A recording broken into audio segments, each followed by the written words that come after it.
Take him out! This is the Morning Roast on 95.7 The Game.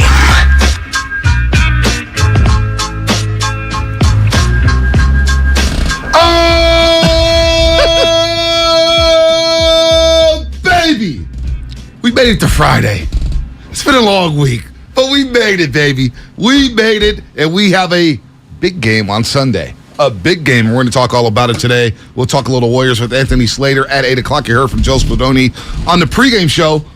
Slater at 8 o'clock as the Warriors open up training camp tomorrow at Chase Center. Media days on Sunday. And then the boys will go to Japan. Their first game will be next Friday, 3 in the morning, West Coast time. 3 in the morning. We'll see how many people wake up for that when the Warriors go to Japan to take on the Wizards. But we have a lot of Niners stuff. I know. I was thinking just 3 hours of let's try to determine which one of the players of Moody, Kuminga, and Wiseman we're going to pay 17 years from now. 17 years from now? What about 20? You know how people are, especially at this station. Let's talk lifetime contracts. There's a lot to talk about with the Warriors. Which so they got assistant coach can you not afford to pay 16 years from now? Let me see. Oh, wow. I guess that was too loud. 7:07. Hey, tell Bonte to keep his voice down during the show, Joey. Can hear him in the background. Remember the other day I got on Shasky about that. Driving in, I heard Shasky yelling through the airways. I'm sorry, 707 Comcast Business Text Line, but good morning to everybody out there. Getting off of work, getting off your graveyard shift. If you're at work, what has happened? If you're getting ready for work and you're on the roadways, drive safely here on a Friday. It's not a payday Friday, but a Frisco Friday / Phil Collins Friday with Spadoni on the board. Lumpman, good morning to you. Good morning to YouTube, Twitch. I was thinking Comcast Business Text Line, and you, Joe Shasky. A filthy Phil Mo Friday? I like that. A little for that filthy. Have you heard that commercial for the 49ers selling tickets? Shout out to Leroy. And they did a whole new remix to that. Actually, let me not call him by his government name. Mo Better. Shout out to Mo Better. Mo money, Mo better? Mo money, Mo better, baby. Mo Better. Let's go. It's the game on Sunday, Shasky. You got your jersey on. I like that number 1 jersey, the old school white throwback, white uniforms of Montana days. Like that? I love those. Those are so clean with the 3 stripes on the side. Yeah. Look. I've got a new rule on jerseys. What's the rule? Well, so many players are coming and going, and I don't feel appropriate buying somebody who's half my age, who could be my son's age jersey. So now, from here on out, unless it's a legend, I think I'm going to go straight up, Shasky customized. Yeah, like I can't see myself rocking a Trey Lance or Brendan Ayuk jersey. I love those guys. Me too. But I just turned 40. That's what I'm saying. What am I doing? I know. Ray Ratto had that rule. Yeah. If somebody's younger than you, you can't wear the jersey. Well, we can disagree. I mean, I'll wear a Steph Curry jersey at the Russian River. You want to wear Steph? Like, all right. I still wear the Jay Rich. Yeah, nothing wrong with that. Yeah. But Ray, I mean, God bless him. I mean, this is a guy in 110-degree heat that'd be wearing a cardigan sweater. He looks good, man. He lost a lot of weight. I'm not sure if I really want to be taking fashion tips from him. Hey, I see you rock the cardigan. Oh, yeah, but we all rock the mine cardigan. Looks good. So, look, man. Yesterday, you had a half-hearted attempt at trying to rally people around Jimmy Garoppolo. What do you mean? You didn't even believe what the hell you were saying. What are you talking about? You're trying to gotta rally behind our quarterback, around Jimmy, and it was so much pain in your voice. What are you talking about? So much pain in your voice doing that. You're just like, gotta rally around Jimmy, and you're like, I can't believe I'm saying that. But look, do you think the coach? Do you think the coach even is like 100% rallying behind Jimmy? This is a guy he's been trying to get rid of forever. I say that tongue in cheek. Look. They have to. We have to as a fan base. We have to rally around Jimmy. And there's some things Jimmy said yesterday that I really, really liked. I really liked. He basically was like, I want to open this bad boy up. He was asked by Grant Cohn of Sports Illustrated, basically like, do you have the leeway to throw it down the field? Do you want to throw it down the field? And we'll get to that sound in just a second. Is he like the only...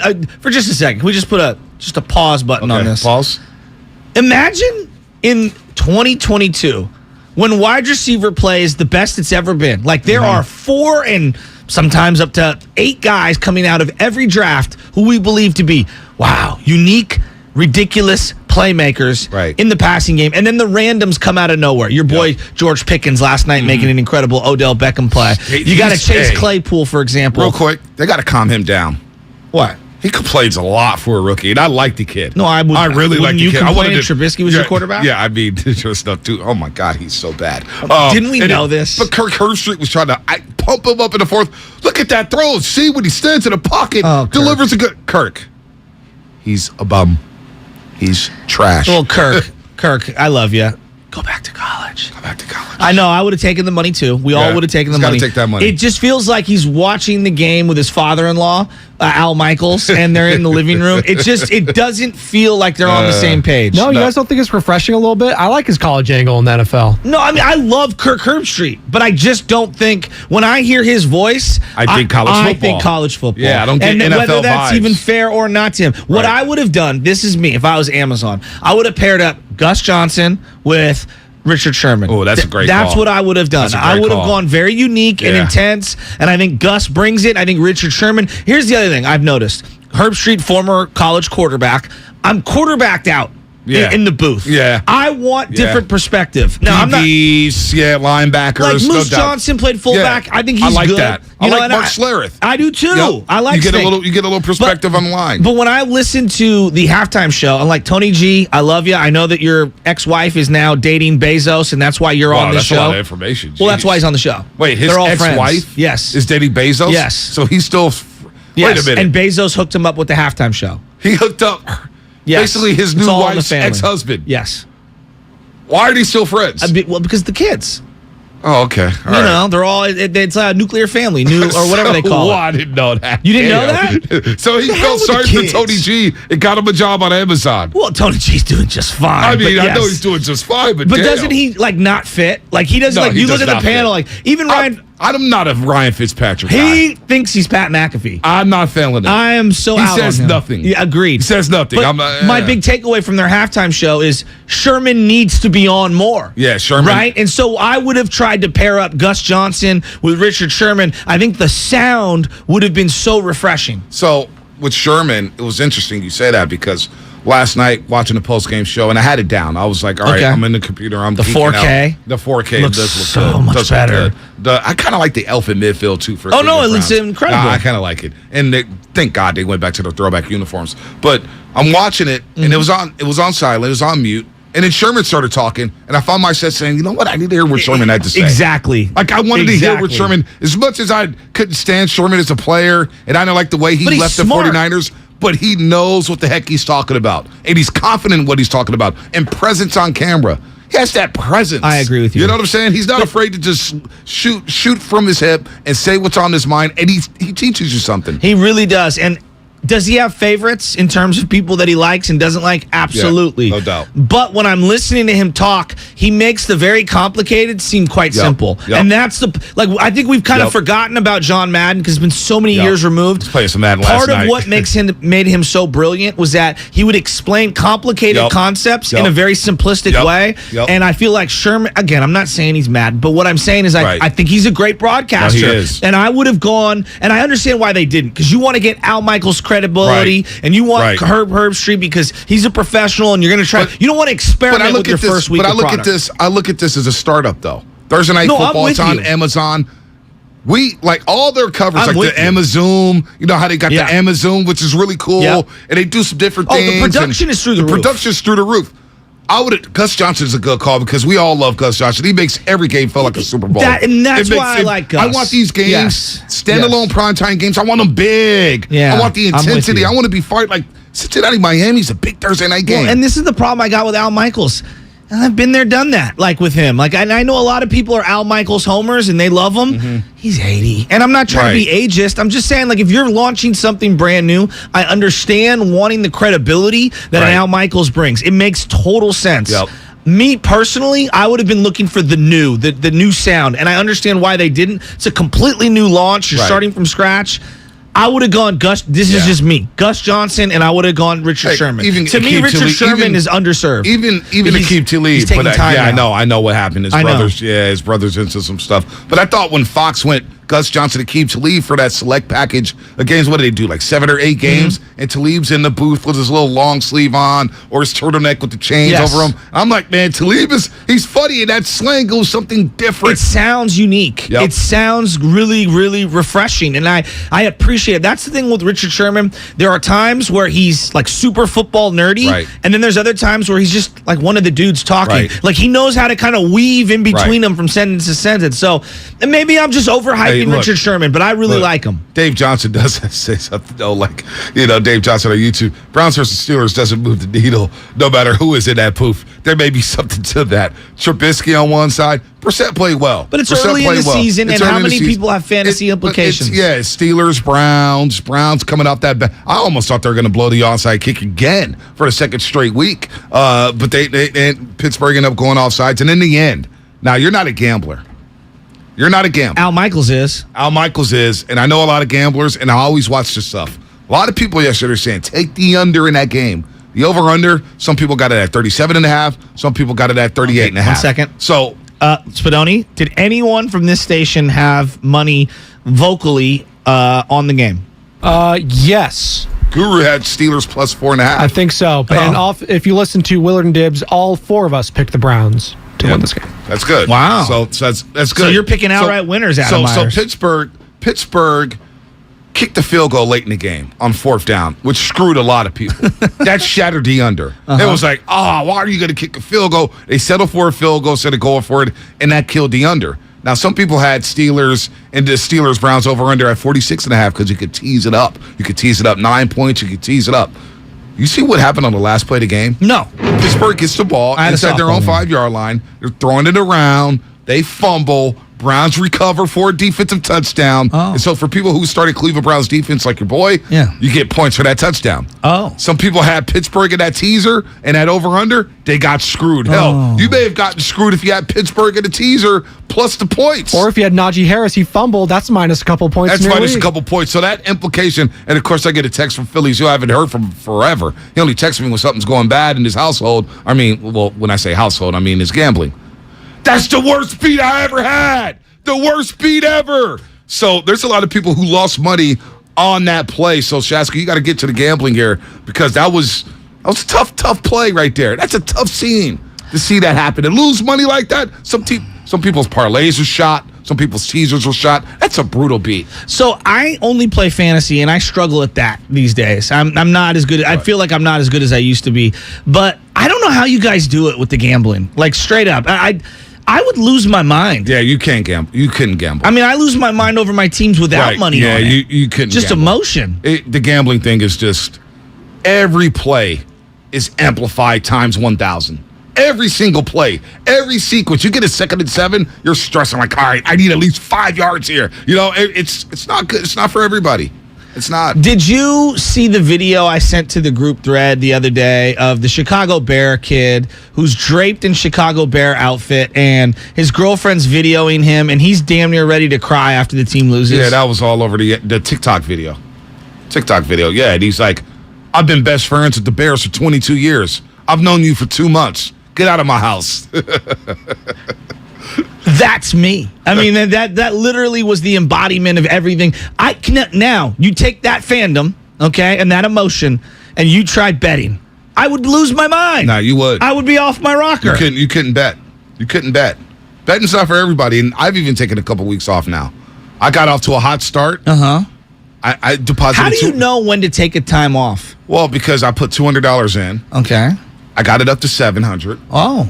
Got it back down to $100. Trying to afford one of the new Jordans or new this and that? I'm Jordan out. I've got enough shoes. I can't buy any shoes. I've actually given away Good shoes. for you. But no, and I went back up, and I was just like, it's just too much. It's too much. I'm betting on all the games. I'm chasing. So now my account's back at 0 because my last bet was Alabama, Texas. And I had Alabama team total in the first half. Bryce Young and them, and I was just like, damn it. And I was like, you know what? And the quarterback went down, and you were feeling real good, huh? Real good. Oh, I was feeling great. Yeah. What's his name? Ewers? He's got a mullet. He's got the long hair. He does throw a good ball. No, he throws a really good ball. But yeah, no, I was like, I can't bet anymore. I'm going to just take a break. You brought up college, and now that we're here, and we're going to get into the 49ers, that kid who plays defensive end. I think it's Will Anderson for Alabama. 32, right? Number 32? I'm convinced he's a top 5 D end already in the NFL. Yeah, he's legit. No, he's ridiculous. He looks legit. I mean, Jadeveon Clowney looked like a man amongst children. Not even boys, just children. And then I'm looking at this guy. He's a monster. Are your weddings going towards Anna's ring fund? Hey, why are you guys doing this? Comcast Business Sex Line 650. You kind of brought it on yourself, bud. Bonte can't buy anything. He needs to save money for that ring. Go from boyfriend to hubby. Liberty so let's Eli. make that happen this year. Okay? Golden State. Nope. I'm not telling you who I bet with. Dave Johnson, Bonte stacking for that ring. Liberty Eli. Bonte waiting for those Warrior checks to come in. You're damn right about that. All right, let me run through a couple here. I know, because we're going to get into the football, NFL. Hey, the Warrior checks coming soon, baby. I know. They can't come soon enough. Hurry up, baby. I'm so happy. All right, so let me just roll through a couple college games because I'm really fired up to talk 49ers. Yes. All right, Michigan, Maryland. Did that do anything for you? Absolutely nothing. Okay, Baylor, Iowa State. Ugh. Rhode Island, Pittsburgh. Oh, my gosh. Kent State versus Georgia. The fighting Julian Edelmans. Oh, my God. The Golden Flashes. All right, here's the best matchup, I believe, or two of the best matchups that we've got going here. We got Clemson, Wake Forest. Not bad. 9 o'clock in the morning. Yeah, two Not ranked bad. teams. Florida, Tennessee. Yeah, I'm out on Florida. They got the big win early in the season against Utah. They struggled against South Florida. They lost to Kentucky. Not high on them. Tennessee, this is a big game for them. Arkansas, Texas A&M. That may be the best game on the board. And it's at a neutral site. It's at Jerry's World. Look at you. Dallas, Texas, yeah. And then, of course, the nightcap, Stanford, Washington. Ugh. Yuck. Sorry, Stanford. Yuck. Actually, you know what's a good game? Very sneaky? Huh. Oregon at Washington State. Wazoo 3-0. They beat Wisconsin in Madison. Well, once they got rid of the entire staff and everything, they've just completely changed. I love their Matt Gray helmets. Yeah, you know who the guy was. Rolo. Rolovich, yeah. Pride City Pacifica. College, yeah, Pacifica. There's USC, Oregon State is a sneaky trap game. USC only 6-point favorites in that Oregon State game in Corvallis. I'm going to throw this out there. What's it going to cost to get Lincoln Riley to the NFL? I thought you were going to say something else. What? What is it going to cost to get Lincoln Riley to Santa Clara? Oh. I was like, damn, you're already there, Shasky? No, I'm asking Sorry, to the NFL in general. I think he's at USC for another 2 years, and he's out. It's obvious, like he's taking good. that. He's big time. He's taking that leap. It's big time, right? He's taking that leap. Is Caleb going to be the number one quarterback taken? I wouldn't take him number one. Not right now. You're still going to take the Ohio State kid, probably? I like Bryce in Alabama. He's so little. He's so little, but you know what? There's something about him at the end of the game. I know. He 99-yard drive against but he's Auburn. Like 5'10". I know. CJ Stroud is nice, though. I do like CJ. He's nice, too. Yes, I agree. He's skinny, though. I will probably, you know what? I'd probably take Caleb. But I didn't Caleb is good. He misses a lot of open dudes, though. He makes the wrong read. He's got to be in the right system. Right. No doubt. Caleb's nice, though. Caleb is nice. And that concludes college football conversation for this week. What's Bonte's Venmo or Cash App? I don't know. Used to be a big, say 650, Comcast Business Text Line. Can't lie, Bonte. Used to be a big sports gambler. I closed my account when I started saving for my ring when I proposed to my wife. A lot less stressful. SOFT. Betting is stressful. It is and I look at the spreads all the time. I'm looking at teasers, and I'm just like, you know what? My life is better when I don't bet. Like last year was the first year in 5 where I didn't bet. It felt good. All year. All year. Oh, here we go. Bet on a couple bowl Come on, games. Pinocchio. I bet on a couple bowl games. I did. I'm not going to lie. The Beef O'Brady Bowl. No, what did I bet on? The Music City Bowl. Papa's got the rent on the Beef O'Brady Bowl, kids. The Music City Bowl. Music City Bowl. I bet on Caribbean Bowl. Yeah, guys, it's sports talk or gambling talk. Hey, listen, all right. Relax, 5-0. We're going to get to the Niners. We were just talking about last night's game. Yeah, that's it. That's all. This game on Sunday. Huge game. It's a huge game for Shanahan because he's going back home. This is where he learned football. This is the place he learned football.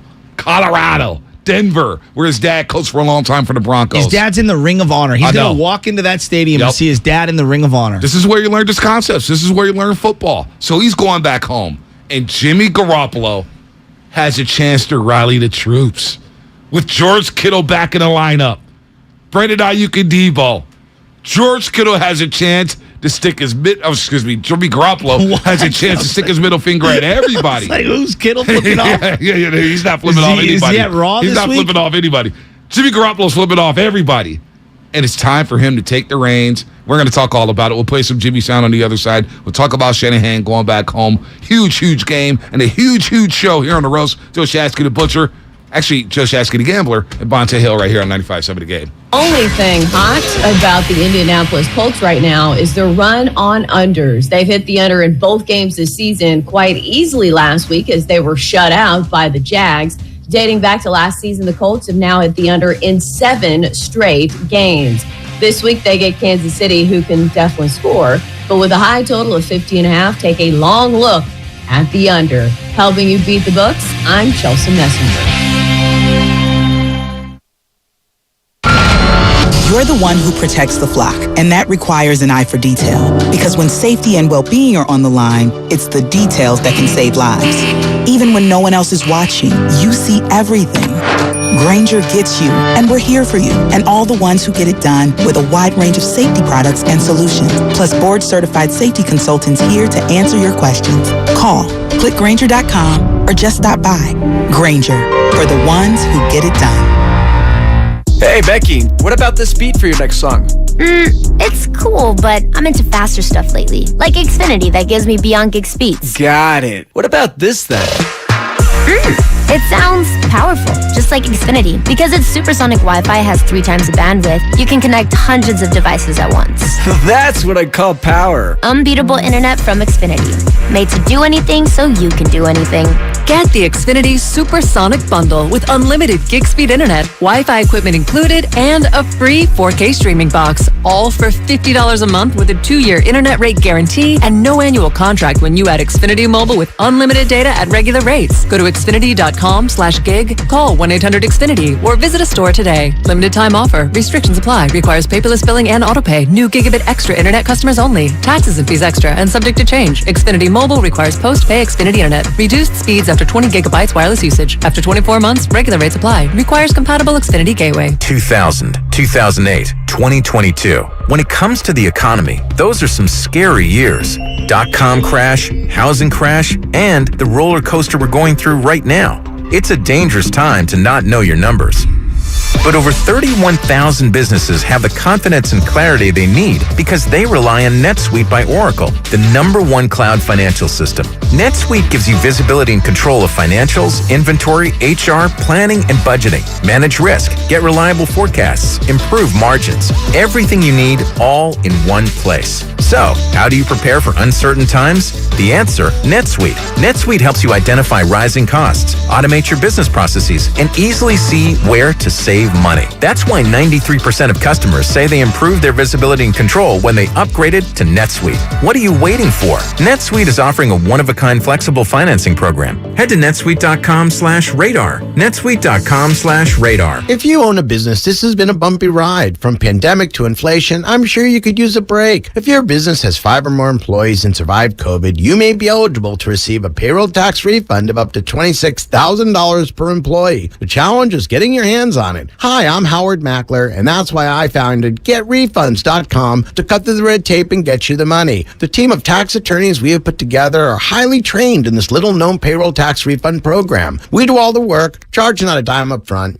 and simply share a percentage of the cash that we get for you. Businesses of all types can qualify, including those that took PPP, nonprofits, and even those that had increases in sales. We have helped return over $1 billion to businesses, and we can help you too. Just go to GetRefunds.com, click on Qualify Me, and answer a few questions. This payroll tax refund is only available for a limited period of time. Don't lose out on up to $26,000 per employee. Go to GetRefunds.com. That's GetRefunds.com. Kirby is your driveway mechanic. They bring the shop to you with brake replacements, oil changes, washes, and so much more. Get $50 off your first oil change with code OIL50 at Kirby.com. That's CURBEE.com and use code OIL50. Join the conversation on 95.7 The Game with the Xfinity mobile text line. Text 888-957-9570. From the 510, Ray looks great in teal. I think we can all agree. From the 650, Stop. Don't do this. Ray Ratto makes me hate sports and life. Loved you guys though. So that, that's nice. Text the text line at 888-957-9570. Xfinity Mobile. Your wireless, your rules. Golfers, now at the Golf Mart, it's time to hit faster, longer, and straighter with Titleist. The new TSR drivers are designed to maximize distance and elevate your performance. Titleist TSR driver, pushing for perfection every day. Come into the Golf Mart for the new Titleist TSR drivers and get custom fit for free today. Can't make it in store? Visit us online at worldwidegolfshops.com. The Golf Mart, home of the 90-day satisfaction guarantee and family owned and operated since 1984. Man, I slept. New ZQuil Pure Z's Restorative Herbal Sleep is made for people who are tired of being tired. I've never slept like this before. I've never woken up like this before. A melatonin-free sleep aid made with a botanical blend that contains clinically studied and effective valerian root, hops, and passion flower, shown to help promote better restorative sleep. ZQuil Pure Z's Restorative Herbal Sleep. Sleep this good, feel this good. Available at retailers near you. When Big Mobile charges you an arm and a leg, they're taking your money and your power. And your arm and leg. Boost Mobile gives your power back with an unlimited plan for $25 a month on one of America's largest 5G networks. We can't give you back your arm and your leg because we're not qualified surgeons. Unless you're an iguana who can grow limbs back. Switch to Boost and get an unlimited plan for $25 a month. Boost Mobile. Unleash your power. New customers only. One line, $25 per month with autopay. Additional restrictions apply. See boostmobile.com for details. Kevin Hart's Reality Check Tour is coming to Chase Center on October 1st. And 95.7 The Game has your tickets. Listen to Willard and Dibs all this week around 10:30 for your chance to win.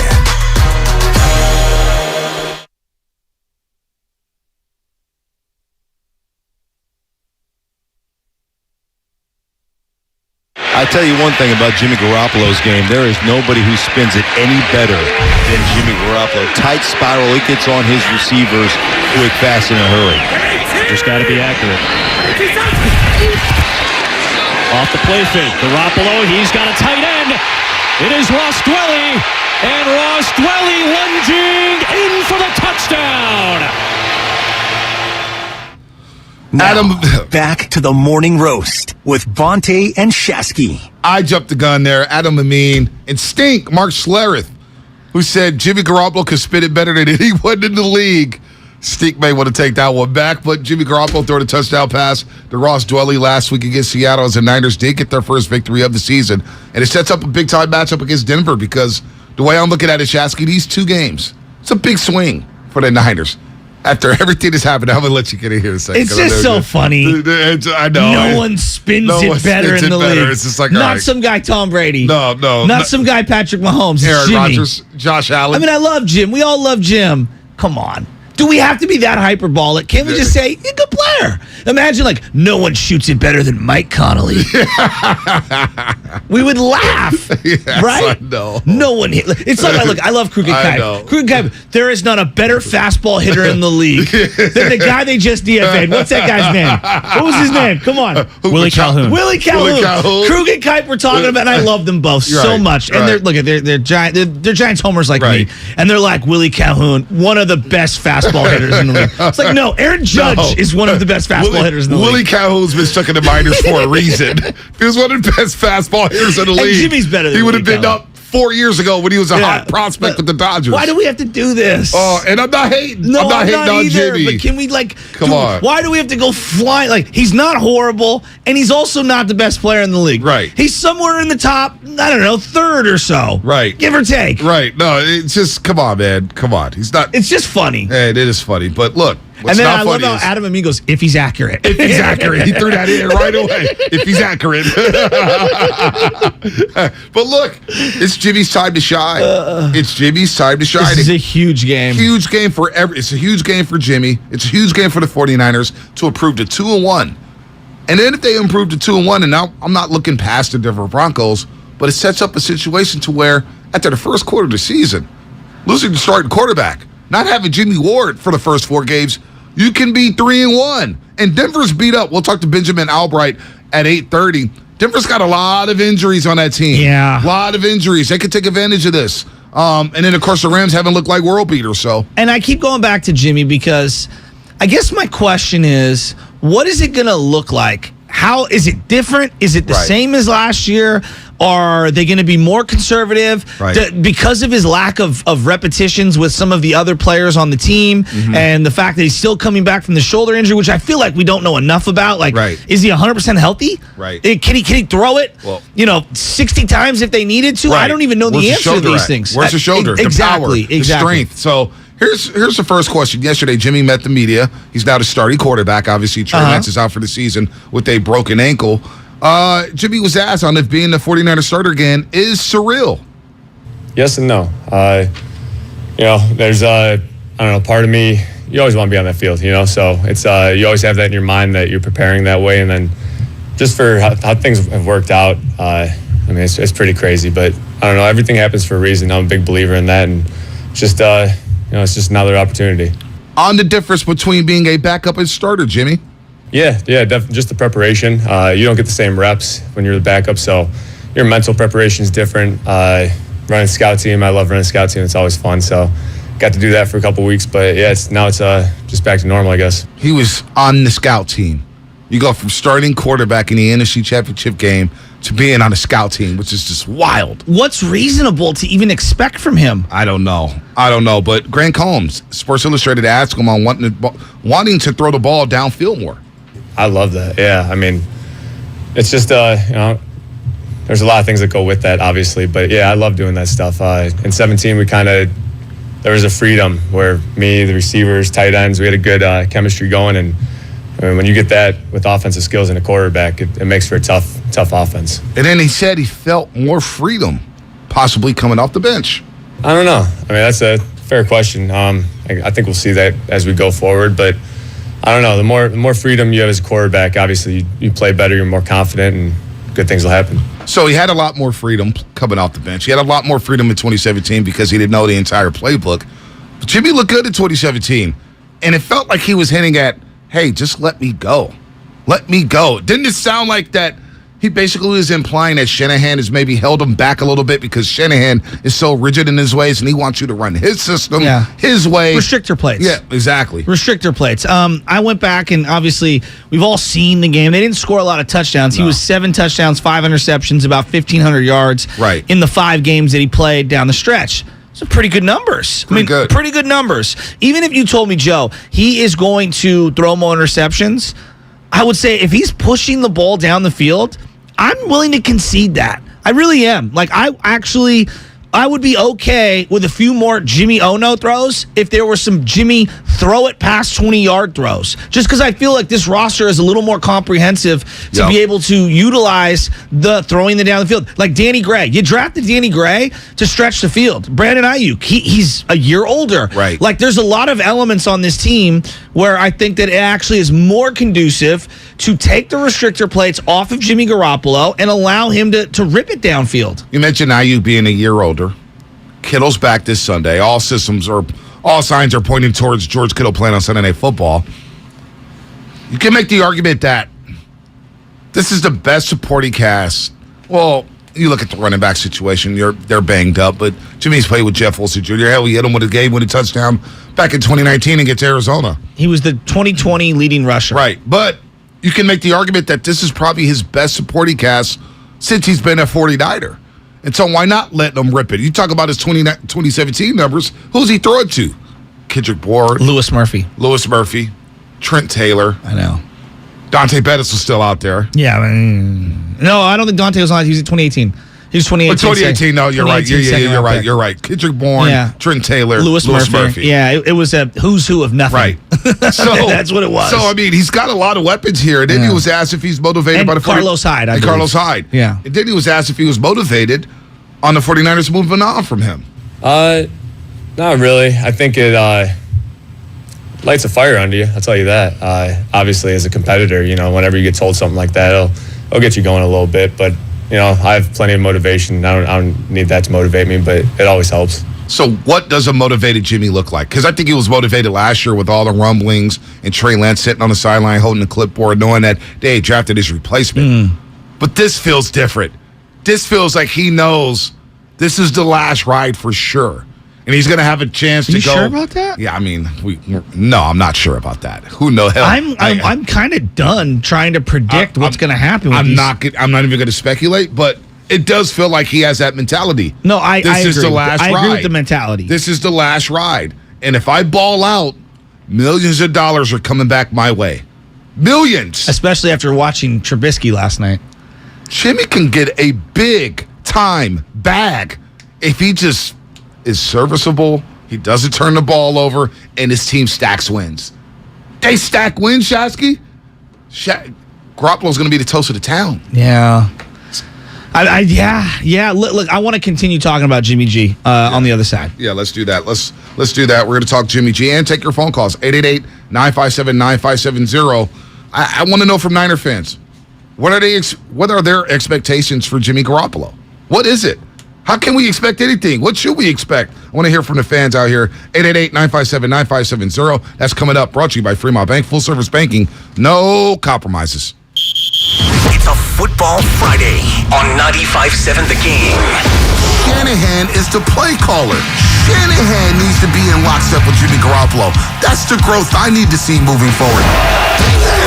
We're talking Niners, Broncos all day long. This Jimmy Garoppolo thing has invigorated me. This is fascinating. But now it's over and I'm concerned. Oh my gosh, no. This is the Bay Area's sports station. 95.7 The Game. Elise and Carl's Bakery needed a small business loan fast, but instead of going to On Deck, Carl called Lone Falcon!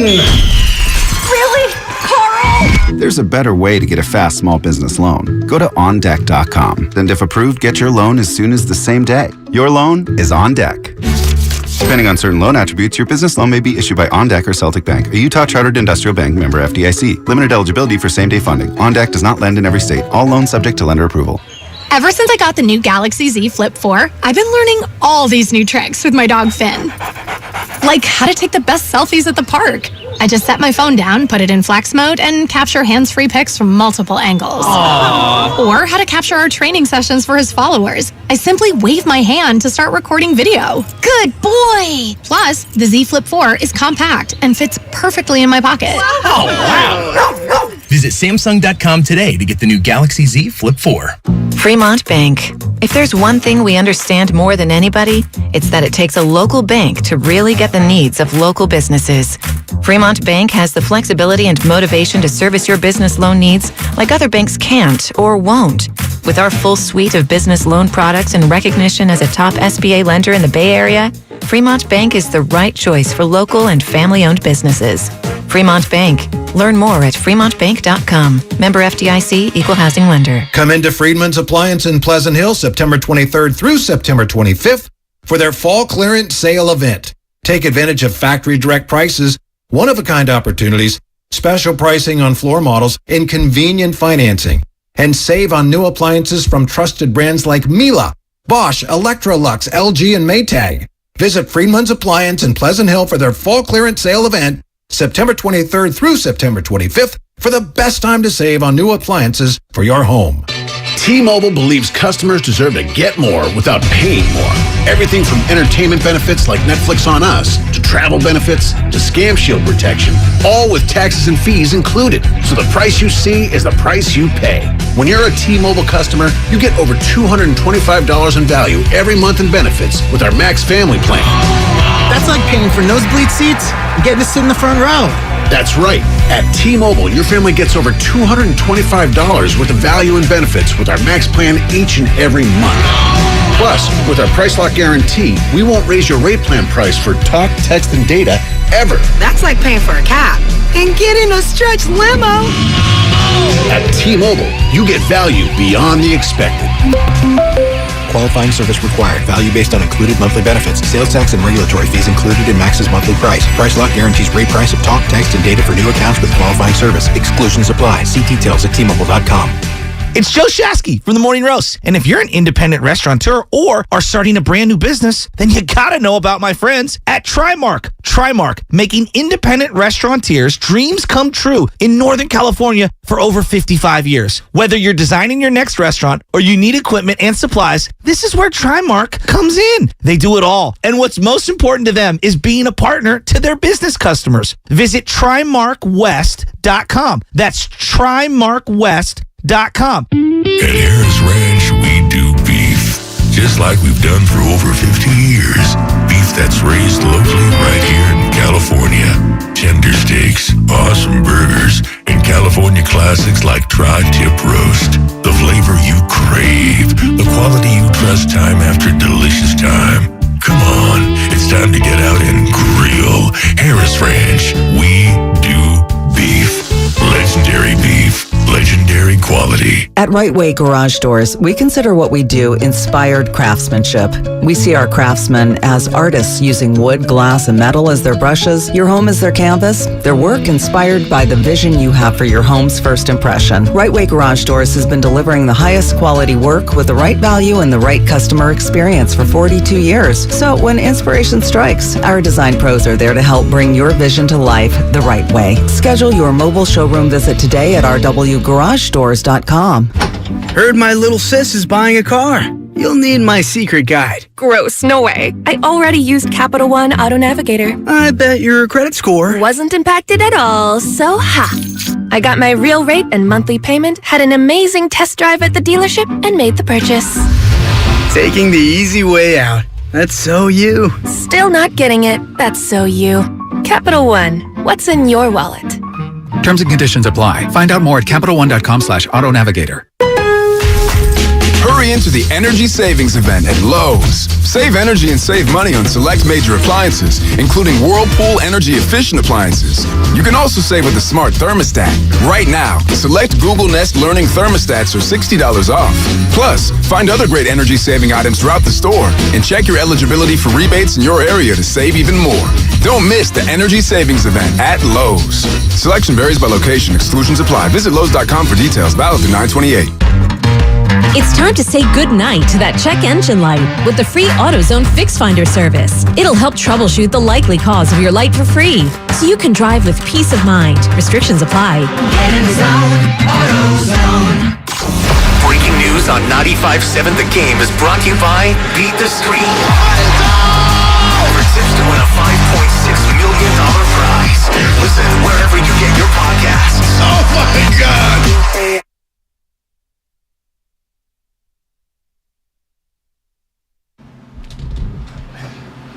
Now, back to the morning roast with Bonte and Shasky. Doesn't Guru always lie about how this song gets him going? This is like his top 5 song or something. Like, Guru, stop lying. You don't like this song. I can feel it coming in the air. Okay. Tonight. I was like, are you going to finish the song? That's all I know. Then Mike Tyson sing this in The Hangover? Yeah. He knocked out your boy. Yeah. My boy? Yeah, what's his name? Zach what? I don't know. Zach Galifianakis. There you go. Boom. Question for you. Is it going to be raining on Sunday? No. In Denver? So here's the weather update. Okay. We don't have an official update.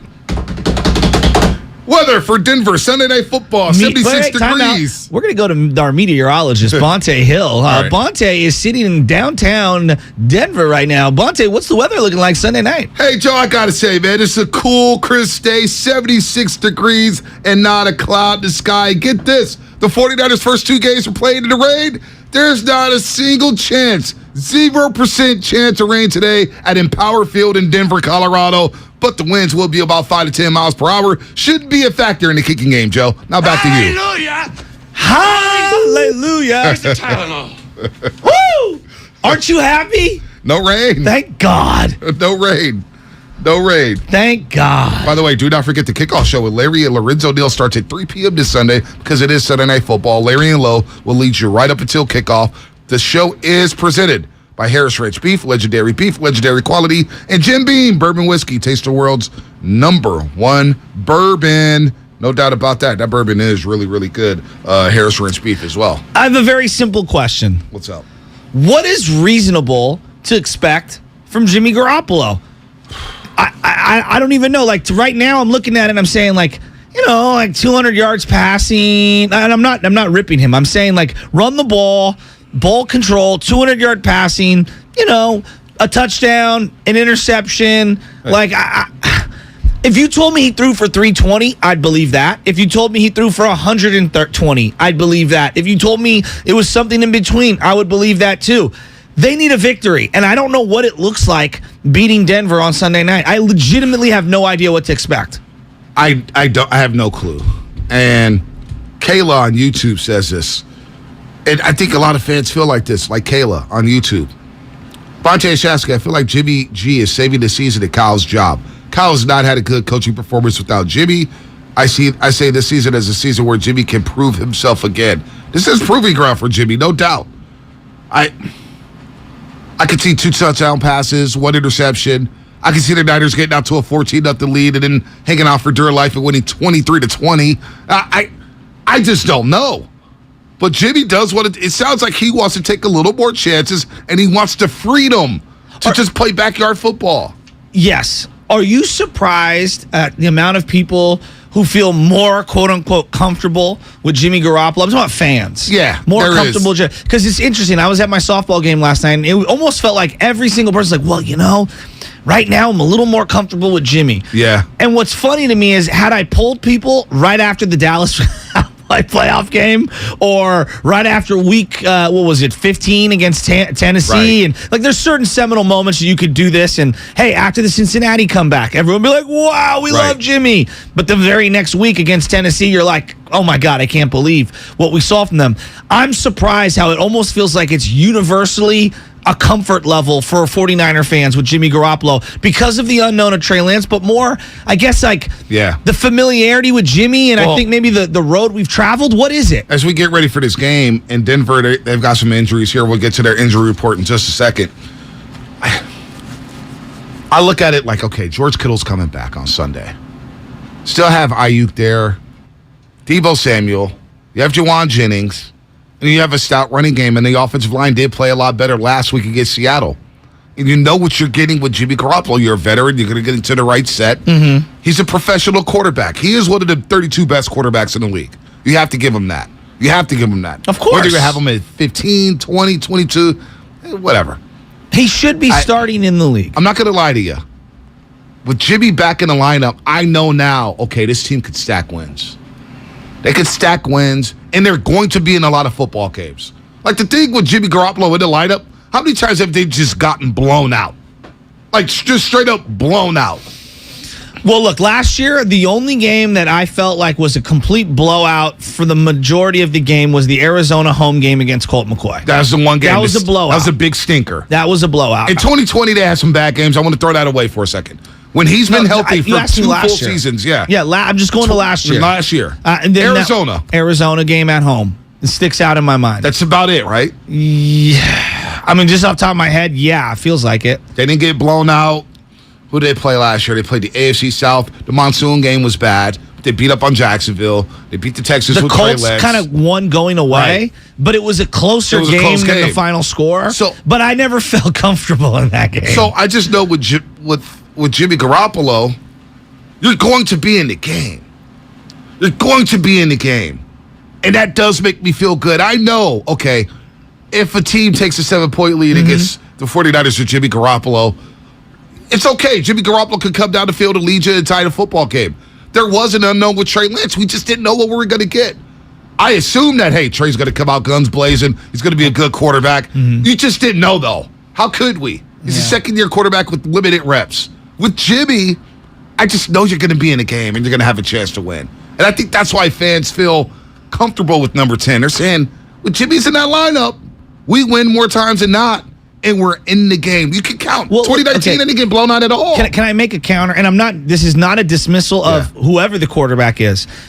They've had such a solid defense, they don't really fall behind by 2, 3 4 scores. That's true. Right? And so as long as you're just not going 3 and out on offense, you're going to be like a byproduct of a really good pass rush and a good defense is you're going to be in a lot of games and you're going to play tight games. And then the byproduct of running the ball is you're limiting the amount of possessions in a game because the clock continues to tick. So I just think that the way they play football tends to make games 2 possession games at minimum the majority of the time. Like, no just doubt. even in 2020, when Jimmy played, off the Right. top of my head, there's the Ryan Fitzpatrick, Devontae Parker Dolphin game, which that was a ugly. disaster. Disaster. But what ended up doing them in that game was that they fell behind by multiple touchdowns early. Right. And then they had to throw to Yep. stay in the game. So as long as they don't fall behind in any of, specifically this game this weekend, by multiple touchdowns early, I feel like they're going to be in it. Right. One score, one way or the other. And that's how they have to win. There's no doubt. The defense has got to lead the way, and this defense has been stout for the most part. Yes. They broke down in the second half against the Bears. All right, we're going to try to throw that away. They shut out Seattle's offense. They shut out their offense. I'll take that all day long. You know, we were talking about, hey, will the 49ers have a shutout this season? They got pretty damn close on Sunday. Pretty close. So the defense, you're right. They will keep you in the game. They will force a lot of 3-and-outs. You will win the possession game, and you'll have the time of possession in your favor. I didn't mean that to diminish Jimmy. No, I know meant exactly that what you're kind of saying. any quarterback. This is how they play. Exactly. Complementary football. Whether it's Mullins back Right. when, Trey Lance, Jimmy Garoppolo, I just feel like they play. Even like the Nick Mullins games, Right. there's all those games he lost. Right. We look back like, dude, they were in all those games until the very end when he Yeah. started throwing up all over himself. Well, there was a couple games where they just got behind so fast with Nick Mullins. It was like, oh boy, now Nick Mullins has to throw 35 and they had times no a game. Bosa in that. And, yeah, they had. You know what I mean? There was a yep, couple of yep, different varieties. But yep. you get what I'm saying. Like, Yep. there were, like, the Eagle game sticks out in my head specifically Right. where you're like, dude, that was a game you should have won. You should have won that game. And you lost by multiple points, going away. And with Jimmy, you think about what you just said. With all those defenses and the running game and the time of possession, you are not falling behind much. And Shanahan is calling the game to where, okay, we're going to make sure if we're behind by 3, we're going to make sure we have this drive. But then also, if we get a lead, we're going to run the ball. We're going to try to get out of here with the win, and we're going to run this clock. We're going to run the ball. We want to get to our 30 carries per game. You know that magic number Shanahan has on the whiteboard. But Jimmy does keep you just, no matter what, you just feel good. Like, okay, Jimmy's in the game. Like the Green Bay game, for example, the offense is doing nothing. And that's a game where you could tip your hat to the defense, and the defense kept you in that football game. They kept you in that football game. Conversely, the Dallas game and the wild card game, you're looking at the Cowboys, and you're like, man, the Niners are rolling. They're up 23-7. There were so many freaking the open plays all over the field. They Right. just should have blew up, but they won. I know. And they built the lead, a 16-point lead in the playoff game with that defense where it was good enough to hold on. Yes.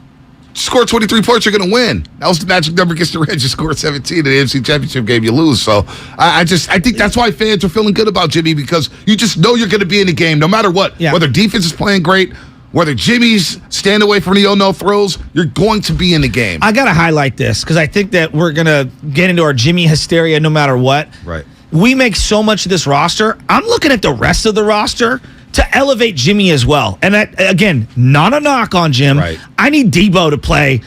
He needs 12 to 15 touches again, whether it's as a running back, wide receiver, whatever. I need Kittle to have his 5 to 7 targets. But you know what, though? With Debo, he's getting his touches.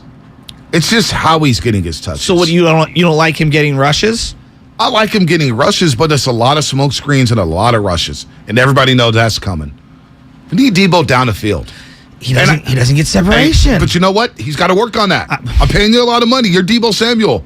I need him in the passing game deep down the field. What's he better at? I'm asking you. Like, we talk so much about Trey Lance. He's better at running. Like, okay. Well, is Debo better as a guy once the ball is in his hands? Ball is in his hands. Okay, then. So to me, like, I get what you're saying. Everything is congested around the line of scrimmage right now, especially with Jimmy Garoppolo.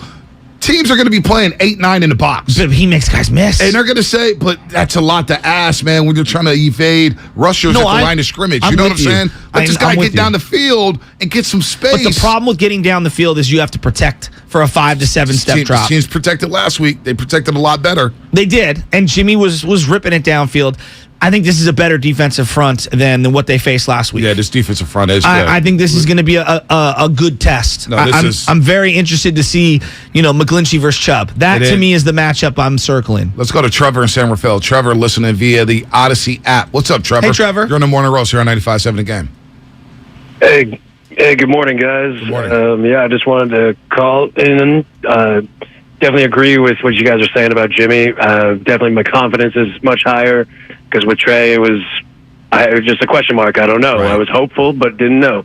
I was actually at the game on Sunday, and I thought Jimmy, when he came in, he looked healthy. His shoulder looked good, and I feel that we're primed to make a run, and I think with Kittle being back, that'll open things up for Debo in the passing game as well as the run game. Yep. I think Ayuk's, he was Trey Lance's guy, but I think Jimmy's just as capable of finding Ayuk now that Ayuk has put in the effort and stepped up his game. So I think all of the pieces are coming together where we're going to be able to light it up. My only concern is with someone like Russell Wilson, who's had the Niners number, is I think we need to run up the score real quick, real early, and make it so there's no chance for any Russell Wilson magic in the fourth quarter. Yeah. We just need to shut him down. It's funny that you bring up Russell Wilson here, and that's a really good call. Thanks for the call, Trevor. I was thinking about this, and I know, B, you were like, this is what you said to me last night. I'm sick of Russell Wilson. Yeah. You're tired of it. He's 17-4 against the Niners. It's been a lot of Russell Wilson to start the season, and the Niners haven't played him yet. But here's my thing, and then I would say to you, this does feel like one of the final matchups, Niners versus Russ, because now that he's in the AFC West, you're only going to see him every 4 years. So we're going to see him 4 years from now. Who knows where he's at in his career? Right. Who knows where the Niners are at in their life cycle? Like 4 years is a lifetime in the NFL. Right. So as much as I hear you, I'm fatigued by Russ. I am looking forward to, he's out of the division. We get this one last matchup for a good 4 years. I am interested in that, and maybe I'm alone. Well, no, I'm not. I don't care so much about seeing him again.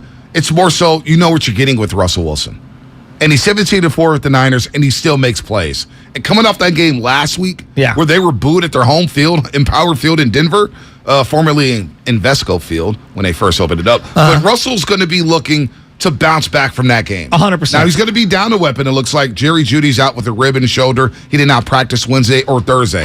Looks like Jerry Jeudy's going to be out. But it is a late game. It's a Sunday night game. I know. We'll see about that. That means you can't start him if you have him in fantasy like me. Like Gabe Davis the other day. I knew I couldn't play him. Right. So, but Russell's going to be looking to bounce back. And you know what he can bring to the table. And that is annoying. He can hit you over the top. Right? He hits you over the top. He scrambles to make plays. Which is the one element that really hurts this defensive line. How did the Bears get back in the game? Justin Fields is breaking tackles, getting out the pocket, making plays. That's a Russell Wilson special. Let me ask you about George Kittle. I'm really frustrated, and I'm not mad. I'm frustrated he didn't play in the first two games. Frustrated. God, we could have used him at least in week one. I feel like things play out a little different. I'm very interested to see what we get from George Kittle, and then I'm cautious because of the nature of his injury. God, I don't want to see him re-aggravate anything. And I'm worried he's going to go out there and try to break 3, 4, 5 tackles because that's his style of play. Right. And I worry about George Kittle. If they want to make any serious hay this year, they got to have him for 13 games. So Patrick Surtain was a limited participant in practice yesterday for the Denver Broncos, their star cornerback, youngster, second-year player. He was limited, but it looks like, that's a good sign for the Denver Broncos to get him back into the lineup. However, they are missing some guys. And they're missing Mr. Simmons. A great safety. A great safety, Justice Simmons. He's a great safety for the Denver Broncos. He's out right now. He's out, so you can take advantage of this if you're George Kittle. Like a linebacker on George Kittle, I still like my options. I like my matchups, and we'll forget how good George Kittle was down the stretch. When the Niners started turning their season around, he had that big game against Seattle, right? 9 catches, 181 yards, 2 touchdowns. That Cincinnati game against in overtime when they won in Cincinnati against the Bengals. Big game, big-time impact. We forget because he's so sporadic, and I get it. He's played 84% of the time he's played, but it feels like he's been compromised with injuries, right? Well, and it feels like his usage, 1 week he could get 10 targets, the next week he could get 2. 3. Yeah, it's frustrating if you're a Kittle fan, which we all are. Right. And he loves to block. He loves to block. And you have to use him as a blocker because sometimes your offensive line is leaking. Yes. But we forget. I think that allows us to forget how impactful he can be in the passing game. I'm with you. And he's one of those players. When he makes plays, the entire team feels it. He's a juice type of player. What I mean by that, Shasky, when he makes a play or he makes a big-time block, the rest of the sideline feels it, and they get up for it, and all of a sudden they're like, you know what, I need to go make a play. How much better is Debo when George Kittle was balling? He's a tone setter. He's a tone setter, exactly. So that's what they miss with George Kittle, having that nasty, having that fun. He's throwing the first down signal. He's got the swagger. I'm expecting George Kittle to come out here like gangbusters and make up for missing those first 2 games, especially with Jimmy Garoppolo being back under center. I want him to do all those things. I don't. Is he going to be full participant? Is he going to be on a pitch count?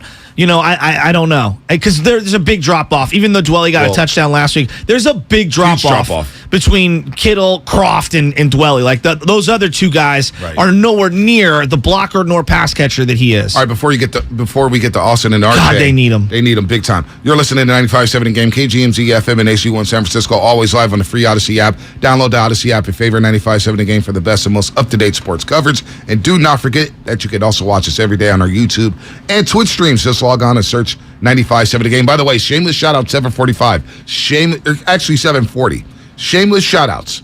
And this week we're going to do something different with shameless shout-outs. This week, we want you to call in 888-957-9570.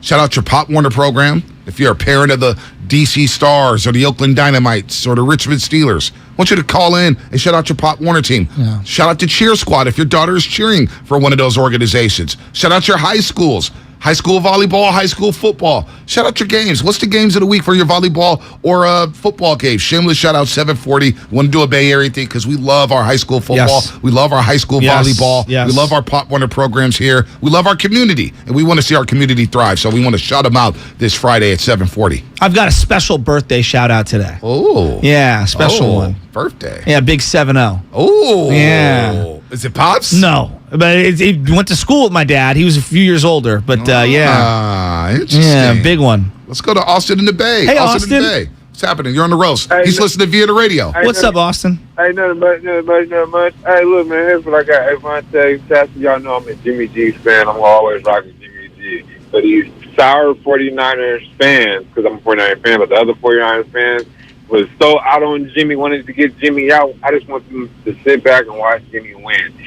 Just watch him win. And I still think we should have drafted Jamar Chase, because he would have been a high-power offense. Ain't nobody stopping Jimmy G, Kittle, Ayuk, Debo, Chase, and Jimmy G. Come on now. And a good defense.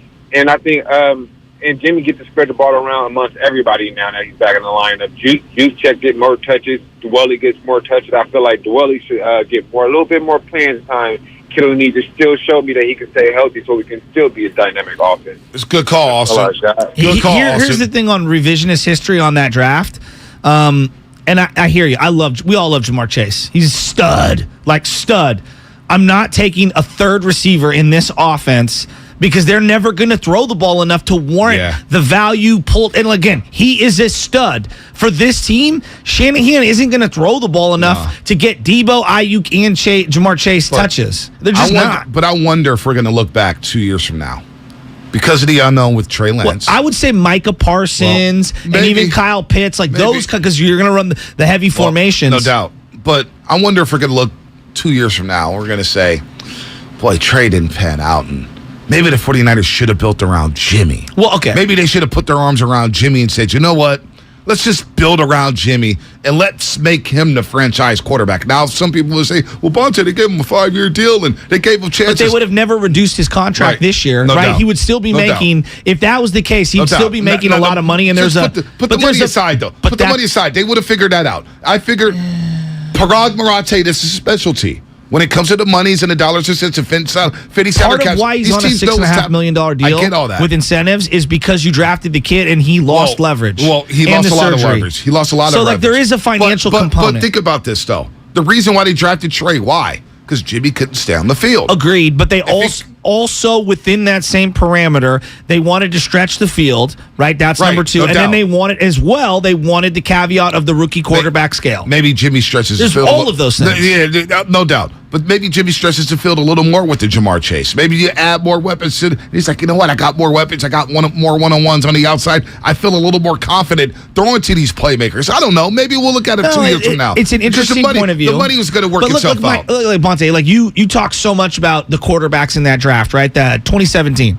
You've said this to me every day for what feels like 3 straight years. Joe, 2017, Deshaun and Mahomes. Do you know my two guys that I wanted coming out of that draft? It was not Solomon Thomas. I wanted Mike Williams or I wanted Christian McCaffrey. Okay? Right. Well, now, McCaffrey's been hurt a lot. And right? Mike Williams gets hurt a lot. He does. But I'm just saying, like, we can do the woulda, coulda, shoulda No doubt. on draft picks for every selection they've ever taken. No doubt. They took McGlinchey.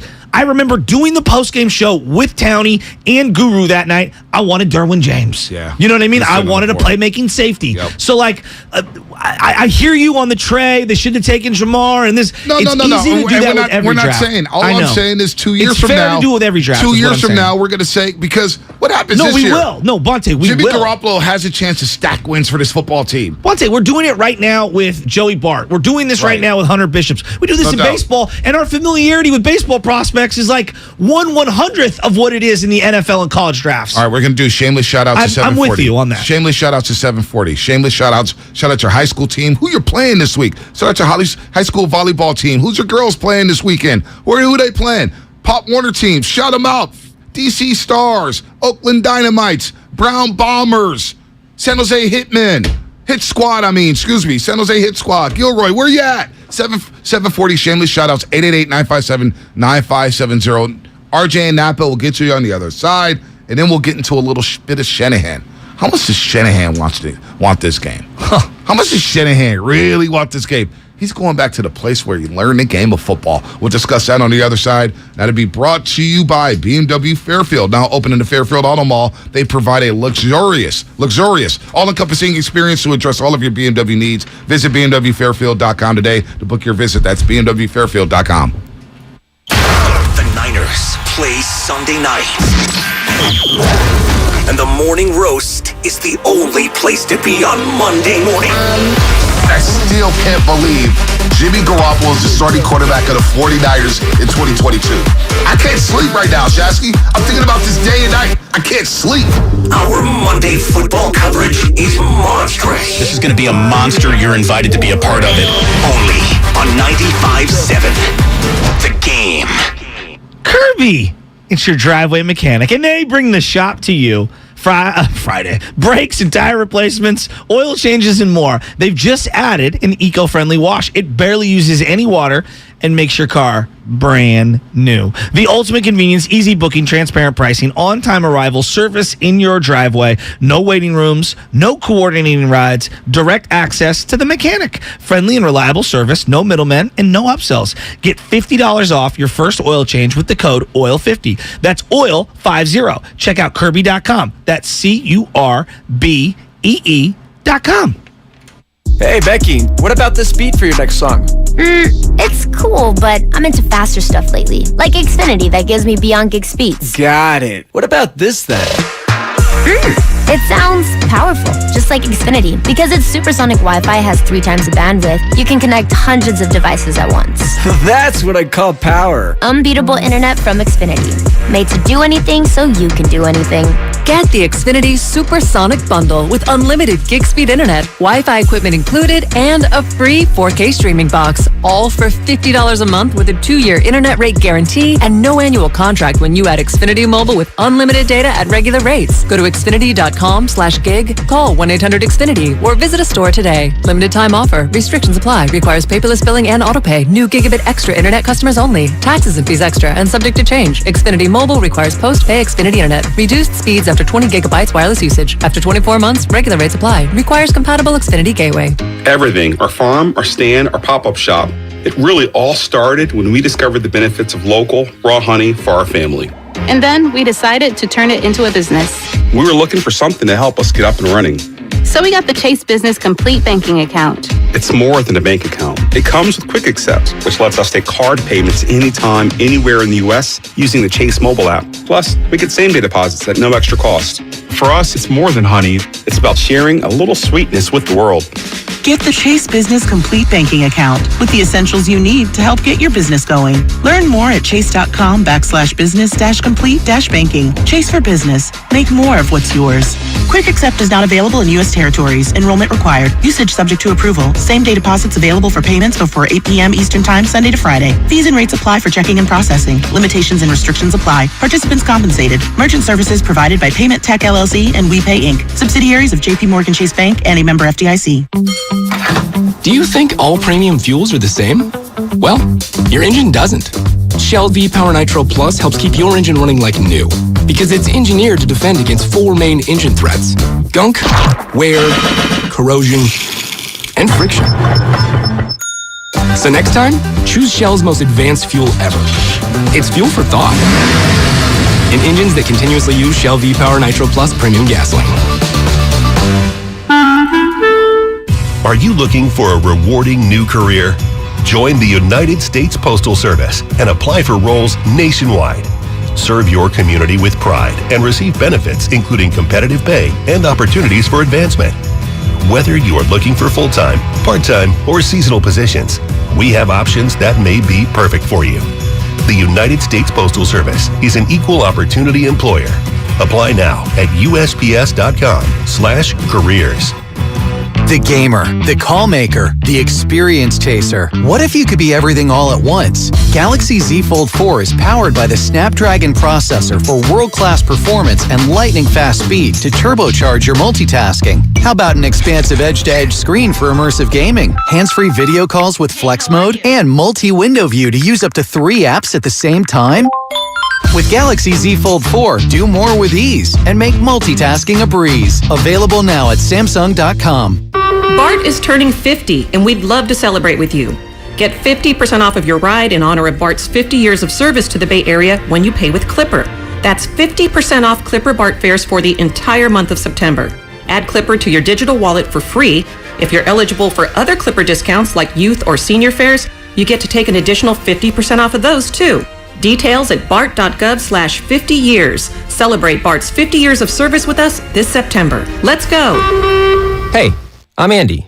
If you don't know me, it's probably because I'm not famous. But I did start a men's grooming company called Harry's. The idea for Harry's came out of a frustrating experience I had buying razor blades. Most brands were overpriced, overdesigned, and out of touch. At Harry's, our approach is simple.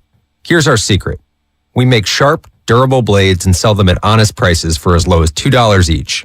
We care about quality so much that we do some crazy things, like buy a world-class German blade factory. Obsessing over every detail means we're confident in offering a 100% quality guarantee. Millions of guys have already made the switch to Harry's, so thank you if you're one of them. And if you're not, we hope you give us a try with this special offer. Get a Harry starter set with a 5-blade razor, weighted handle, shave gel, and a travel cover. All for just $3 plus free shipping. Just go to harrys.com and enter code JOY at checkout. That's harrys.com, code JOY.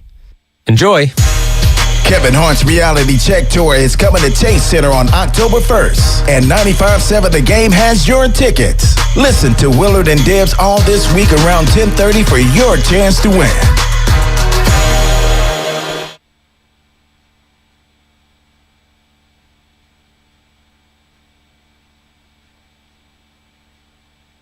What's going on, Roasters? It's Brian Baldinger with the NFL Network, and you're listening to The Morning Roast with Bonte and Shasky on 95.7 The Game.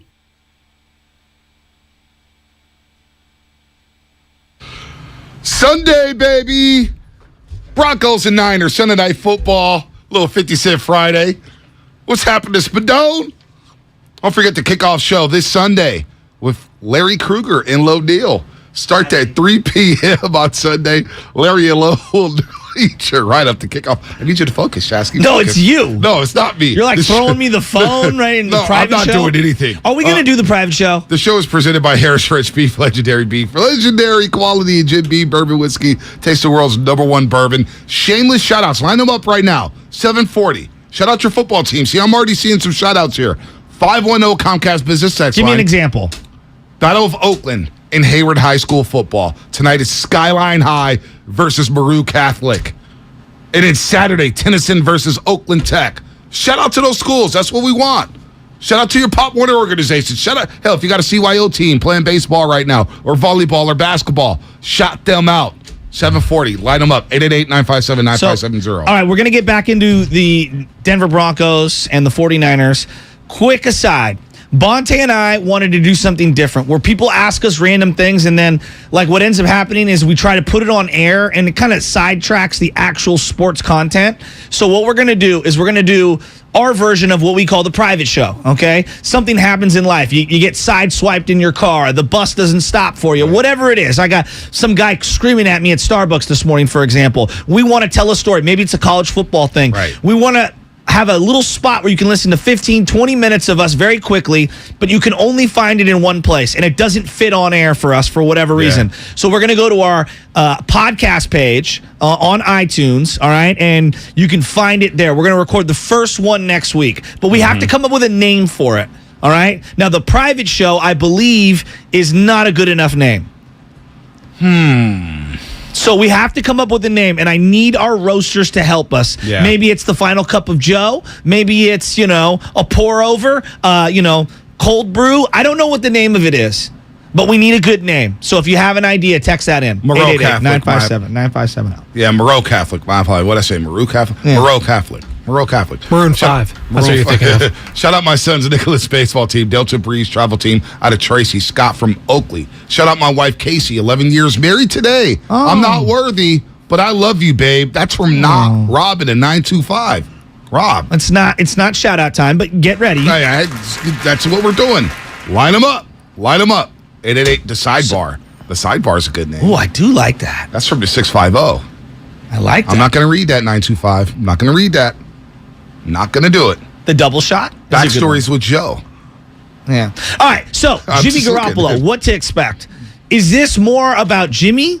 Is this more about Kyle Shanahan, the team? Because I know you want to get into Kyle Shanahan returning to the... What's Kyle thinking right now? Because he's going back to Denver, where he basically held the headset for his father, Mike Shanahan, on the sidelines. Remember the Super Bowl against the Green Bay Packers? This is a young Kyle Shanahan holding the cord from Mike Shanahan's headset. It's pretty damn cool. It's pretty cool. Right? This is where he basically learned football. It's like me and my brother handing my dad a wrench. Yeah, there you as go. he's fixing someone's toilet. Or a Makita. Yeah.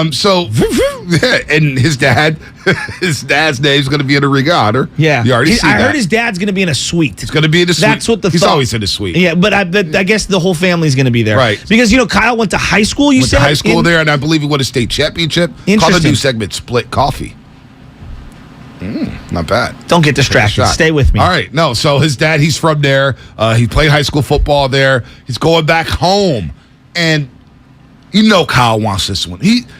I think it adds to the fact that, look, man, Trey Lance is gone. Fans are all over me. I'm getting snarky with the media. I want to shove it to them. I want to just win a game for a team they improved to 2-1. But then going back home to Denver on Sunday Night Football with all the connections between the Niners and the Broncos, doesn't it feel like this is one Shanahan has to have? Well, the national media is going to be looking squarely at him and Jimmy G, right? Yep. You're the guy that traded up to get this kid. The kid's now hurt. You're the guy that wanted to get rid of Jimmy Garoppolo. You're the guy that was going to start the kid day one. And now you're the guy who's going to be with Jimmy Garoppolo, and everyone thinks that you're better off with Jimmy Garoppolo except you. Or at least that's what I'm led to believe based off their actions. So I think this is a big one for him. And people saw what he did against his number one rival, which is Sean McVay. And he came up slightly short with Jimmy G. This feels like a big-time game. It's national. This one's got a lot of narratives attached to it. Him returning home, I don't know how much that does for me. Like, for me as a Niner fan. Do you think it does anything for Shanahan? I do think, personally, for him, it's a big deal. And I can't underrate that. But, think about it. He got into this profession because of his father. Yeah. Whether there's intrinsic value or not, I feel like he got into this because of his father. And part of why he's had some of the jobs that he's had is you could say nepotism. Right. And I would say, no, I think he's really good because he learned from his father, because the family business is what? It's football. It is football. And this is where the family business name was made. Yes, he was a coordinator with the 49ers, but Mike Shanahan truly earned his stripes. The 2 Super Bowls with John Elway in Denver. Huge. Terrell Davis, and of course, he's in the Ring of Honor. He had that orange jacket on when he had his name in the Ring of Honor. It's pretty sweet. And the white hair. Mike Shanahan looks... He's the picture of Kyle and Kirk Cousins talking, and you see Mike Shanahan doing this cheese. The lobster man. He looks like Master Splinter, man. Doesn't he? Yeah, go to 95.7 The Game, at Morning Roast 957. Is this Sunday night's game bigger for Kyle Shanahan or Jimmy Garoppolo? Let us know on the roast. I know it's a big game for Nick Bosa. I almost think... Why do you say it's a big game for Nick Bosa? Just to continue this path of trying to win the DPOY. Because Okay. Michael Parsons is balling in Dallas. And when you want to win a DPOY, again, These are the games you got to dominate. Very early. But yeah, the national These are games, the games you got to dominate. Myles Garrett's name is being echoed this morning because of last night's game. Yeah, he didn't do anything. You saw Baldy send a tweet. It's halftime. And Myles Garrett is invisible. You know what I'm saying? It's not good. But everyone told me how great, and I still like Myles Garrett. No one thinks he's a... But that's something Baldy said about Myles Garrett, that sometimes he just doesn't show up. That's what I'm saying. That's not good enough. Yeah. These games with Mike Tirico, a lot of Chris people yelled Collinsworth, at me that, Myles Garrett's way better than Nick Bosa. It's like, they're all really good. I know about that. But I'll take Bosa. The sucker free sit down. It's not bad. These games are primetime. You get the Sunday night game, and then you get the Monday night football game next week against the Rams. Yes. These are games you got to dominate. The back-to-backs. The national media see that. They're like, ooh, Nick Bosa, oh my Lord. Next thing you know, on NFL Ticket or NFL Red Zone, they're looking for number 97, right? But I want to throw somebody else into this mix for whoever, who's it more important for, or who's it bigger for, Jimmy G or Kyle Shanahan. This season's big for Jimmy Garoppolo. Every single game is a bank account game. I'm going to call it a bank account game. A bank account, a Scrooge McDuck. Right. You ball out this Sunday, the money goes up. The value goes up. Kind of like the stocks, right? Really? All of a sudden, that value goes up. Now I'm imagining him in Heat, you know what I mean? Like throwing giant duffel bags of money into a van. Cash me out one time. There you go, Kevin Dana. Look, every time he throws a completion, you see the dollar signs go up. Every time he throws an interception, it's like a momentum meter of Madden, right? Oh. You have the momentum it's like a meter. stock market? Yeah, there you go. Or it's like Sonic the Hedgehog, where the rings, where you're collecting rings, and then you get knocked, and then all the rings go flying. Yeah, that's Jimmy. Yeah, every that's a single good one. game. So, but shed ahead. But I also want to throw George Kittle in there. George Kittle has been paid a lot of money. A lot of people have cited how many games he's missed since he signed the contract, and the yardage, and the receptions. And a lot of people kind of forgotten about him. We talk about Travis Kelce. We talk about Darren Waller. We're talking about Kyle Pitts in Atlanta, who only has 4 catches on the season for like 38 yards. National television, number 85, making plays. It's another statement game for him to say, hey, you forgot about me? I'm still the best tight end in football. And so I'm going to throw him to that mix too, Shasky. George Kittle. Because a lot of people are not happy he missed the first 2 games. A lot of people think that maybe he sold out Trey. I don't think it's that deep. I don't think it's that serious. I think if he could have played, he would have played. They just need him to play. I mean, this isn't about who he likes, who he doesn't like. Like, when I'm paying you the amount of money that he's getting paid, I need him to play. I need him to be healthy because he's great when he's on the field. I mean, and when he's not on the field, the team loses. I think they're 11-14 now in games that he doesn't play. Like, there's that's not a good record. And so when you give a guy his yearly cash this year is close to $12 million, right? Right. Like, that's a lot of money on this team, especially when the quarterbacks are both making less than him. I mean, he is someone outside of Trent Williams and Deebo Samuel. He's the 3rd highest paid player on that side of the ball. Right. I need him to be the 2nd or 3rd best player on offense. Yeah, no doubt. And to open things up for Deebo, because the defenses are suffocating Deebo Samuel. Yeah. You bring up Deebo getting the ball in his hands. Well, I feel a lot better getting the ball in his hands at the line of scrimmage if George Kittle's out there on that field. Because now all of a sudden, our defenders really, hey, let's scheme up for Ross Dwelly. No. No disrespect to Ross Dwelly. No. Croft, when he was in the lineup. Are you really doing that for Charlie Warner? No. Number 85? Hey, the linebackers need to be on alert. The safeties need to be on alert. And without Justice Simmons for the Denver Broncos, and we'll see about Patrick Surtain, the Niners are going to have an advantageous matchup somewhere, whether it's Ayuk, Kittle, or Deebo. But it all helps because 85, George Kittle's back in the lineup. I also think that we've made a lot of their short yardage and red zone offenses. Been struggling. Boy, they could use George Kittle. He's a factor. Well, it's not just that you have to account for him, leaking out for a play-action play, but he also is a mauler. So it's like a double-edged sword there, and I just think that they really miss him in the short yardage situations and in the red zone spots. Yeah. And I know people will highlight the touchdowns. What he's at? How many career touchdowns does he have? 18? I got to look that up. He has 20. I'm looking at it right now. 20, 20 touchdowns. A career high of 6 in a year. So he may not score the touchdowns. Which was last year. But he's going to draw a lot of attention. And that opens up things for Jawan Jennings. It opens up things for Brandon Ayuk. It opens up things for Deebo Samuel. Maybe a running back out the backfield, Kyle Juszczyk. That's where he's important. He could just be a factor and not even get the ball. Just his presence alone, I think, helps this offense. Agreed. And I also think that as you referenced the amount of touchdowns, it doesn't take away from how good he is. But scoring touchdowns is a vital part of the NFL. Like, getting 6 is huge. How many drives are you watching where you're like, God, I'd love to have 6 here. I got to have 6. And I just look back at Vernon Davis's career. He dropped a lot of balls. George is a more scored, though. George is a more complete tight end. But I'll give Vernon this. You know what? I mean, Vernon was a damn great good run blocker. No, he was a great blocker. Damn good. But I think Kittle's got way better hands. But here's where I separate the two. Vernon would break a tackle and be gone. Gone. He had 2 12-plus touchdown seasons. That's crazy. Crazy. That is crazy. And that's the one area that I wish they would highlight him more in the red zone. That's the one area of this offense that I get most frustrated about is George Kittle not getting highlighted in the red zone, whether that be splitting out or in that play action. Yeah, I don't mean to be mean, but that's funny. A lot of Shasky, not to derail the show, but a lot of names coming in for the podcast. A lot of names. Our girl Vanchi, what is it? V2. Y'all already have the morning roast. What about the grind, where you guys get into the nitty gritty? Not bad. Coffee with J and B for your upcoming podcast. What else do we have? We got a lot of names. The Sideshow from Danker. I kind of like the Sideshow. Kind of like the Sideshow? I do. Of course you would like that. I do kind of like that. You want to be a rap video. Are we going to play that You want to Be be a Legit? rapper so bad. I kind of like that. You want to be a rapper I don't so want to. bad. I just want to Tracks a million. I just want to be in the video. That's all I want. I just want to be in the video. Stunner, hit me up. I do want to be in the Well, we may need permission slips to be in the Stunner video. Hey. I thought you were going to go Be Legit Sideshow. Turn this up. Yeah, this is hard. This is one of his best beats ever. Dude, R.I.P. Tracks a Million. He made hits. He did make hits. Woo! We're going to need a permission slip to go to a Stunner video, music video shoot. You see the video shoots he has? Yeah, I don't want to be on his IG feed. My wife would kill me. It's him shirtless and just women everywhere. It's working like everywhere. Like he's Ime Adoka.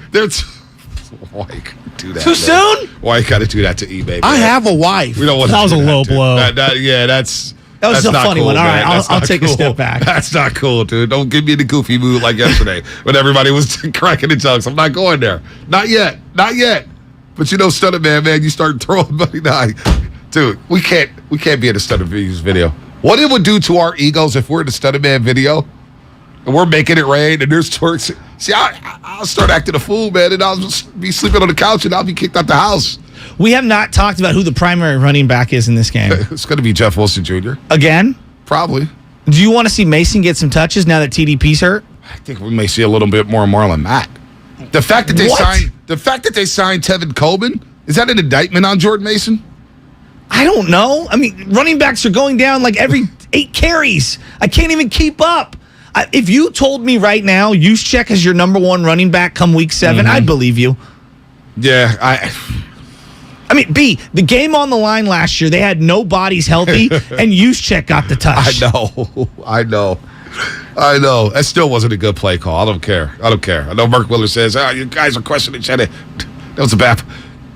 Trent Williams couldn't even run out the tunnel to start the game. I watched him. Rocco and I sat there. I was like, the Niners coming out this tunnel right here in front of us. They come out. You got the boombox guy. Trent Williams couldn't even move. He couldn't even jog down the sideline. He moved much better in game 2 than he did game 1 this year. Trent Williams. I was really looking at that because you were talking about it. Yeah. And I thought he looked a lot better in game 2. Dude, Trent Williams. Game one, he limped off the field at the end. And I was just like, jeez. You lose to the Bears. Trent's limping. Trey's taking hits. There's no Kittle. What the heck is going on here? But he did look a lot better, and Aaron Banks looked good. You know, a lot of people are saying, man, Antonio S., Bonte, you was done with Jimmy G. Remember that? We can't rally around the quarterback? No, Shasky was very half-hearted yesterday. What do you mean I was half-hearted? I was sincere. Rally around we do. Jimmy, and I just see you biting your lips, but you're onto something. This is it. We have to rally behind the guy. It's number 10. I'm a Niner fan. It's go time. Exactly. This is the last ride. It's a big game against Denver. When KD went down, DeMarcus Cousins stepped up. He did step up. Right? We all forget. He had a big second quarter against the Raptors. I mean, so like I'm not trying to say that Trey Lance is KD. What I'm saying is that when guys go down, next man up. Like we use that phrase a lot, and I think it's a big cliche, but it applies to this situation. Dude, Garoppolo can help this team stack wins. What do we know about this defense? They're very good. Yes. They're flying around, they're hitting. Yes. All right? We know Jerry Jeudy may not be playing in this football game. That's very advantageous for them. Very big. And Hamler is their other receiver, and I heard he was limited in practice this week. Their offensive line. Banged up.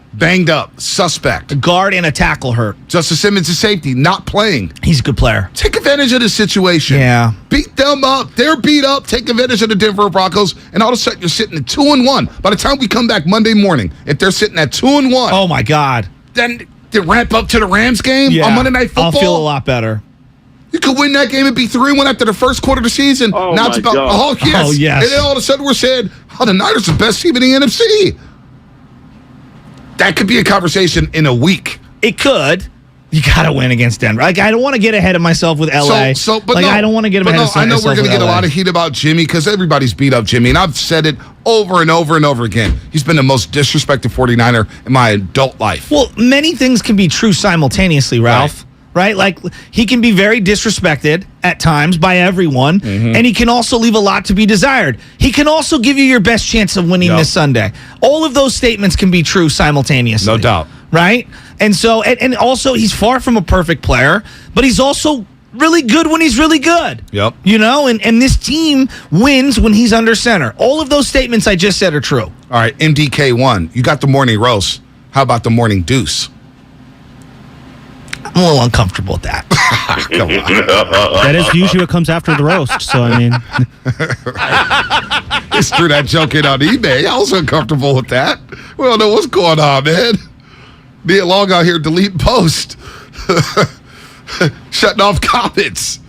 Dudes are going on Nia Long's Instagram page, dropping their numbers there like, hey, Nia, just call me. I mean, come on, dude. For those that don't know what you're referencing, yeah, they know. Everybody knows about the Ime Udoka. He's suspended for the season by the Boston Celtics.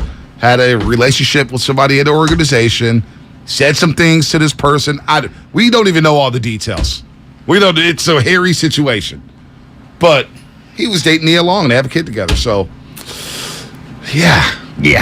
This is why I'm uncomfortable with all these relationship conversations when it comes to professional athletes, coaches, things like that. It's just, you just never know, and I don't want to get in the head of anyone. I have a hard enough time with my own marriage.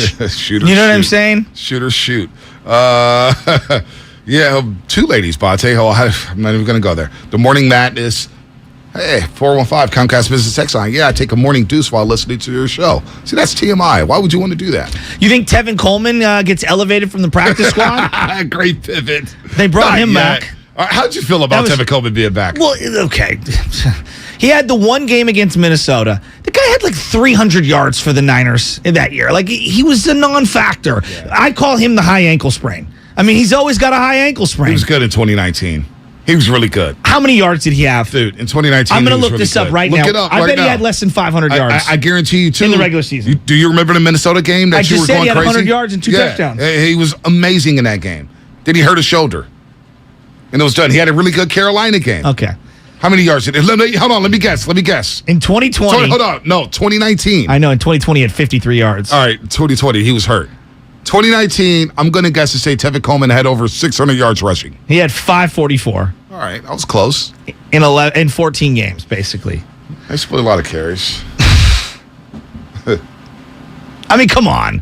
This is where we're at with the running game. And at the point, I understand, like, he knows the system. It's overrated. Just give me a young, youthful running back. Like, this whole, let me get some guy who's got no juice. I don't need 2 yards in a cloud of dust. All right? I need the guy that can maybe break one. Jet McKinnon, bring him back according to the 925. McKinnon's playing for the Chiefs. I know, the paper airplane. Yeah, and he actually looks good in number one. He looks good in number one. I know. All right, couple minutes. He's doing for Andy Reid what I thought he would do for Kyle Shanahan. All right, where are these people at? 888-957-9570. Line them up. Shameless shout-outs coming up in a couple minutes here on the Morning Roast. Shout out, you know what? Shout out whoever the hell you want to shout out. Pop Warner teams, high school teams. Shout out whoever you want. I don't want to just read text the whole time. Give a call. Shout somebody out on the radio, man. Shout out your daughter. Shout out your dog. Shout out your high school team, high school volleyball, cheer team, whatever you need to do. 888-957-9570. Shameless shout-outs coming up in a couple minutes. So I keep coming back to the same thing. You got the Russ narrative. You got the Jimmy G narrative. You got the Kyle Shanahan going back to his the place where his father was an absolute star. I mean, he's probably the greatest coach in Bronco history. Is that Mike Shanahan? Is that an overstatement? Yeah, he won the 2 Super Bowls there. I mean, that was their winningest era, right? I know that they were good Dan in the 70s. Reeves was really good. Dan Reeves was good. But they lost. They Multiple couldn't win the Super big Bowls, one. yeah. Couldn't win the big one. Yeah. Lost to the Washington Redskins. Niners. Lost to the Giants. Niners got blown out. Yeah. They got blown out in the Super Bowls. And they just lose. They got blown out. Mike Shanahan did win the 2 Super Bowls with Elway, which is what elevates him. And he was a long-time assistant there. He was an assistant there for like 7 years. So which one of those does it the most for you, like this weekend? Because I'm curious what the NBC broadcast is going to really highlight. I feel like it's Jimmy. So my big gut is going to tell me that they'll have a little montage of Shanahan being young, holding the headset. They'll show Mike in the suite. They'll show his name. But it's going to be heavily slanted towards Jimmy Garoppolo. The intrigue with number 10, because a lot of people nationally can't believe that this guy helped you go to the NFC Championship game. And you had him coming off the bench for Trey Lance. A lot of people don't get that. And I get it. I understand. And then you get all the comments about the veteran saying, hey, he gives us a better chance to win. It's going to be heavily towards Jimmy. How many shots towards Jimmy Garoppolo? The stats, the looks, him on a sideline with Brian Greasy. The image of Trey Lance and the cart, they'll have that, right? The last time he was playing for the 49ers, starting the game, NFC Championship game. Boy. Yeah, that's going to be all that. And then there's the Russ angle, right? Like, yes. I mean, look, it's a juicy game. It is. It's a juicy game. It really is. Man. And then you got the Hackett situation and everything that's going on in Denver. They've got 2 rookie coordinators that are on that staff for Denver. This is a winnable game, Well, right? and that's where I look back. I know we're going to make a big deal about Jimmy. I look at the head coach and I say, you have a schematic advantage over a very shaky early coach in Hackett, and then you should have a second-year defensive coordinator going up against a first-year offensive coordinator. And Shanahan, you're a seasoned vet in the NFL going up against a rookie coordinator on defense for Denver. Like, they should have all the schematic advantages. Denver, as banged up as the Niners are, they're equally banged up. Is this another gotta-have-a game? Well, how would you label this game? Aren't they all? Yeah, I know. Aren't they all? I know. It's not a trap game. But I'll say this. If you fall to 1-2 with the Rams, you can't look ahead. No. It's hard not to. It's hard not to. That's what I'm saying. If you finish the first quarter of season 3-1, Shasky. I'll take it 2-2. If you told me, Joe, after 4 weeks and you lose Trey and everything, and Kittle doesn't play 2 games and you go 2-2, I would take that. That's why this one's so big. Let's go. Shameless shout-outs, baby. Let's do it on a Friday. Shameless shout-outs. The calls are lit. The texts are coming in. YouTube, Twitch, and the Comcast Business text line. Spadoni, let's hit it.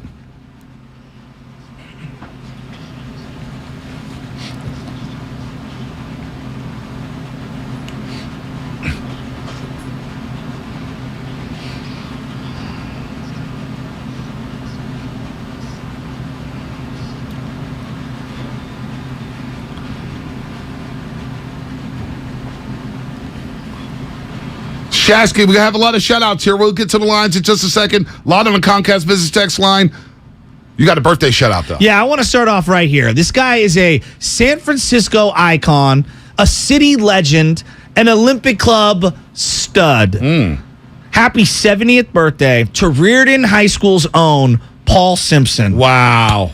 How about that? CYO legend who played with Kevin Rastani in the 1960s. Wow. 70 years old. Paul and me are going to create a podcast one day called City Life. I like that. It's going to come where we're going to expose all of these politicians who are fraudulently ruining our city. You might want to stay away from that. It's a joke. Yeah. But I love you, Paul. Paul tags everybody in emails to the mayor, left and right. Paul does care about this city. Happy 70th birthday, buddy. Can't wait to see you And rest again. in peace to Kevin Rastani. Rest in peace to Big Bird. Legend. Big Bird. Rest in peace to him. The gym is named after him now. He used to do a lot for, if I'm not, what's the spot by the zoo for special needs kids? I think he used to do a lot of things there, too, for them. I went unfamiliar with it. Yeah, it's right next to the zoo. Special needs kids, they go there. It's like a center for them. They could play games, play basketball. We went there one time with City College. Gotcha. There was Sonny Big Bird was there. We're all playing. He was a good dude in the Played community. first base and softball for many years against my dad and I. He's a great man, and he's dearly missed. All right, Spadoni, what you got? Loveman, what you got? Then we'll get to the lines.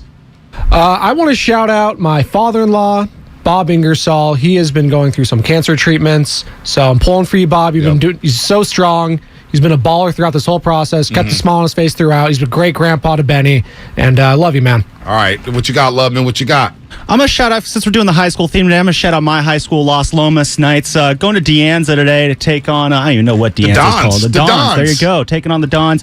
Knights off to a rough start, 1-3. Hopefully they can get it back on track against Deanza. All right, let's give it another shout out right here. Okay. Tommy Guerrero, if you're out there, a shout out to the SFPAL 49ers. They have a game this Saturday in Santa Cruz. Booyah! The 10 and under and the 12 and under SFPAL 49ers. I shout out my guy Nance P and the entire DC Stars organization. Nance P, his son, Fat, playing for the 6 and under team. These nicknames. Yeah, he's got a new nickname. That's an all-timer. Fat, come on. Hey, he knows what time it is, but I'm not going to give out the government name. I didn't get permission. But Nance P and everybody with the DC Stars, I was so impressed with their organization. They had the barbecue going. They had the ticket booth going. Was their offense organized. next level? Their offense is really good. Yeah? A lot of jet sweeps. Oh. A lot of jet sweeps. I shouldn't be saying that. Sorry to the Richmond. They haven't given out the whole damn Scott report. All right, let's go to Tamir in Oakland. We'll start off. Jimmy. Shout out Tamir. What's happening? Long time no hear. Hey, what's up, guys? Give a shout out to my sons. Pop Warner team play for the Livermore Bulls. They play Oakley this week on 24th. And I got to give a big shout out to my Tennyson Lancers. We got Oakland Tech this week. We about to get that dub 4-0, boys. Let's go. Let's go. Tennyson rolling right now, playing the Tech, playing the Bulldogs of Oakland Tech. I like that. Daniel in San Jose. Daniel, what's happening? Who you shouting out? I'm shouting out my son's football team. I'm assistant coach. Coach there. What football team? It's San Jose Hit Squad. San Jose Hit Squad. Saw you guys last week That's against a the sick Stars. name. Had San Jose Hit Squad. Shout out to Daniel. Turn down your radio next time, Daniel. It's the Pomeroy Center. The Pomeroy Center. The Pomeroy Center. There you go. That's what about. everyone's saying out near the zoo. Yeah. Pomeroy Center. Right, They who do a else good we job got? out there. We got Josh in Santa Cruz. What up, Josh, what's Josh? happening? Who you shouting out? Hey, what's going on, guys? I'm shouting out my mom, Janice Coda. She's a hard-working woman, 7 years old, still making barbecue for everybody. Nice. Got a big catering this weekend, and I just want to shout her out. I love you. Go Niners. Go Niners. There it is. 888-957-9570. Shameless shout-outs right now. Shout out whatever you want to shout out. 650. Shout out Coach White, AAU basketball. Yep. And then shout out Cyrus wants to shout out his bro, Michael Parsons in San Jose. It's his birthday. Leon coming in. FYI, my nephew Napoleon plays for the 10, 12 and under team, DC Stars too. Shout out to Leon and his daughter, young Dom out there in LA going to college, and she just got invited to the Filipino national women's basketball team. She's going to be trying out for that. Shout out to Dom out there and Leon doing the damn thing. Mason in Richmond. Mason, what you got? My name is Mason Bright from the Richmond Steelers. 8U Baby Maniac. Let's go, Mason. Mason, who you guys playing this week, Mason? Gone. All right, shout out to the Richmond Steelers. He was ready. He was ready to go. Mason, let's go to Gary and Martinez. Gary, what you got? What you got, Big Gary? Hey, what's up, fellas? Hey, I'm giving a shout-out to my son. Doing big things with the surf soccer team out here in the East Bay, and a shout-out to y'all. We love you, man. We love you too, Gary. We really appreciate that. 925 Comcast Business Tech Line. Shout out to Jimmy Garoppolo. That's right. 415. Shout out to Westmore High for having a great football field and no team. That's not right. Their field is good. They host Sacred Heart Cathedral for a lot of practices. Let's go to Howard in Oakland. What's happening? Oh, I'm doing okay. I just want to put a shout out to the Mac House from the West Oakland, McClymonth High School Warriors. Let's go. That's right. State champs. Let's go. Howard, state champs, go. Good baby. call, Howard. McClymonth's state champs are home with Marcus Peters. They've got a great program. 510, shout out Yuba City 8U team. Taking on Elk Grove this week. Let's get the dub, Yuba City. Taking on Elk Grove. That's a big game up there in Sacktown. And the 12U Panthers, the East Bay Panthers, are facing the Delta Patriots. So shout out to the baby boy Carter. I like that. 408 Comcast Business Excellence. Shout out to Aubrey in the second grade in Montgomery Elementary in San Jose. Dad loves you. That's Rick the father. Rick the father. That is pretty cool stuff. Shout out my wife Jessica for being such a great wife and mom. Always taking care of the kids. I can't wait to meet our fourth child, baby Drew Down. Wow. Baby Drew Down. Let's go. Shout out to Ed and baby Chaz out there doing the dead thing. Their kid, baby Chaz, is growing and is doing a great job. Took it to the playground yesterday. Had a lot of fun. I want you to Google Drew Down and the Loonies Ice Cream Man video. Oh, come on. Might be my favorite one of all time. It's unbelievable. Let's go to Delta. Drew Down, top 5 hair all-time Bay Area. Delta, all the way in Missouri. All the way in Missouri wants to shout somebody out. What's up, Delta? Drew Down. What's up, man? First of all, I'd like to give a shout-out to my boy, Butcher Boy. I met him last year at the 49er game, my first time going there. Let's go. And I'd like to give a shout-out to my clan on Call of Duty, 49er ERX, baby. Let's go, Niners! I love that. I love that. Was he playing against Kyler? Hey, I'll say this, though. Kyler did his homework at halftime. Hey, did you see that virtual reality NFL game that's coming out? I did see that. And they were like, Kyler's never going to practice again. He's just going to play virtual reality. He just plays street football against the Raiders in the second half. The 2-point conversion. He might not study, but damn, he's good. He did a little bit of homework at halftime. So sick. He knew where to run. Champo in Oakland. God. Champo, what's happening? You're on the road, so you're shouting out. I'm shouting out my 10U football team, Bay Area Lions. Let's go. Let's go, Bay Area Lions. What position you playing? I play running back and corner. Oh, this sounds like a that. player. Who do you guys have, Champo? Who are you guys playing this week? I'm playing the number 2 team, Grant Junior Pacers. Oh, you're going to smoke them, aren't you? Hey, this is a big game, Champo. Go out there and kill them, all right, Champo? All right. Let's go, Champo. I like that. I love hearing from the kids. I love hearing from the kids great. and the Pop Warner teams. Dustin in Mountain View. What Dustin, up, who Dustin? you shouting out, Dustin? Oh. Dustin, I just want to give a shout-out to my 2 sons, DJ and Marcus. We're on our way to school right now. Let's go, DJ Marcus. Good job, Get those Pops. books. Good job, Pops, getting them to school. And thanks for listening to the Morning Roast. Duke in the city. Our main man, Duke. What's happening, Duke? He is shouting out. Man, you already know what it is. Man, Niner Empire rise up. Let's go. I give a big shout-out to local 10, man. 91. Local 34, 75, man. We in big contract talks right now, man. Y'all keep us in prayer, man. We're trying to get this done. And like I just told your boy, a big shout out to my wife and my daughter, man. Especially my wife. She's been sacrificing a lot. She's doing this bodybuilding competition, man. She done transformed her body. She's a monster, man. You know what I mean? So big shout out to you, baby. If y'all listening, I love you, man. And the Niners, we gonna get this, man. I ain't forgot about y'all, man. We gonna do this next week on this home game. We gonna blow this up. Let's go, Duke. Let's go, Duke. Duke, Let's don't go, be Duke. a stranger. All right, let's go to Burchester, the city. Burchester, what's happening, my man? You're on the roast. What up, Bonte? How we doing today, brother? Hey, man, we doing great, baby. Big game on Sunday. Warriors Media Day Sunday. A lot of things happening in the Bay. That's what's up. Check it out, man. I want to throw a shout out to my AAU team that I coach, my 13 and unders, NP Force out of Pacifica, California. We play this weekend in the Bay City League in Atherton. Nice. At Sacred Heart Prep. Nice. Let's get it, boys. Let's get it, Burchester. Let's get it, Nice. boys. Let's get these last calls here before the injury report. Love doing shameless shout-outs. A lot of great programs out there. High school, AAU, Pop Warner. We love the kids on the Morning Roast. JW in the city. JW, who you shouting out? JW going once. JW, Like the you Marriott. gone. 510. 510. Shout out, a good one. Shout out to my 9-year-old daughter. I don't want to jack her name. What do you want to guess that one, Shasky? Marilyn, I think. Mealin? There's no R there. She scored her, Malin. Oh, she scored her first touchdown in school yesterday. Oh, that's cool, Malin. Very Good cool. job. Good and job, the Malin. girls can play with the boys all day, every day. Saw a lot of Don't girls. let anybody tell you otherwise. No doubt about that. Shout out to my son, Jorge, who had to listen to Niner Radio all week after his Raiders lost. That's from the 408. Let's go to Amir and Concord. Amir and Concord. Then we'll get the Marie, and we'll shut down shameless shout-outs. Amir, what's happening? Who you shouting out? I would like to shout out my football team, the Concord Cobras. Let's go, Concord Cobras. Who you guys got this week, Amir? I forget what they're called, but they're Broncos. Hey, it don't even matter. The Broncos are going down, baby. Hey, you know what? I want to shout out all the parents out there and the grandparents and the aunts and uncles that are schlepping these kids from practice to practice, game to game. There's so many travel ball and AAU parents and football and soccer, whatever the sport is, and you know what it is. You drop your kid off, and then you got find something to do for an hour or two, or you're at a field all day. And you're there all It's a day nightmare. long. It's an They're all absolute day long, nightmare. but they're So always shout out to supporting. the parents, man. No doubt. Shout out to the Fairfield Falcons. You football. Let's go. Game of the week 10 and unders. Let's go, Fairfield Falcons. And then Marie in San Jose. Marie, you're going to finish this off. Marie, who you shouting out this week? Thank you. I want to shout out my son, Mr. Brancati, who is in his first year of teaching.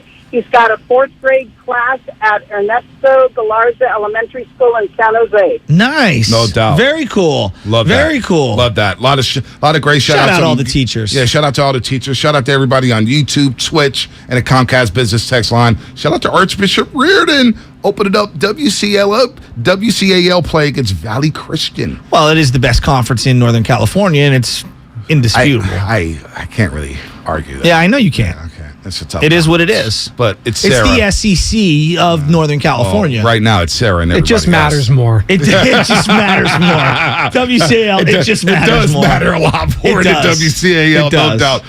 But it's Sarah, St. Francis, and everybody else. Somebody got to catch Well, Sarah's good. In football. First, Big Sexy in the 415. I want to give a shout out to my fellow Crusader brother, Butcher Boy. Let's Bay go. Area Bonte. He's calling me Bay Area Bonte for holding it down on YouTube. Let's go. Love that. Thank you, brother. Thank you. That was a lot of fun, man. Shameless shout outs every single Friday at about 7:40. It'll make you feel good. Hear from all the parents, all the kids. That was fun. It was fun hearing from all the kids calling in because sports is a big part of a kid's life. Yep, You know, no for the ones that play. It's not for everyone. Some kids are into dancing. Some kids are into, doing plays and musicals and things like that, or whatever it might be. Some might just be playing video games. You know what I mean? But, sports is a big part of a lot of kids' No lives. doubt. Drew Don't Care. Shout out to car wash you get after the oil change at the dealership. I like that. Well, no, you should actually go to Kirby. Kirby.com. CURBEE.com. This is Shasky. I'm Oil 15. Oil 50. Shasky, 50. this is Check why I'm that. angry. That's why I'm angry. Why? It's Friday. I shouldn't be, but it's your fault. You blew my birthday. Just blew it up. Mm-hmm. I didn't want anybody to know. You blew it up. Shout out to Big 5-0 for Bonte. Antonio, shout out to the ring still in the store that Bonte hasn't bought yet. That is not my fault. It's your fault. With that Go from said, boyfriend to hubby. So let's make that happen this year. Okay? it's been a rough week for you, boy. I've heard the M word a million times this week. Well, I mean, you're dripped in gold around your neck. You look phenomenal. I know. Speaking of that, let's see an injury report. Let's go Spinone. That mouse was moving back there. Really hurt. Brought to you by Boxer & Gerson, You got a Northern finger cramp. California's premier workers' compensation law firm, helping injured workers get their lives back for over 40 years. Shout out to Jay Spadoni. Number 2's on the way. Yes. Big's about to be a big bro. Jay hanging in there. Jay Spadoni, I got your back. Shout out, Joe. Your life's done. Yeah, I mean, Joe It's been done. I mean, it's been done for a long time. Big, how long you guys been married, Joe? 5 years. 5 years. How long you dated? 10 years. Wow. Look at you, Joe. You still got all your hair. Unbelievable. I'm receding now. It's receding. Well, he's got all that chest hair, too. He's He down. does have the taco meat. No doubt about that. Hey, injury report. Broncos. They did not provide any positivity when it came to Jerry Jeudy yesterday. The star wide receiver from Alabama. Remember, he was in that first round class with Justin Jefferson and Henry Ruggs and CeeDee Lamb and all those guys. Well, he's in danger of being ruled out for Sunday night's matchup against the Niners due to a shoulder and rib injury. He did not practice all week. We'll see what happens today. And we'll ask Benjamin Albright at 8:30 about the Denver Broncos. But he was seen suited up on the sidelines. But you know what?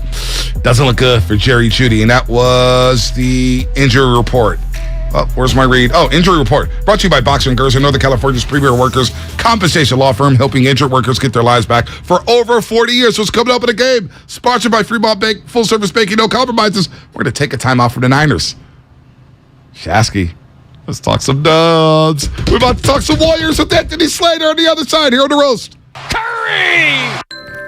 Are you ready for your palm reading, my dear? Yeah, let's do this. I sense that you crave something. More reliable. Right. You know you deserve better and want out of a relationship. Yes, with my big name wireless carrier. You're who now? My big name wireless carrier. That's why I switched to Xfinity Mobile. Now I get unlimited with 5G for $30 per month on the most reliable 5G network. Let's talk about your aura. It's so... And get this. They can even save you hundreds a year on your wireless bill over T-Mobile, AT&T, and Verizon. Wow, that's actually really impressive. Yep, but you already knew that, didn't you? Oh yeah, I definitely saw this coming. Start seeing savings today. Switch to the fastest mobile service, Xfinity Mobile. Now with the best price on 2 lines of unlimited, just $30 a line per month. Switch today. Xfinity Internet required. Price comparison for 2 unlimited lines under available 5G pricing plans of top 3 carriers. Taxes and fees extra. Reduced speeds up to 20 gigabytes of usage per line. Most reliable based on root metrics. US report. Comcast analysis of mobile Wi-Fi and cellular data from Ookla Speed Test Intelligence Q2 2022. Kirby is your driveway mechanic. They bring the shop to you with brake replacements, oil changes, washes, and so much more. Get $50 off your first oil change with code OIL50 at Kirby.com. That's CURBEE.com and use code OIL50. Come into Friedman's Appliance in Pleasant Hill September 23rd through September 25th for their fall clearance sale event. Take advantage of factory direct prices, one-of-a-kind opportunities, special pricing on floor models, and convenient financing. And save on new appliances from trusted brands like Miele, Bosch, Electrolux, LG, and Maytag. Visit Friedman's Appliance in Pleasant Hill for their fall clearance sale event September 23rd through September 25th for the best time to save on new appliances for your home.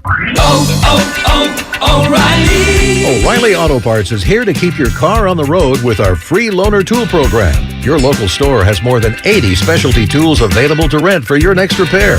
Refundable deposit required. Ask our professional parts people about the loaner tool program today at your local O'Reilly Auto Parts store or visit O'ReillyAuto.com. O'Reilly Auto Parts. Have you considered walking through another door? I don't mean to pursue another opportunity, but upgrading a door in your home. Now, if you are in fact looking for another opportunity, Golden State Window and Door can provide you with plenty.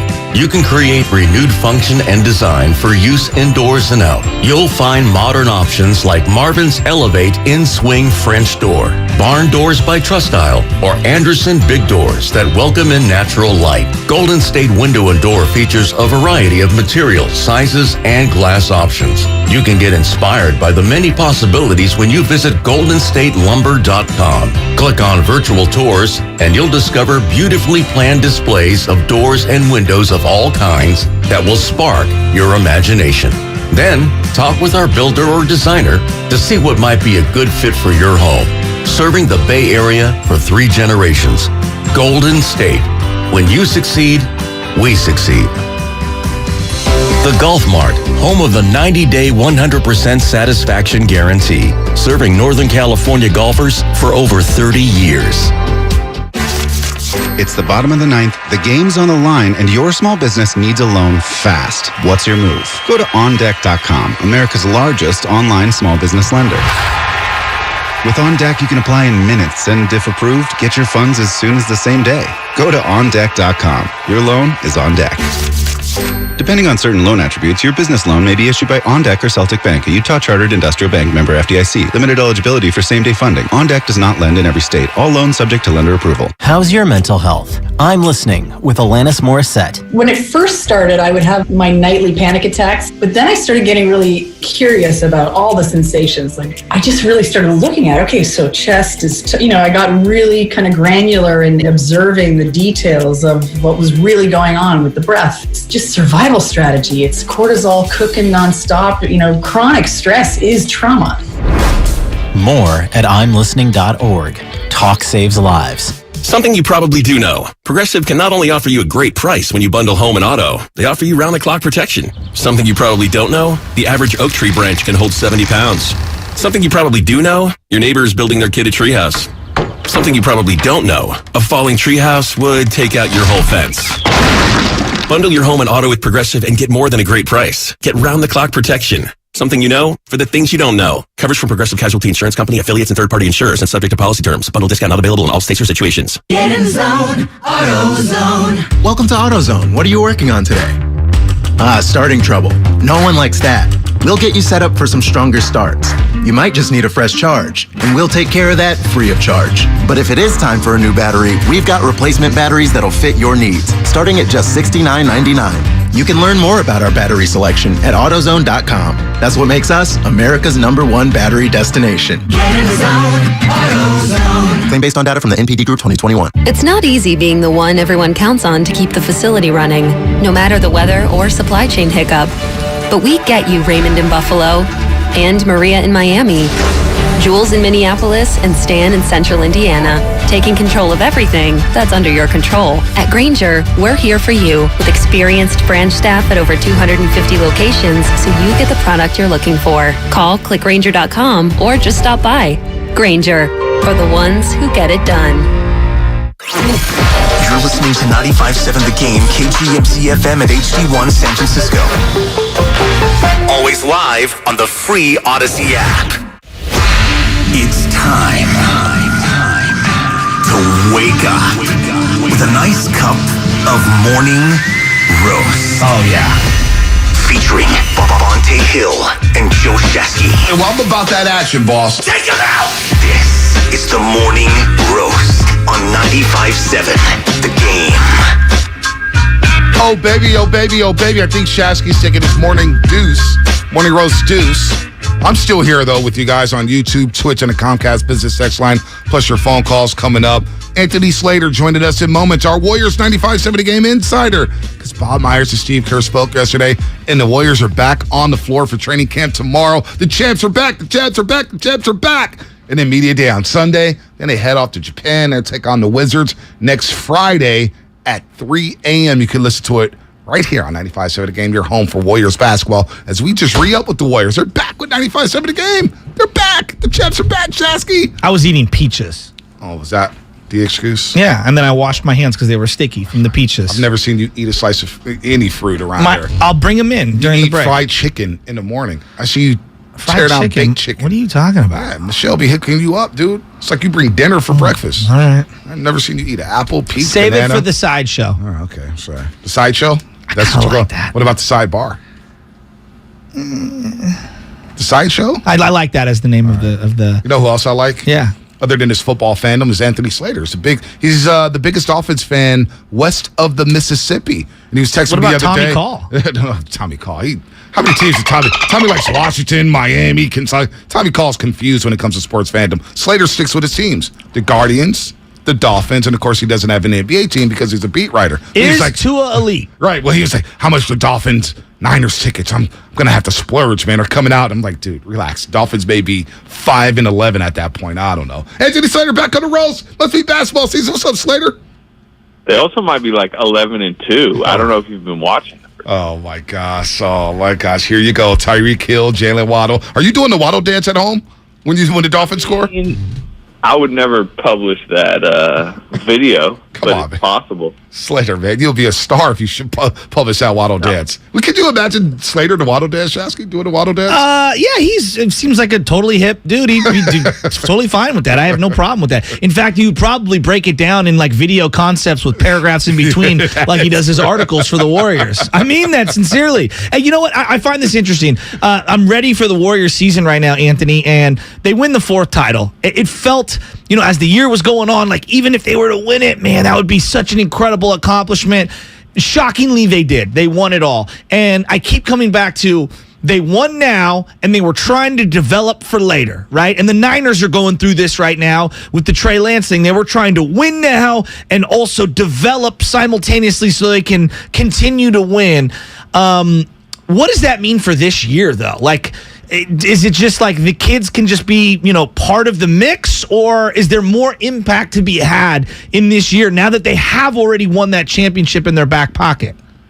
Yeah, I think that last year there was more pressure on like the idea of what they were doing, right? Like if they didn't win last season, we might have blamed it on the fact that they were also trying to develop.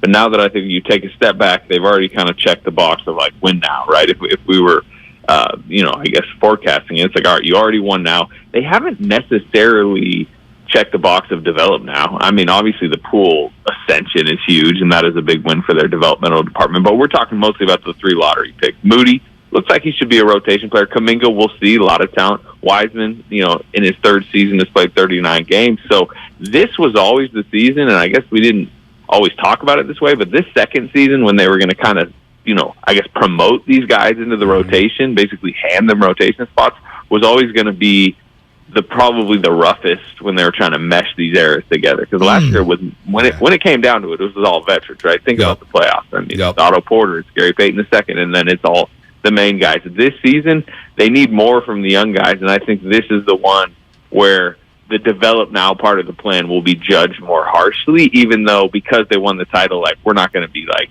beating down the doors of the franchise. Like, why did they do it? 95.7 The Game insider Anthony Slater breaking down some Warriors basketball. I promise, Anthony, I'm not going to ask you a 55-second question like my partner just did. So, what is the biggest storyline you'd like to ask? Asking you do like to. What is the biggest storyline going into training camp? Because there's a lot of talk about the contracts: Draymond, Jordan Poole, Andrew Wiggins. Is that your biggest storyline to you? The contracts and who could be gone after this season? I mean, that's like, I guess, wider scope, biggest storyline surrounding the franchise. But I'm not sure. Like, we're not going to get answers necessarily at media day. Now, I'm curious how Draymond answers a potential question about it, how Poole answers a question. But Poole, they're not even meeting with Poole's representatives. Which, by the way, we got news on that yesterday. Right. They're going to meet after they come back from Tokyo. Maybe something gets done. Maybe it doesn't. Same with Wiggins and Draymond before the year. But if we're just talking about like what I want to know in the next couple weeks, I want to just see what James Wiseman looks like. Now, this is how many times have we discussed this and been asked this question over the last few years? Just a few. Yeah. Just a few. But he's apparently in the facility all the last month and a half, like playing every single pickup game he can get in. The knee's feeling good. He's feeling confident. We'll see how that translates to the court, but he's at least physically there. So it's time to find out, if he can help, how he can help, where he can help, what lineups, all that. Where is Draymond at? Because he has that player option for $27 million after the season. And look, I don't see how he wouldn't pick that up. But are the Warriors even intrigued from what you've heard on maybe maxing him out this year and giving him an extension? Or is Poole priority 1? Is Wiggins priority 2 and Draymond priority 3? Yeah, I mean, they're purposely not like, message it out there like, the list of priorities because, you want to create some issues in the locker room.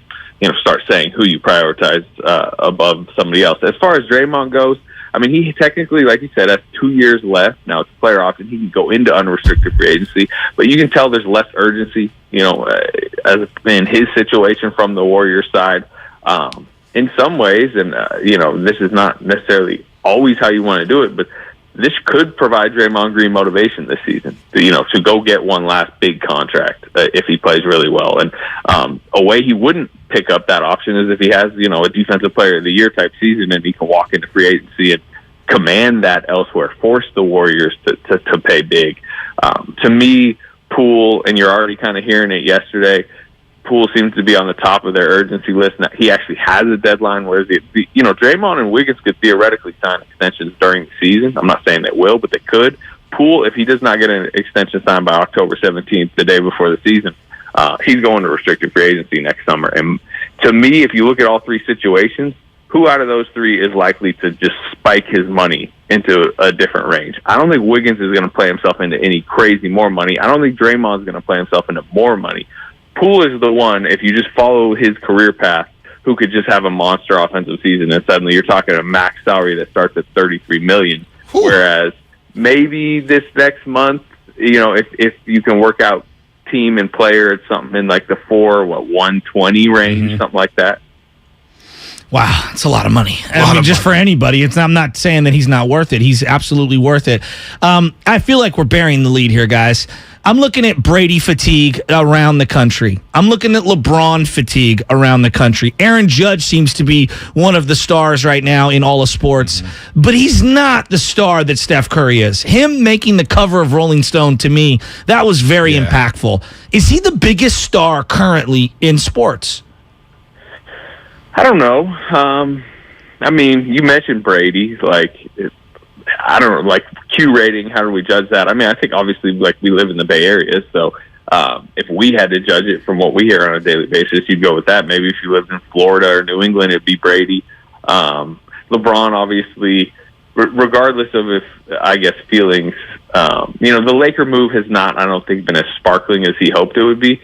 But if you're just talking about, recognizable names, I mean, I don't know if he's above Steph. To generally answer your question, I mean, Steph is a top 3, top 5 athlete in the world. I mean, there's no question about that. And then the other thing that Steph clearly seems to be doing is what Brady and LeBron did, which is elongating his prime, which makes him increasingly more famous as it goes on. I think Brady's become a lot more popular, positively over the last 3, 4, 5 years. And I think it's because people are just how is he doing this? It's like an unbelievable physical feat. He's playing an NFL quarterback at age 45. I think people will continue over the next few years to go, like, how is Steph still this good at this age? And I think we saw that last year. Yeah, what's the encore look like for him this year? I mean, like, that's what I keep coming back to. He wins his 4th championship. I think it's the greatest game in Warrior history, Game 4. I mean, it's his individually greatest moment on a stage like that. His Game 4 is one of the greatest games in any sport that I've ever seen. Like, how does he even top what he did last year, or is this just one big celebration of Steph this year? Yeah, man, I don't think he needs to top it. He just needs to have another, like, top 6 player in the league. Another MVP season. I'm not ripping you, but and his percentages were down. It's crazy, too, Slater, because his percentages were down in the regular season, and yet we all forget about it because of his epic finals performance. Yeah, I mean, we spent, like, the middle parts of last regular season, like, wondering about his three-point shot. Even people like, did he get too buff? Is he But remember the record chase? I mean, that weighed on him last season. And that's just, like, also, the shot probably won't be 2006 unanimous MVP again, where he's, like, shooting an absurd amount of per game and hitting 45% of them, which is fine. I think the big thing, like, the guy keeps himself in such elite shape, and that showed itself in the playoffs. That showed itself, I thought, most in the West Finals when Luka was wearing down and Jason Kidd's on the podium talking about how good a shape Steph's in, and it's kind of not necessarily a subtle shot at Luka, but it's kind of like hey, if you want to be at this level, get in shape this summer. Right. And that's not what you normally hear when a 34-year-old is facing a 23-year-old. It's just like that to me spoke so much to what Steph does, and also to why I'm confident coming into this season. Like, I don't think you're suddenly going to see Steph, Game 3 of the season, like, man, like, I don't know, is he not in that good of shape? Like, is he declining? The way he keeps himself physically, I just think any type of decline over the next 6 seasons is going to be so gradual because he's going to fight it off so well. Also, the family ages very well. Del Curry played till he was 37 years old in threes. Yeah. Seth, they mature later in their careers. They mature at the 29-30 range and then age gracefully, and obviously the skill, the hand-eye coordination, that always ages better than athleticism. That's a great point. Anthony Slater, our 95.7 The Game Insider here on the Roast. Last one for you. Will anybody ask Curry about some of the details in that Rolling Stones article, specifically the Kevin Durant noise where, he asked Bob and Steve and they had the conversation. A lot of Warrior fans are like, no, we don't want KD back. But we all understand you got to have that conversation. It's Kevin freaking Durant. Will you ask that question? Is that the question you want to ask Steph tomorrow? Or Sunday at Media Day? No, not really, because, you knew they were kind of kind of juggling it around a little bit behind the scenes. It never got anywhere close. Like, this wasn't like, it was at the 1 yard line and they're calling Steph, like, do we pull the trigger or not? Like, they weren't even really discussing, possible packages. It was just kind of floated, and clearly Steph in the interview, he's willing to put his name on it, I think, and it's been theorized. I think he just wants that Durant era to be looked back on more, with positive light. Longingly. Yeah. Yeah. Which I understand, right? I mean, that was one of the best runs in NBA history, 3-year runs in NBA history, and it's still a little bit like in Oklahoma City. It's still tough for the local people to talk about. It's just weird that the two places Durant left, that's how it is. So I think that it was more like that. As far as what question I want to ask Steph, I think the Durant stuff, not only is it in the past, it was never actually going to happen this summer. I'm more curious, what's the hunger level of this team this season? I mean, they fed off this just desire to get back to the mountaintop last season. They got back. What's left? That's kind of my Anthony, I dare you, double dog dare you to ask Steph Curry, are the 49ers better with Jimmy Garoppolo than they are with Trey Lance? I feel like you guys probably get them on the radio show at some point during the season. I feel like that's a Shasky question. That is a Shasky question. Well, I would also ask him about the President's Cup that's going on this week and how both teams have been gutted because of the Live Tour. But that's neither here nor there. I want someone to ask him that question just for fun. Anybody. You think Klay Thompson watches football still? Is he still a football fan? Yeah, probably. I mean, I know he's watched a lot of Dodger baseball. I know. Why you got to do that to me? Yeah, I mean, you brought it up. You did bring it up. That's an interesting one. The hunger level, especially with the Clippers. A lot of people talking about the Clippers and hyping them up. Hey, are the Warriors the really favorites coming about in? The Clippers on a football Friday. We're going to get you out of here later. Are the Warriors the favorites though? Because I feel like, to your point about, hey, is the hunger there or whatnot? I'm hearing a lot about the Clippers, Anthony. But how can anybody not pick the Warriors and try to go back to back? Yeah, look, if you were just like, you have to pick a team to win the West, I would pick them. But if you said Warriors or the field, I'd pick the field. I think it's kind of wide open. Denver's vaulting maybe back into contention with Murray back. You mentioned the Clippers. The West is, to me, like the West was wide open last season. The Warriors kind of walked through the front door. They weren't some Goliath, and now they're bringing their top 6 back. So, again, slight favorites in the West. I probably would have said Celtics were favorites to win the title, but I'm not sure I'm saying that anymore. So, they have as good a chance as anybody. Yeah, we'll leave that Celtics situation alone. Press conference coming up, I believe, at 11 o'clock in Boston, or 2 o'clock in Boston. Could be wrong there. Anthony, always good to hear from you. Basketball season's here. I'll see you on Sunday at Media Day. All right, fellas. Thanks for the time, Thanks, as always. Anthony Slater, our 95.7 The Game Insider. I didn't mean to. I just shouldn't have done that to you, man. Your long question. You always do that when you're. Well, I was trying to set something up. Stretch. It's like, But no, Slater's always good in basketball. Where's your back, Shasky? I know. I'm going to pivot real quick. Tim Kawakami was on with Damon and Ratto yesterday. He said first time in 22 years he will not be at a Warrior Media Day because he's going to be in Denver. That's insane, huh? And the reason why I bring up Tim Kawakami is because I was listening to him, obviously, with Damon and Ratto. I know, he joined 95.7 The Game. It was amazing. It's good to see that he's finally shown, that the dark side is the right side. So we're over here at Death Row, and he tweeted out earlier today, the 49ers opened this week 2.5-point underdogs in Denver. That was on Sunday night. Yeah. Now they're 1.5-point favorites.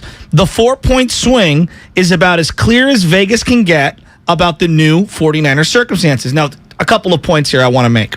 So they started off as underdogs. Now they're favorites. Why do we do this transitive property when it comes to Vegas? Why do we do this? I'm asking you, like, it's because the sharp bettors are saying that the Niners are clearly going to win this game. A 4-point swing just doesn't happen like that. But is it clear because of Jimmy Garoppolo, or is it clear because of the Broncos' injuries? Well, and also the lack of faith in Hackett. Right. The public's lack of faith. So, like, But it's also sharp money, too. I'm not a bettor. Early on. Yeah. I'm not a bettor. So the reason why I ask you is this is why do we put so much weight into what Vegas thinks? By the way, the Celtics conference is happening now. Oh. Some people do. Well, it's an indicator of how the sharp experts, the experts who study this stuff on a week in and week out basis, on how they're feeling. And for the most part, they're right? The public. Are they? Yeah. I mean, Vegas usually wins. Well, Vegas usually wins. The line is set up so that they get even money on either side. Yeah, but they want to win too. But when you look at this line, the 2.5, right? And then you see, okay, Jimmy's back. Niners look good. And then you couple that with the Broncos' injuries and the way they've played. Maybe we've overrated the Denver Broncos. And so the Sharps are like 2.5. We think the Niners are going to win this game outright. Let's go ahead and bet the money. Now, I don't know when this live movement changed. Because when the live movement happens on a Friday, Saturday, Sunday, that's the public coming in betting on the money. But if it happens early in the week, like a Sunday, Monday, Tuesday, that's the sharp bettors. And some people look at that stuff, and for the most part, the Sharps are right. The Sharps are always on the right side. If I polled 49er fans and I said, Sunday midway through that game, or I guess early in that game, are the Niners going to beat Denver? I'd be like, I don't know. I think it's a coin flip game. Right? And then now that we've got Jimmy Garoppolo quarterback, you're asking me the question, are the 49ers going to beat Denver? I have the same response. I don't know. I don't know. I don't understand why there's all these dramatic swings. I view it very comparable to what they had in the situation before Jimmy was in there. Right. And that's not a me slamming Jimmy. It's a me not really understanding how good Denver is. Now, I don't know how good Denver is. Exactly. I fear their defensive line. What if Trey doesn't get hurt and the Niners beat the Seahawks 28-7? They beat them by the same exact score. My feeling is the spread would have changed again. And add the fact that George Kittle's playing. No, that's a factor too. That I think is a good one. I don't think it's all tied to Jimmy Garoppolo. That's what I'm saying here. Quarterback moves the needle. They say that the best position players in the league are only worth like a point or something. But I'm not as educated as you are. But we watched the 49ers. How important is George Kittle to this offense? I would say he's, very vital. All right? Very vital. How important is Jerry Jeudy to the Denver Broncos I think he's vital. All right. How important is Justice Simmons at safety? I think he's very important. DJ Jones on defensive line. Got 3 years of $30 million.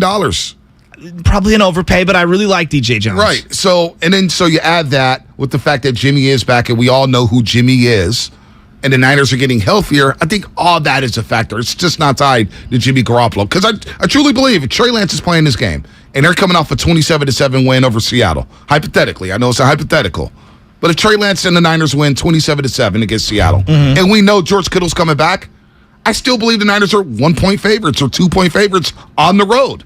Think about the odds for the Super Bowl and where the Niners are at. Trey Lance is playing quarterback, and a lot of people are picking the Niners to go deep into the playoffs with Trey Lance at quarterback.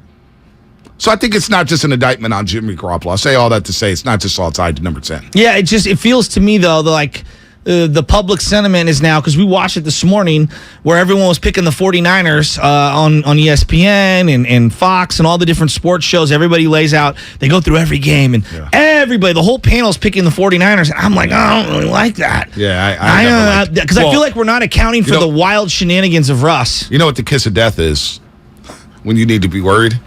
Is when Guru bets on your football team. Why you got to do him like that? No, because he bet on Florida State last week, and I said, damn it, Guru. Guru does not have any power over whether your team's going to win or lose. When he bets on your team, go the other way. Do not liquidate all assets. He took Pittsburgh yesterday plus 4.5, and everybody's like, oh, we got to take Cleveland. What's his record? Spinelli, come on. What's his record this year in betting? 11-19. Oof. Spinelli, what'd you say? It was not good. It was not good. Your boy was 9-7 last week, though. 10-7 now. Who, you? Yeah. Oh, we're not talking about you, Spinelli. We don't care about your bets. Make it about me. Shout out to the Morning Roast. Stay off of my timeline. 707, guys. Shout out to the Morning Roast. I couldn't get through my day without you. I told Sam Loveman, and we were told that Guru would make an appearance on Saturday at our little baseball event that we're going to do. Guru's not coming. At 11 o'clock at Balboa Park here in San Francisco. Is not coming. And I told him, you are setting yourself up for being let down. Guru is not coming all the way to the city. Some extended member of his family. I twisted his arm a little bit on it yesterday. Dude, think he might be able to show up. Guru is not coming to the city at 11 a.m. Yeah, expect one of his distant relatives to pass away that morning. It's college football. He'll be tweeting about college football. Why would you do that? That's love. The caddy is broken. What's coming up on Game sponsored by the San Diego Tourism Authority. Benjamin Albright, Mike Silver's best friend, joining the roast here on 95.7 The Game. What's the best way to get hyped up for Niners Broncos? Listen to the Kickoff Show with Larry Krueger and Lorenzo Neal. The difference is I've been out there with Stephen Nair, you have it. The difference is I've been out there with Achilles Smith, you have it. The difference is I've seen this game and played it, you have it. This is the Bay Area's sports station, 95.7 The Game. Hey, Becky, what about this beat for your next song? It's cool, but I'm into faster stuff lately. Like Xfinity that gives me beyond gig speeds. Got it. What about this then? It sounds powerful, just like Xfinity. Because its supersonic Wi-Fi has 3 times the bandwidth, you can connect hundreds of devices at once. That's what I call power. Unbeatable internet from Xfinity. Made to do anything so you can do anything. Get the Xfinity Supersonic Bundle with unlimited gig speed internet, Wi-Fi equipment included, and a free 4K streaming box. All for $50 a month with a 2-year internet rate guarantee and no annual contract when you add Xfinity Mobile with unlimited data at regular rates. Go to Xfinity.com/gig, call 1-800-XFINITY, or visit a store today. Limited time offer. Restrictions apply. Requires paperless billing and autopay. New Gigabit Extra internet customers only. Taxes and fees extra and subject to change. Xfinity Mobile requires post-pay Xfinity internet. Reduced speeds after 20 gigabytes wireless usage. After 24 months, regular rates apply. Requires compatible Xfinity gateway. Everything, our farm, our stand, our pop-up shop, it really all started when we discovered the benefits of local, raw honey for our family. And then we decided to turn it into a business. We were looking for something to help us get up and running. So we got the Chase Business Complete Banking Account. It's more than a bank account. It comes with Quick Accept, which lets us take card payments anytime, anywhere in the U.S. using the Chase mobile app. Plus, we get same-day deposits at no extra cost. For us, it's more than honey. It's about sharing a little sweetness with the world. Get the Chase Business Complete Banking Account with the essentials you need to help get your business going. Learn more at chase.com/business-complete-banking. Chase for business. Make more of what's yours. Quick Accept is not available in U.S. territories. Enrollment required. Usage subject to approval. Same-day deposits available for payments before 8 p.m. Eastern Time, Sunday to Friday. Fees and rates apply for checking and processing. Limitations and restrictions apply. Participants compensated. Merchant services provided by Payment Tech LLC and WePay Inc. Subsidiaries of J.P. Morgan Chase Bank and a member FDIC. Do you think all premium fuels are the same? Well, your engine doesn't. Shell V-Power Nitro Plus helps keep your engine running like new because it's engineered to defend against 4 main engine threats: gunk, wear, corrosion, and friction. So next time, choose Shell's most advanced fuel ever. It's fuel for thought. In engines that continuously use Shell V-Power Nitro Plus premium gasoline. Are you looking for a rewarding new career? Join the United States Postal Service and apply for roles nationwide. Serve your community with pride and receive benefits including competitive pay and opportunities for advancement. Whether you are looking for full-time, part-time, or seasonal positions, we have options that may be perfect for you. The United States Postal Service is an equal opportunity employer. Apply now at USPS.com/careers. Visit Friedman's Appliance in Pleasant Hill September 23rd through September 25th for their fall clearance sale event and take advantage of one-of-a-kind opportunities. Visit Friedman's Appliance Fall Clearance Sale event for the best time to save on new appliances for your home. Progressive Insurance protects people's cars, homes, and other vehicles. But if you've ever seen our commercials or even just heard our name, you probably already knew that. What you may not know is that we support Humble Design, a nonprofit that furnishes homes for families and veterans emerging from homelessness. Because a little help goes a long way. And a lot of help, well, you get the idea. Now, if you already knew all of this about Progressive Insurance, we're impressed. We'll have to find something else cool to tell you next time. Find out more about how we're dedicated to our customers and communities at Progressive.com. Progressive Casualty Insurance Company and Affiliates. On the south side, we got 6 poly panels, and please make sure they're flush. Kwame is converting everyone on the block to solar power. Please get a crew to wrap up 202 South Duane. He needs more certified installers before the sun sets on his business boom. Well, let's pick up the pace. We got a long day. Indeed can help him hire great people fast. I need Indeed. Indeed you do. We instantly connect you with quality candidates whose resumes on Indeed match your job description. Visit Indeed.com/credit and get $75 towards your first sponsored job. Terms and conditions apply. Dancing crew, trip for 2, nailed the final interview. Game with Doug, brand new mug. Come here, kid, give me a hug. The more you want to do, the more we want to do. Boosters designed for COVID-19 variants are now available. If you've had your primary series, schedule an updated COVID-19 booster appointment as soon as you're eligible. Sponsored by Pfizer and BioNTech. In San Francisco today, morning showers, otherwise sunny, highs in the mid-60s. Weather brought to you by Ashley Furniture. Your neighborhood Ashley store has all the styles, selection, and value you'll need to invite fall in this season. Find furniture you'll love by shopping locally or visit Ashley.com today. Score big with Xfinity Internet. It's made to do anything, so you can do anything.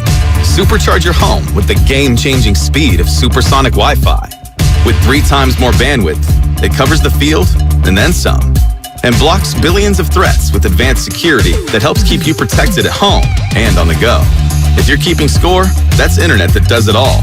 That's unbeatable internet from Xfinity. Learn more at Xfinity.com. Restrictions apply, not available in all areas. Kevin Hart's Reality Check Tour is coming to Chase Center on October 1st, and 95.7 The Game has your tickets. Listen to Willard and Dibs all this week around 10:30 for your chance to win.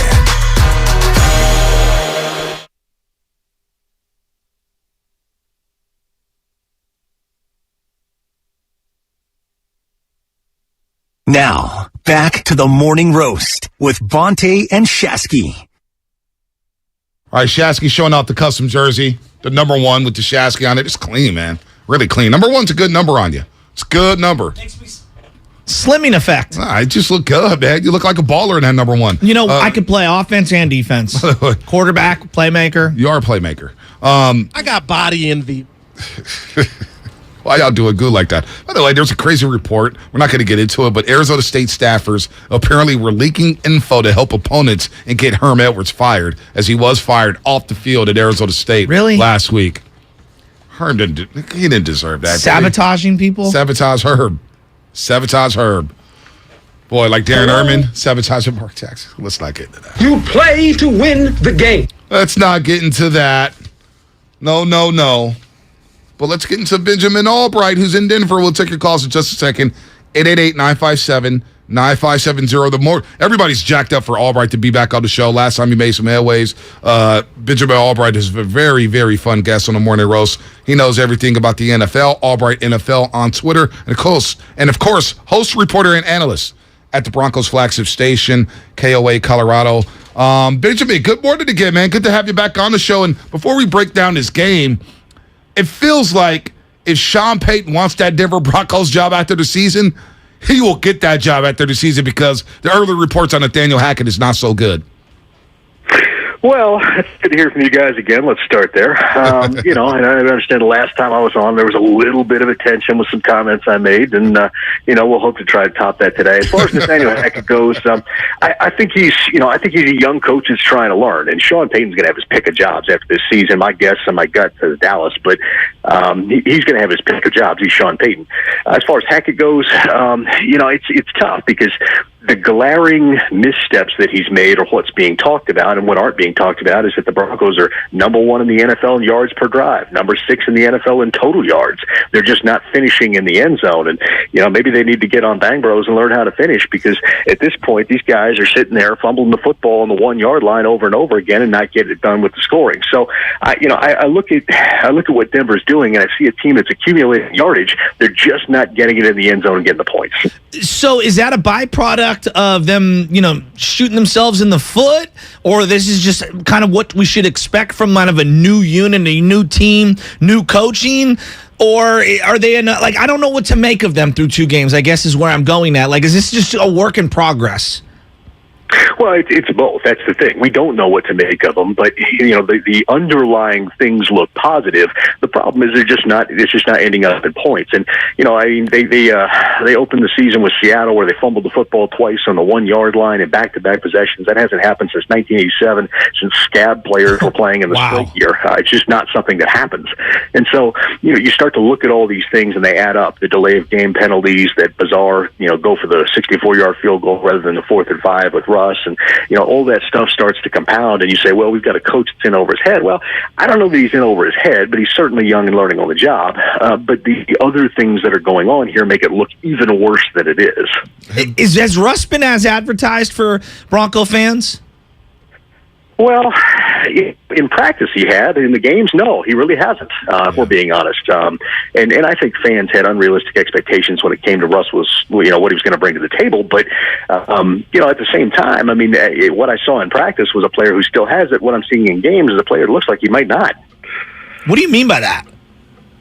Well, there was against the Texans, there was I don't remember which down it was, but they had a goal-to-go situation. They're inside the 5. All Russ had to do was take off 3 yards and scramble on a boot, and he had it free and clear, and he chose not to. He tried to throw the ball, and he threw the ball, and it wound up in an incompletion. He literally had to take 2 steps to get in the end zone. He just didn't do it.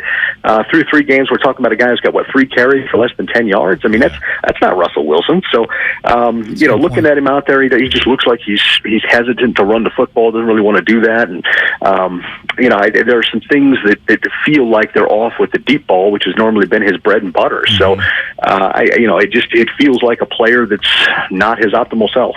Benjamin Albright, host, reporter, analyst at the Broncos flagship station, Broncos Insider here on the Morning Roast. Before we switch over to the 49ers, because I know you have some thoughts on Trey Lance, Jimmy Garoppolo, Kyle Shanahan, this injury report, this injury list for the Denver Broncos is long. We may not see Jerry Jeudy Sunday Night Football. No, we're not going to see Justice Simmons, your star safety there. Patrick's saying, what's going on with the Broncos and the injuries? Who's playing, who's not?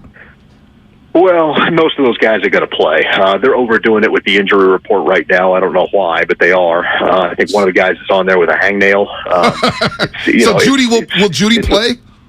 Yeah, I think Pat Surtain will play. I don't think Jerry Judy's play. Okay. We'll see. Both those guys are still day to day, but my gut says, based on the way they practiced, I don't think that's gonna. I don't think Jeudy will, and Surtain, I would put it at 85% he does. Most of those other guys are going to play. I think you mentioned, obviously you're not going to see Justin Simmons in that game. You're not going to see probably Quinn Meinerz in that game. Billy Turner's a coin flip, but the rest of those guys, you're probably going to see them play. All right, now switching over to the 49ers. What did you make of what happened in the aftermath of the Trey Lance news? Broken ankle, he's out for the rest of the season. Jimmy Garoppolo's back. Some players may have felt like, hey, he gives us a better chance to win. I don't know. It's been crazy here in the Bay Area. Just what's your overall thoughts on that quarterback position here in San Francisco? Well, I think that unfortunate injury gives a lot of people who are making things up the opportunity to go back and use some revisionist history to justify their takes. as far the Niners backdoored their way back into Jimmy Garoppolo.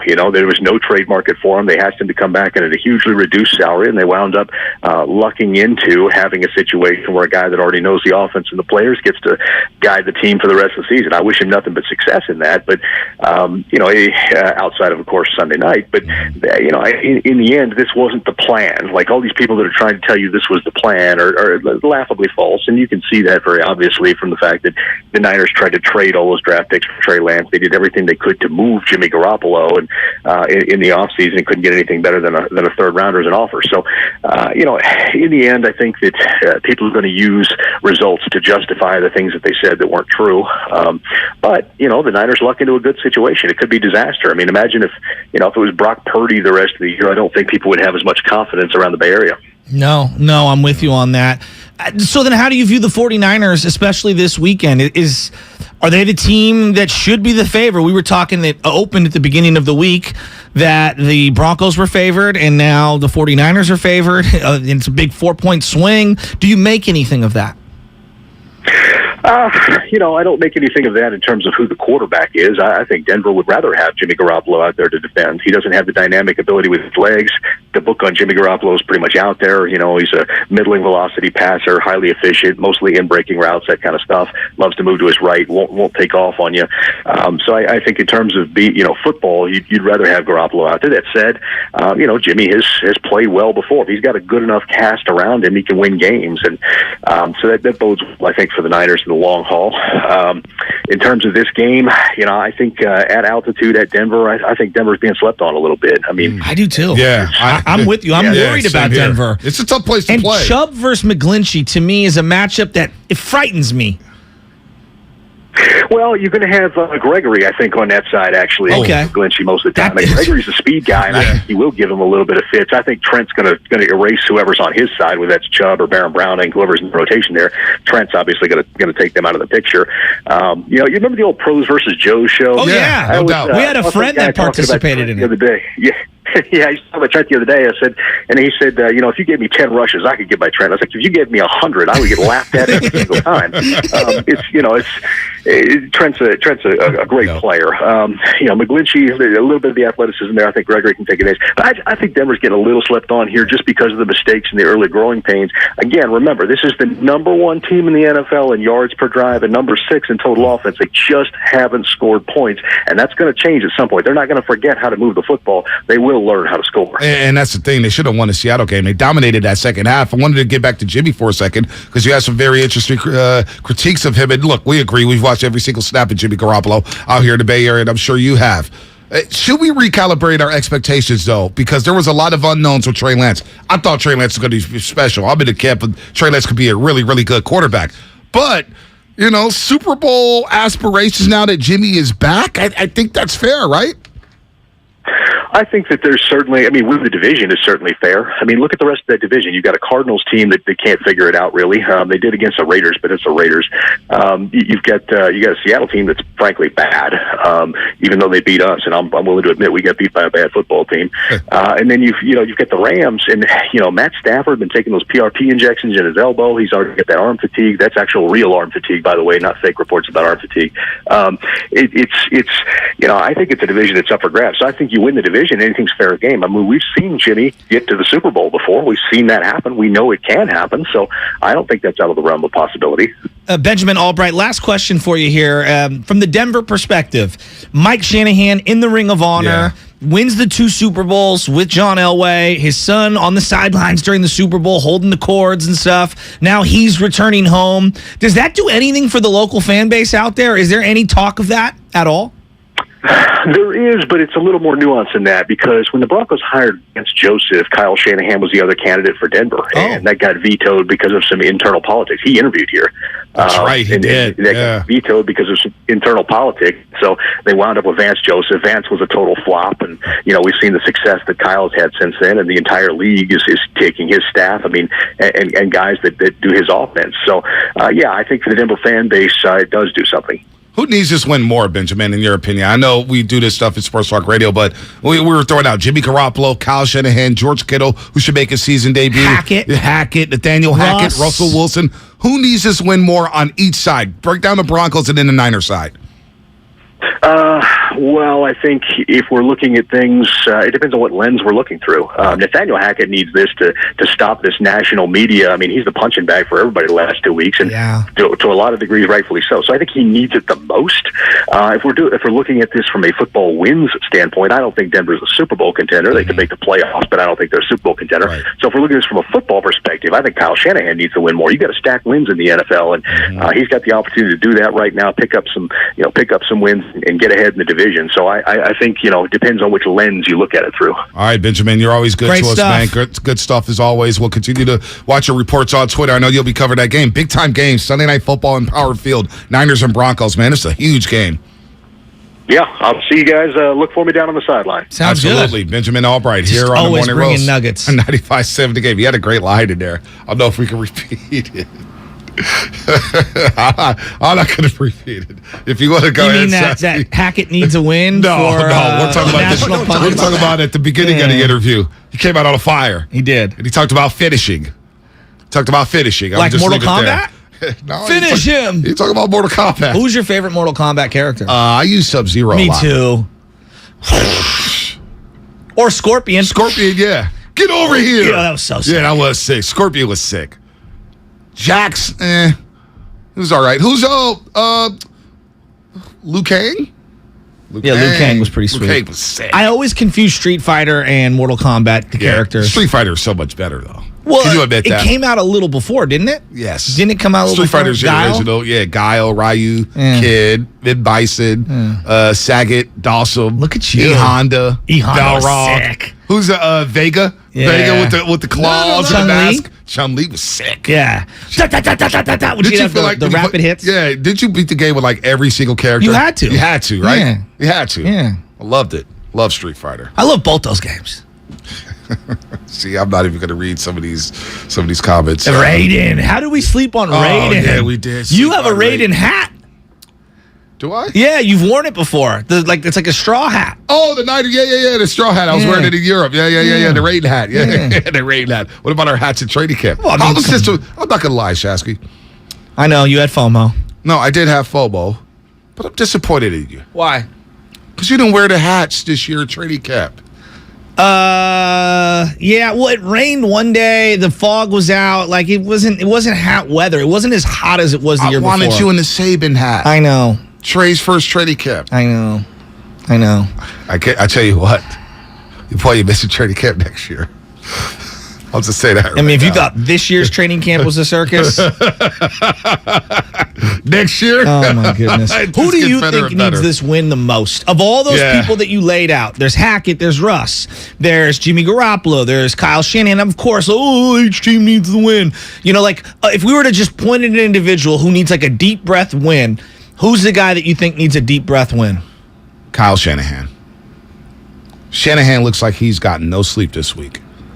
A lot of questions about his usage of Trey Lance. We've beaten him up this week. By the way, nobody is saying he should be fired. Let me just put that out there. And we're not blaming the play on Shanahan. We're blaming the totality in which he ran Trey Lance. We all saw it coming when you run a quarterback like that. But he could quiet all the noise. The job is criticizing. Yeah, exactly. Wins and losses. Wins and losses. Opinions. Jimmy's going to have his time to get a big win. This whole season is important for Jimmy.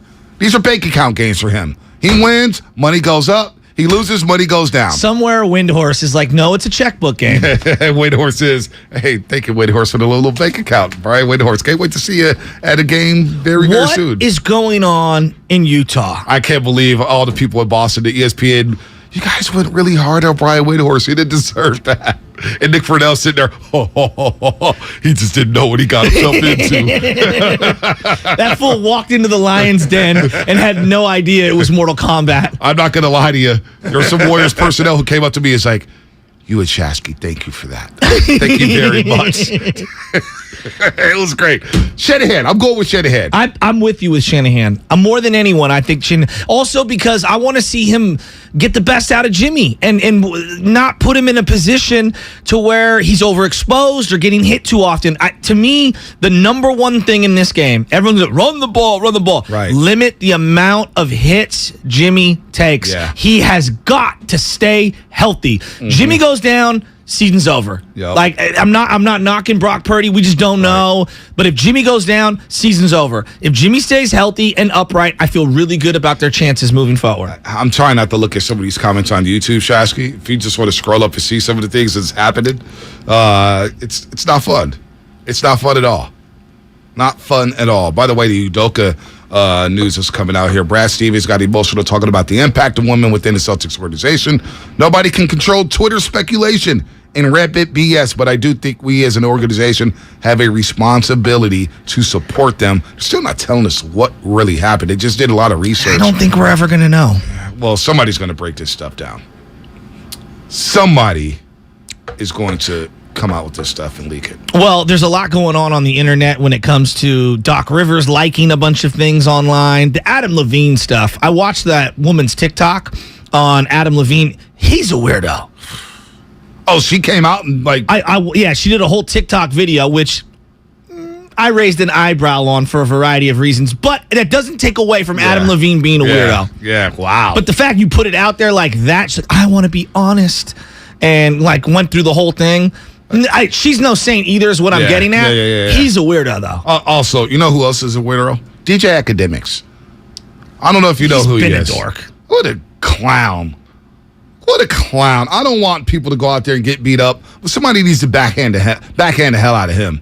DJ Academics is I don't want anyone to get beat up, but give him a Hollywood chop. Dude, seriously. This guy's ripping LL Cool J, old rappers, new rappers. LL he rolls with Tekashi 6ix9ine. DJ Academics. What did he do now? He's just ripping people for no reason. He thinks he's such a factor. He's ripping BET. He's ripping everybody. He goes, I got the biggest platform. I'm the dude in hip-hop. You're a clown. You're a clown. Yeah,'ll still take Bill Bellamy and Tigger over him all day. All day long. All day long. I'll even take Sway. We sleep on how influential Sway was. No, he's still influential. I love Sway. Yeah, I love him. When he's at the beginning of the RBL song, Bounce to This. Bounce to This is great. So, Sunday Night Football. When we come back in here Monday morning, I know Spadoni wants to hop in here. I was just going to say, you guys see Kanye West finally acknowledge that Sway was right? Yeah, he had all the answers. The how Sway means? Well, Sway admitted that he had the apparel line and that failed. He goes, I lost a lot of money. Mm-hmm. And it was, 10 years ago? 8 years ago? 10, yeah. Yeah, and him and Kanye were arguing. Kanye, by the way, dude, and Goo, I love you. Goo, I know you're out there. The sunglasses indoors while being interviewed. It's just an odd look. I'm not saying, Michael look, Jordan I get did it. it. You do you. He's Jordan. Hey. There's only one of them. So Guru can't do it? Guru looks great in the shades. It is just an odd look. So you know what I'm going to do People Monday? want to see into your eyes. Monday, I'm coming in when the Niners beat the Broncos on Sunday, even though Benjamin Albright's right, the Broncos are being slept on. I don't like it. That's why I'm scared about the Broncos. Their defense I has already been playing did this well. this year. I slept on the Bears, and the Bears aren't even close to as good as what the Broncos, at least what I believe the Broncos to be. Right. No, I'm not sleeping on the Broncos at all. I think this is going to be a tough game. But I do believe we walk back into the studio with the 49ers at 2-1. And I may wear shades for you, Shasky. I may wear shades for you inside the studio just to tick you off. Jim McMahon, you'll wear a visor. No visor. The LaDainian Tomlinson, you'll have a coat on the sideline with a visor, not moving. What did I look? You think we're walking back in here Monday morning with a win? I think it's going to be a one-possession game, and I got the Niners winning by a field goal. And I don't even know why I'm saying that, because I have no feel for this game whatsoever. I'm just a Niner fan, and I want to see them win. But I honestly, B, if you told me that the Broncos had the ball with a minute to go, I think they win. I think if the Niners have the ball with a minute to go, I think they win. How's it going to feel, Bret Hart glasses on Monday? How's it going to feel rooting for Jimmy? I told you always Bret the Hitman Hart's married to a girl from San Francisco. Is he really? Yeah. He's got a sister, too. Bret the Hitman Hart? Yeah, I think he's married a black chick. Yeah, he got a sister. Yeah, she's from San Francisco. Hey, look at Bret. He seasons his food. I should have said that. Why did I say that? Shasky. Listen to Shasky. Every drop back Friday. with Jimmy Garoppolo, the Jimmy no throws. It's a thing. How is it going to feel like not only rooting for the 49ers, but seeing Jimmy G under center? Stay focused, my man. Stay focused. It's going to be very odd to see him running out there with the team. Dun, dun, oh, what's the Sunday night music? I want the music. Give me the music. Give us the music, so sassy. I'm rattled. I'm rattled. I'm rattled. You're ready to that line on the microphone. Why, man? I'm rattled. Why, all the things you done said today? I know. All the things. You said it, not me, and somehow it'll get, woo! On Mike Tirico. After the much maligned shoulder surgery, losing in the NFC Championship game with an interception after an Aaron Donald stuff. Jimmy Garoppolo is back after the number 3 overall pick breaks his ankle, and the San Francisco 49ers are looking to get back into above 500 against a familiar foe in Russell Wilson. How cool is it to have Mike Tirico on the call? I love Tirico. This is a monster. It's going to be great. This is Sunday Night Football. The worst part is going to be, your boy Florio before with Rodney Hudson and everybody. You know you love Florio. I'm telling he's watching this game. Jimmy's going to be pissing down his leg. You know how he always talks.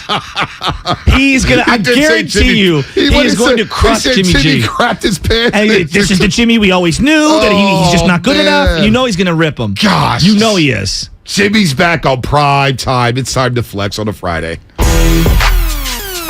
This does feel like one of the final matchups, Niners versus Russ, because now that he's in the AFC West, you're only going to see him every 4 years. So we're going to see him 4 years from now. Who knows where he's at in his career? Right. Who knows where the Niners are at in their life cycle? Like 4 years is a lifetime in the NFL. Right. So as much as I hear you, I'm fatigued by Russ.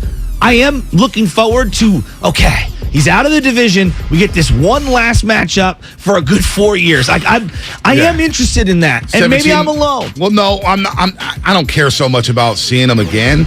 It's more so you know what you're getting with Russell Wilson, and he's 17-4 with the Niners, and he still makes plays. And coming off that game last week, where they were booed at their home field, Empower Field in Denver, formerly in Invesco Field when they first opened it up. But Russell's going to be looking to bounce back from that game. The Flex of the Show, presented by Xfinity Flex, the 4K streaming TV box with voice remote and Peacock Premium, free with Xfinity Internet. Just an unnecessary detail about the stadium. You see the YouTube chat?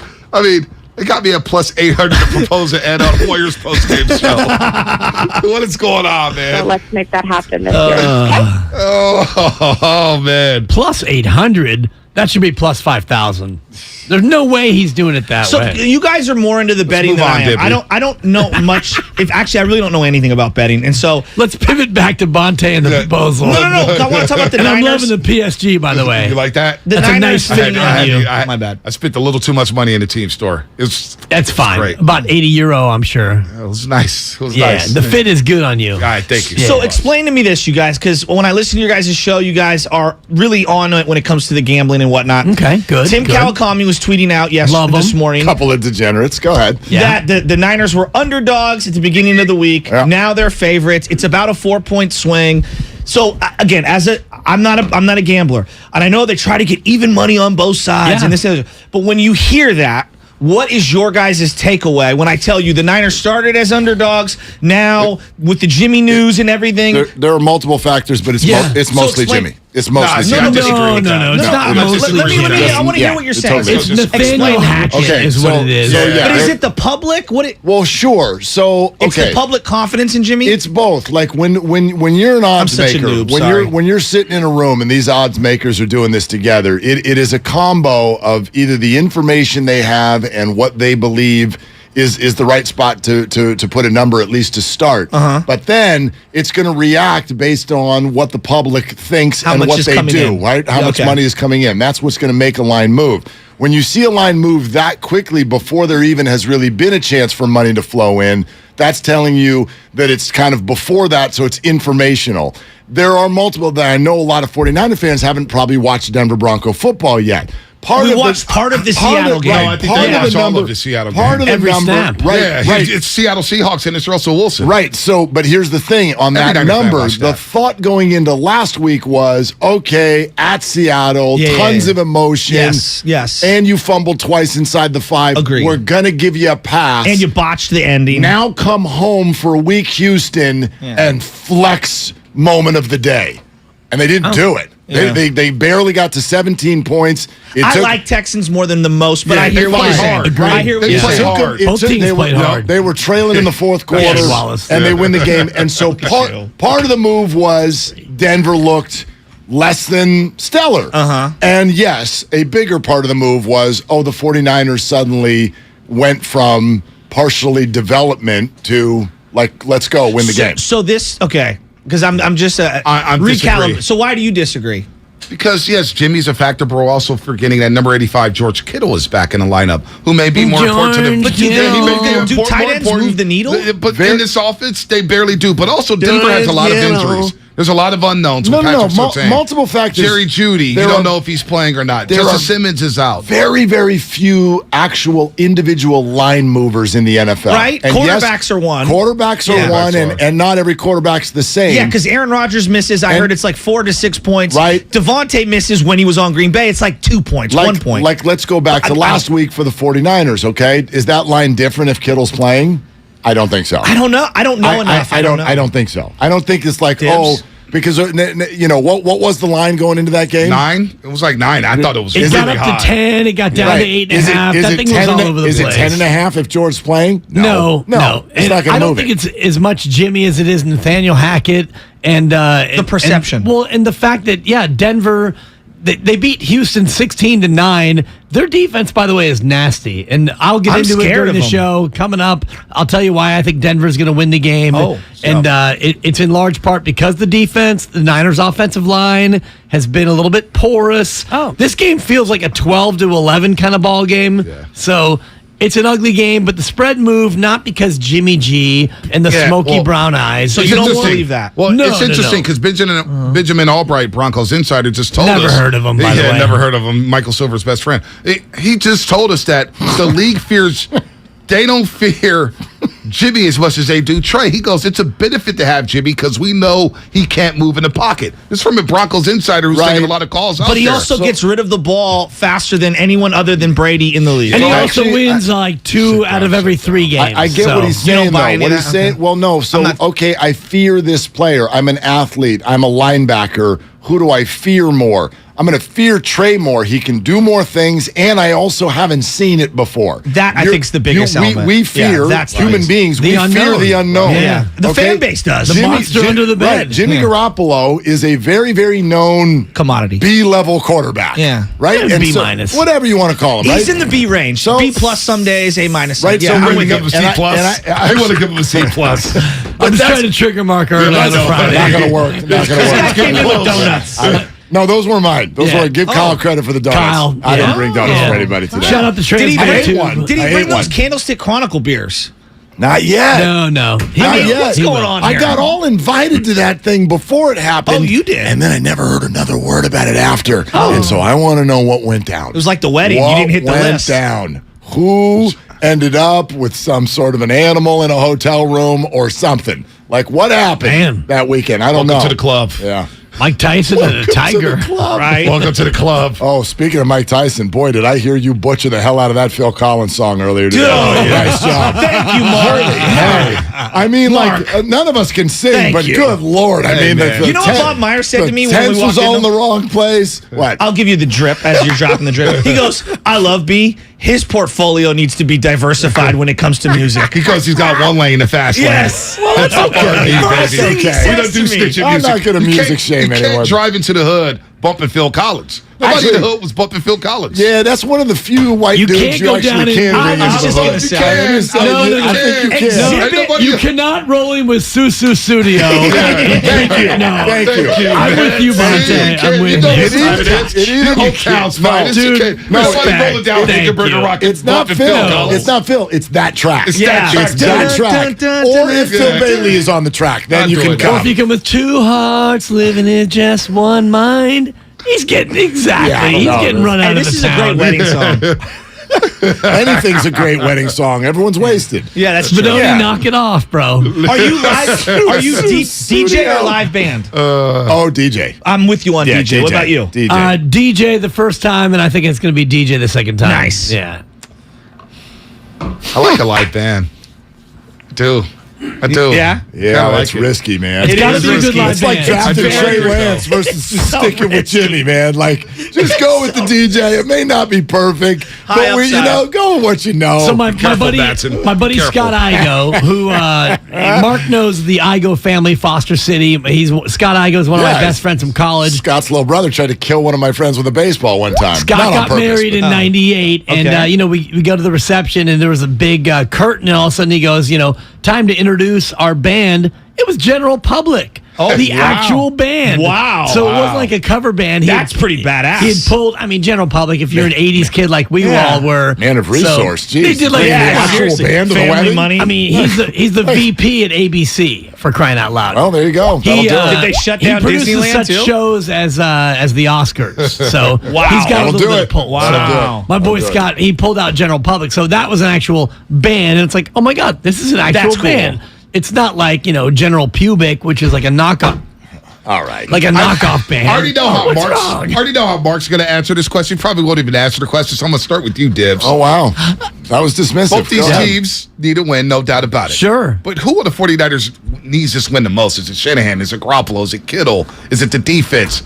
I think it's Shanahan. Oh, it's Shanahan, and it's not even close. And I said this at the start of the year before Trey Lance got hurt. This is a Shanahan year. You need to figure out how to win with a young quarterback and still get this done. And now your young quarterback is sidelined for the year, and so now you still need to make a mountain out of this molehill. So it's all Shanahan all the time. And do me a favor, Kyle, and I know you're listening on your way to Denver, when it's 3rd and short, or if it's 4th and short and you're at midfield, don't punt, dog.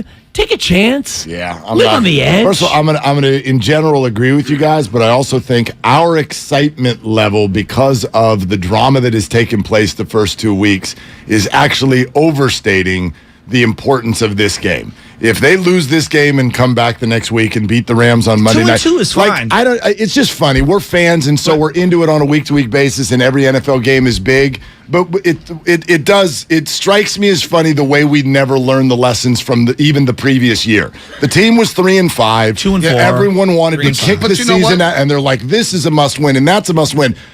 Dibs, to borrow your damn... No, it's not. Thank you, Mark. No, it's not. Would you agree that the road that you had to travel... Sometimes you take the L and then you bounce back. No, I'm with you. Okay. But the road that you had to travel last year, you can't tell me that second half in L.A., the same thing in 2013 when they went to Seattle, when you play tough road games against Dallas, against Green Bay, it wears on you. It's huge. Big. So stacking wins early when the Rams are trying to find themselves. That's all. The Cardinals don't have Hopkins. Seattle stinks. And then that second half schedule where you're playing Tampa, and you got the Chiefs later on. You have the Saints in that tough defense. They're all big. You have Miami. They're all big. Stacking wins early, getting off to a great start, calms everything down. I want to see them be 3-1. It's time to get greedy. Absolutely. After the first 4 games. They're all big, and I've watched Denver enough to where I really feel like the 49ers are just the better team. And so in the NFL, the better team doesn't always win. It's pro football. But when that's the case, you don't want to have 2 games out of your first 3 where you were the better team and you lost.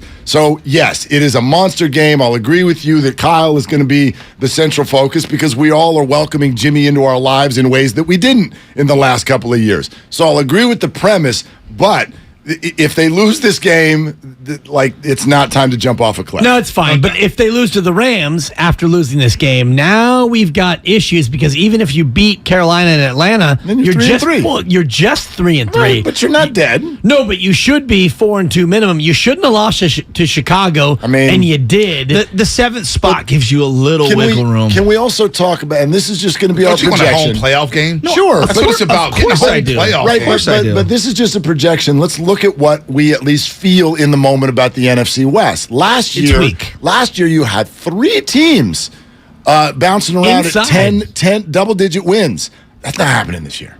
You don't need 12 wins to win this division this year. Oh, you're talking about the NFC West. NFC West, right. I don't know what to make of Arizona. Right. But so we'll see. Like, they were so great in the first half of the year last year, and they're clearly not that this year. But so you need 11 to win the division. And I thought you're not going to win it at 10-7. Maybe. I thought higher of Seattle. Hopkins is coming back. Hopkins is coming back soon for the Arizona Cardinals. Not that Big soon. game for them, for the Rams. They could stack wins early, too. Just being in first place in the NFC West before you play Arizona twice. If you have that game, I think you got to stack wins. You got to win today.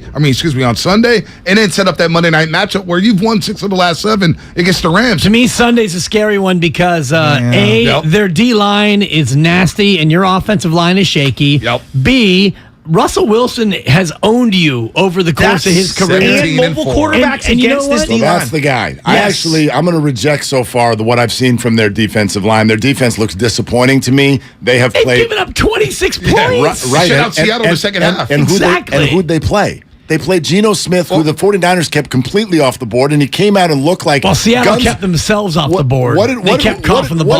What did Twitter say after the first half? Wow, Geno Smith is actually good. He's got quotes. I didn't write back. All of this. 49ers didn't let Geno look like that. And then last week, Davis Mills...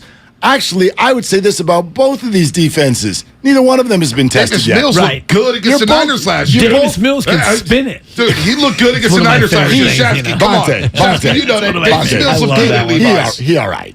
Davis Mills looked good at Levi's. He's all right. Hey, remember that game? He's not going to light you up. Houston's better than Chicago. They scored 9 points, Mark. Yeah, he's not going to light you up. 9 points. They held Houston to 9 points. Yeah, he's not an NFL team in today's era where offenses are exploding, they're fine. Scored 9 points. They're fine. They're not terrifying. I've seen at least 5 defenses look way better than Denver's so far. And I mean, if I want to continue to pile on why I think Denver perhaps can win this game or should win this game, the Niners rushing attack, you got Jeff Wilson Jr. and rookies, George Kittle coming back, and he's probably not 100%. And your guy, Jimmy Garoppolo, he's not going to throw the ball all over the park. This game feels like a 9-8, 12-11, bet the under. Yeah, one of those classic. 10-11 2 minutes ago. Yeah, I'm feeling this. You know what? 6-5. It's a 6-5 game. What is the over-under? Giants beat the Rockies. What's the over-under in the game? What is the over-under? I mean, look it up. I thought 11:40 we were doing those picks. We are. That's good. My bad. That bit got put to sleep. Yeah. Oh, there's a pillow over that bit. My bad. I didn't know. Spread formation. I was eating a Little Caesars pizza at whatever it's called. Pizza? Yeah, the Jiffy Lube when I was getting the oil changed yesterday, and I was watching on YouTube the interview with Michael Silver. It was really good. It was very good. It got a lot of views on YouTube. If you missed it, go on YouTube and check it out. Look at you. That was really good. Michael Silver. It was good. 44.5. 44.5. Oh, God. I bet you right now, you're talking about the 9-8. I'll bet you right now, over-under 49er points, 20.5. I'll take the over. 20.5? Is that what their team total is? No. The game total. You're making that up. Well, no, I didn't even look. But you're telling me the score is going to be 9-8. I'm telling you, bang the under. Okay. And I'm going to go under 1.5 touchdowns for your boy Jimmy G. Passing touchdowns or for the 49ers? Well, he's not going to get a rushing touchdown unless he sneaks it in because that's all he can do. Yeah, well, no, any rushing touchdowns. I don't care who gets the score as long as the team does. Yeah. I think the Niners will go north of 20 points. Wow, on Bovada.lv. Niners total team total points 23. Yeah. Denver 21. Mm-hmm. There you go. 23, 21, and 44. And the number is 2 now, by the way. It's gone from 1.5 to 2. The 49ers are a 2-point favorite now. So the money keeps coming in on the Niners. I just worry about Russ running around and doing his magician crap. So what do you guys think about this? Because this is something that Dibs and I want to get into here in a few minutes. I noticed something back-to-back with the Niners playing Seattle, followed by playing Russell Wilson the next week. It's called scar tissue. So granted, go back to the Richard Sherman days and mediocre receiver. That's a little bit different. Turkey on the 50. But, I got no hairs on the back of my neck standing up last week when Seattle came to town. But I do this week. And it made me realize the rivalry that we've been talking about for the last few years is not the Seahawks. It's Russ. It's Russ. It's been Russ. It's Russ. I'm way more turned up about this week than I was last week. It's the Brett Favre thing. Because when Brett Favre came and was a Jet quarterback, came to Candlesticks, oh, God, it's Favre again. Yep. And you think he's going to tear your heart out. The Viking game that me and him always reference. Who was it? Greg Lewis? Who caught the pass at the end? Glenn Coffey getting hurt. It's exactly like that. Favre is one of those guys. And now run the ball. He's clearly an awful human being, but his rival now is the state of Mississippi. Good. I mean, thankfully. But he does jail time. Yeah, but the point is that, yes, Brett Favre, Russell Wilson, the ball's in their hand. Get him. And the longer he extends the play, I just assume the worst thing's going to happen to the Niners. I was jacked up last week because it was the home opener, a bounce-back game for Trey Lance and the 49ers, coming off that loss to Chicago, and you had Pete Carroll walking up and down the sideline. I still get geeked up about Seattle. It's a divisional game. Seattle High School, Marin County, Pete Carroll. There you go. I was jacked up about that. This Denver game, I'm just more intrigued about what the Niners look like offensively. That's what I'm like. I don't care about Russ anymore. I've already seen enough of Russ in the Let's Ride. Well, saw him on Monday Night Football. Saw his TikTok on Sunday. Niners are up. Let's ride. Broncos Nation. Let's ride. Niners are up 4. Broncos get the ball. A minute and a half to go. You're telling me that's not going to trigger something? I would be triggered anyway. I would be triggered anyway. I don't want to watch that game. No, the game's in the balance. That's what's going to trigger me. You can have Joe Flacco play a quarterback. Down 4, Niners defense on the field. But it's different with Russ. Come on. I mean, it could be the same. Gino's got the rock. Russ has got the rock. It feels a little different. Breaking news. 95.7 The Game breaking news.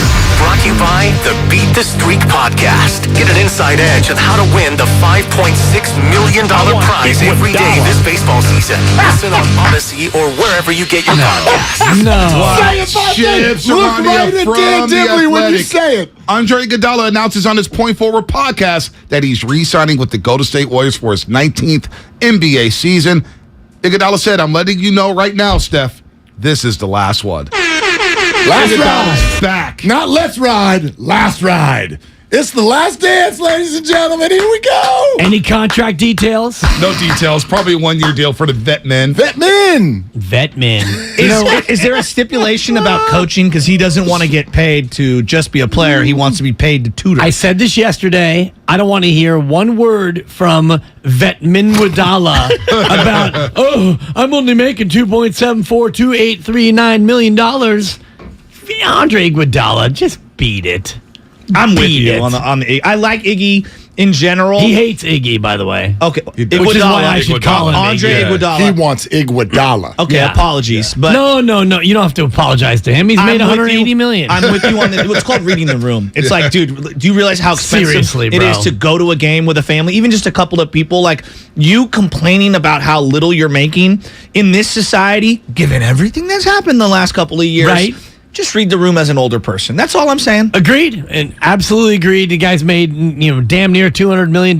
He's probably going to be a Hall of Famer when all is said and done. It's an interesting question. Well, based on that's good. If you look at his Olympic gold medal, and you look at his college career, maybe Arizona. Remember, it's the Basketball Hall of Fame. In the Basketball Hall of Fame, we let everyone in anyway. And he's got 4 rings. Great. Yeah. And, Grant Hill was like, his first 7 or 8 years were incredible. Yeah, but he got hurt. No, I know, but like, he was like a 7-time All-Star, Rookie of the Year with J. Kidd. More decorated career at Duke. Oh, exactly, no which is why it's the Basketball Hall of Fame. So he's better. Iggy's been better throughout the totality of his career than Robert Horry. But should a Robert Horry, for example, I'm just using him as an example, would you guys want him in the Basketball Hall of Fame? No, he's not a Hall of Famer. You don't think so? If you let Horry in, then you got to let Patrick McCaw in. Because Patrick McCaw's got... McCaw's got, what, 4 I can't rings? let you do that. McCaw's got 3 rings. Robert Horry hit big shots. He played. He hit a big shot. He hit a lot of big shots. Houston Rockets. Big shot Lakers. Whatever. Come and on, he he hates was that good. too, by the way. He was good. That's disrespectful. The guy averaged about 10 points a game in his career. He's not a Hall of Famer. Patrick McCaw, come on. He played 30 seconds. Over under. He's got rings. Golf rounds. More than you. In a month. Games played this year. Wow. Andre Iguodala. The over, I would bet the golf rounds. And I mentioned this to Mark yesterday. Andre Iguodala, he stinks as a golfer. I've golfed. Really? I've golfed around him. Damn, I've so seen him much play. shade. No. I'm keeping it real. Saw him slice Bonte. one ball and he's decided he stinks. And Andre, exactly. Saw him Andre, slice one ball. 888-957-9570. Tell from the swing, though. He's terrible. You can kind of tell. He's terrible. I'm not buying this. Whatever. You don't have to buy it. I'm not selling it. I'm speaking fact. You've never seen him golf. You saw one I've slice. had him hit into me. You saw one slice and you decided I've seen him at the Accenture, at the tournament up in Tahoe. Century. The Century. ACC. What did he shoot? He shot. He was like that one's barely in the plus. Because you can't shave there. No, but that one's a what's it called? Yes, it's a Stableford. It's a modified system. I know that. Yeah, but we can and he still was tell like, what he shot. Yeah. He was in the 50s. He barely was in the plus. Yeah, he's terrible. And I believe they pick up after a double net bogey or whatever the hell You're it all is. fired, Diz. I can't let you go. Come on, man. I mean, Robert Horry, if he wasn't on winning teams, who would he be? Who would he be? I mean, Shane Battier? Exactly. Who would Danny Ainge be? Shane Battier? Who would Danny Ainge be if he wasn't on winning teams? He would have been a Toronto Blue Jay outfielder. Yeah, exactly. Danny Ainge had one of the greatest plays in NCAA tournament. What about what he did fouling Dominique Wilkins when they were up 3 and forcing him to shoot free throws in that 88 playoff game? Look at you. Yeah, when Larry Bird and him were going back and forth. It's one of the smartest plays ever. The answer is he'd be Scott Skiles. It was really Scott Skiles. Yeah, exactly. Scotty Brooks. Shout out Manteca. Most assists ever in a single game. Scott Skiles. Yeah. 29 or 30? 30, yeah. Is it 30? 30, yeah. Nobody's breaking that, huh? We're flexing. We are flexing. Hey, I gotta get a cut, man. It's Friday. We get out of here. No, we're not. You getting a cut for media day? You getting a cut for media day? I gotta do some things, man. You know you can't spell media day without M-E, by the way. I love that. I'm going to leave you with that. Well, that's the same thing they say about team. That's a 4. That's a 4. T.O. said on the sideline, you can't spell team without getting me the ball. Exactly. Mark, be careful today. I heard Scott and Fremont call the show yesterday. He was on your bumper, man. I know. All the guys on your bumper, man. You know who Andre Iguodala finished just in front of in an American Century Championship last year? Give it to me. Josh Allen. I know we're not supposed to compare anyone to Josh Allen. Yeah. But he is a better golfer than Josh Allen. He's a newer golfer, Josh Allen. He picked it up in the last 4 or 5 years. Yep. He beat Emmitt Smith. He beat Travis Kelce. He beat Seth Curry. Take that, Dibs. Oh, wow. Seth Curry. He's probably the 5th best Curry. Those Currys can go. All right, Ponte, go. You can leave. I got it. Shasky can stay. You want to stay, Shasky? I want to break down the President's Cup and how it's been hollowed out because of Liv. It's a joke. I'm not even watching it. Turns out, no, then you can't stay. 2009, Tiger Woods. Neil Long was just on an Old Spice commercial. Damn, Harding Park. Anyway, you guys have a good show. So let's make that happen this year. Okay? They're longtime friends. Let me tell you something real quick about Dibs that I'm sure not everybody knows. And first-time partners. Hang in there, big guy. There'll be brighter days ahead. Now these two homegrown Bay Area boys finally come together to take over sports talk. Get the hell off of my doorstep. Major League Baseball, you stink. It's Willard and Dibs on 95.7 The Game. All right, I need to know a little bit more about what you've sort of just kind of low-key been saying this week. Very, very simple X's and O's. Yes, you. Yes, you. Why do you think the Broncos are winning this football game? Not that it's a ridiculous take. The spread's only 2. Right. So if this is an NFL football game, Sunday Night Football, I get all. Why? But why? Why do you think? I want to hear this. What is it that you see that where you think the Broncos are winning this football game? Their defense is terrific. Okay. And we don't often assign greatness to a defense when we don't know the players, but you watch their defense, they're really good. And I know Geno Smith came out and had a good first half, but since then, the Denver defense has not allowed anything to anybody. The Denver Broncos have a great running back. They have a better running back than the 49ers have in terms of running the football. And they've got Russell Wilson. Russell Wilson has done very well against the 49ers when he's been quarterbacking football teams on the gridiron. So you take those 3 things, you add in a little dollop of home field advantage. Mm-hmm. The one thing that has me a little bit concerned is that Denver's got injury issues. But if I look at their top 2 receivers, Jerry Jeudy, Cortland Sutton versus Deebo Samuel and Brandon Ayuk, Denver, they might be better when healthy than the Niners too. And then the Jimmy Garoppolo factor. Okay, so I'm not buying Jimmy Garoppolo. So we got it. We defensive metrics. It's only been 2 games, but if yards per game, if that's kind of where you want to plant your flag in the ground, the Denver Broncos are number 3 in the NFL, but the 49ers are number 1. Right. Okay, so. The Broncos have a great defense. The 49ers have a great defense. This game could be 4-3. And I'm going to continue. I'm going to get down to where I get to 2-1. I don't know if 2-1's possible. This game could be 3-2. I think this game is going to be a defensive slugfest. It's going to be a very close game. And when you have a close game, I'm more likely to default to the home team. Okay. I'm not going to root for the home team. And if they don't win, it won't be a shame. But this game feels to me like neither offense able to do a lot. Kyle Shanahan, we know, has one hand on the throat of his own offense because that's what he does. I just think that Denver, in a close game, could win at home. Look, that's not an unreasonable take by any stretch. I will say this, though. For both teams, this is definitely the best quarterback that they've faced so far. Now, I know that Jimmy Garoppolo and Russell Wilson are not on the same stratosphere when it comes to quarterbacks, but that is a factual statement now. For both teams, it is not only the best quarterback they'll face, it's the best offense that they'll face so far. Both of them have faced Seattle. We know what that is. And the 49ers... You're saying Jimmy's better than Geno and Davis Mills? Yes, and I'm saying Russell Wilson is better than Justin Fields and Geno Smith. Okay. And then add in weather. The 49ers, great defense. They haven't played a dry game yet. So this is great that their offense gets to run on a dry field. It's the first time where their defense is facing someone that also gets to play on a dry field, and that affects things. So this is early in the year, and mass stats, I think, obviously can get out of whack there. But yeah. I'm interested to know what it is you see in some sort of a matchup sense that favors the Broncos. The 49ers are a better team than the Broncos. Forget defense, home field. I'm not saying you're wrong. Right. There's home field advantage. Although, if home field advantage gives you 3 points on the Vegas line, that tells you that in a neutral field, the 49ers are a 5-point favorite. And if Denver were coming to Levi's, they'd be 8.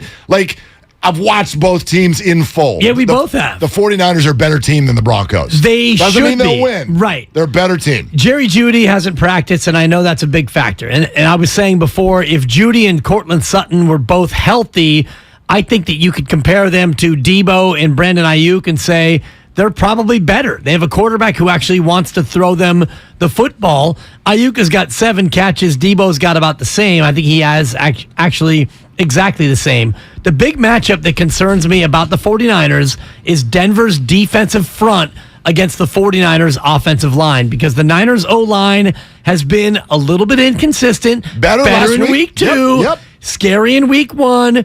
But Denver's defense is nasty up front. And I look at a running game without Eli Mitchell. You've got Jeff Wilson Jr., you got TDP. You no longer have your running quarterback, and you've got a passing quarterback in air quotes that you don't really have to respect.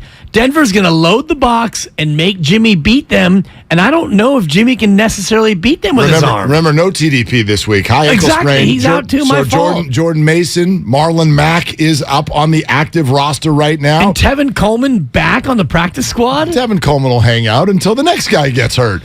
Your run game is Jeff Wilson Jr., he's a glorified special teamer. I know, but we also have watched what has happened in the past in the quote-unquote Jeff Wilson games.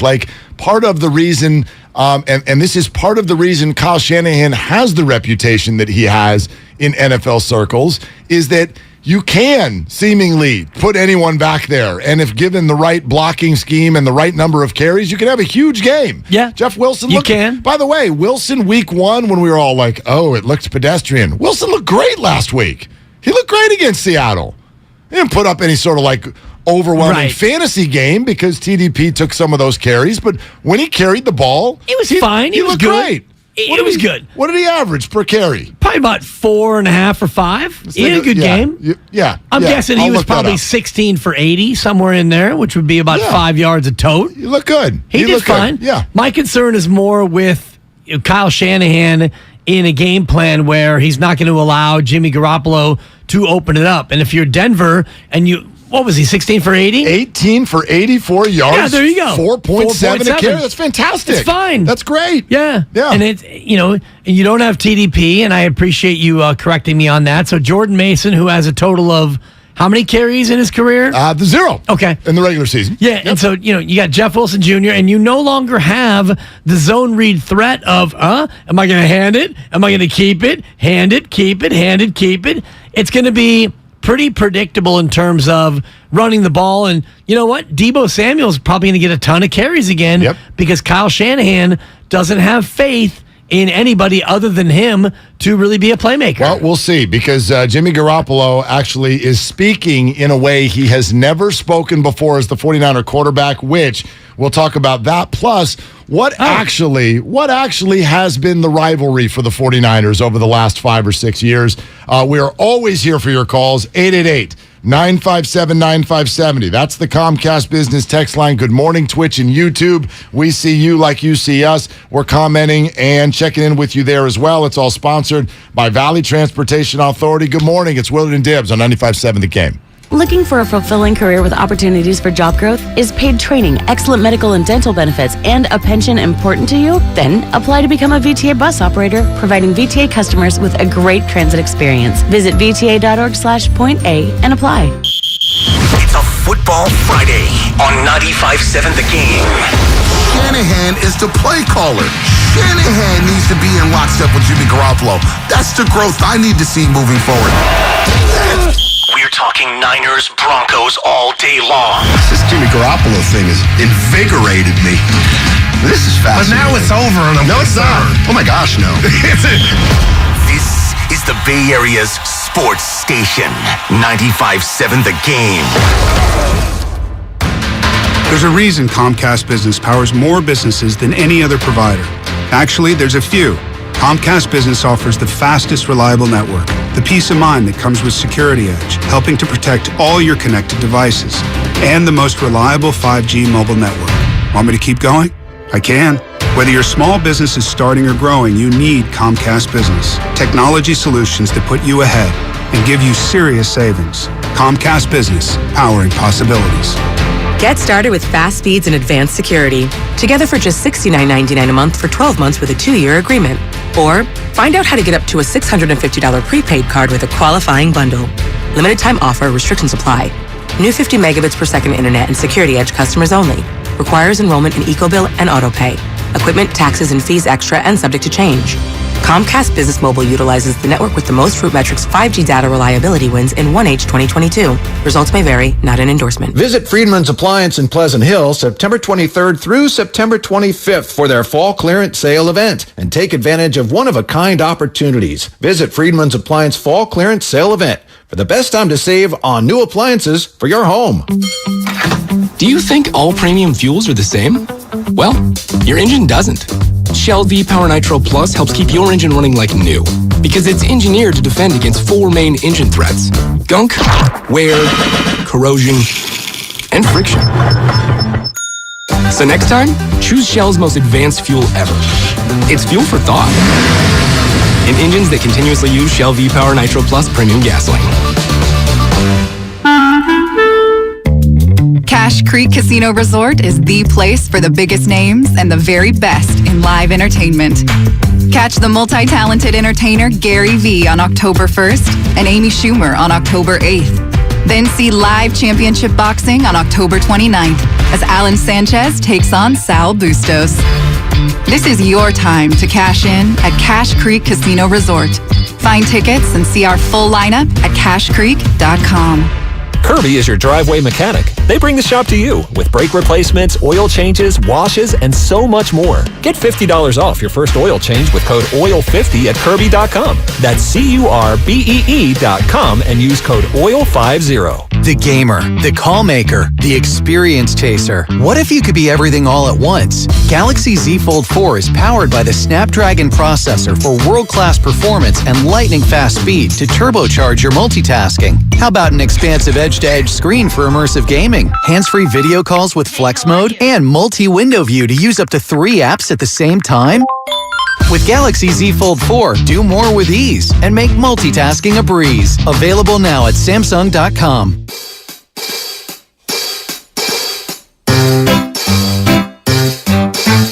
1-877 Cars for Kids. KARS Cars for Kids. 1-877 Cars for Kids. Donate your car today. 1-877 Cars for Kids. KARS Cars for Kids. 1-877 Cars for Kids. Donate your car today. Donate your car today at carsforkids.org. Your car, running or not, can be picked up as soon as the next day. No title? No problem. Call 877-CARS-FOR-KIDS or go online at carsforkids.org to donate today. 1-877-CARS-FOR-KIDS. KARS, Cars for Kids. 1-877-CARS-FOR-KIDS. Donate your car today. Now accepting donations of land, homes, buildings, or any kind of real estate. Traveling, volunteering, spending time with family. What's your retirement look like? With income planning from Fidelity Wealth Management, a dedicated advisor can help you grow and protect your wealth. They'll look at your full financial picture and help you create a flexible strategy that considers things like market conditions and healthcare expenses, so you can stop worrying about the future and enjoy whatever comes next. Visit fidelity.com/income planning. Investment minimums apply. Fidelity Brokerage Services, member NYSE, SIPC. Kansas City Steak Company, another AmericanEagle.com success story. Started in 1932 as a family-owned butcher shop, today they're a leading distributor of superior all-American steaks delivered right to your door, ready for the grill and your taste buds. When it came to their website, an average site wouldn't do. They chose AmericanEagle.com to take their website to the next level. With a dramatic increase in competition and a softening market demand, they had two challenges: improve their brand presence and message, and produce a positive return. AmericanEagle.com got to work and executed usability studies and detailed audits of site experience, digital assets, and marketing. The result? An integrated digital marketing and customer experience plan, organic traffic increase of 20%, and a long-term roadmap for success. If you love great steaks, go to kansascitysteaks.com for website design, development, and online solutions that bring efficiency and results. Visit AmericanEagle.com. If you need a results-driven website, call the team at AmericanEagle.com at 877-WEBNOW1. That's 877-WEBNOW1.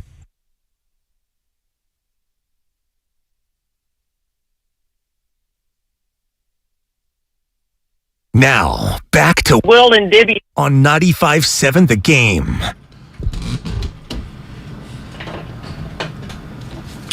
Okay, it's from one debacle in the red zone was an eyesore for all to see on national TV. Defensively, I've been trying to tell my partner here about the Broncos' great defense and the defensive line. What's the health like for the Broncos' defense, and who really shines on that defensive front? Yeah, Broncos defense is healthy. Offense, not so much. We can get into that if you have time. But defensively, Bradley Chubb is healthy. He's in a contract year. And, you know, he's a guy that's got an edge anyway. And when you have a healthy Bradley Chubb who's got an attitude and ready to show what he can do and make some money on this next deal, he can be a very disruptive player. Randy Gregory, that kind of eased him in the first game, but this last game against Houston, he played quite a bit. And Randy Gregory, also very violent, disruptive player. So those are two guys that you're going to have to watch on the edge. They're having some trouble at the linebacker position. Their starting inside linebacker, Josie Jewell, hasn't played yet. He got injured in practice before the first game. That's a bit of a problem for them. The back end is good, except Justin Simmons is out. He went on the IR. He's a Pro Bowl safety. They do miss him a bit. But still, even then, they're pretty deep on the back end. So they're still a stout defense. They're going to play well. But on offense, they're really thin at the wide receiver position. Tim Patrick, who was wide receiver 2, went out in training camp. He's out for the year. Jerry Jeudy got hurt last week, so you're down to Cortland Sutton and maybe KJ Hamler. He didn't play last week either. So it could be Cortland Sutton and a bunch of really wide receiver 5s out there, a bunch of guys with very little experience. That's a bit of a concern for me. Hey, Rick, real quick on that. Yeah, I think both teams are good defenses. However, is it fair to say that neither one of them has faced a good offense yet? Absolutely true. Yeah. Yeah, the Broncos haven't played anybody yet. This will be the first real test, I think, for the Denver Broncos. And you have such a well-coached team as well. Our coaching staff still trying to figure things out. You know, we know Kyle Shanahan very, very well, as you guys know. This is going to be a tough game for the Broncos. But like I said before, these mistakes they're making are easy to fix. They should be able to figure this out. If they fix these mistakes, I think the Broncos are going to be a legit team this year. And Russell Wilson has not played bad. I don't know how you guys are looking at it from up there, but he has not played bad. Yeah. They've just made way too many mistakes around him. Yeah, no, that's what it looked like. When you got running backs that fumble twice inside the 5, that's going to change your output as an offense for sure. Hey, Rick, great stuff. Enjoy the game. We're looking forward to it. Thank you for doing this. Right on, guys. Thanks for having me on. Okay. Good luck on Sunday. Yeah, absolutely. Thanks for doing it. Rick Lewis, there he goes in Denver. By the way, real quick, before we all continue our conversation, those of you who like to consume the show through YouTube, this is a YouTube-wide stream problem. Went down about 45 minutes ago, but... We back, baby. Okay, so get back over to YouTube and we can chat and watch and do all the things that we normally do on YouTube. So get back over there and get there every day. And by the way, for the handful of you who stayed through a black screen, God love you. Who the hell are you and what are you doing? Well, it's an audio medium anyway. But God love you for hanging in there with us Definitely. on that chat with a black screen. So appreciate you very much on that. What'd you take out of what we just heard from Rick Lewis? Like, he's right. Russell Wilson, he looks fine. He looks mostly like Russ, and there are just moments when you watch, and I know this is why Denver fans were booing. It's like, if I were to give you one sentence of Bronco football, if you haven't seen anything yet, this is what I've seen. You got Russ. Why aren't you using him? Yeah. It looks like they don't trust him. $250 million, and they keep going like, I think we should punt. Exactly. It's crazy. And that's Nathaniel Hackett, and that's why I asked him the question about the fan base and how they're responding to Nathaniel Hackett. And, you look back to the previous coaches, and, Vic Fangio had never been a head coach before. Vance Joseph, rookie head coach. He was having the time of his life, though. He was, but it wasn't quite good enough. And, Denver's been through quietly a long stretch of mediocre and subpar football. So now you look at, you finally got a new head coach, a young head coach, an offensive-minded head coach, and to go through the 2 games like they have where, like you said, 4th down, you don't even give Russ a chance. You let the clock run all the way down, and then you try a 64-yard field goal, which, of course, doesn't work. And then last week, you take a delay a game, and you end up punting the football.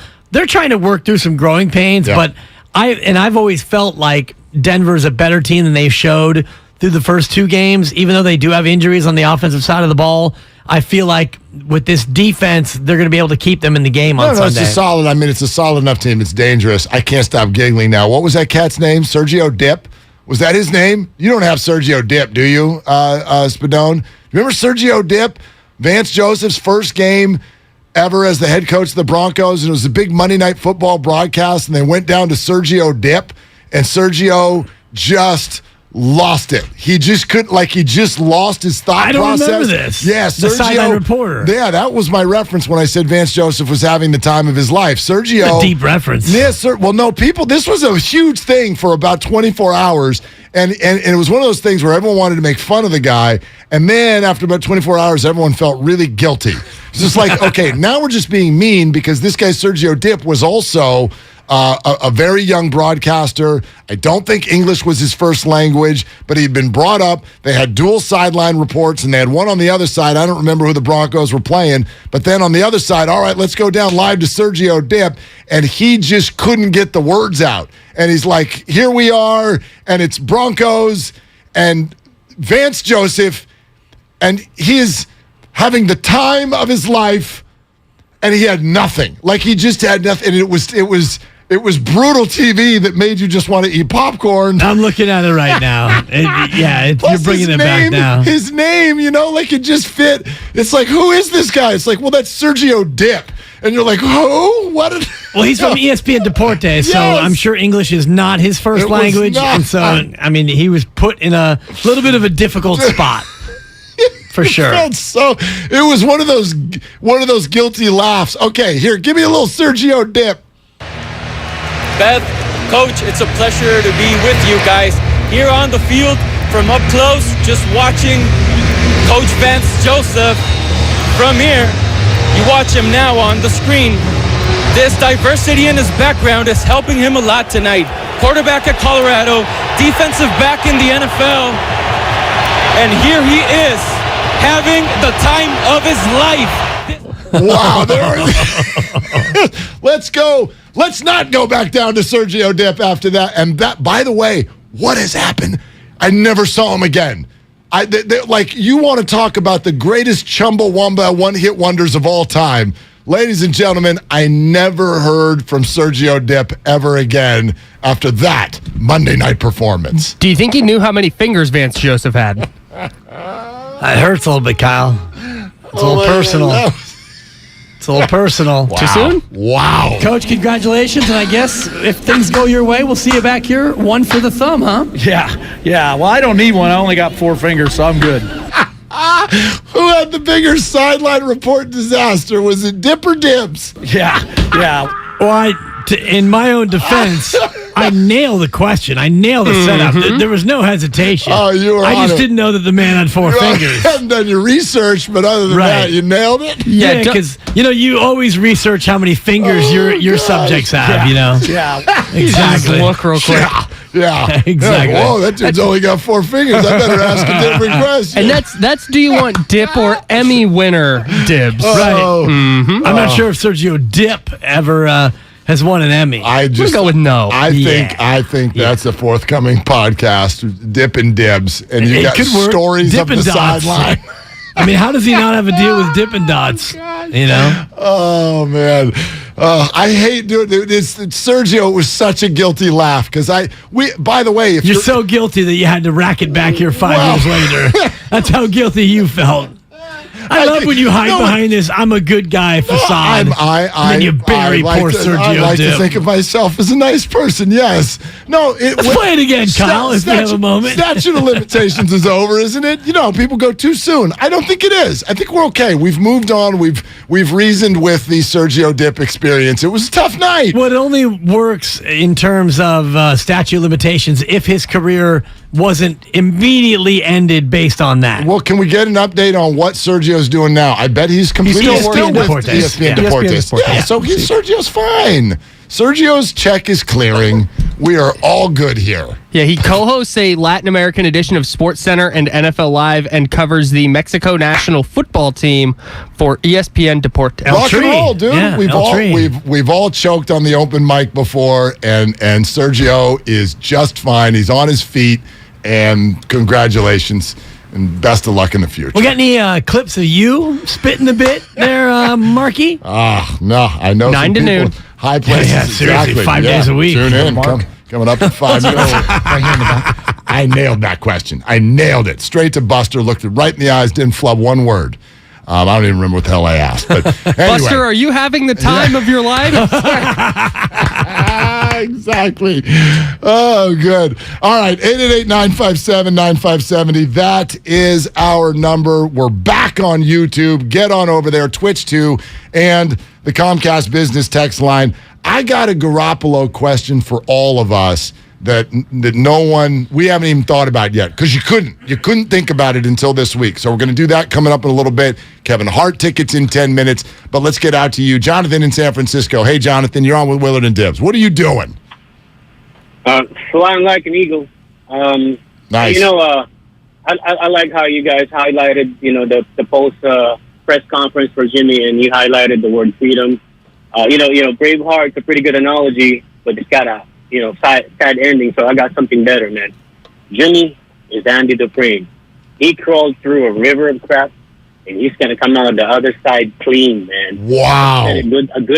I expect a good game from Jimmy, especially because his favorite target down the middle is back, and I just expect a very happy ending for our 49ers. So let's go, man. It starts Sunday night. Okay, Jonathan, this is a great call. I want everybody to know that Shawshank references are welcome on this show 7 days a week, even though we're only on 5.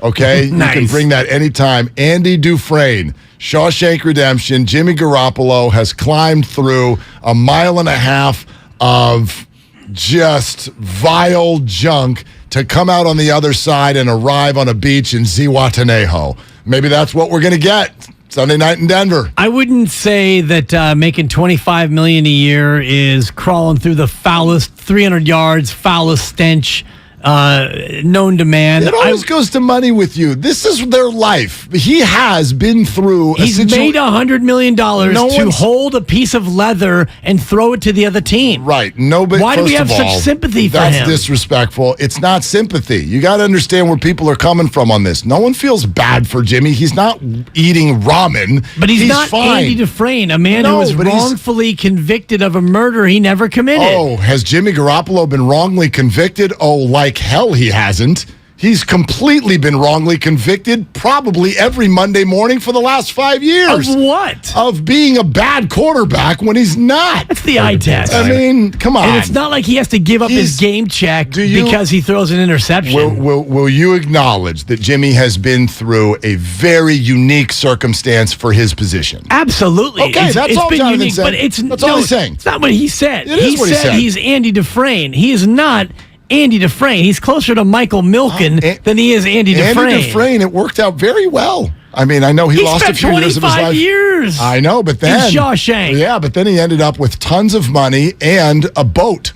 Right, after crawling through 300 yards of the foulest stench known to man. Would you trade 20 years of junk in exchange for the next 20 years being completely, totally free? You don't need to worry about anything. No. You wouldn't? No. If you would have asked 20-year-old Dan Dibley, it might be a different story, Right. but 54-year-old Dan Dibley. So, okay, I'm going to give you 20. So when I'm 74, I mean, I'm more like Red than I am Andy Dufresne. I mean, it's kind of actually, in a very different sense, it's kind of what you've just set up. You won't be an empty nester until you're 72. Right, but I didn't trade, freedom, quote unquote, for a life of misery. Although last night's on the phone. Sorry, Mila. Do me a favor. Go the blank to sleep. Oh, gosh. My lullabies have taken on a whole new tone, by the way. I don't know why that even came up. I just watched that again last week. Go the blink to sleep. Samuel L. Jackson, yeah. Believe me, I have it on a short. Leash right now. It's still funny. All right, it's Vince, less funny when you're up at 3:17 in the morning with a screaming, a 6-pound nightmare, as we call her. Oh gosh, Vince in the city. You're on with Willard and Dibs. What are you doing, Vince? Stuck in traffic right now on the way to work. Man. Dang it! You'll get to Zihuatanejo. Don't worry. Well, first off, I wanted to say, as of right now, Jimmy G is Andrew Wiggins before the ring. That's who I see him as right now. Okay. Talent, I think, to win. But he hasn't done any... I mean, I'm not going to say that he hasn't done anything to prove that he can win, but he just hasn't won yet. And the second thing I wanted to talk about or ask about was, what happened to quarterbacks getting to the line of scrimmage and reading the defense and adjusting at the line? I know you guys were talking yesterday about, is Jimmy going to go evil Jimmy and just... oh, hell, Kyle, and I'm going to do my own thing. I would like to see it, but I just feel like I never see that from him. Whenever I see receivers out on the edge and they've got press coverage and it looks like it's going to be man-to-man, why not just send a dude on a fly route? Right. Chances are you'll probably beat the corner. So the truth of the matter is, and thanks, Vince, good luck getting through traffic. The truth of the matter is, in the NFL, that's sort of earned behavior. There are not many quarterbacks who get that option where it's like you're an extension of the coach. We want you to go on the field. Tell us what you see. You can audible. You can do whatever you want, and we believe that you're going to then. I figure a guy with his resume though would have earned it by now. So he's according not. to you, the He's guy's not. the best thing since sliced bread. So never said that. And so words in your mouth. Aaron Rodgers, Tom Brady, you're allowed to do that. Jimmy Garoppolo is not one of those guys, and there are a lot more teams that don't have that guy than do. That's true. That's just the bottom line. So I know a lot of us, it's almost weird. It's kind of like this something that little angry devil on our left shoulder wants Jimmy to go out and be defiant. It won't work, and it ain't going to happen anyway. So tuck that devil right back into your shirt. Why won't it work? I mean, the guy's been to a Super Bowl and an NFC Championship game. All righty. Speaking of Garoppolo, all these teams who we thought might want him didn't. And now we're 2 or 3 games in with those teams. Did they make the right decision or the wrong decision? We'll go through some of those coming up next. You're certainly welcome to weigh in. 888-957-9570. It's Willard and Dibs on 95.7 The Game. Perk of being Italian. This Sunday night. Jimmy G and the 49ers face off against an old rival. Russell Wilson. Broncos country, let's rock. Jimmy Garoppolo off the bench, couple of touchdowns. This is the Bay Area's sports station. And their first win since the end of the 2019 season against Seattle. You're listening to 95.7 The Game, baby. If you run a small business, efficiency has never been more important. So for a limited time, Comcast Business is introducing small business savings. Call now to get powerful internet for just $39 a month for 12 months with no annual contract and a money-back guarantee. All on the largest, fastest, reliable network for small businesses. Comcast Business, powering possibilities. Ends 9/21/22. Requires EcoBill and AutoPay. Restrictions apply. New business 50 megabits per second customers only. Equipment, taxes, and other charges extra and subject to change. After promo, regular rates apply. You put it in your mouth and you chew it up real good. I know how to chew gum, Dad. Hurry up, we got leaks to fix. What are you two up to? We're fixing our leaky pipes. Yeah. With gum? Yeah, it's a hack, Mom. A what? A hack. You know. A do-it-yourself trick. No, the trick to fixing leaks and low water pressure is calling repipe specialists. You mean professionals? I mean, repipe specialists can repipe our whole house in 1 to 2 days. Fix the leaks and low water pressure, repair the holes in the walls if we want, and they guarantee their work for life. Got leaks or low water pressure? Call the professionals at Repipe Specialists, and in 1 to 2 days, they can repipe your whole house with new PEX tubing. With over 60,000 repipes completed, that's their specialty. You really stepped in it. I was just being... The gum, Dad. You What? stepped in the gum. Oh, great. Call 800-217-1636 for a free in-home estimate and ask about their 0% financing options.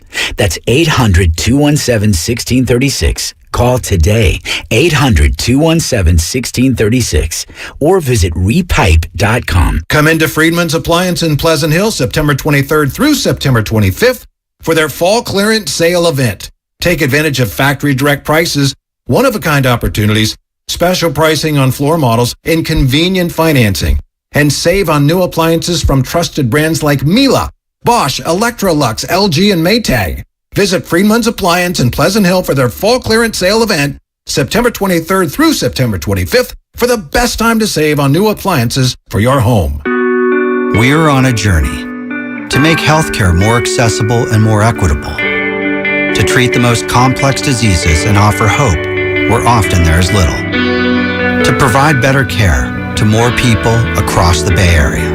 We are more than a hospital, more than a university, beyond science and technology. We are the people of UCSF. UCSF Health, redefining possible. Fremont Bank. If there's one thing we understand more than anybody, it's that it takes a local bank to really get the needs of local businesses. And more than anything, local businesses need access. Access to a knowledgeable banker and access to a full suite of business services.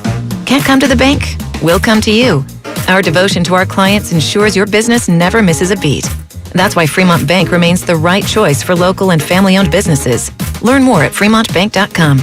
Member FDIC. You can count on Big O Tires for great service and even better deals on name brand tires. Now through October 9th, save up to $100 instantly on select Bridgestone and Firestone tires with installation purchase. See your locally owned Big O Tire store for offer details. Download the Odyssey app and stay connected with your favorite sports teams and hosts. Favorite 95.7 The Game to listen anytime, anywhere. Whether you're commuting to and from work or on a boat, chilling with Klay Thompson, entertaining sports talk in every single Warriors game at the tip of your fingers. Download the Odyssey app now and favorite 95.7 The Game. Sponsored by Comcast Business. Keeping businesses ready for what's next. Powering possibilities. When Big Mobile charges you an arm and a leg, they're taking your money and your power. And your arm and leg. Boost Mobile gives your power back with an unlimited plan for $25 a month on one of America's largest 5G networks. We can't give you back your arm and your leg because we're not qualified surgeons. Unless you're an iguana who can grow limbs back. Switch to Boost and get an unlimited plan for $25 a month. Boost Mobile. Unleash your power. New customers only. One line, $25 per month with autopay. Additional restrictions apply. See boostmobile.com for details. Research shows listeners prefer a personalized experience. So to help you remember, Liberty Mutual customizes your home insurance. We personalized this ad for Amber, who really misses boy bands from the 90s. Hey girl, I'm the cute one, here to tell you how Liberty Mutual customizes your home insurance so you only pay for what you need. I'm the heartthrob. The only thing I love more than you is saving. And I'm the other boy in the band everyone forgot about. Just happy to be here. Only pay for what you need at libertymutual.com. Liberty, liberty, liberty, liberty. You're the one who protects the flock, and that requires an eye for detail. Because when safety and well-being are on the line, it's the details that can save lives. Even when no one else is watching, you see everything. Grainger gets you, and we're here for you, and all the ones who get it done with a wide range of safety products and solutions, plus board-certified safety consultants here to answer your questions. Call, click Grainger.com, or just stop by. Grainger, for the ones who get it done. It's time to say goodnight to that check engine light with the free AutoZone Fix Finder service. It'll help troubleshoot the likely cause of your light for free, so you can drive with peace of mind. Restrictions apply. Get in the zone, AutoZone.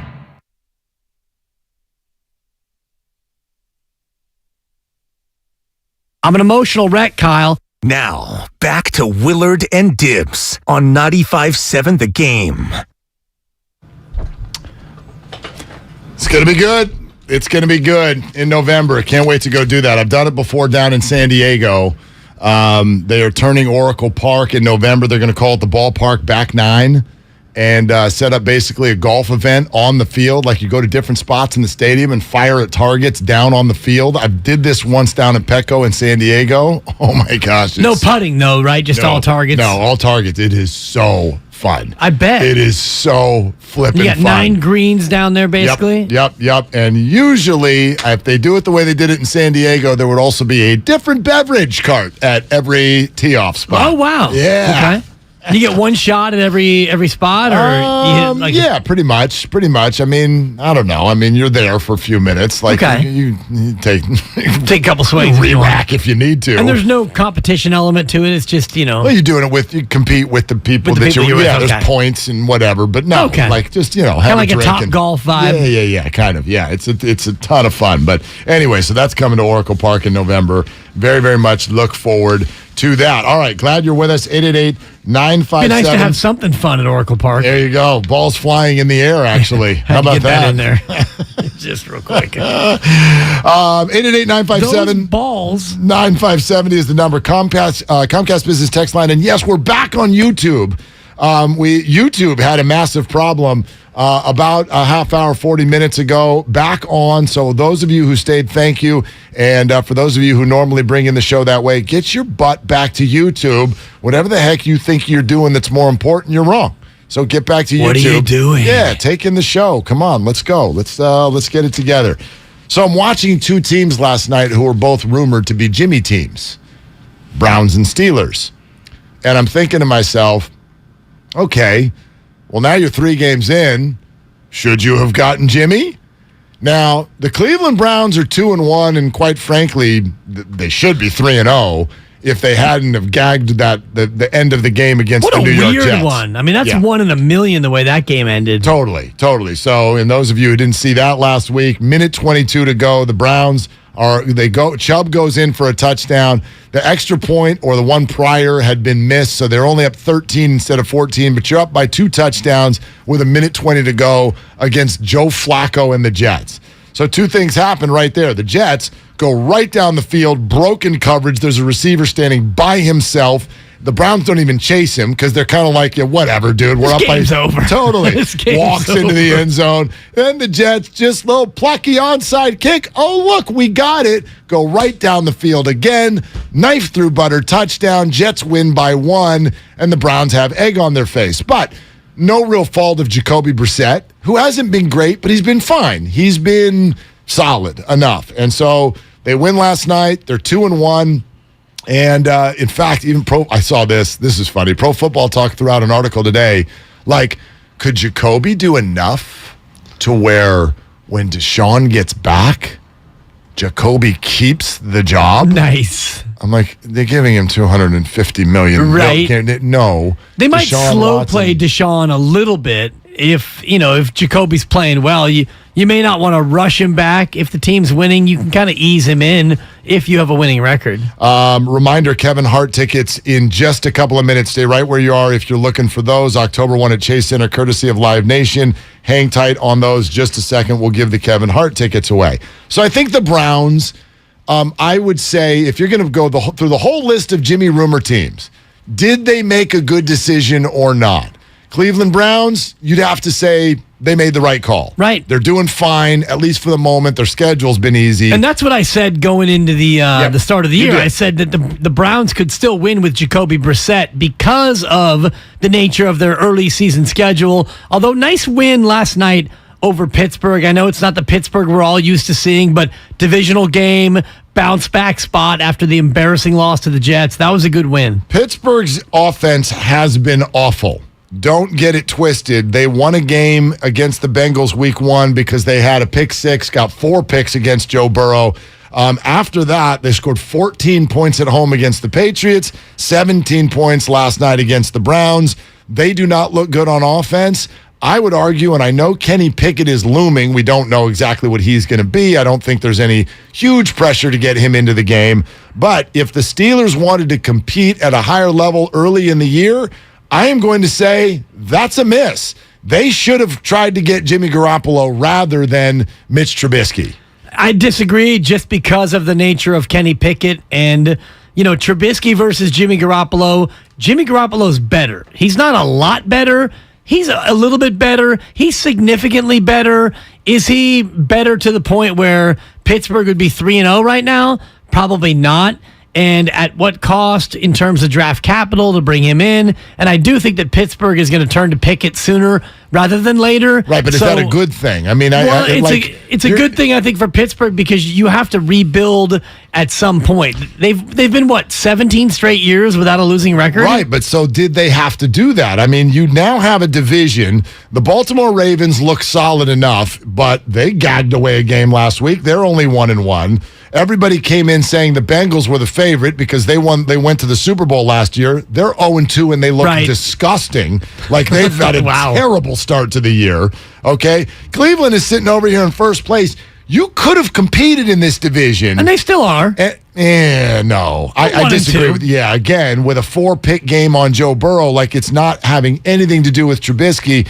And when you go to Cody Pickett, you're essentially signaling that's a wrap on this year. You could have had Jimmy for 1 year. Remember, placeholder plus. You could still go to Cody Pickett after a year on the bench. Sorry, I keep saying Cody Pickett. I know. His brother. Hard not to. Yeah, Kenny Pickett. Not bad. Anyway, so, that to me would have been a situation where Jimmy could have competed in that division. He's not going to win the AFC. We know who's going to win the AFC, at least we think. One of those two teams. Yeah, Buffalo, Kansas City. Right, but I mean, you could have made noise with Garoppolo that you're not going to make with Trubisky. That's definitely my position on this one. To think that you can't go to Cody or Kenny Pickett and still compete. Well, you can't go to Cody. I think that's disrespectful because we all looked at Trey Lance and said, here's a guy who's only had a couple starts and we expect him to come in and be able to be a competent quarterback and lead a team into the playoffs. Yeah, and I know the Niners are better than Pittsburgh, and but those aren't equal players either. One's the 3rd pick in the draft with an unbelievable skill set. One is a guy who had much more college experience. Right.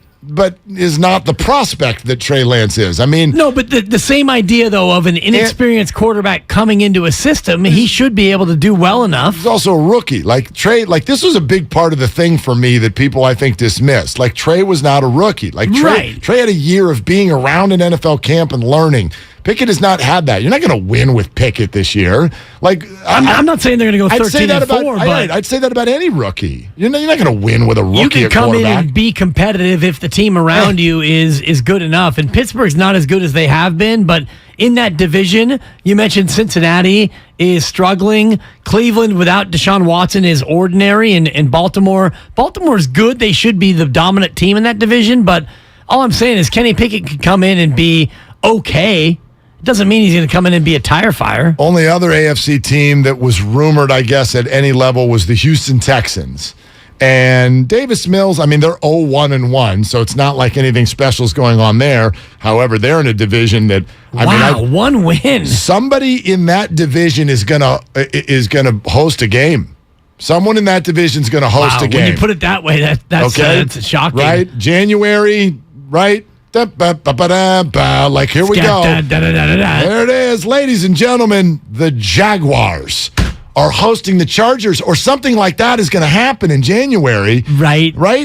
You're right. One win in the whole division. Or Jaguars in the Dolphins, maybe. The Dolphins could be like 13-4. The Dolphins are real. Well, and the Jaguars at 8-1 could, low-key great game this weekend. And by the way, not low-key. It's low-key because, locally we're talking Niners and Broncos. True. Plus Tom Brady's playing Aaron Rodgers, and that's going to be your afternoon featured game of the week. But in the morning, Dolphins, Bills? Man. Hey, now. Sign me up. Hey, now. This is a great weekend. You could literally sit down, and I don't know what your package is and Red Zone and what you want to watch. Keep my package out your mouth. You could sit down at 10 in the morning and roll through a featured game like Bills, Dolphins, followed by Bucks, Packers, followed by Niners, Broncos. Oh, man, that package is going to be overwhelming. It's a good Sunday. This is a good Sunday. Yeah, especially when you, like you said, you talk about featured games, because otherwise in the morning slate, Houston, Chicago,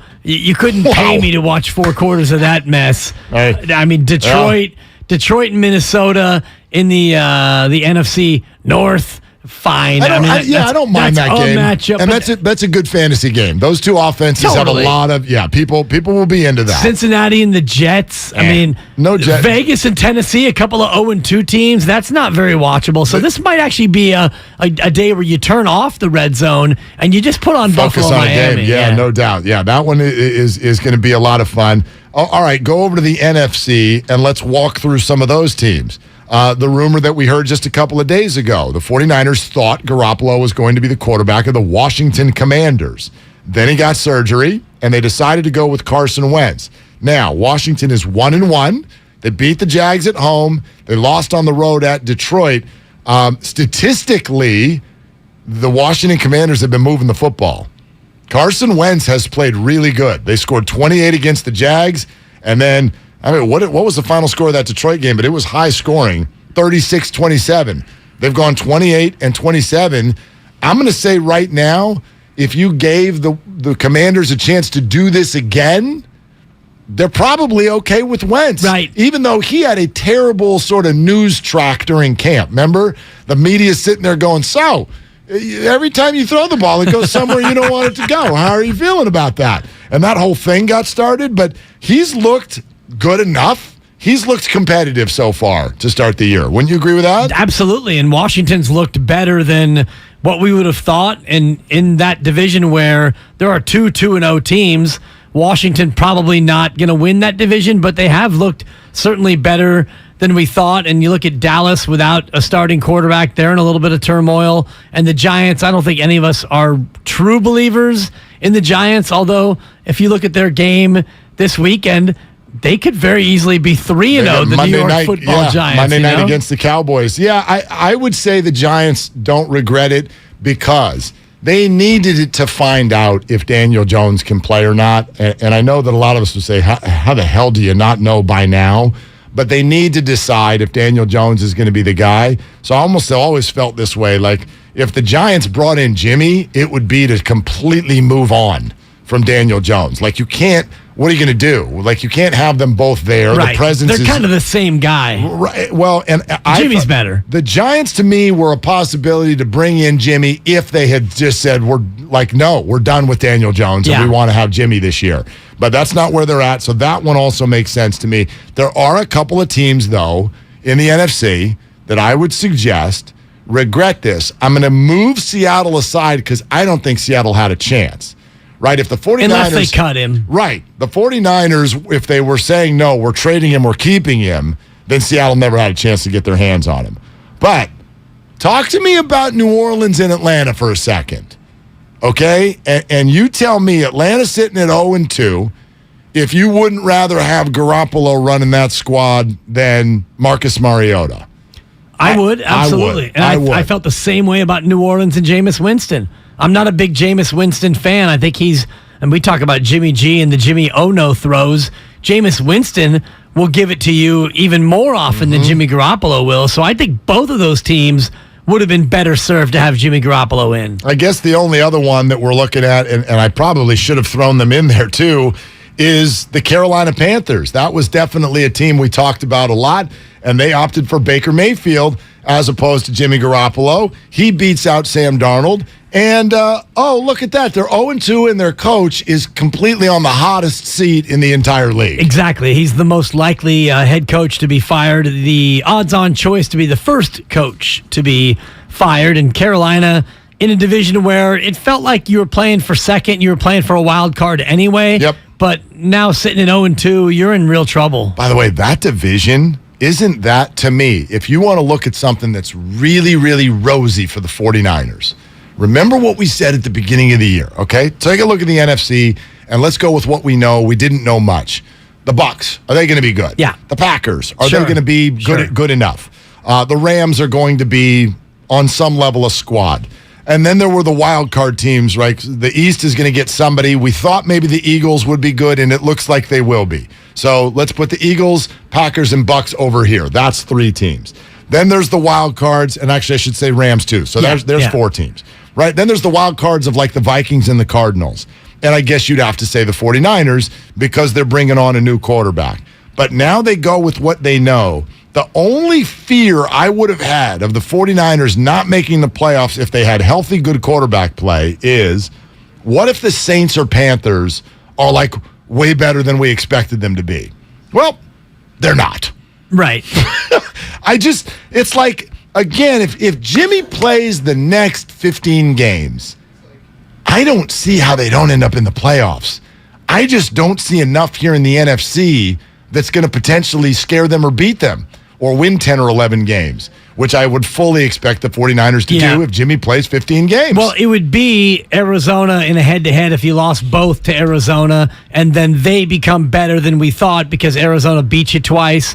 The other one, which nobody's really believing in, and I just mentioned it before, the Giants. If the Giants beat Dallas on Monday night, now they go to 3-0. The Cowboys are 1-2 without Dak Prescott, and you can start to really look at Jerry Jones and wonder what he's going to do to try to blow this thing up, because Jerry Jones is not going to sit idly by and watch this thing completely implode. But if they lose, let's say Dallas wins and they beat the Giants and they're both now 2-1. Well, Dallas doesn't scare you, and then the Giants will have been exposed as the frauds that we all kind of think that they are. Minnesota's another team where, the way Minnesota went about losing their last game makes you think that they're not the real deal. They're good. They just can't play at night.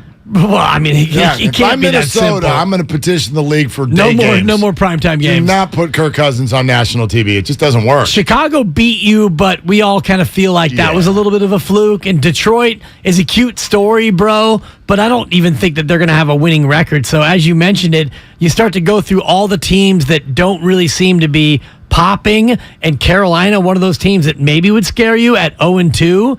The Niners are in a great spot for a wild card at least. Radio shows that have 2 hosts often get people to call and say, I want to shout out that guy, or I want to agree with that guy, I want to agree with that guy. We have somebody who is called to agree with himself. Ladies and gentlemen, it's BPA. Nice. Hello, BPA. What are you doing? Just driving right now, driving to work. Okay. All right. And listening to Dibs, continue to give Jimmy G backhanded compliments, trying to say that he's about it. Mitch Trubisky is almost as good as him, and Mitch Trubisky is an incompetent NFL quarterback. So of course Pittsburgh would be in contention for a playoff berth with Jimmy as their quarterback. And I'm a long supporter of Jimmy. Dibs as you bashed him, or Dibs as you bashed him all last year. And I take ownership when I'm wrong, and I just want to call in and say I was right about that one, Dibs, and you were wrong. And, it feels good. I have immense respect for you, Dibs. You're a Bay Area media icon, but I was right about this one, and I just wanted to let you know. Thank you, BPA, and I appreciate you and the self-congratulatory nature. And, while you're congratulating yourself, I'll congratulate myself on the creation of you, Brian in Palo Alto, because you were just he was but a fish in the vast ocean of callers until I anointed him. You just did to him what Bonds did to Kruk and Kipe. Do you know that? Unbelievable. And both are idea. right. Both are right. I mean, it is high. It is far. Look at the YouTube feed. City Lock, BPA. Drew Down, BPA. Right. Don't step on a mark. Yeah. UC Steve, BPA. Drew Down, LOL, BPA. BPA. There was no BPA until I anointed BPA as BPA. Huh. So on behalf of all of us to all of you, BPA, you're welcome. Get better, Dib. That's I'm trying, interesting. Brian. I'm trying. It's interesting. I think it's a creation that I don't know if I'd take a victory lap on because I don't know if that many people like it, but that's okay. That's okay. No, they love him. Chris A. No, I didn't on say YouTube. they don't like him. BPA, but BPA. The characterization. We have changed Brian and Palo Alto into completely something different. No, he's exactly what he's always been. And the whole idea of Brian and Palo Alto started with his... And it's the, and I'm surprised he didn't hit me with that because, and I'll do my BPA here. Dibs, as I told you before, Jimmy Garoppolo is a great quarterback. And, I told you that before. And, so much love to BPA. I love it. Love you, babe. He's not the only one who wants to pump up Jimmy G today. Let's go to Drop of the Hat Matt. Another great caller. In San Francisco. I didn't make him, though. No, you didn't. Who did? Who made you, Matt? Was it Barry Bonds? Good morning. How you guys doing? What's up? What's up, Drop? What are you doing? Good. What's new with Jimmy G? Jimmy G, let me ask you one question. Is Alex Smith better than Jimmy G? I can barely even understand what he's saying. Is ice cream better than Jimmy G is what he said. No. He said it's iced tea. It's iced tea. Wait, the actor. The rapper or the actor beverage? or the beverage? It better be an Porque Arnold no Palmer los or I'm dos. out. Yeah, no. Drop of the hat, Matt Hat. Find a payphone and call us back. I'm at a RIP payphone. Yeah, there you go. # Maroon 5. No, I just, no, iced tea. Drop of the line, Matt. Thank you, Drew Down. No, I'm out on iced tea. So if I would, can we go back to the question? Is Jimmy Garoppolo better than iced tea? The drink? Yes, absolutely. Ice cream? No. Ice cream's better than Jimmy G. Iced tea to me is maybe the single most overrated I don't even chilled understand beverage. it. Right. I don't understand it. When I waited tables just out of college at the great old Custom House in Avila Beach, it's one of these like outdoor place. It's hot in the summertime. Everybody, I mean, we would run out of iced tea every single Completely afternoon. disagree with this take. I don't understand Every it. time I go to a restaurant or diner, it's all I order. Yeah, it's but why? refreshing. What are it's you, not 80 years sweet. old? I don't want soda, Wait, but which you is just- gross you- for you. you just said don't it. want coffee. You I want just- something nice and chill. But you just I said want it. the caffeine. Quote, it's refreshing. Quote, it's not sweet. Well, then what are we doing? I mean, I don't get it. Why do we want it tastes like brown Well, water. I don't want sugar. Well, How about that? well, I love it. Save that for 5 a.m., Spadoni. Go I know get you're your- crushing Damn right. it That's at 5 actually what I opened a.m. with this morning. Iced coffee over hot, though. So I did open with that. Did you have a donut today? Not yet. Okay. All right. If you want to go anti-sugar, that's okay. By the way, real quick, here's a BPA take that did not age well. Draymond's got nothing left, man. Okay. He doesn't. Yeah, except for all of you have the exact same take last year at certain points. All of you, exactly. Did. Yeah, drop of the hat. Matt is back. Go ahead, Matt. What are you doing? My question was, is Alex Smith better than Jimmy G? Oh, yeah. Jimmy Okay. is a winner. Is Alex He can do Smith? a lot of things that Alex Smith can't do. He has a quick release. He processes everything quickly, and he make quick decisions. Alex Smith and some of these quarterbacks like Trey Lance, they don't process, and that's why they can't make it in the NFL. Okay, that is a better. Well, no, it's a worse question. It's less fun, but Way it's probably less fun. it's a more relevant question. I don't know who would you if we offered you prime Alex Smith and prime Jimmy G. Who would you take right now? I would take Jimmy G. Yeah, so would I. So would I. So would It's I. Jimmy, and it isn't close. Yeah, absolutely. Well, it is because don't if you say look it at what that way. Alex Smith had to deal with, Right. put Alex Smith on this team, It's contextual. and it's a different discussion. It Put is. Jimmy G on those teams with that offensive line. I think in that offensive coordinator, Jimmy Ray, a guy who used to work at a bed and breakfast. So I think it's largely unfair. That was not prime Alex Smith, though. I'm talking like 2012 Alex Smith. Before he got hurt, Jimmy G was way better than that version of Alex Smith. I want to see Alex Smith with Kyle Shanahan, and then I'd be able to tell you. And I think I'll take Jimmy G, but I'm going to reject it isn't close. Alex Smith did good things with the Chiefs.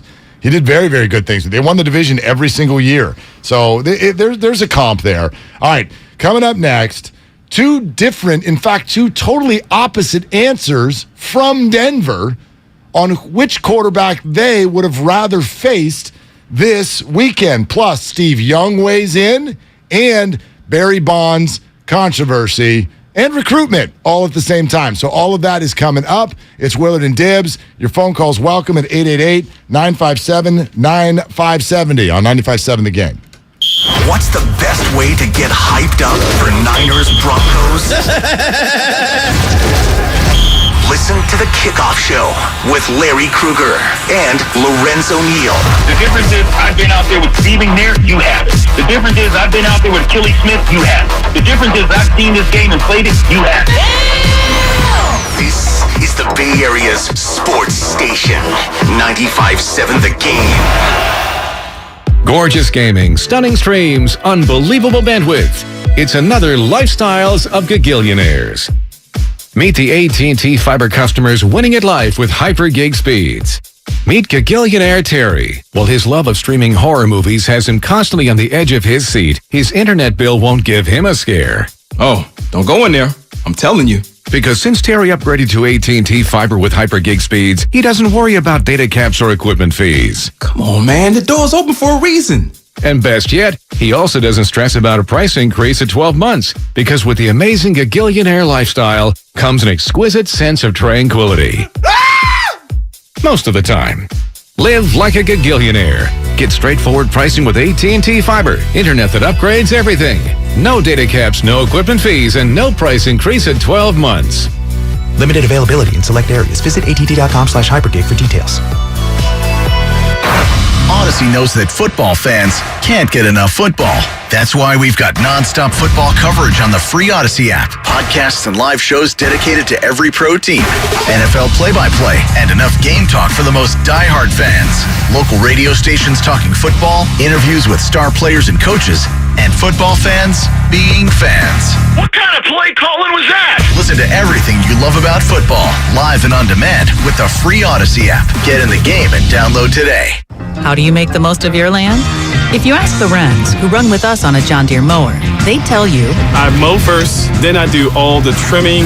But the Hubbards, who work behind the wheel of a John Deere compact tractor, would say, if it's something you want, just go after it and try it. Then there's the Mosers, who may mention from the seat of their John Deere Gator UTV, you can't be all work and not play. There are millions of ways to make the most of your land. Learn how to make the most of yours at Deere.com. Nothing runs like a Deere. When you can't stop, there's Vicks VapoRub. Vicks VapoRub sends powerful medicated Vicks vapors right to the source of your... so you can experience cough relief and breathe easier. Generations of families have trusted Vicks VapoRub to help relieve the worst cold symptoms. So next time you have a cough, reach for the Vicks VapoRub. Vicks VapoRub. Cough relieving is believing. All right. The Black Keys are coming to Shoreline Amphitheater on October 5th, and 95.7 The Game has your tickets. For your chance to win, head to our contest page at 957thegame.com. First, we decide where we want to go. Then we need to know the best way to get there. Hi, my name's Adam Barata. I'm the owner of Advantage Gold. We're the highest rated precious metals firm in the country. We teach people how to own physical gold and silver. Now, we've won the Best of TrustLink Award 4 years in a row because we educate our clients on how to buy gold and silver the right way. We don't pay celebrity spokespeople millions of dollars. We'd rather pass that value on to you. Call 800-900-8000 and speak with one of our experts. We'll send you a free gold kit along with my latest #1 national best-selling book, The Great Devaluation. Call 800-900-8000. That's 800-900-8000. Get the best information, the best process, the best service, the best value. Call Advantage Gold at 800-900-8000. Call 800-900-8000. Advantage Gold is not an investment advisor or a tax advisor. Consult with your financial advisor before investing. Everything, our farm, our stand, our pop-up shop, it really all started when we discovered the benefits of local, raw honey for our family. And then we decided to turn it into a business. We were looking for something to help us get up and running. So we got the Chase Business Complete Banking Account. It's more than a bank account. It comes with Quick Accept, which lets us take card payments anytime, anywhere in the U.S. using the Chase mobile app. Plus, we get same-day deposits at no extra cost. For us, it's more than honey. It's about sharing a little sweetness with the world. Get the Chase Business Complete Banking Account with the essentials you need to help get your business going. Learn more at chase.com/business-complete-banking. Chase for business. Make more of what's yours. Quick Accept is not available in U.S. territories. Enrollment required. Usage subject to approval. Same-day deposits available for payments before 8 p.m. Eastern Time, Sunday to Friday. Fees and rates apply for checking and processing. Limitations and restrictions apply. Participants compensated. Merchant services provided by Payment Tech LLC and WePay Inc. Subsidiaries of J.P. Morgan Chase Bank and a member FDIC. Now it's time for the closer of the week. Presented by LiftMaster and R&S Doors. Turn your garage into the envy of the neighborhood. Visit rsdoors.com. The closer of the week is Talanoa Hufanga, who had his hands on the football all afternoon as the defense was dominant. Deshaun Gibson has the interception. It was deflected by Talanoa Hufanga. Recently, my garage door opener was not working. I was in need of a closer. I was put in touch with R&S Doors, and they hooked me up with a brand new garage door opener from LiftMaster. With LiftMaster's MyQ connectivity, my garage door opener can be controlled right from my smartphone. You'll know when a door or gate has been left open and can close it with a tap, no matter where I am. Be one of the first 10 callers and receive 20% off a LiftMaster garage door opener when you purchase a premium garage door. Call 1-800-FIX-A-DOOR. That's 800-FIX-A-DOOR. Or visit rsdoors.com. R&S Doors. Look for the red truck. You're listening to 95.7 The Game, KGMZ FM and HD1 San Francisco. Always live on the free Odyssey app.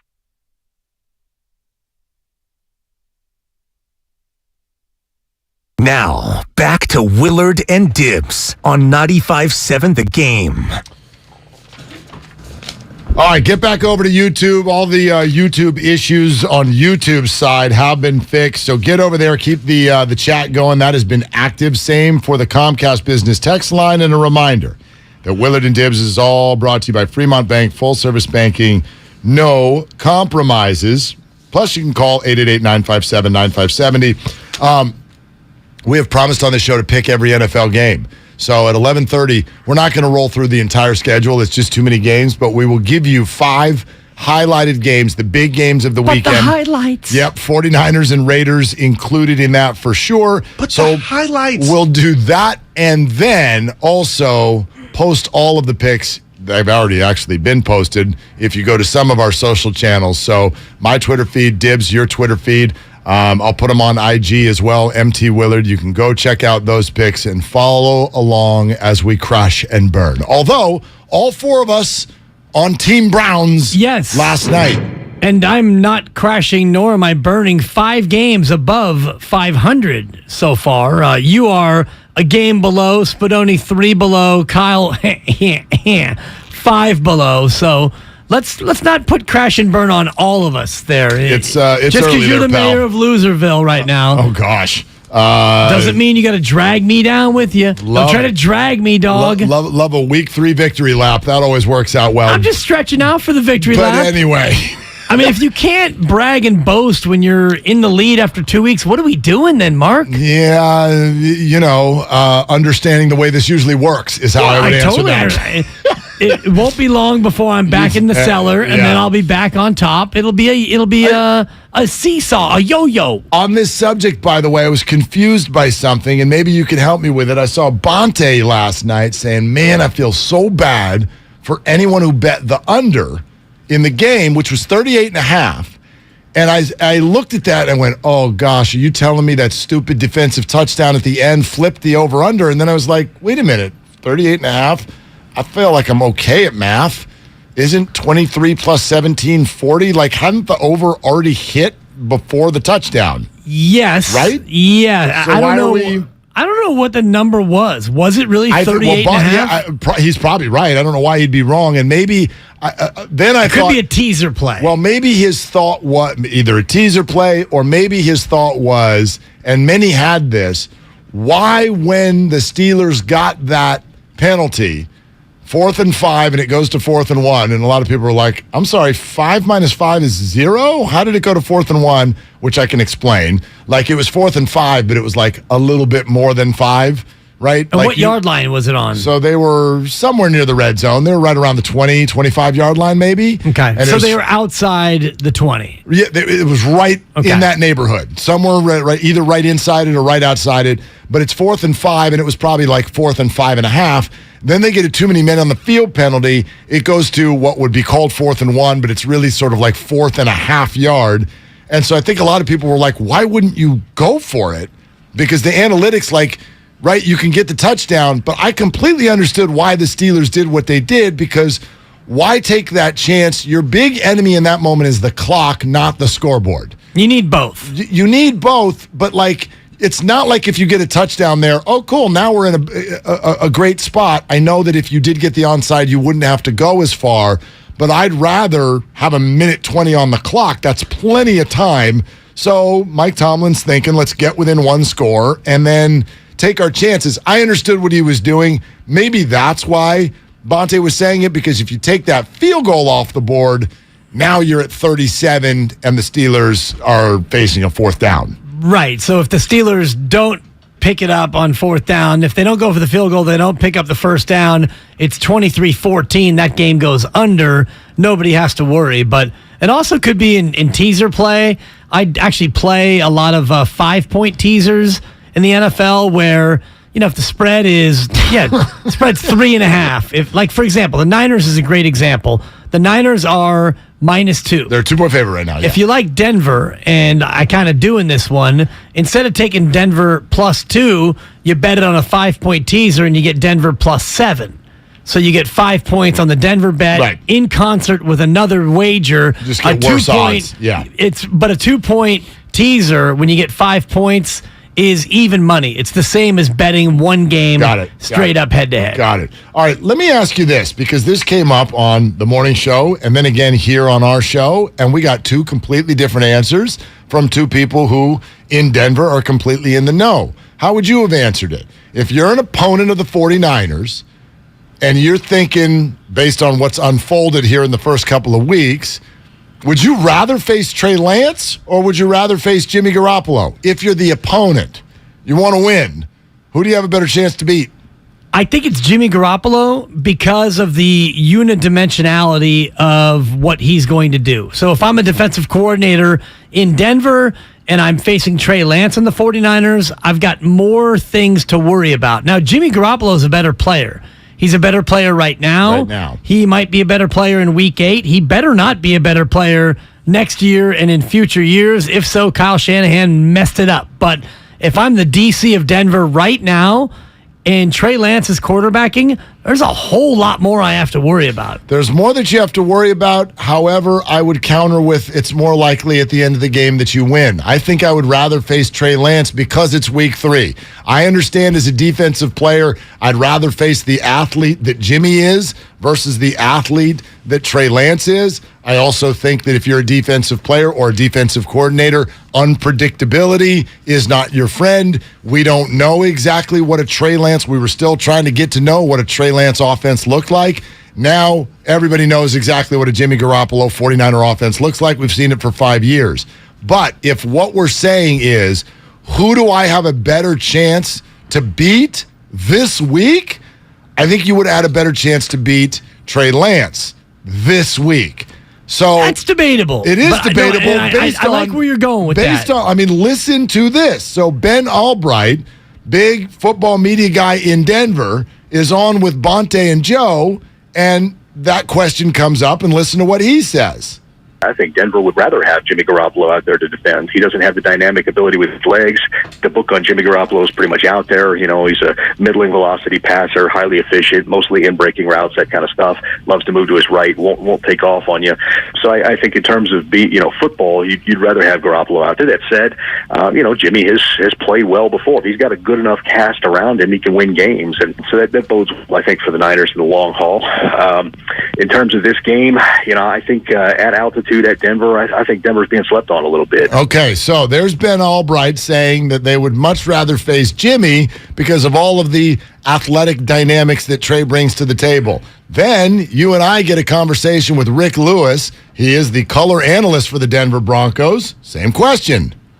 I was definitely hoping it would be Trey Lance playing quarterback this week. And, I mean, how many times have you seen this happen in the NFL when your starting quarterback gets hurt and suddenly your expectations go up for the backup quarterback? I can't remember ever seeing that happen. I mean, really. I mean, you got a guy now that's taken you guys to a Super Bowl recently in Jimmy G. You probably saw the odds flip. The Broncos were a home favorite, and now they're a home dog. I mean, so I think everybody would agree that you have a much better chance of winning with Jimmy Garoppolo.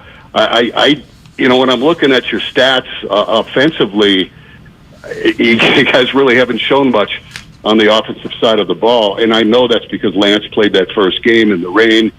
Jimmy came in and played well when he came in, but I mean the exact opposite take from two people who cover the Denver Broncos. And I get it. Our text line is split too. Like I look at this, if I'm a linebacker, who do I rather chase?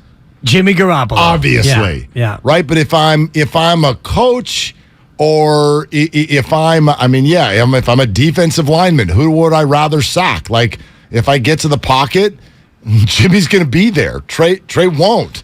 But if I want to win the game, like, I don't know how you wouldn't say that you would rather face Trey Lance. Look at what happened to the number. Look at what happened to our expectations.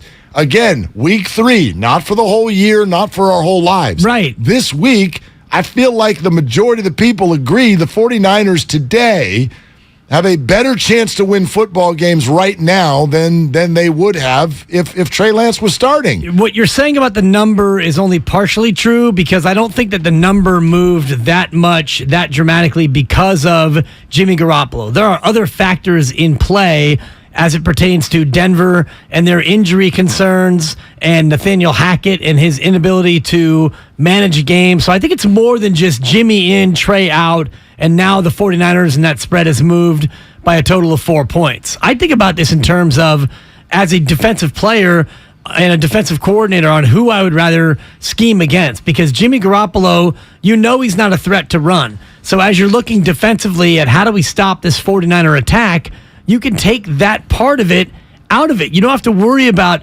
Trey Lance and QB power. Jimmy's not running QB power. And by the way, just one side note, what a flex that would be if Kyle Shanahan, first play from scrimmage, runs QB power with Jimmy Garoppolo. He did have 4 carries last week. By the way, right. Jimmy How many Garoppolo of those were sneaks? Jimmy Garoppolo. Kneels and sneaks. This is a stat. Jimmy Garoppolo, you can beat your friends at a party this weekend. Who had more carries last week, Jimmy or Trey? Yeah. Answer's Jimmy.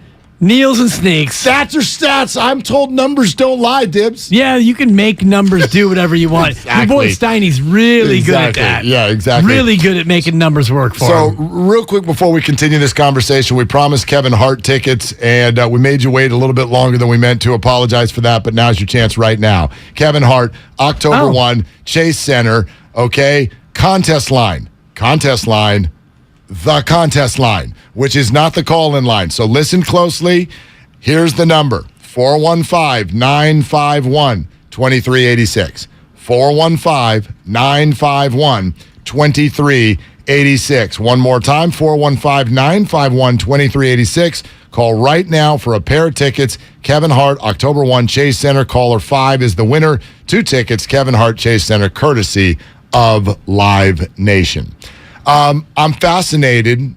That line movement, I'm not sitting here telling you that Jimmy is the only reason. Right. It definitely, to me, is the number one reason on the board. It's probably the number one reason. If this was Family Feud, and we both had our left arm behind our back, right? All right. We surveyed 100 people on why the line moved from the 49ers +2 to the 49ers -2. Bing! Let's go to Dibs. What's the number one answer on the board? Nathaniel Hackett's inability to manage a game. Ding! Number 2. I'm sorry, Mark. Would you like to see if you can get the number one answer on the board? Yeah, Jimmy's quarterbacking and not Trey. Ding! Number one answer on the board. Like, I don't... We could get an odds maker on. In fact, why don't we do that?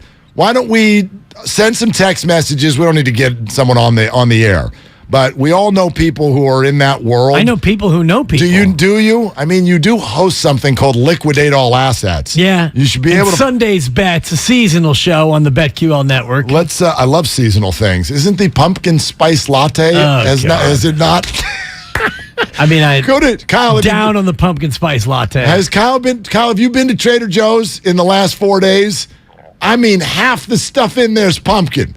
You might as well have pumpkin stir fry going on in there. Their pumpkin stir fry is very good. It's gross. I know it's a gross idea, but seriously, there are every of those end caps on the end of it's pumpkin this, pumpkin that, pumpkin muffins, and they do their fruit bars. Yeah. They do it with pumpkin. Very good. I don't like any of it, to be honest with you. Delicious, but you know what October means? November 2, it's pumpkin time. All right? So it's seasonal, just like Sunday's Bets. And let's text some people who are in that world and see what their answer is as to why that line moved so much from last week to this. Well, the money came in. That's the real number one reason is the money came in on the Niners. So you'd have to ask bettors why the money came in on the Niners. They're not going to move the line unless the money moves the line. Well, no. They don't just move the line because they love Jimmy Garoppolo. That's not true because the line was that prior to the Broncos and 49ers playing. And then there's more data that comes in. Right. And yes, money, but also the data changes the line because who's betting on games? Not many people bet 2-3 weeks in advance. It's hard to find them right. Are you betting on week 4 yet? I would think not, and the line on if you're smart, you are. You're betting the Rams right now heavy. Well, oh, gosh. Betting the Rams heavy right now. You hate the Niners. I don't hate the Niners. It seems like it. Are you going to pick against them every week? Actually, according to the spreadsheet, I actually picked the Niners, which I regret. Yeah, how did you do that? You've said every day this week you think the Broncos are going to win. I did my picks on Tuesday when we were actually asked to do it, maybe a Tuesday or Wednesday. We were not asked on Tuesday, but anyway, go ahead. It might have been Wednesday, but since then... I've had a revelation. It's been a revelation sensation. Oh, that's exciting. And I think that, I would love to change my pick to the Broncos, but we've already put the graphic out on social, so I'm married to the Niners, and I think we have it as a 1 point spread. Yeah, when we did it, it was a 1. Right. Well, Niners -1. We also have a couple of half-point spreads on our spreadsheet. By the way, Vegas. I'm wondering what a half-point spread is. It should not exist. Well, look, yes, there can be a tie. We've seen it. Sure. We almost had 2 in week 1. I mean, which is already like just a side conversation is a stupid thing. There should be ties in the NFL. What are we doing here? Right? I mean, come on. This is the NFL. Let's not have ties. So what do you think we should do then? Just play it out? Play to the death? Every single sport, baseball has literally thrown at us, okay, we're going to put a runner at second base, even though you didn't earn it. Look. Put a wide receiver at the 20? I mean, even look what college does. Okay, now you're at the 2. Now you have to go for 2. Now you have to stand on your head. I mean, I don't even care if it's hokey, but don't have a tie. Like, it's just, I don't know. Who likes that? You spend what on tickets? You show up to a game, and I give you a tie. What are you feeling on the way home? Even if you were the underdog. I got an extra 10 minutes of football. It's great. No, brutal. Like, who does I don't mind ties. I do. Maybe it's because I'm a soccer fan. But even the big time, you have a big time World Cup match. We're not going home with a tie. Well, it's a knockout. Only in the knockout stages where somebody has to win. Otherwise, ties are fine. If they want to fix it, go back to 15-minute overtime periods, and you're going to have fewer ties. Well, I just think. I mean, look, let's do something. Let's do something that breaks the tie. But. Outside of that, why is there a half-point spread on anything? I don't know. We have 2 of them. Seattle favored by a half and Dallas favored by a half. I used to think that those were just pick'ems. I didn't think that they had half-point spreads. I mean, they should just be pick'ems. But, now that there's ties, I guess. How many ties a year do we get? Like 2? So what are you even really betting on at -0.5 or +0.5? Like, it pretty much is a pick 'em unless something really, really weird happens. All right. They probably, just real quick, they probably set them that way for like teases and things like that, like you guys were just talking about, right? Yeah, granted, yes, absolutely. I understand why Vegas is doing it. I just mean as the actual like casual better, like what are we getting out of that? Not a whole lot. All right. 2 things came from Steve Young yesterday. Let me throw these at you and let's try to translate, because I do think that you could read both of these and go, so wait a minute, Steve, what exactly are you saying? And with his ties to the 49ers and his mobility. No, right? Listen, as a 49er great and as the greatest 49er mobile quarterback ever, I really I would love to know what Steve Young had to say about what happened last weekend. Here was the first thing. He said that any second guessing of Kyle Shanahan calling run plays for a dual threat quarterback in Trey Lance, he characterized those as goofball questions. Okay. Okay. I mean, that's his opinion. Right. Well, then it's a pretty, I don't know. Why is it a goofball question when you have a quarterback who gets hurt running the football? It's not a goofball question. The guy got hurt.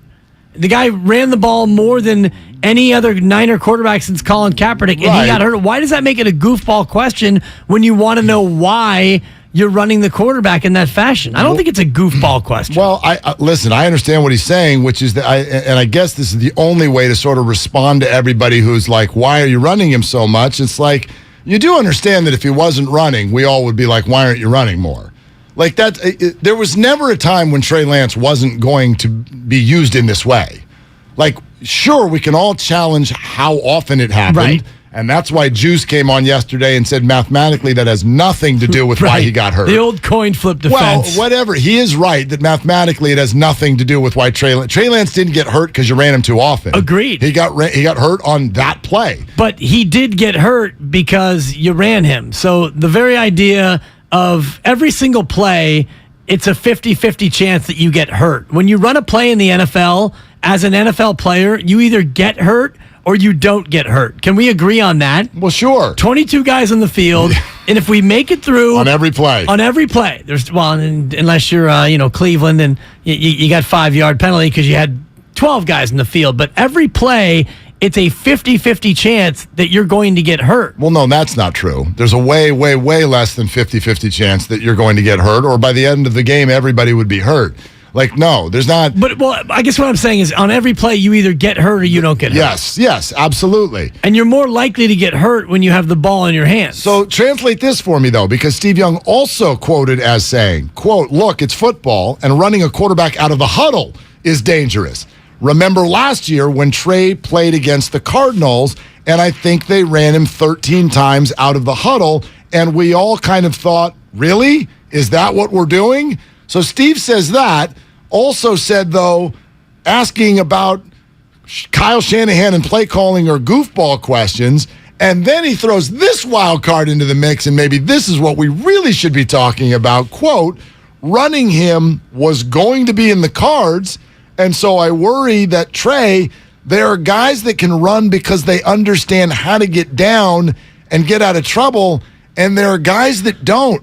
Steve did go on to, and I'm insinuating here, but he suggested just because you're athletic and fast doesn't mean you're good at running the football. Right. And maybe Trey's not good at it. Maybe. And we've seen him get hurt, 3 times already in his young career, and he got hurt running the football. And Steve Young is a guy who got hurt badly passing the football. And so he understands about injuries. He had his career all but ended as a passer. So a lot of this, I think, goes back to his time at North Dakota State, where he didn't really have to slide and he didn't have to get down because he was more physically dominant than most of the guys trying to tackle him. All right, so how do we translate those, and how does that sort of, if in any way at all, shape the way we feel about what happened last week? We'll definitely take your calls on that at 888-957-9570.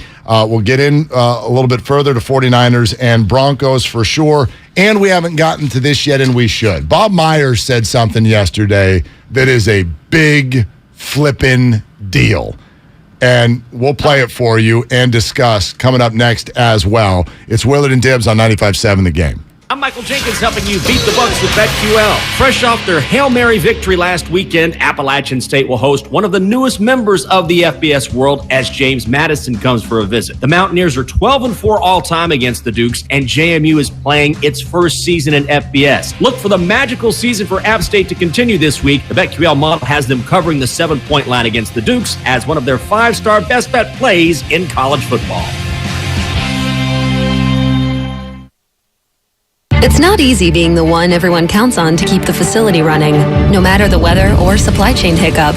But we get you, Raymond in Buffalo, and Maria in Miami, Jules in Minneapolis, and Stan in Central Indiana, taking control of everything that's under your control. At Grainger, we're here for you with experienced branch staff at over 250 locations so you get the product you're looking for. Call, click Grainger.com, or just stop by.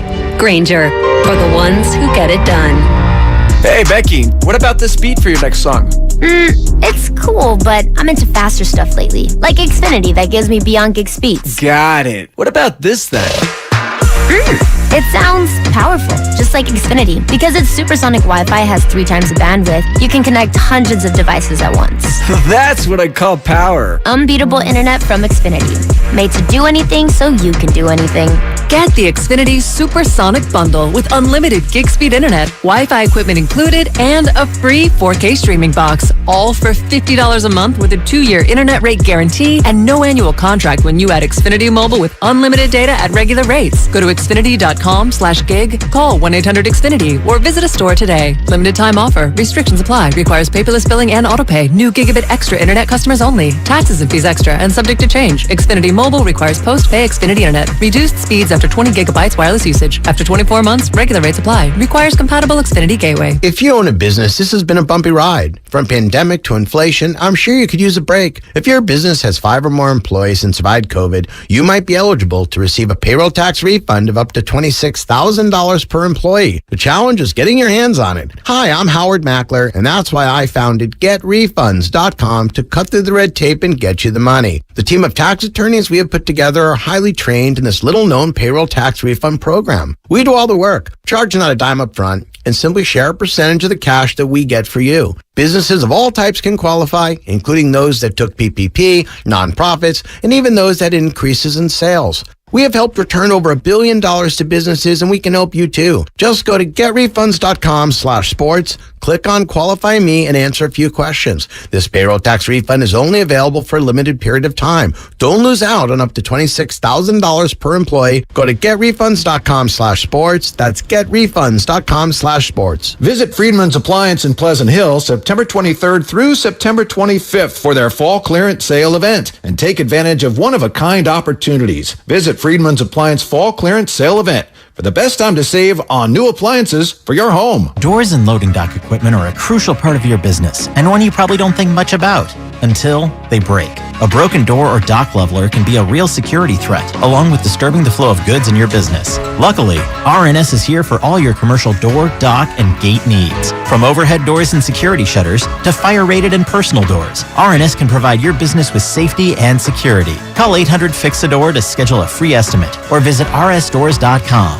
RNS Doors. Look for the red truck. This Hispanic Heritage Month, the Multicultural Institute is celebrating 31 years in the community. That's 31 years of experience coming together to support and uplift each other. The Multicultural Institute connects day laborers and domestic workers with employers to ensure dignity while also providing comprehensive year-round services for the Bay Area's low-income Latinx community. To hire a day laborer or learn more about the Multicultural Institute, visit their website at mionline.org. That's mionline.org.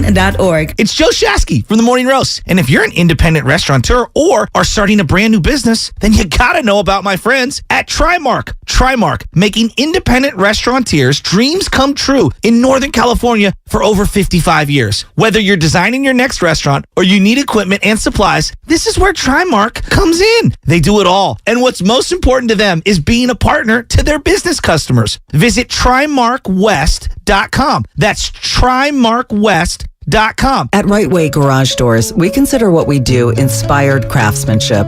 We see our craftsmen as artists using wood, glass, and metal as their brushes, your home as their canvas, their work inspired by the vision you have for your home's first impression. Right Way Garage Doors has been delivering the highest quality work with the right value and the right customer experience for 42 years. So when inspiration strikes, our design pros are there to help bring your vision to life the right way. Schedule your mobile showroom visit today at rwgaragestores.com. If you run a small business, efficiency has never been more important. So for a limited time, Comcast Business is introducing small business savings. Call now to get powerful internet for just $39 a month for 12 months with no annual contract and a money-back guarantee. All on the largest, fastest, reliable network for small businesses. Comcast Business, powering possibilities. Ends 9/21/22. Requires EcoBill and AutoPay. Restrictions apply. New business 50 megabits per second customers only. Equipment, taxes, and other charges extra and subject to change. After promo, regular rates apply. Prescription products require an online consultation with a healthcare provider who will determine if a prescription is appropriate. Restrictions apply. See website for full details and important safety information. Subscription required. Refund available for 60 days after purchase. Hey guys, did you know there's a generic form of Viagra that works just the same but is 90% cheaper?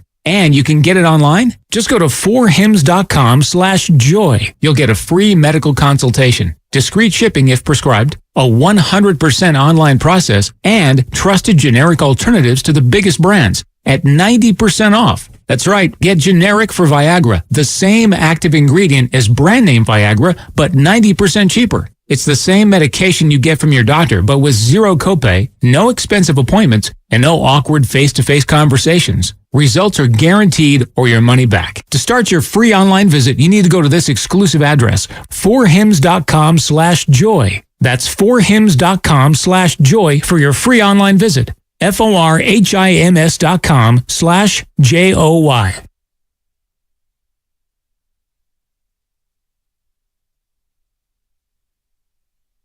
Now, back to Willard and Dibs on 95.7 The Game.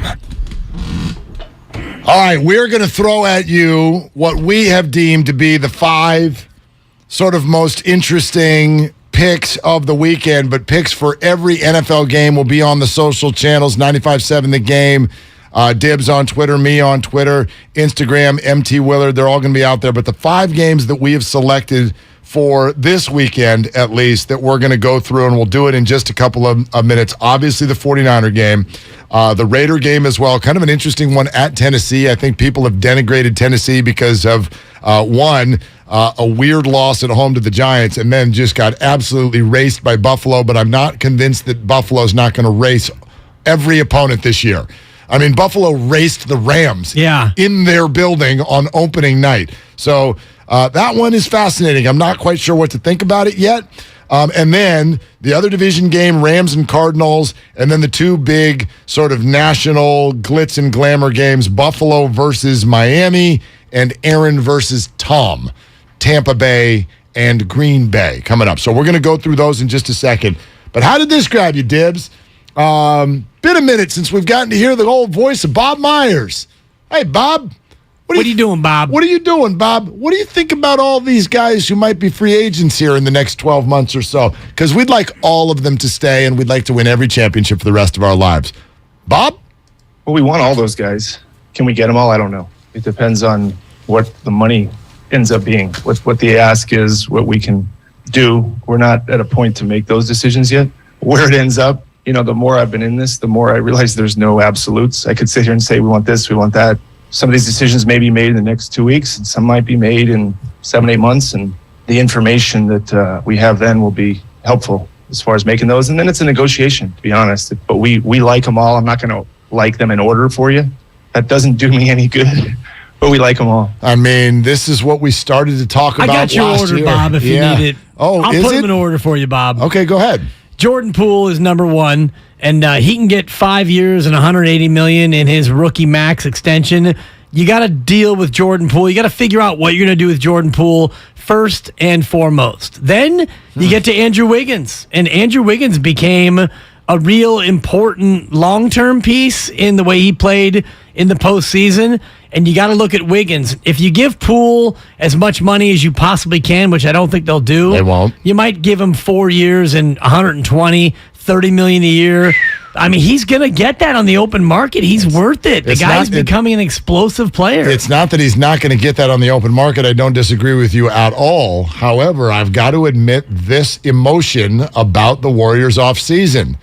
I kind of hope they don't sign Jordan Poole to a preseason extension.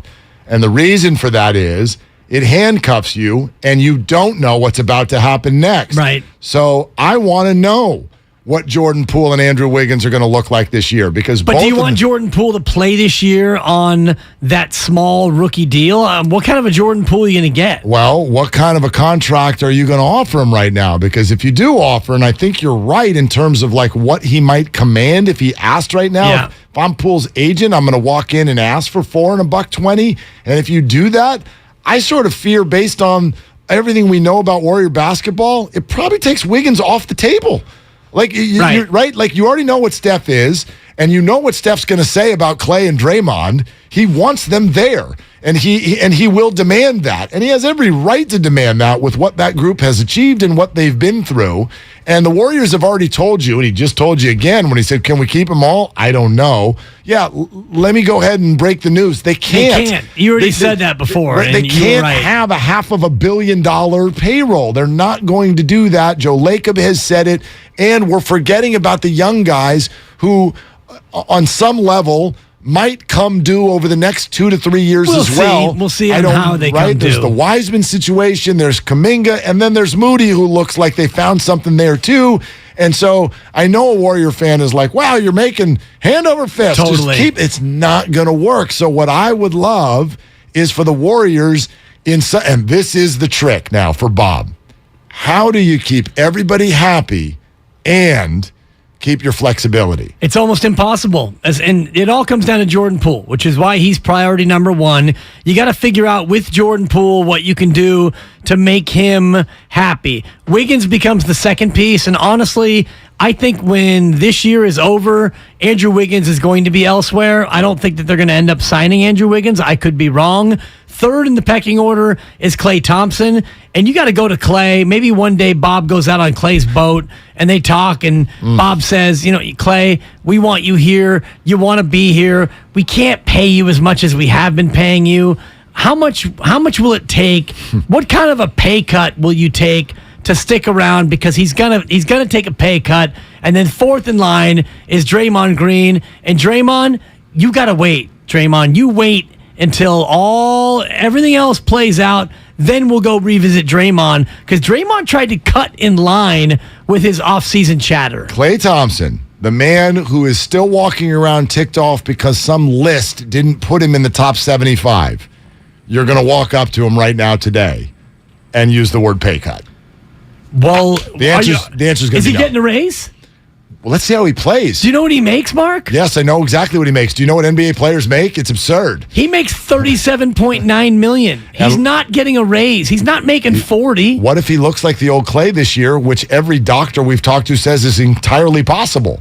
I mean, if we expect Klay to be better this year, this is what I'm saying. I want data. I want winners. So 33-year-old Klay, you're going to give him $5 and $200 million? No, I'm going to see him play this year. Right. That's why I don't want the Warriors in a way. Like, I don't know all of the little details, but I don't want him to sign Jordan Poole to a big deal right now. I want to see does Jordan take the next step? Is Wiggins going to be playoff Wiggs? Is Klay going to look like his old self? Does Draymond look old? What about the back injury? Let it play out. That may tick some people off. And you got 2 years of Klay, so you don't have to worry about Klay. He's making 40. Right, but 40. But what you do next with him is affected by what you do now. Right. Yeah. He's making 43.2, not this season, but next season. He's taking a pay cut. He's not at 34 years old making more than $43.2 million. Right, but you have to understand where those salaries in the NBA have gone in the time since he signed that. You're right. So yes, he might.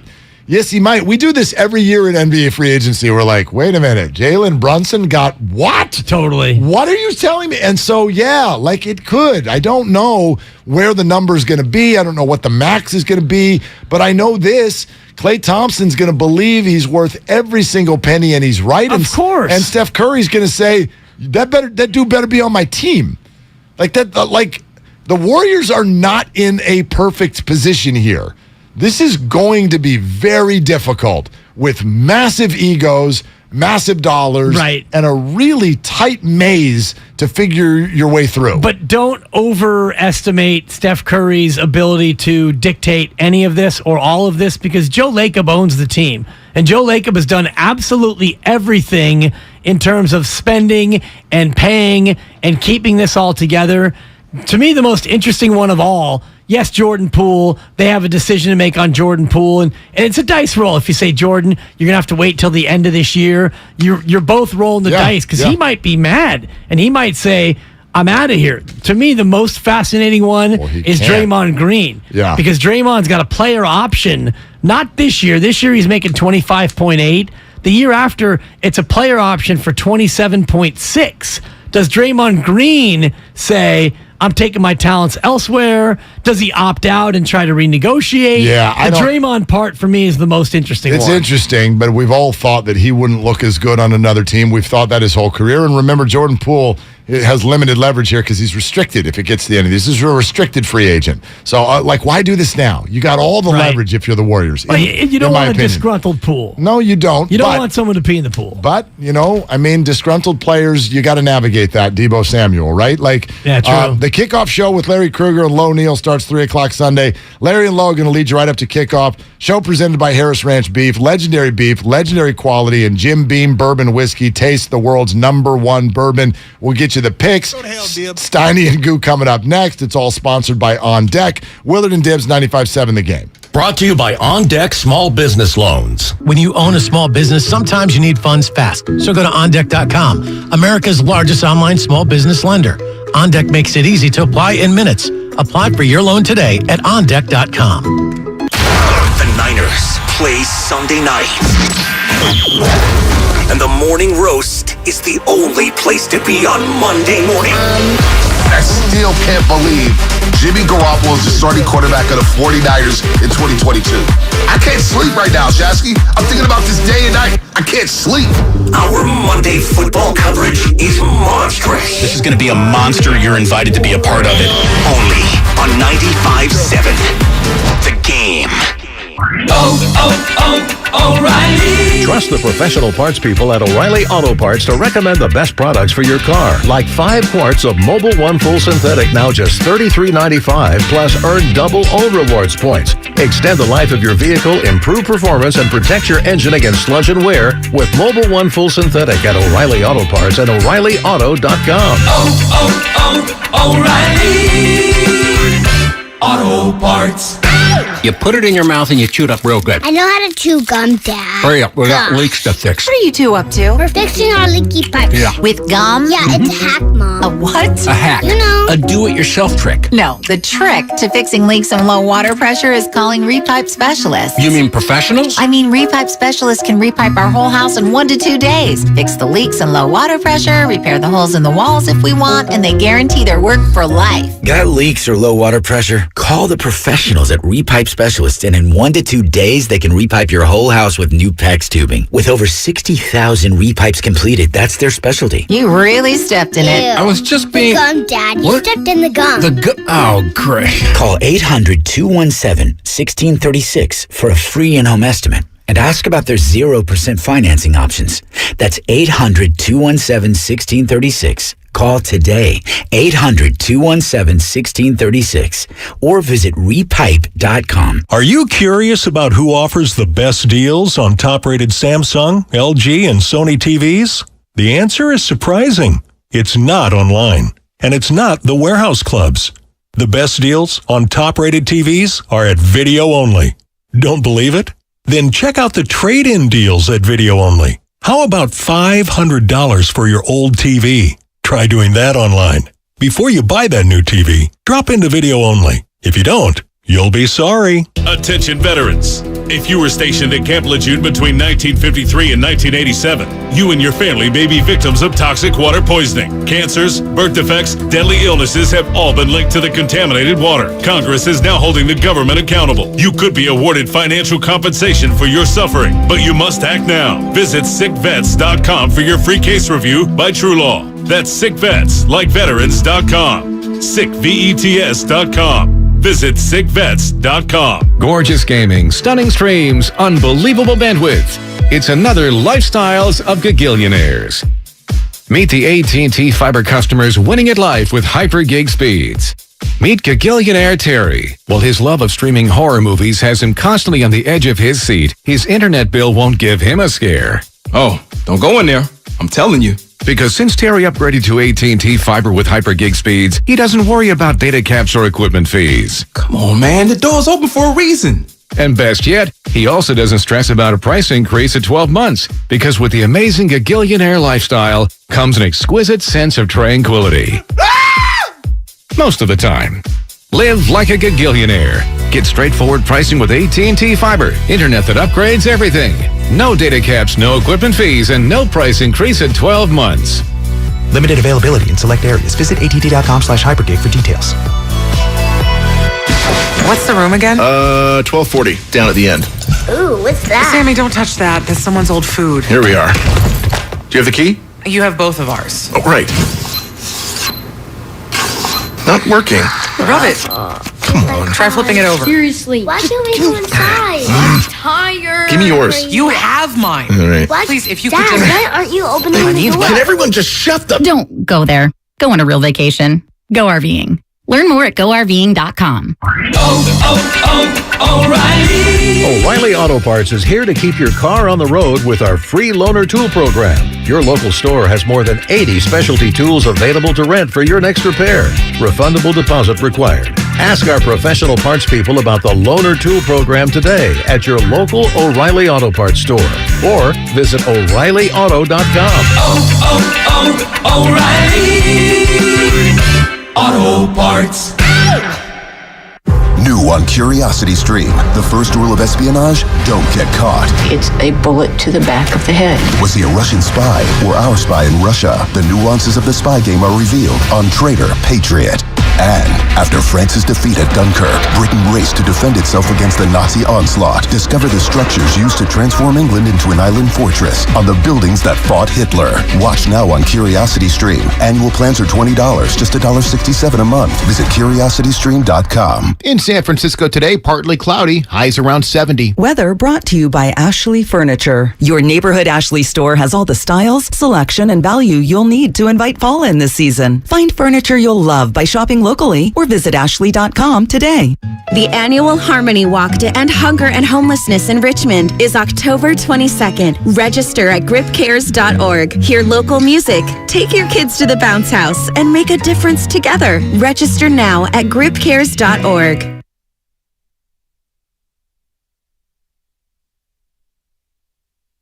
Now, back to Willard and Dibs on 95.7 The Game. So... Look at me. Yeah, look at you, because, and I guess I just saw it. I guess it came out about an hour ago. Okay. The reports are that we've got ourselves a Super Bowl halftime show.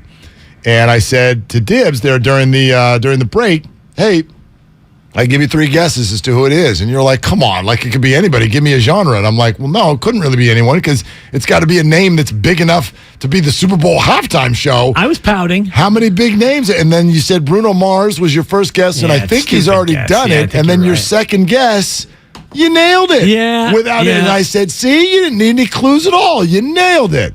Ladies and gentlemen, Dibs' second guess, Taylor Swift. No, Spadoni, no. Well, I'll say this: it's interesting from this perspective. It's safe. I'm not going to disparage Taylor Swift. She's a huge act, and she's fantastic. But she's not appealing to what your stereotypical football fan is. But then again, that's not what the Super Bowl is. But even if you say, are you appealing to women? I would say Taylor Swift is more appealing to young women, right? Yes. And if there's actually one group that's probably not dialed into the Super Bowl party, it's like 18-year-old girls, right? I don't know. But she's a huge act. So I get it. I totally get it. Yeah, and I got it. I got it right, which is surprising. It's surprising that I was able to pull that out. I think that it's a safe play. Yeah, it's safe, and I'm thinking about older folks like myself. I'm familiar with Taylor Swift. I like a lot of her songs. I like her act, but halftime Super Bowl, it feels to me like a little bit too big of a stage, not figuratively, but literally.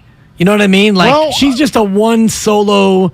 But who knows? Solo act. But who knows what they'll do? Like they've done this before where the reaction wasn't great, and they're like, "All right, well, okay, we give you Coldplay," and people are like, "Coldplay," and then they're like, "Yeah, but we're gonna put Bruno Mars and Beyonce on the stage with them." Like, who knows, right? What they're gonna do? So we'll see. But those are the reports. Taylor Swift, your Super Bowl halftime act. These right here, these are your Week 3 Willard and Dibs NFL selections. We have narrowed it down to our top 5 on the board, so we're not going through all the games, but we're going through some of them, and let's start with the Las Vegas Raiders at the Tennessee Titans. The number at this hour, or at least at the hour we're working with right now, is still Raiders -2. I think we should start with Spadone just because, Raiders. So what do we got? Raiders at Tennessee, Raiders giving 2. This is Derek Carr's career on the line with the Raiders, that is. If he loses this game, he is out after this season. I'm calling it now. I like the Raiders on the road. It's a must-win for them or their season is done. Okay, Kyle Madsen? I'm going with the Raiders as well. I think Tennessee might stink. Okay. Dan Dibley. It's a double must-win, Spadoni. Both teams are 0-2, and I think Tennessee's better than their record, and I think the Raiders are a hot mess, and I like them home doggies. Give me that home doggy. Give me Tennessee and the deuce. Yeah, I'm with you. I'll go Tennessee and the deuce. Ryan Tannehill is a whole lot closer to being benched than Derek Carr, so give me Tennessee plus the 2. Next one in the division with the 49ers, the Los Angeles Rams, and the Arizona Cardinals. And yep, it is yet another home dog. The Cardinals will get 3.5 in their home building against the Super Bowl champs. Spadone, what do we like? I like the Rams. Cardinals stink. They shouldn't have beat the Raiders. Okay, so Spadone's still mad at the Cardinals. Kyler Murray running around for 48 seconds and then scoring a touchdown. Or what was the stat? How far did he run? I don't know. He ran like 2.5 miles. I was drunk, and I don't know. I was drunk. Kyle, Cardinals and Rams. I think the Rams are going to give a in case you forgot game where they blow out Arizona. Okay, Dibs. I'm going to piggyback on both of those takes and just simply say the Rams, because I do think the Rams are better than certainly you think. And I agree with Spadoni about Arizona. I'm not a believer, even though they're a home dog, and I love me some home dogs. I'm taking the Rams and laying the 3.5. We're going Han Solo, everybody. Give me the Cardinals plus the 3.5. This division battle. I don't remember Han sounding like that. But that was his buddy. That was his buddy. He won't go anywhere without Chewy. Spadoni's getting grumpy because he got up at 3:30. Well, he's also getting grumpy. Benny woke me up 15 minutes before the alarm, which is even worse. Well, and we're sitting here talking Raiders and Cardinals, and we picked a scab. I get it. Don't worry. The next game will have nothing to do with those two teams. Taking a tie there. Let's talk about Buffalo and Miami. Is Josh Allen going to go undefeated this year and blow everybody out? The number is 6. The Bills -6 on the road at Mike McDaniel and Tua and the Dolphins. Spadone, what do we like? Micah Hyde out for the Buffalo Bills. That's a big loss. I like Mike McDaniel in this game. I think they win outright, too. Whoa. All right, wow. Calling the upset of the Dolphins to win the game as the home dog. Kyle? I'm not fooled by that comeback against the Ravens, that choke job by the Ravens. I think the Bills blow them out. Okay, let's go to Dibs. I think Miami is really, really good. I'm with Spadoni and Tua coming off his Player of the Week accolades, and you're giving me 6 in South Florida. Buffalo's going to win. I disagree with Spadoni on that front, but Miami covers. Give me the Fins and the 6. Okay, I'm much closer to Kyle on this one. I think the Miami Dolphins are good. I think they're a playoff team. I think we're getting a little overly excited, and we forgot to watch all 4 quarters. Yes, the fourth quarter was iconic for the Dolphins. They were getting trucked. They were dead. All over the field for 3+ quarters. Until they were getting absolutely housed. They gave up a kick 6 to open. That skewed it. They were getting housed by Lamar Jackson and the Ravens, no question. Give them credit for the comeback, but I will rest easy with the Bills -6 in this one. Okay. Aaron versus Tom. It's the Bays, the Battle of the Bays. It is Green Bay and Tampa Bay. And by the way, this was a 1-point spread on our graphic. It has moved, by the way, to about a pick'em.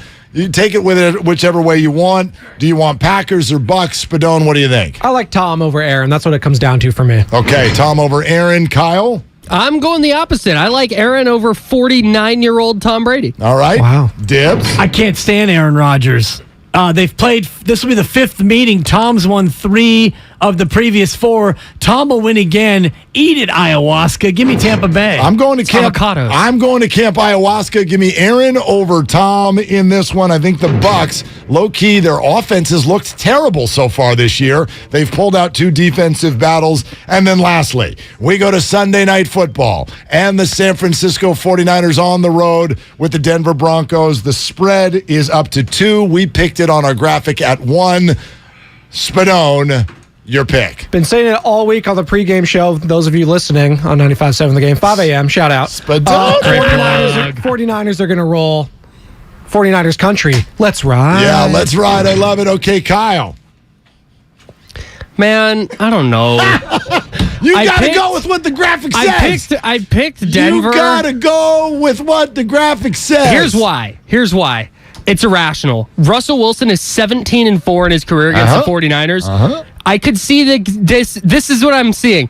21-10 Niners, 9 minutes left in the fourth quarter. We've got our game stories written. But then a long Broncos touchdown.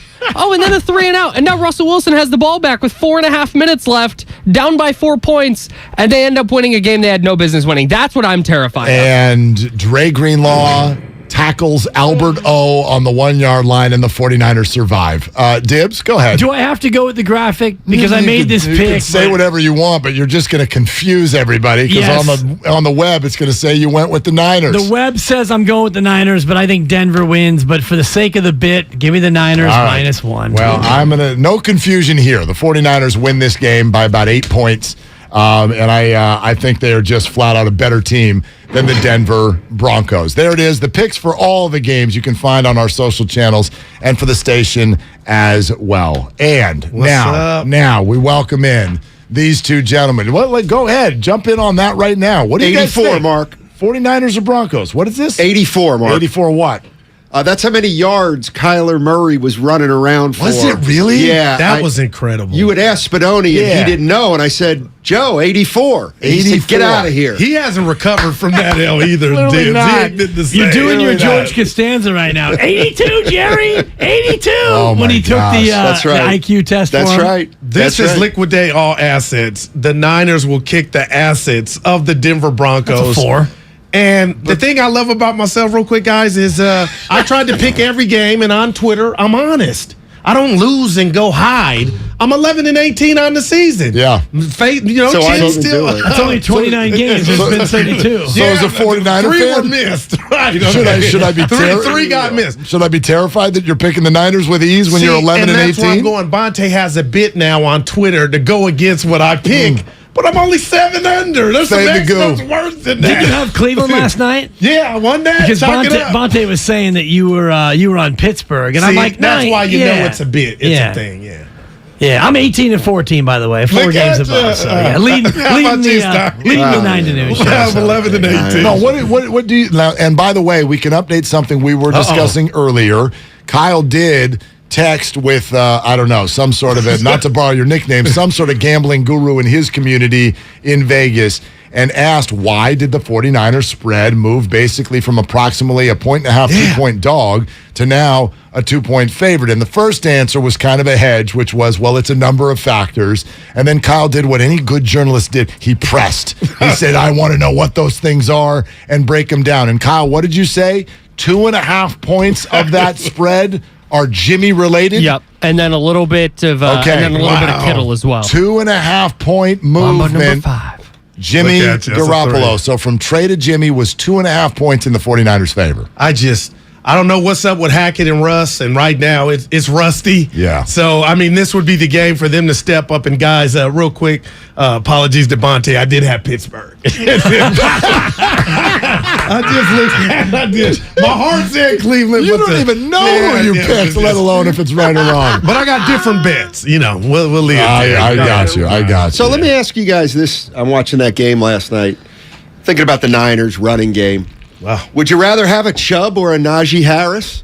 No doubt. The way the 49ers do it? No, absolutely not. Interesting. Kyle's going to run it 40 times a game, which is 680 carries over the course of a season. And if you have a Najee Harris, you're going to ask him to carry it out of 680 carries, probably 400 times. So it doesn't fit. When you run it as much as Kyle Shanahan does, you need a committee. But Nick Chubb has a committee, right? He's got Kareem Hunt. Yeah. So I'm going to answer it this way, which is maybe going to sound like a little bit of yes and a little bit of no. But yes, I would like one of them on the team. No, I don't want to pay them when it's time. That'd be my answer. We got Clinton Portis today. We'll ask him what he thinks about it. I mean, great person to ask because the Shanahans moved on from that. That's how they do it, right? Like I would, of course. Nick Chubb is a phenomenal running back. He's a baller. He is a phenomenal running back. Would you want him on the team? Yes, but when that fifth year comes around and he wants his McCaffrey or Dalvin Cook deal or his Zeke Elliott deal, I'm going into the draft and I'm finding somebody else. What have you three made from the it's overreaction through 2 weeks everywhere you look, the Niners running game through 2 weeks? Or are you going to say week one doesn't count? They didn't run it down the Bears' throat. But they were. Eli Mitchell was running the ball well in the first half, right? And we all know some of the idiosyncrasies of the second half. I know we also came into week two thinking, well, Jeff Wilson looked cooked. And then Jeff Wilson averaged almost 5 yards a carry week two. So I think it looks exactly like it always looks. He can get production out of multiple people. It's functionally proficient. It's not explosive. And, it keeps the defense, their own defense, off the field. And it keeps them from having to use their quarterbacks to actually throw the ball. Man. So from that standpoint, what did they rush it last week? 45 times or something? So to that extent, that's what they want to do in the ground game. They want to possess it and keep their own defense fresh. Yeah. It's going to be an interesting game on Sunday. You have the Broncos win? I think the Broncos win. Did you pick them? Well, in our graphic and the thing we do, I took the Niners, which I don't know why I did, but the more I've thought about it, I think Denver wins. Denver's defensive line is really good. Randy Gregory. And the Niners' offensive line has been inconsistent and a little bit shaky. And I look at the Niners running game. You got Jeff Wilson Jr. and a rookie, and that's basically it. And you're going to have to use Debo. And I look at Russell Wilson. They should have beaten Seattle by 20 points if it wasn't for the coach. And that's the scariest thing for me in picking Denver is the Nathaniel Hackett angle because that guy is... He is like in over his head. No. So first of all, you're listening to 95.7 The Game, KGMZ FM and HD1 San Francisco, always live on the Odyssey app. And yeah, Dibs has done with this game what Jim Harbaugh once upon a time did at the quarterback position.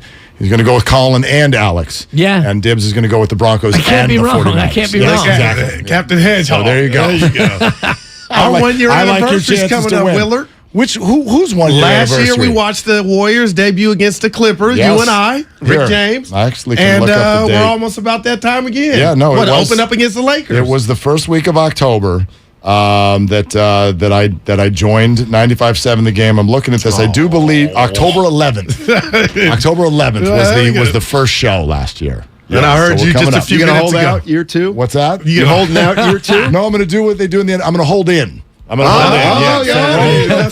So I'll do a player option. Nice. You guys will do the show. I'll be on the couch in the middle of and I'll wait and I'll just work out on the side and we'll see if we can work it out. Who's not getting the bag? I heard you guys play the Myers cut. He didn't say that, but that's what it is. Steiny and I talked about it yesterday. Yeah, I heard that. And you guys were spot on. Somebody ain't getting the bag. Well, I don't think anybody's getting the bag now. Okay. And I mean, I agree. Jordan Poole is probably, and we all kind of agree that he should be first in line. On my list. I don't think that Wiggins is getting the bag. I think he's one more year, and it's thank you next. I think it's Ariana Grande. And it's not because he hasn't been a great Warrior, but you've gotten the best out of Andrew Wiggins. And the best of Andrew Wiggins happened in late May through mid-June. So where do you get that production from? I mean, who takes over that? It would have to be Kuminga or somebody else is going to have to step up because you can't pay all these guys. I get Mark said it last year. You have 8 guys between now and the end of next season you need to pay.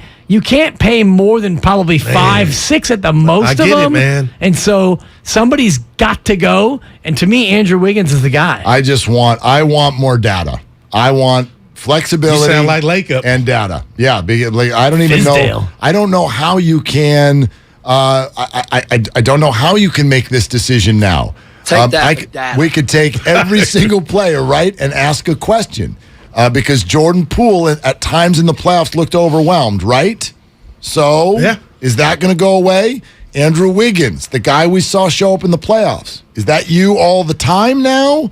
Or are you going to go back to kind of a passive player the way you were at times before? I want that answer. Hey, Clay, are you healthier now than you were last year?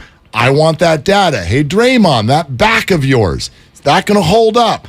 I want that data. Hey, Kuminga, offseason was a little wobbly. Are you going to take the next step? I think we know that Moses Moody is just kind of a steady guy. Wiseman, how's your leg? Like, the only 2 people where I feel like I know what we're getting, Steph and oddly, Moses Moody, who's not up for any sort of an extension, and we don't need to worry about that anytime soon. All of the other ones, I want data before I'm signing anybody to anything. I could see them re-signing Poole before this season if they think they're going to get him at a number that they pay more for next year. Like if they might do something for $100 if he would take it. And I don't know what he's going to do. And he's restricted, so you don't really have to do this. No doubt. I don't think they're going to do anything, and I think that's the way to do it, to tell you the truth. I don't think Jordan Poole's necessarily going to play differently without a contract. I just think the odd man out, and it's going to be one of those 2 guys, I think. Clay or Draymond. Can you imagine? I mean, how does Steph react to that? But here's the thing. It's like nobody wants to get rid of those guys, but when I say, do you think all 3 will retire Warriors? Very few people say yes. So that's history. Right. Yeah. So I think we all know Draymond might be the guy who either wants to leave or they're not going to pay like he wants him to Well, he's got that player option, not this year, but after this year for, I think, 27.3. You saw what he did this one about that. Right, Yeah, he's been grumbling already. He's been politicking. So if he doesn't pick up his player option and he says, all right, I want to re-sign, well, he's not going to re-sign for less than 27.3 per year. So then he's going to say, give me 4 and 120. And does the team really want to pay Draymond Green $30 million a year into his late 30s? Well, you're saying he's not going to take less than that, and we don't. Again, this is why I keep saying, like, no. Well, let's see what happens. If this is an injured player, or if he's coming off, if something doesn't go right with the back, he's absolutely going to take less than that. Well, then he'll just opt in. Yeah, well, right. True. And then and then after that, though, then where are you? Now you're another 2 years down the road. Like, if I'm the Warriors, I'm just not doing anything until I have to. And quite frankly, they don't have to do a dang thing. Right. And Clay, to me, is the interesting one because he's making 40 this year. Damn. Then he's making 43.2. And I was telling Mark, he's got to take a pay cut if he wants to stay. I don't think you can give 40 Clay in 40. Are you going to pay Clay 3 years, $150 million? I'm not arguing with your logic. Yeah. I know what you're arguing with. Dibs is a lifer. And I know what your face is. Your face is use that word around Clay and watch what happens. Oh, right. Because he was the guy who said, I ain't sacrificing S. Yeah, exactly. He didn't do it. He lived up to it. And he was the one who on stage just a few months ago said, my gosh, Warriors, who shows up to the hospital room with a max contract? Bob Myers, you're amazing. Like, he thanked him. He's grateful. He gets it. But use the word pay cut around a 4-time champion. I mean, I get you, man. And the interesting thing, from the other side of it is, how much does Joe Lacob want to be the villain if, he says, hey, Clay, I need you to take a pay cut, and Clay says, I'm leaving, and Draymond says, I'm leaving, and Wiggins leaves, and maybe Poole's the only guy who stays, and then in 2 years, you're not that great anymore, and Steph's all alone. This all comes back on Joe Lacob. Yeah. But that's going to happen anyway. Yeah, it's just a matter of whether it's 1, 3, or 5 years. Yeah, but if it happens in 5, we can all say, okay, they're 38, 38, and 37. Now we get it. But if it happens now, and by now I mean after next year, that's a tough optics for Joe. Yeah, and the thing with Draymond is, okay, so he's making like 25 this year, and then he's got an 27, I think is the number, roughly. So maybe he plays this year, has a pretty good year, and then he says, I'll opt out. You give me 3 years for 75. So he takes 25, 25, 25. You know what I mean? That's maybe. Would you do something like that, or you don't think he would take that little? I don't think he would take that. But see, if he only plays 45, 50 games, that's the other thing that's going to happen. They're going to start to decrease their games. So we think. Right. So as soon as you use the word if in every single sentence that gets thrown back. So if, I'm waiting. As soon as you say the word if, right? Like, I want to see 22, 23. I want to see what happens. I want to see what these guys play like. I want to see what their bodies do.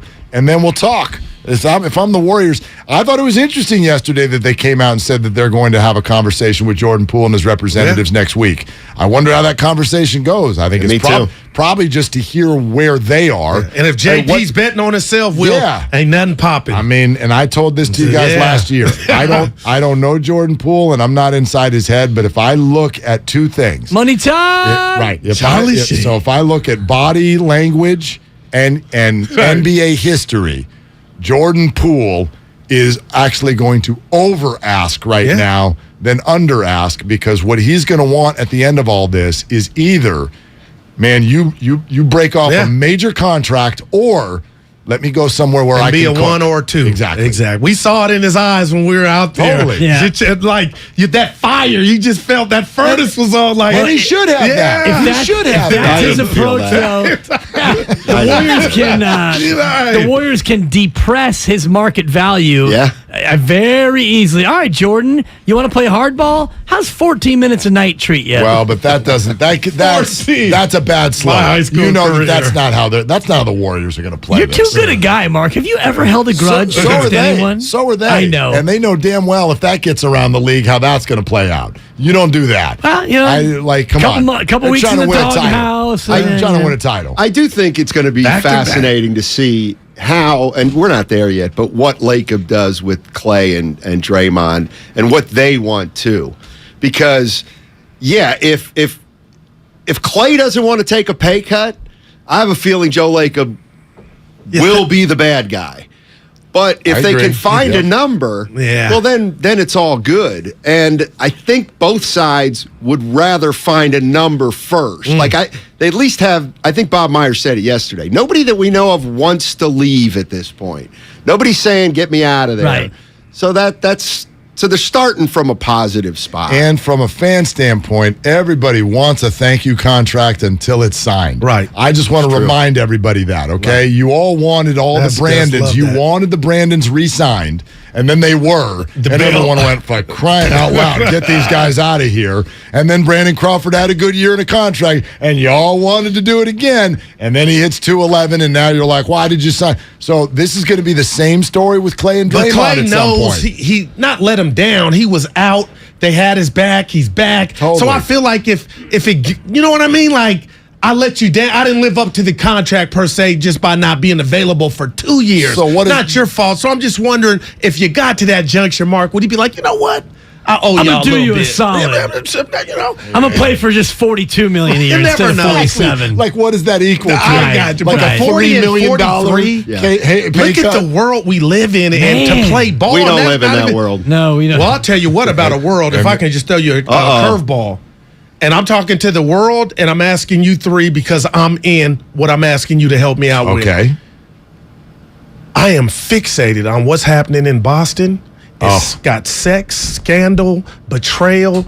But why is that being covered? And I'm part of it. I want to know. I'm nosy by nature. Like, we're missing some component of the story. But why is that leading more than Brett Favre in his situation? is Brett getting a pass? Like, why are we not, as a society, focused on Brett and going at him Well, sex for what sells he's for done? one. Sex Talk sells, to me, Dibs. and they're the Eastern Conference champions, and now he's not going to coach there. And by the way, he's going to get hired somewhere else.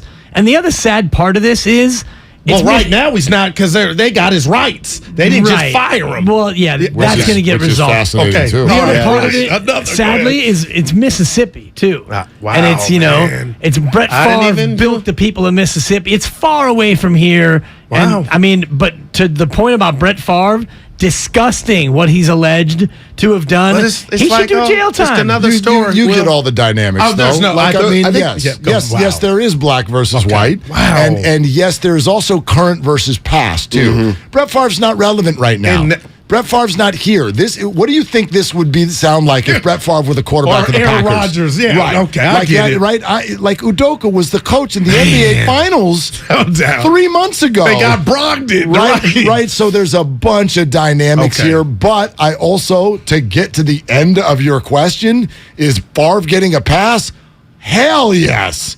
Hell Man. yes, he's getting off easy right now. It just gets Hell worse yes. by the day when you just read brutal. what went in and who he took Did from. you see Steiny. What do you Jeff- got against Jeff- volleyball? Yeah. No, I love my daughter's playing. I love the Yeah, videos. and an old rickety gym, isn't she? True. Did you guys see Jeff Perlman's tweet about all that? Yeah, Jeff Perlman, yeah. I Jeff missed it. Perlman, who's Saying don't buy my book. like literally wrote the book on Favre and then went on a Twitter thing like 3 or 4 days ago where he's like, you know what? I've thought long and hard about Oh, this. wow. Do not read my book. Kudos Oh, my to God. him, Do man. not don't do- even take it out of When the do you library. see he that? said. Wow. Because he's like he goes, the book, yes, the book does dive into, it was unauthorized. He's like, it does dive into some ugly things, but it also totally pumps him up. And he goes, I've decided he's a bad Now human that- being. Wow. So he goes, don't when buy my do you book. see that? Yeah. Never. Well, from someone who has a different book that just came out. He has a book a year. He's got something else. And he also just now, and he's the book behind Showtime. That was or one the of my Lakers. favorite. Yes, he is. But Yes, he damn, is. When him you not said that being about John relevant is a Shea- lot to do with it, Mark. Him not being in he's out. Mississippi, Sorry. man. That's sad. It's Steiny's John Shea story where he's like, say, John, how about that Willie Mays book? And John Shea's like, dude, I've written 2 books since then. Not one, Dibs, but two. When you relayed that last week, I was crying. And then I said, boy, you're like Van Mars or Bob Dylan. You got a new album coming out every year. It's good honesty. I appreciated it, Steiny. Yeah, I butchered that. It's so All right, good. Football Friday and Steiny and Goo. Here we go. Yay. He brings the passion. For what? I want to know now. I'm mentally invested. Don't tell me to pray and you don't say what for. He brings the perspective. Yeah, I think they both have great points. Get off me, text line. He's truly one of a kind. That is wow. Oh, my God. And he's doing a great job. I need you to man up and say what you really want to say. Simon, you're doing a great job. And together, they're Steiny and Guru. Yeah. On 95.7 The Game. You know, one thing that, we're going to talk Niners, but I was thinking about this about Draymond Green. The one thing that makes Draymond tricky potentially is he's still just as important as he always was, but he doesn't play as many games as he usually does. So how do you value a guy that maybe only plays 50 games, but you know you're not at your best unless he's playing for you? You know what I mean? Yeah. So, but he's no dummy, Steiny. He'll probably play 70 games this season. I don't know. He knows what time. Somebody ain't getting that bag when it comes time. So I think that influences what we'll see from him. But you're right. They need him just as much now as they ever have.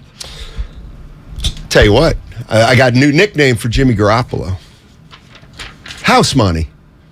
House Money Jimmy. You sprung that on me. Yeah. I like it. He's playing with house money. He got nothing. He's got no pressure. He's got nothing. He reminds me of Ricky Rubio. Now you might say, why, Steiny? Why, Steiny? I'll tell you why.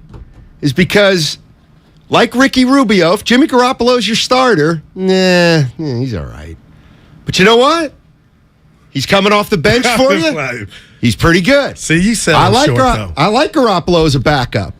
Well, I like him. I think we all got to like him more as a backup, right? He took him to the Super Bowl as a starter. He was the quarterback on their team and when they you went got to the Super Bowl. and they said, "Who's the starting quarterback?" Number 10. But see, I hate that's when we do things. Well, Well, no, it no, ain't just you. No, I don't He's do it. taking. Hey Jimmy, how you do as quarterback? Oh, it's kind of mediocre. What's the biggest game you ever played in? 2 NFC championships, bud, and 1 Super Bowl. How about that for data? Nice. Yeah, Trent Dilfer won a Super Bowl too. And Brad Johnson. He ain't that. He's better than those dudes. Well, yeah. But you're right, house money. When did you come up with that? I kind of ended the show with that. Like he's in a no-lose situation yesterday. I feel like you got to recycle it.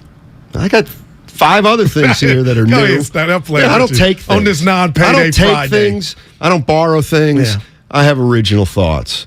Are we headed for a little confrontation between Kyle and Garoppolo? I feel like your boy's feeling frisky. I love the way he's got all the leverage. Jimmy Garoppolo's got all the leverage. And your boy, Kyle Shanahan, he needs Jimmy to come. He needs Jimmy. Oh, more now He than needs Jimmy. He thought he wasn't going to need Jimmy. Now he needs Jimmy. He told him, bye-bye. Begging Jimmy, please, Jimmy, please. Be a good quarterback. Jimmy's like a for him. boomerang, Steiny. Get it? Yes, I do get it. You know what's funny is Kyle threw this one on the thread. I know I'm going all over the place. He's running the show today, producer Kyle. PK. He said, would the 49ers be a better team if Shanahan gave up the play calling? And I was like, no. How about he takes over the play calling and they get a new head coach? Would you rather... First of all, neither's going to happen. He just threw it out there. We're talking. But, I mean, to me, he's a better play caller and play designer than a coach. And it's funny because one of the biggest indictments I have on Kyle as a play caller is situational play calling. And when you sat there, it wasn't just you. All 4 of us talked about how good he's at, devising schemes in regard to the running backs. But yet on the biggest stage, he kind of goes away from it. So I wonder if he didn't have head coaching duties or if he was just the head coach and not the offensive coordinator, would that happen? But I cannot hate on Kyle for getting to the heights that he's gotten this team to with the average to subpar quarterback. For that, that's me being real. It's me being an adult. I still don't like his situational stuff, lemon booty, because you go away from stuff that is obviously working. But to get number 10 at the heights that they've reached, I got that outweighs the bad. And I'll say this to you. But you're down on him all week, Kyle. Yeah, I didn't like what he did to Trey. So what about overall? What letter grade did I give him when you... No, just like how you feeling on him right now? I'm down. Is that good or... Wait, down? Down is down. bad. Is it bad? Yeah, I got to see some things. But you just praised him. See, always do that. I mean, Steiner, you got a coach that's gone to a Super Bowl and 2 NFC championship games. You like him or not? Quit trying to butter the bread on both sides. I was in love with him. It's waning. I'm telling you, the divorce is imminent, man. Lil Wayne? I'm going to give you 1. Lil Wayning? But that's going to give you 2. But, Steiny, I mean, come on, man. This dude is taking an average quarterback. So you ask me, do I want to see the people? I know. Do I want to see Jimmy call us? No. Would I like to see the experiment of Jimmy throwing the ball downfield? Sometimes I think about it. Like, do I feel like Jimmy can't do that because Kyle has not let him? And when he's let him, it's a short sample size. I do kind of, if Jimmy was in here, I'd be like, let Jimmy cook. What's that look like?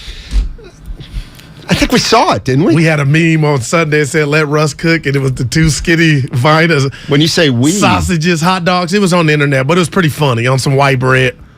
Basically saying he ain't cooking worth nothing. I saw it. Yeah. It's 2 raw hot dogs.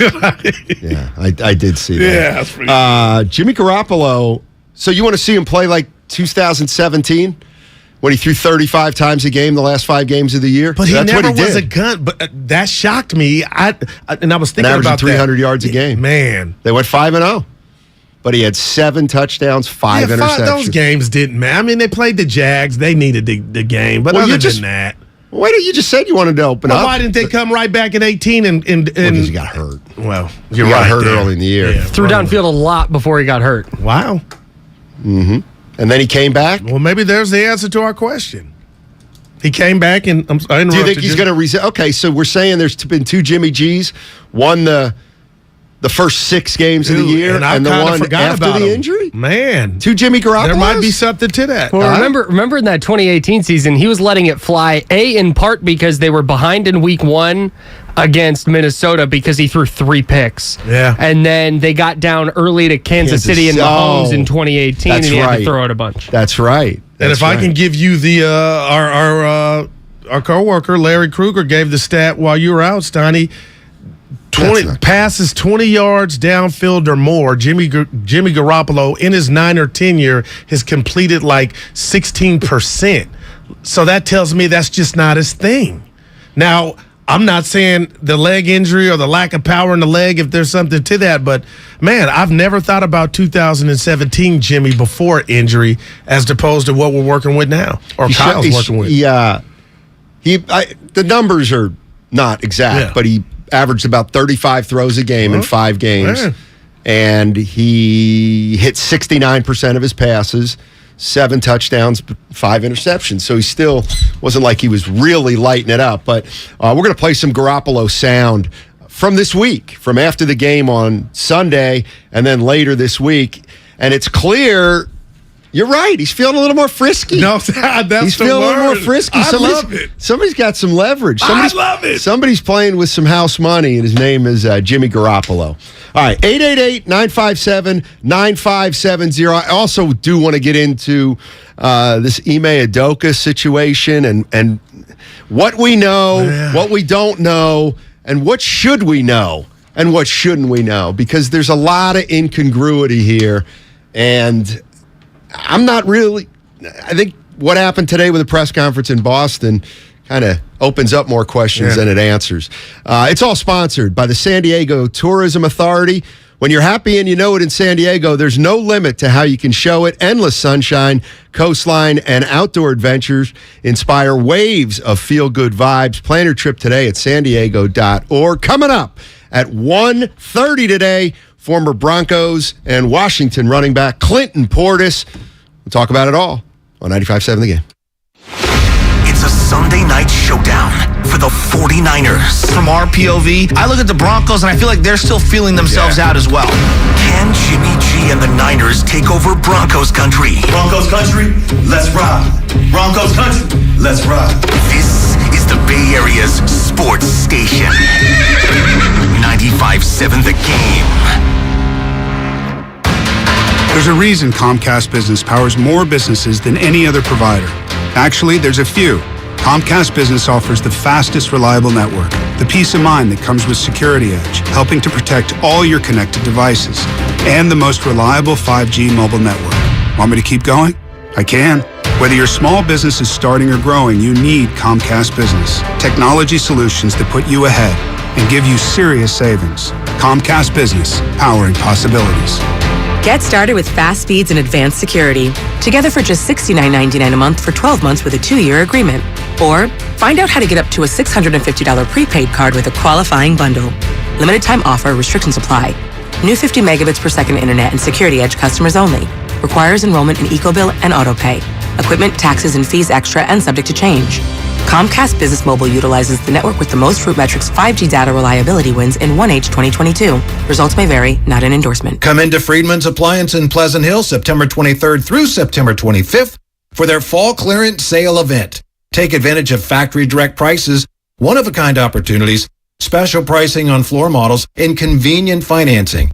And save on new appliances from trusted brands like Miele, Bosch, Electrolux, LG, and Maytag. Visit Friedman's Appliance in Pleasant Hill for their fall clearance sale event, September 23rd through September 25th, for the best time to save on new appliances for your home. Do you think all premium fuels are the same? Well, your engine doesn't.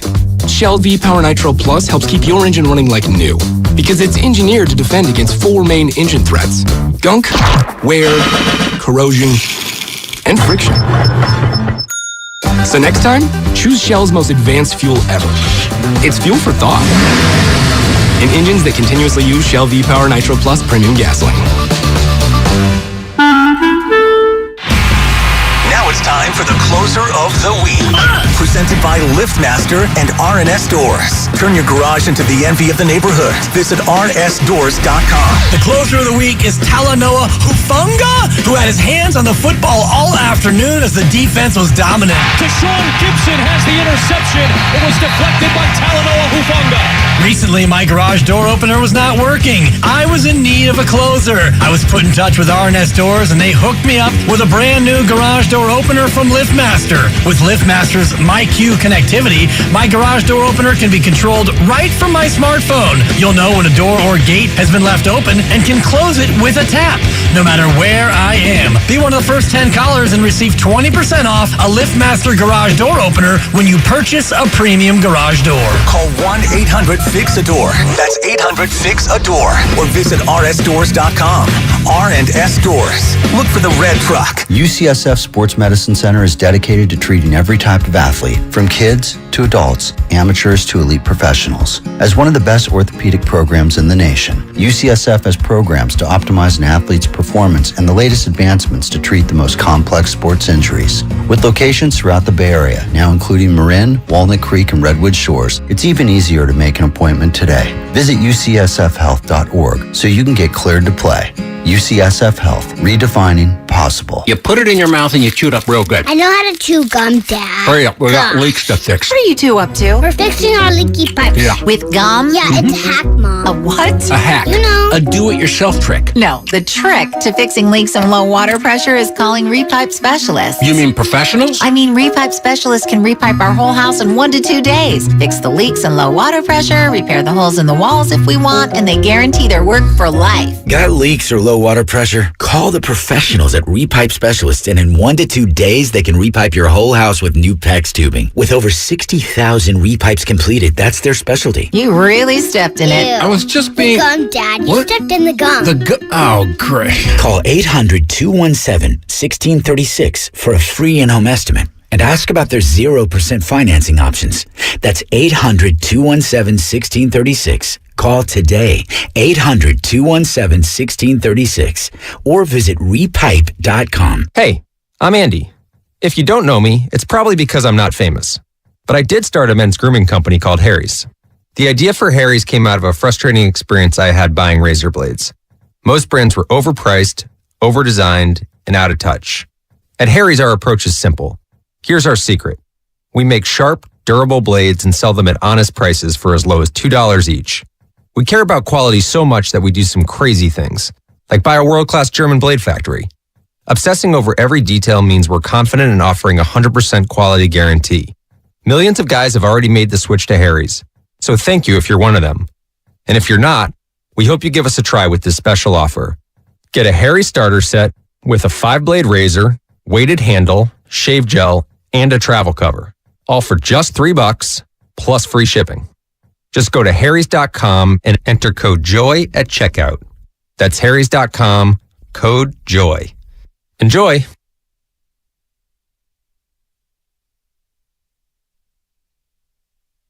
Now, back to Steiny and Guru on 95.7 The Game. Yeah, Goo. Yeah, I think you want to go. You want to go public with that? Yeah. I think it's something to be proud of. Go ahead. So Lil Darryl tried to walk on to Santa Clara, didn't get it, and they offered him a team manager position. I didn't know what that entailed, but I was talking with you guys here, and life is about connections and relationships, and if you want to be close to the game, you can't be in the game. Why not do it? So he met with him today. He said he took it. Nice. So I said, you get to travel with the team? He said, yeah. So who am I to say you'll probably get the same amount of minutes as you made the team? But I mean, you know who Lawrence Frank is, right? Yeah. Lawrence Frank. That's a big deal. Yeah, he's a guy with the Clippers, but was a head coach a couple places. Lawrence Frank went to Indiana, the University of Indiana, solely to be, because he wasn't a good player. He was okay, but he was not Division I. Yeah. He went to Indiana specifically to be a basketball manager, a team manager. Okay, so man, and so he got who am I? Yeah. Oh, you can parlay that into. Okay. All right. If that's what his interest is, good for him, man. Right. I'll tell you, man, Uncle he's right. Sonny said, He's what right. He's you know what's funny? And I'll be honest with you. I played boy. Division III. Yeah, D3. I always longed to play Division I. And I've said this forever. I would have rather been an 11th man on a Division I team than a superstar and on you a don't Division remember III team. It was raining, and we went to the cafeteria. I love you, Steiny, but I don't feel like you believe that. No, I do. You balled out D3, but you would rather be 11th man on the D1? I think so. But you're just saying that, and I can't take how you feel. D3. So you're kind of just not showing off, but it's kind of a personal, I was on D1, but you don't get the experience to. Yeah, but I think I would have ended up being a better player. Oh, okay, wow. And I would have gotten free college tuition because I would have gotten I'm assuming I got a scholarship. Okay. Even though I was the 10th or 11th man. But yes, so little D, man. Team manager. Good for him. Good for him. Dead serious, man. Mm-hmm. Jimmy Garoppolo. I want to play you some Jimmy Garoppolo sound right now because this is very interesting. And this always happens when you kind of peel the Band-Aid off. Yeah, everybody kind of knows what's going on now. And Jimmy Garoppolo, I think, is letting people see a little more about Jimmy Garoppolo. This is after the Chicago game. Just him talking about coming back into the game. I'm sorry, Seattle. Thank you. Seattle game. This is just him talking about coming in for Trey Lance against Seattle. Ecstatic. Yeah, just felt good. We were talking earlier, kind of felt like 2017, where it's, just go throwing, make plays. That's what I like to do.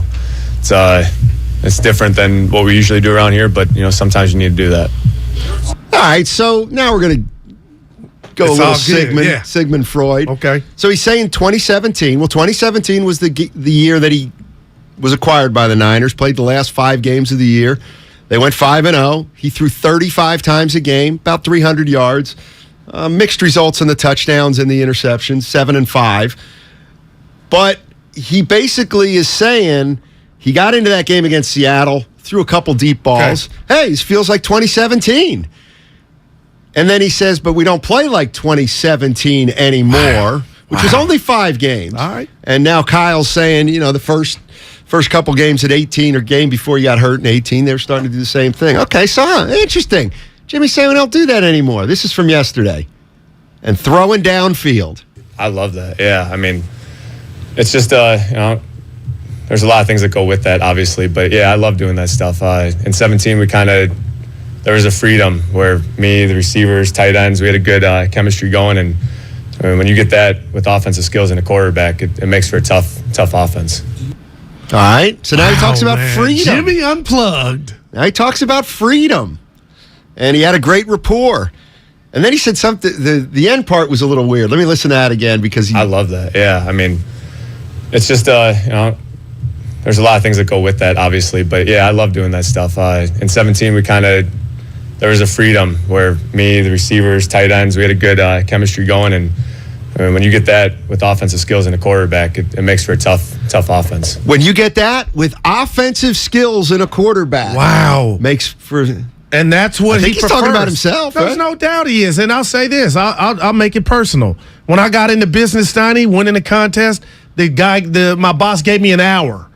And he gave me an hour. I didn't want 2 hours. I didn't know what to expect. But that was him telling me an hour is enough for you. Then I actually got to 2 hours and 3 hours. And it was really late at night, too. No doubt. It was like 11 p.m. But that's what Jimmy is telling you. Yeah. The coach I think you're right. pretty much doesn't have confidence in me, but I've bitten the bullet. I played my role, but man, you get him. You don't even need to get him some truth serum. He's letting you know now because of the words you used. He knows now they need him. They do. And the leverage, the mental, it's all. Jimmy's feeling good. Let Jimmy cook. I don't know if Jimmy's a great cook. Nope. He can find somebody that can cook for him, though, I bet that. Here's what he also said yesterday, elaborating on it all. Take a listen. I guess it's kind of, in 17, I was learning the offense. So Kyle would call some plays, and I wouldn't know exactly, how to read it, I guess. But you'd kind of figure it out as you went. And I don't know, just the more and more that you learn the offense and get the knowledge of the offense, I start to figure out what Kyle's thinking, and he, vice versa. But there's obviously just some back and forth between the play caller and quarterback. Yeah, and then at the end of the day, he doesn't let me throw deep. And there's no back and forth. This is his show. Man. I would Kyle. And Kyle, let's be honest. This relationship was done. He said, bye-bye, night-night. It's all good. Jimmy did it. Yeah. And now they're back together. And Jimmy man, why would you want to come back after this year? Forget if they go on the run. Let's just say they make the playoffs and Jimmy puts up more touchdowns and interceptions like he normally does. That's telling me, man, and I know how good you ain't focused. It's Denver this Sunday night. But why would you want to come back and play for a man that does not instill confidence in you? And now your brand looks like you can't do things, and you're saying, I can do those things. I just don't get the opportunity. That wouldn't be something I would want to continue. Well, he's got the whole year to kind of earn back Jimmy's trust. You think Kyle kind of owes it to, hey, you know what? I'm going to open it up a little more. No. Hey, because that Seattle, soon as he came in, I saw some. You know what? They weren't ducks either. Let's keep it simple. 49er fans, because you kind of see what we're building here. 888-957-9570. Guru wants it. Should they let Jimmy loose on Sunday? Should they let Jimmy cook? You want to see Jimmy play more like he says he played in 2017 when he threw 35 times and threw the ball downfield more? You could make a case, all right, that the reason Kyle did that early was because he didn't know who Garoppolo is or was, and now he knows who Garoppolo is, and that's why he limits that. But I'm interested to know what 49er fans think at 888-957-9570. Do you think when we watch the Niners on Sunday with Jimmy Garoppolo at center, they'll look any different than they looked last year under Jimmy Garoppolo? I'm not sure. I got to think about that one before I answer. Well, let me tell you, if we had two guys, I could think of three guys if Kittle goes that want to see or would like to be a part of the let Jimmy cook experience. That's Ayuk. They got to be yearning for the ball downfield. Debo, he's got to be tired of getting hit like Earl Campbell. Like, I would want my coach to empower the quarterback to, let's try it. Let's just keep banging at the door, and then if we see, okay, this dude really can't do it, but damn, if I'm a receiver for the Niners, I want to see him let loose a little bit. Come on, Kyle. Mm-hmm. You almost owe him that for staying in town. Let's see what Liana thinks. She's in your neck of the woods, the U. Hey. What's up, Liana? Hey, before I sound off about Jimmy and Kyle, I want to set the record straight that Guru, I'm the mayor of Union City. Okay, you got it. You got my vote, Liana. Mine too. I'm on the Guru train with let Jimmy cook because as a lifelong Niner fan, how much more disappointed can I be? For the last 2 years, we've already been disappointed. So Kyle needs to just open up that playbook and let him throw, because what have we got to lose at this point? And so I feel like Jimmy's kind of saying, I like the frisky Jimmy, like what you were saying, Guru, because I think he has nothing to lose either. Mm. So yeah, I'm kind of with you there. Thanks for the call, Liana. How you doing? Yep. Yeah. Was she? I should have asked her if she'd ever been to Chaplin's. I'm sure she has. Is that the most popular place in the U? Yeah, that and the Pepper Tree. Well, Steiny, it's TVs everywhere, great food. They ask about you. My money's no good there. I tipped though, I did that for Kyle. You don't have to. Right. You don't have to do it for Kyle. This is an interesting text from the Comcast business text line. A byproduct of not throwing the ball deep is the fact that 49ers are at the bottom in terms of pass interference. That's so great. Interesting. It is. Okay. Yeah. All right. We'll see. I don't think we're going to see anything different. And here's the thing. This is the way Kyle Shanahan is. Even if it does look like they threw deep more than they had in the past, he'll say, "Nah, it was the same." See, and that's what I don't like, There were just things open. Yeah. He just saw a couple things. We didn't change a thing. Do you really believe Dibs thinks Denver can win that game? Yeah. I don't. I think they're just an S show. We don't know anything about either of these teams. And here's what I mean. I'm listening all because the Niners have not looked good. I didn't say that. Yeah, neither is Denver. So they're both supposed to be better than they are, right? Here's the other thing. And I get it. 49ers, would they win 27-7? That game was and I'll closer say it again. than that to me. Seattle played their game against the Niners exactly like the game the Niners played against the Bears. They turned the ball over at terrible times. They were sloppy. Third down penalties cost Let them. the running back throw in the red zone. There was never a point Seattle was going to win that game, though. No, that is a fact. Not after they gave up. I put my money not behind after that. they blew scores too early in the game. Yep. But all I'm saying is I don't think either of these teams has played well. I mean, how much do we really know 2 games into the season anyway? What we know is Russell in a Seattle Seahawk uniform is the 49er kryptonite. Now, is that going to transfer to Denver? And I'll tell you what, you're going to laugh like that's preposterous, you and Kyle. Denver needs the game more than the Niners do. Because I feel like I know what the Niners are. And even if they slip up here, and I don't expect them to, I can't believe the line is this low. But Denver brought in a new quarterback who was still supposed to have his fastball by all accounts. And him and this Hatchet, I mean, this is embarrassing what's going on. We talked to Steve. 1-1. We'll talk to Portis about, you know what? You are right. They're 1-1, but it ain't a. Russell Wilson playing for a new team for the first time in his career. Tom Brady did it in, I would say, through 2 games. They won a Super Bowl. Yeah, but did they start 2-0? Okay, no. Why don't you go look at the numbers? I'll tell you this about look that. At the numbers. This ain't about numbers. No, it is about numbers. They didn't boo them, and they were booing the Brady Bronco was a offense. 9-time Super Bowl winner. You know what I mean? He got off to a cleaner start. You know what I mean? This is going to be this one's going to be a big L for you. No, Brady got off to a. Remember, him and Arians were sparring.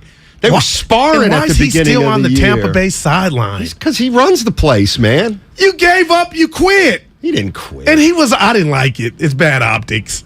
Arians is a great coach. I like him. I just don't understand why you were down there. In fact, Arians would be another coach better than Kyle if he were still coaching. You ain't no argument here. Polo in Redwood City.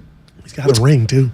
Of course. Hey, yo. What's up, man? Hey, look, man. I'm expecting Kyle Shanahan to let Jimmy loose. Not only let him loose, open up this playbook. Not only open up this playbook. I'm looking for that Danny Gray dude to start on the side of Brandon Ayuk. Just like the Commanders got that rookie starting on the side of Montgomery or whatever his name is, another receiver, number 17. It was Curtis Samuel emulating Debo. Man, I feel like Jimmy G is going to be better than Alex Smith and Jeff Garcia this year. Jimmy G is going over 4,000 yards, and he's going to show everybody who Jimmy is with that arm. Let's go. Jimmy G. All right. Yeah. And don't forget, their old foe is in the Denver uniform. DJ Jones. Remember yes, sir. The barbecue sauce guy. Yeah.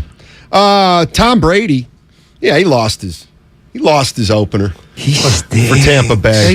It ain't about the result. They lost 36-20. How many delay a game? They lost 23-14. Seattle leads the league in delay 2 touchdowns, 2 interceptions. False start penalties, Matt. Wow. Take that for data. So through Brady's first 2 games as a Buck, he had 3 interceptions and 3 touchdowns. How many they false did they lead in false start penalties and delay games? 4 in the first 2, believe it or not. Where's that rank? I'm telling you, 4, Seattle's that's a lot. Denver's number 1. No, 4's a lot. Get to the 4-piece, I'm good. I'm just telling you. That's a great one. Where's he at? See? Yeah. And we're talking about the greatest quarterback of all time who struggled when he first got into a new system. So you expect this to be I expect Russell Wilson to be better, yes, of course. They can be better and still, 23-10.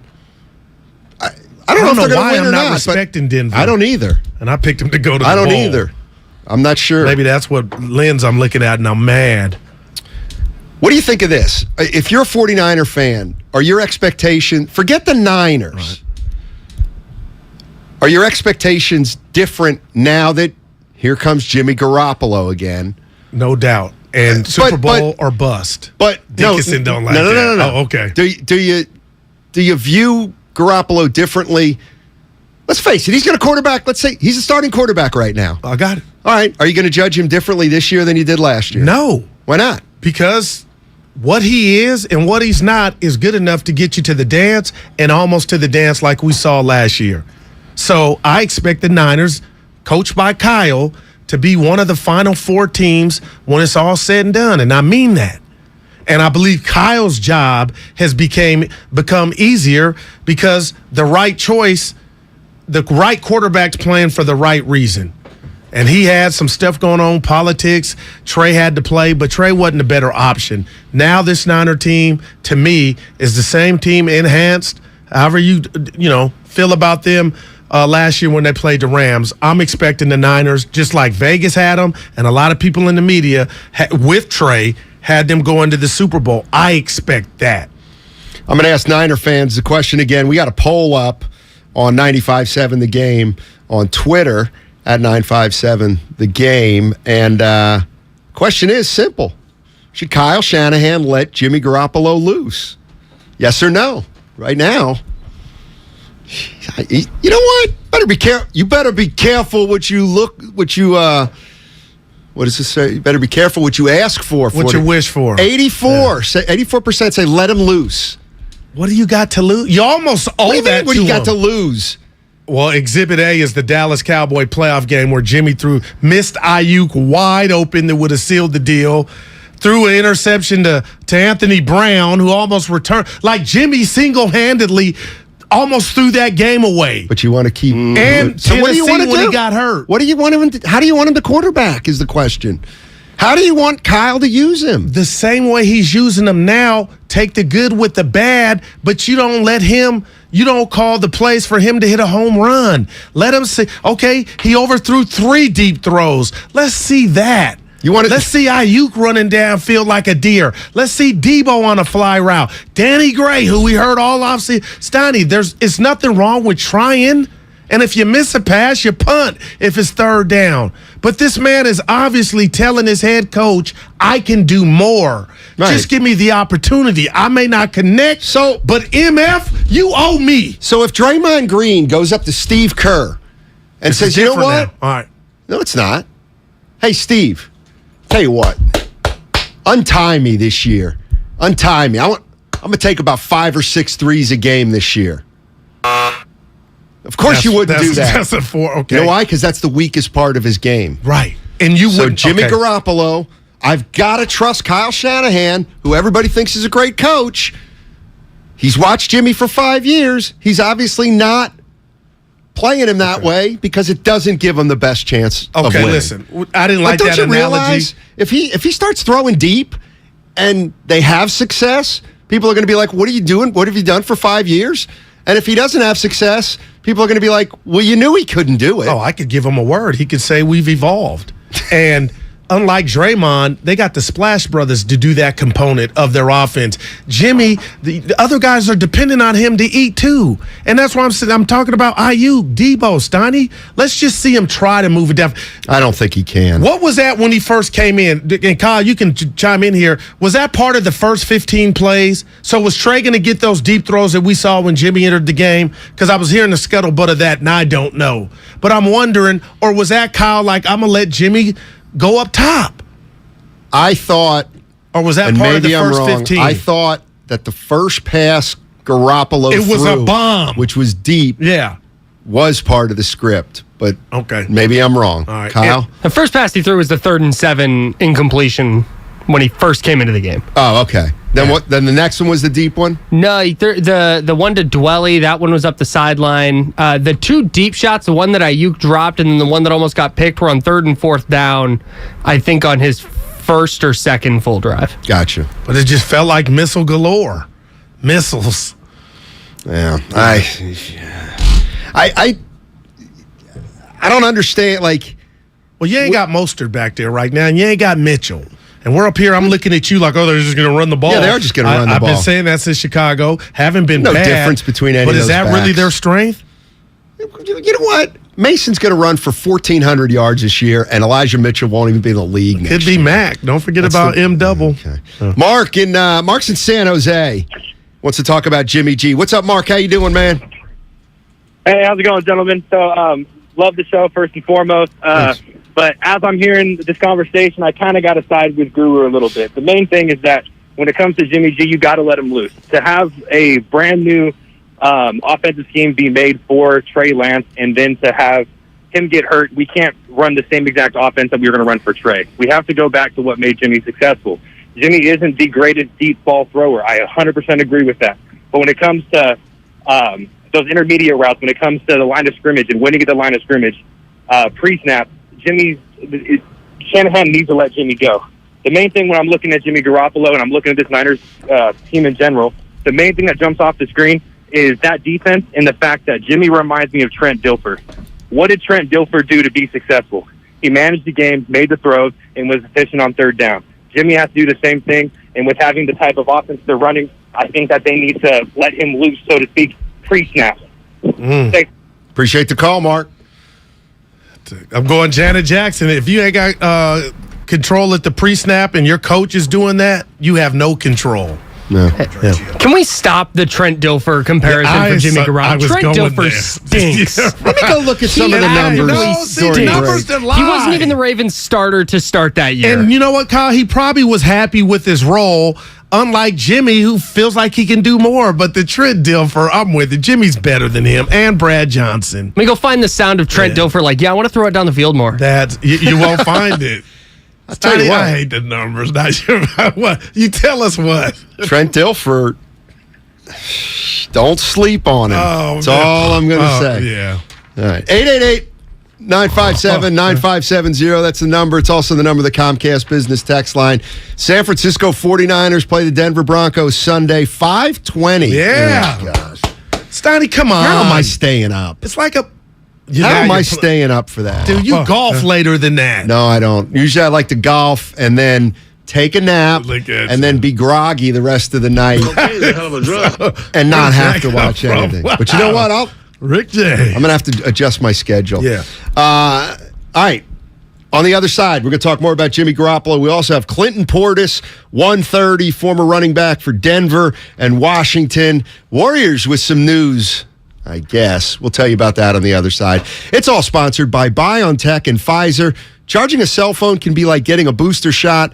A booster is given to enhance or restore protection after a primary series vaccination, which wanes over time. Schedule an appointment when you're eligible. We don't get the series. What's the best way to get hyped up for Niners Broncos? Listen to the Kickoff Show with Larry Krueger and Lorenzo Neal. The difference is I've been out there with Steve McNair, you have it. The difference is I've been out there with Kelly Smith, you have it. The difference is I've seen this game and played it, you have it. This is the Bay Area's sports station, 95.7 The Game. Don't waste your time trying to sell your old car. Donate it to Cars for Kids. It's the easiest and fastest way to donate your car and get a tax deduction. Donate online at carsforkids.org. That's cars with a K. 1-877 Cards for Kids. Donate your car today. Gorgeous gaming, stunning streams, unbelievable bandwidth. It's another Lifestyles of Gagillionaires. Meet the AT&T Fiber customers winning at life with hyper gig speeds. Meet Gagillionaire Terry. While his love of streaming horror movies has him constantly on the edge of his seat, his internet bill won't give him a scare. Oh, don't go in there. I'm telling you. Because since Terry upgraded to AT&T Fiber with hyper gig speeds, he doesn't worry about data caps or equipment fees. Come on, man. The door's open for a reason. And best yet, he also doesn't stress about a price increase at 12 months, because with the amazing Gagillionaire lifestyle comes an exquisite sense of tranquility. Most of the time. Live like a Gagillionaire. Get straightforward pricing with AT&T Fiber. Internet that upgrades everything. No data caps, no equipment fees, and no price increase at 12 months. Limited availability in select areas. Visit att.com/hypergig for details. Are you curious about who offers the best deals on top-rated Samsung, LG, and Sony TVs? The answer is surprising. It's not online, and it's not the warehouse clubs. The best deals on top-rated TVs are at Video Only. Don't believe it? Then check out the trade-in deals at Video Only. How about $500 for your old TV? Try doing that online. Before you buy that new TV, drop into Video Only. If you don't, you'll be sorry. Elise and Carl's Bakery needed a small business loan fast, but instead of going to On Deck, Carl called Lone Falcon!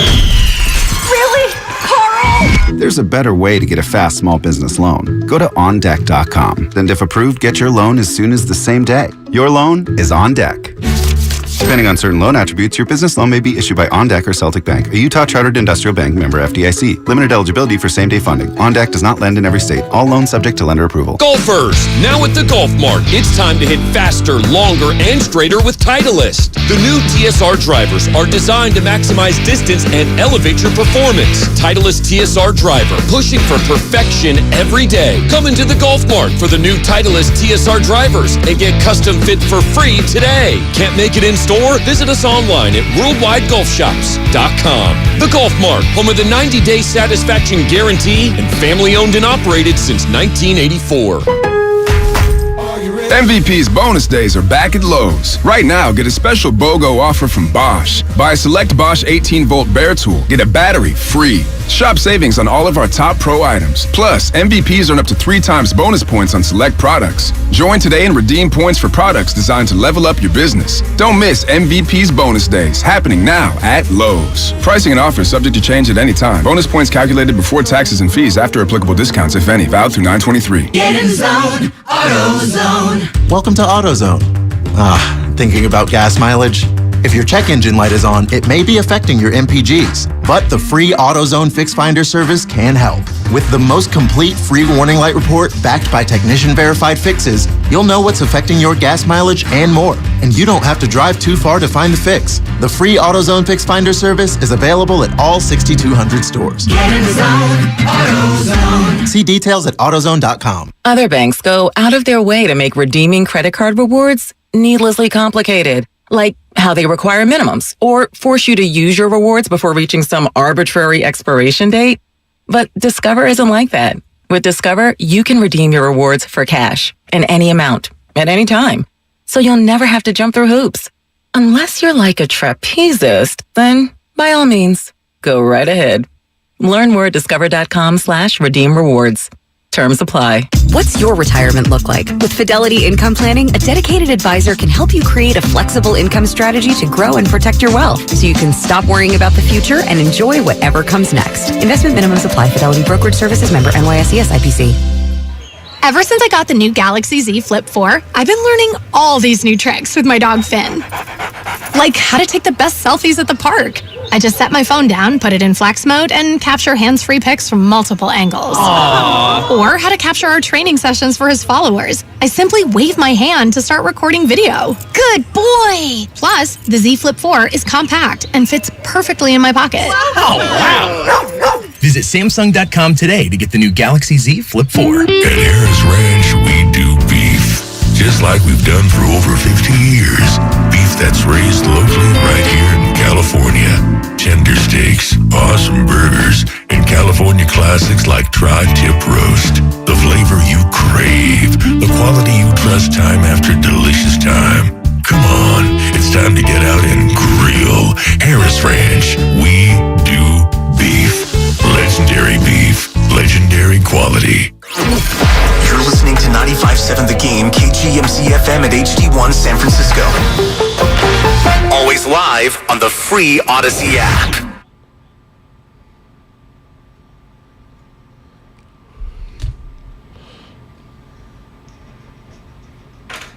Now, back to Steiny and Guru on 95.7 The Game. What are you smiling about? Because I got family from Texas in town, and they're coming to the city at the pier. My cousin Tony, better than you in hoop, a legend. His wife Esther. Where'd he play? Bullard, Texas. Bullard High School. No. Yeah. Did he play college? No, he didn't. You know what? What's his name? Tony. Hey, TJ. Tony. And my uncle TJ and Stanfiline and April and Connie. They're all in the city. I said, when you park, just leave your windows down. That's how you do it. But take everything out. Don't tell them not to keep their luggage in there. Yeah, but they're listening. That's for sure. He was bad on the hoop court. We're talking about, was he good? Yeah. Guard? Mm-hmm. Could shoot. Yeah. Don't get jealous. He didn't like a hand in his face, did he? Right. Maybe you'll meet him. Yeah. We'll see. Mm-hmm. How big is he? About 6 foot. He's bad dude, Steiny. Yeah. I mean, welcome to the city. There you go. Welcome to the city. Good luck. Good luck here, and let's see if you can get out of here in the same car you came in. No doubt. We're talking about Jimmy Garoppolo and Kyle Shanahan, and Jimmy Garoppolo making some Interesting comments about how he likes to throw it deep, and the question now becomes, will the 49ers offense look any differently Sunday against the Broncos than it kind of always has under Jimmy Garoppolo? And here's where I'm at. It shouldn't. It shouldn't. Jimmy Garoppolo as a starter in this league is 33-14, 31-14 with the Niners. Like, why would you? And now he's a backup. So now he's a backup quarterback. Or he was a backup. Well, I'm just saying. He started the year as a backup. I think now's the time where you kind of double down on everything Jimmy is and was, because what he's shown you is he can get you deep into the playoffs. Well, this is about the now, the immediate.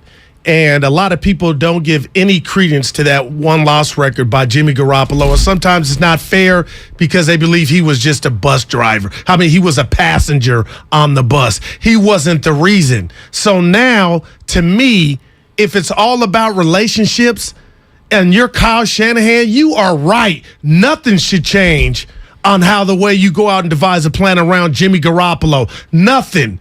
But the fact that you told this dude bye, you replaced him with something that was inferior, basically. No shade at Trey. I feel like you owe it to Jimmy Garoppolo now to give him some more shots, Steiny. Just give him I'm not saying throw the ball 60 damn times, but Kyle Shanahan heard Jimmy up at that podium. He heard those words. He knows what time it is. He can't audible at the line. This is not Pop Warner in high school. Some of those kids got more responsibility than Jimmy. Go ahead and let Jimmy go up top a little more. Ryan in Oakland. What do you think, Ryan? What do you want to do with guys. Jimmy? Hey, man. First of all, appreciate you. Thanks for the time. No problem. Guys show. I got 3 reasons why, yes, the Niners should be airing it out. All right. And first reason, live like there's no tomorrow. If we don't realize what just happened, we got Jimmy Garoppolo on a deal, and if we would have traded him away, our season is now relying on Brock Purdy. So since we're fortunate and we still have Jimmy G here, hey, let the guy air it out. Reason 2, freaking our defense is playing lights out. Fred Warner and Talanoa Hufanga. Those are the 2 reasons I say air it out number 2. The guy's playing lights out. It's almost like you're watching Troy Polamalu over there. So worst case scenario, Jimmy G throws a 40, 50-yard interception. Hey, that's like a punt. We just change field position, let our defense go do their thing. The third reason is, I've heard this for years, he's a game manager, he's a game manager. Well, if we circle back, they used to say that about Alex Smith. Even back in the day, they used to say that about Jeff Garcia. But we found a way to win. Our defense has been very competitive for several years. Our offensive run game has been very competitive for several years. We know that's there. Live like there's no tomorrow. Let Jimmy G go air the ball out and let our defense go win some games. Appreciate you guys. Thanks so much. Thank you, Ryan. Well organized. 3 good points. And, of course, the phrase, live like there's no tomorrow, which sounds good in practice, but it's a little risky for your boy Steiny. Well, I'm going to go J.J. Evans on you. They've had Dynamite? good times. Yeah, no, good times. What am I thinking of? Dynamite is what he says, too, but the show was called Good Times. Yeah, filmed in Chicago. John Amos. There you go. Mm-hmm. Steiny, they've gotten Wanda. to the neighbor. They got you. I liked her. I don't know. That wasn't the neighbor's name. Yeah. It was Roe. No. It was... Thelma was the sister. No, Thelma was the sister. Yeah, Thelma. Flo was the no, that's the Jeffersons. Yeah, that was the wife's name was Florida. Florida. That's right. Damn. I think Wanda was their friend. Their sassy friend. Yeah, she was sassy. Yeah, I just get the name instead. Back to the Niners. All right. But listen, they've reached great heights doing it this way. That's right. But now the people feel like, Kyle, you owe Jimmy something. You owe him something. And if you listen to him closely in these sound bites, he's yearning to maybe throw the ball down the field a little more. I'm not saying scrap the game plan and do something totally different. You owe this man something. And we'll see Sunday. We'll know if we see it. Oh, he let them loose a little bit. There we go. Thank you, 415. Thank you, 415. I thought Kyle gave it to us. He's too young to know. Willona, that's right. There we go. She used to always come in and... She was hot. She liked to stir the pot. No doubt. That's maybe why I kind of liked her. She was all right. Well, listen, I'm not saying that you don't put wrinkles in, but it would. You can't just cater to one guy. You still have to. No, but this helps Ayuk and Debo. You don't know that. We don't know that.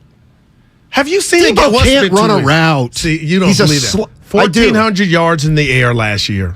Early. All what early. Does that be early?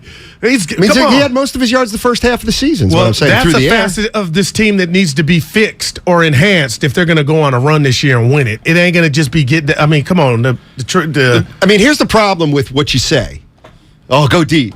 Well, Kittle's mostly a blocker, not a pass catcher.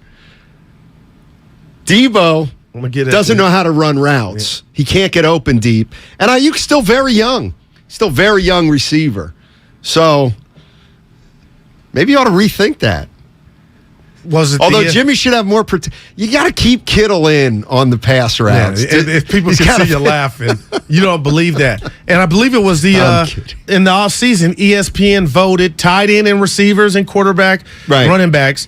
They were top 3 in regard to weaponry. So they got some weapons, and we thought it was going to be with Trey Lance. It's there, and if the guy is telling you he can do more, I don't think it's just crazy to see. You know what? I'll call we'll dial it up, call 3 or 4 more passes downfield for you, Jimmy. Yeah, call him on like 3rd and 4. That's the least I could do for you. See what happens on 3rd and 3. Go long. Don't lose this game. It'd be a bad look. We come in here Monday. Why are you saying that? And they're 1-2. Now it ain't about Trey. It's about, is this the 3 and 5 Why do you Niners? think they're better than Denver? Because Denver is trying to form a new identity. This group has been together. They were just at the NFC Championship game. And I'm starting to think Russell they said bye-bye in Seattle because he was done. Like, I'm watching that. What? Let me give you a little help here. Just hold off on that one. All right. Just hold off. I got you. There's very little to gain by coming out with that headline after 2 weeks. No That's doubt. all. I get that. Because like I pointed out. There's a little bit of denial, too. Like I pointed out to you, when Tom Brady went to Tampa Bay, it wasn't guns blazing right away. He had 3 touchdowns, 3 interceptions his first 2 games. But it was how he captained the ship, and they didn't lead the league in false starts and delay of games. No. I don't care about the outcome. Patrick and Stockton. What's up, Patrick? Are they? No.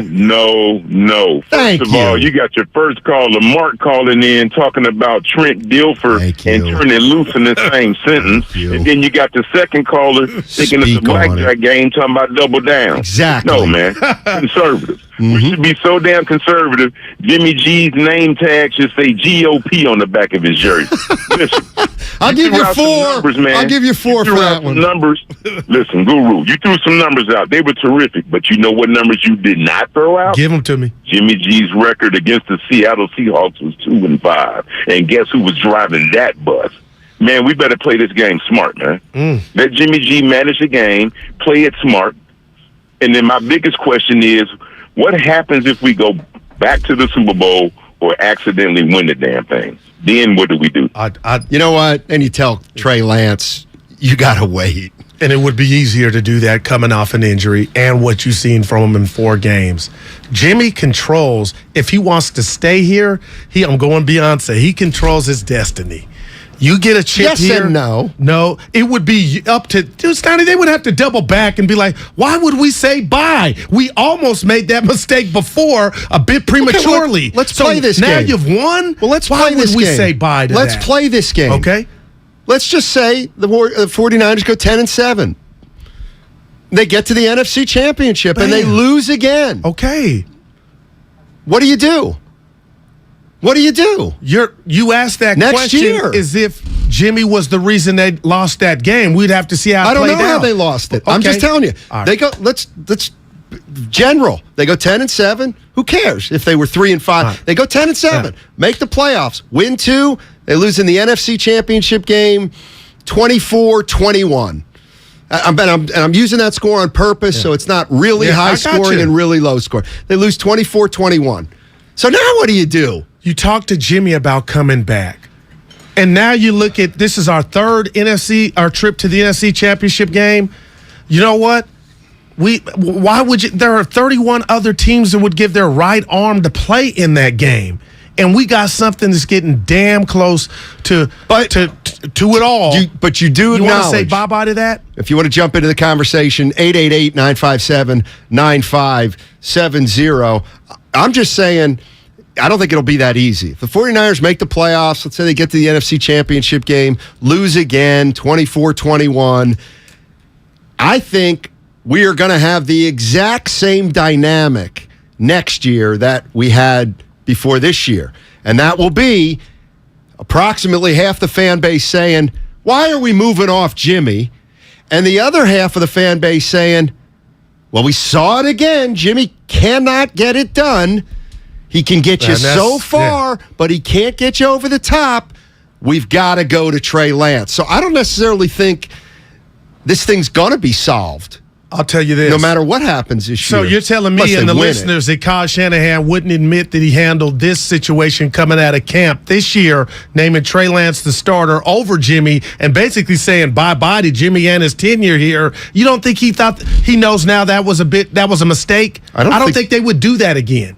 I think Kyle, he won't say it, but he's learned something. And if they get to the NFC Championship game, it ain't going to be about do you want to stay here or we want you. Jimmy stock will be through the roof. Okay, so then you're going to have to pay him. Looking at then him you have to pay him. And now, money talks. And that's what they're not going to do. So now you revert back to a youngster who now has in his head, I've been hurt. I got to overcome my injuries and show that I made improvement between the ears on what people have seen me do and what my coach wouldn't even allow me to do. That's a big ask. Well, we don't know that we've seen improvement. Are you talking about improvement from Jimmy? No, from Trey. Oh. That would be hit the reverse. But let's do it. Let's do it this way. So Garoppolo made 6.5, and he's probably, if let's say he starts the rest of the year. Yeah, he made 16. Let's say 15, 16, whatever. And he gets them to the NFC Championship game again. Why will anything be different? Just because of the injury, the surgery that he had? Yeah. Okay, so how much is he going to get? How much is he going to make? I could see. Because I don't think the 49ers are going to pay him more than 20. And that was my number. That was my number. What if the Giants came calling 20 and they were done with Daniel Jones or Saleh with the Giants? I don't know what's going on. That's why I don't think Garoppolo's going to be back. But you're telling me another trip to the NFC champ. See, you give him. This is what you're doing. You're giving Jimmy credit for getting you to the game before the Super Bowl, but then you're blaming him that the team didn't win. I think GMs around the league. I truly believe there were no suitors allegedly because the man had surgery on his shoulder. There's two different things. Like I'm not saying he's not. I do not think the 49ers, the more I think about it, I don't think Jimmy Garoppolo will be the starting quarterback for the Niners next year. Because of cost. I don't think he wants to. But remember, and I don't think I don't think the 49ers want to stay on Jimmy. Like they've shown that. Wow. They've shown that. Yeah, but that was they're thinking not, that also Trey not was going to get it faster. Not blaming Trey. You can't pay Jimmy 20 and then have Trey watch? No. I don't think he's still on his rookie deal, coming off an injury. Not what for if much he's not longer. Ready? Not for much longer. Nick is in San Francisco. Hey, Nick, what's going on, man? Yeah, hey, guys. Thanks for taking the call. Happy Friday. Yeah. Do we know Jimmy wants to come back? And he might just be like, hey, I get it. Give me my Super Bowl ring, sayonara. Go ahead, Nick. Yeah, hey guys, I'm just shocked that there's Niners fans out here calling into your show saying that they want to quote unquote let Jimmy loose. I mean, the most important thing in football here is winning games. And what have the Niners done when Jimmy's been starting games and when he's been healthy? They've been winning the ball games by running the ball. Yeah, you can mix in, have Jimmy throw his screens, a few passes over the middle. They're not going to consistently go, long ball because Jimmy wants to. I mean, that's just like, it's not working in the past. You can mix in a few things here and there, but why would Shanahan do that just because Jimmy wants to? Exactly. It's just like, it's like Guru wanting more shots and telling the coach, I need more shots. And the coach goes, but you're shooting 37%. So make do with the shots you get. Wow. Yeah. It's happened. I think one of the aspects here that's getting a little bit overlooked is like the Niners teams know the Niners aren't going to throw it down the field. I think if they incorporated more of that into their offense, they would be harder to defend, whether Garoppolo is completing those passes or not. Teams just have to know they have to defend it. Right now, they don't. And Kyle, I'm going Rodney Dangerfield. You're saying respect it. Make the defense respect guarding over the top. And right now, the Niners they don't play that way. 510. Kyle may not even be old enough to know who Rodney Dangerfield is. Jimmy GOP. Well, I get no respect. I like that. The San Francisco, they're like the grand old party. They're that conservative. I like that. I don't. They are. Their offense is conservative. I was listening to Dibley about beginning of the week, and he was right. They're not very explosive. Hello. Okay, we've been watching this for how long? So why are they not explosive? But supposedly they have all this weaponry. And I don't think they have as much weaponry as you think. They don't have the C word from the coach. Confidence in the weaponry. Okay, so Kyle's holding them back. No doubt about it. Well, then, why don't you just say he's not a good coach then? No, I can't. Because if you're holding your team back, then you're not a good coach. Fire Kyle right now. So he doesn't know his personnel. I'm not saying. Yes, you are. I'm saying this.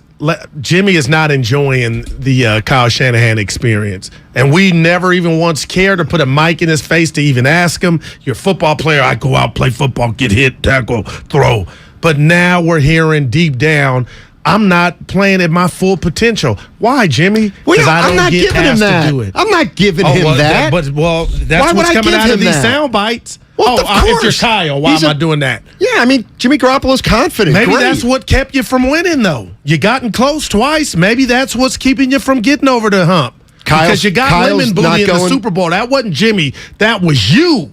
Yeah. That was I can't hear Bonte talk make about it all the chicken time. soup out of chicken feathers. If a guy can't throw deep, he can't throw deep.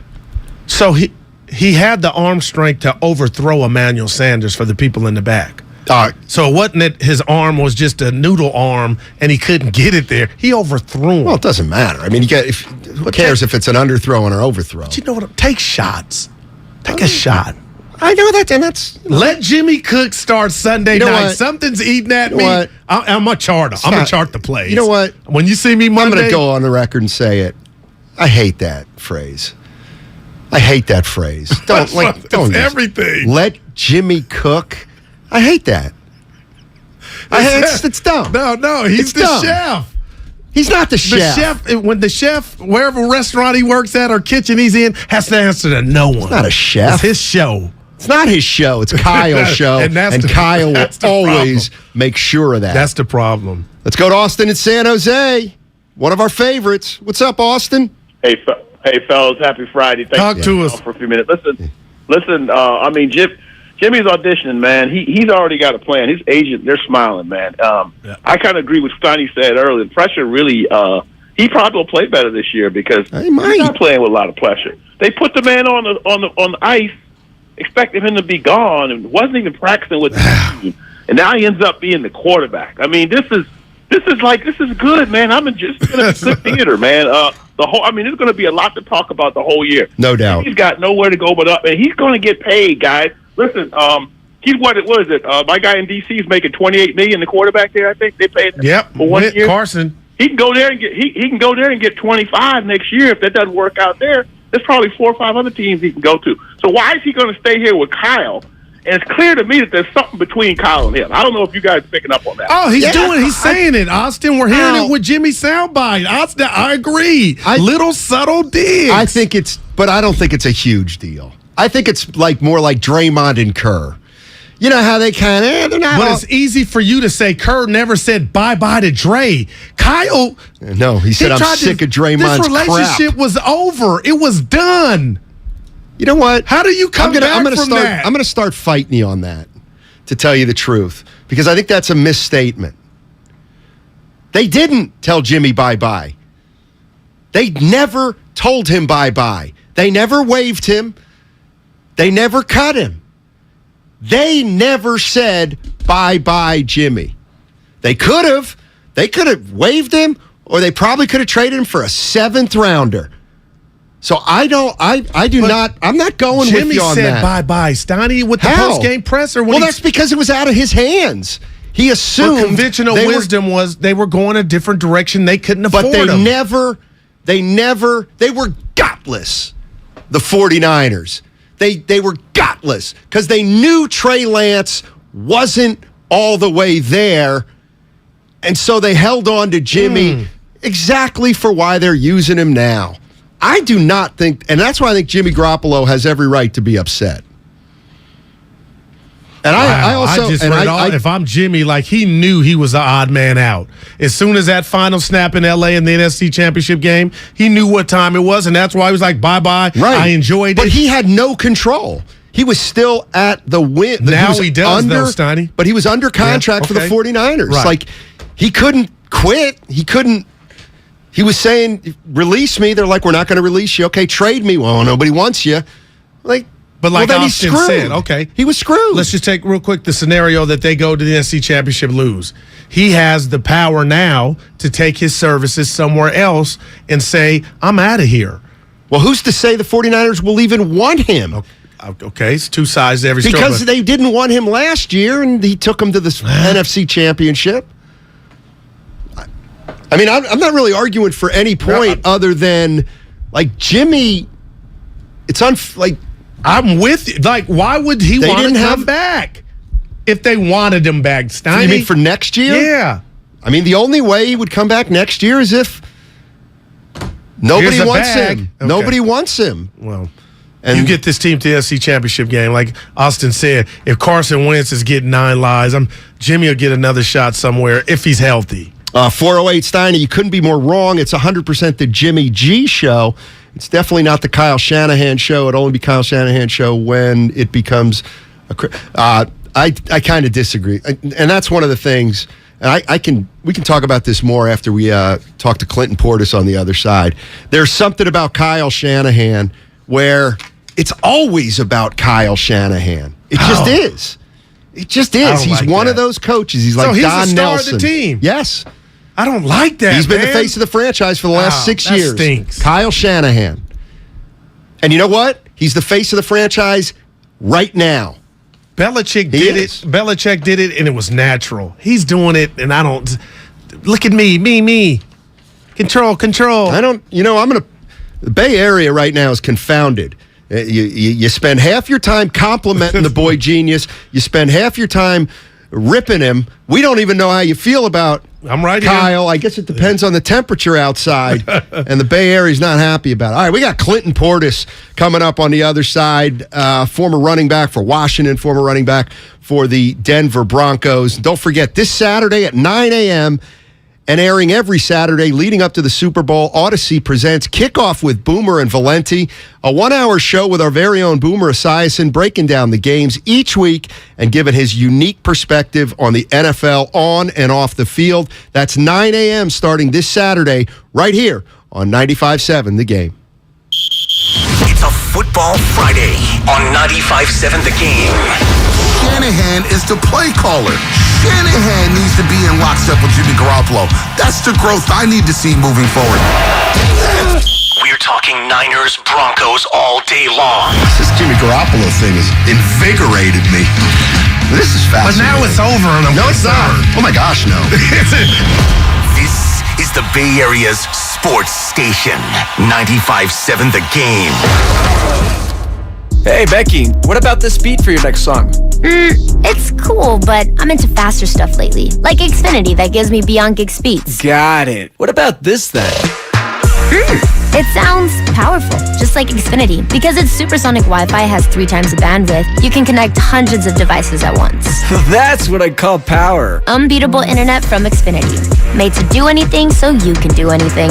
Get the Xfinity Supersonic Bundle with unlimited gig speed internet, Wi-Fi equipment included, and a free 4K streaming box. All for $50 a month with a 2-year internet rate guarantee and no annual contract when you add Xfinity Mobile with unlimited data at regular rates. Go to Xfinity.com/gig, call 1-800-XFINITY, or visit a store today. Limited time offer. Restrictions apply. Requires paperless billing and autopay. New gigabit extra internet customers only. Taxes and fees extra and subject to change. Xfinity Mobile requires post-pay Xfinity internet. Reduced speeds after 20 gigabytes wireless usage. After 24 months, regular rates apply. Requires compatible Xfinity gateway. You put it in your mouth and you chew it up real good. I know how to chew gum, Dad. Hurry up, we got leaks to fix. What are you two up to? We're fixing our leaky pipes. Yeah. With gum? Yeah, it's a hack, Mom. A what? A hack. You know. A do-it-yourself shelf trick. No, the trick to fixing leaks and low water pressure is calling Repipe Specialists. You mean professionals? I mean, Repipe Specialists can repipe our whole house in 1 to 2 days. Fix the leaks and low water pressure, repair the holes in the walls if we want, and they guarantee their work for life. Got leaks or low water pressure? Call the professionals at Repipe Specialists, and in 1 to 2 days, they can repipe your whole house with new PEX tubing. With over 60,000 repipes completed, that's their specialty. You really stepped in it. I was just being... Gum, Dad. You stepped in the gum.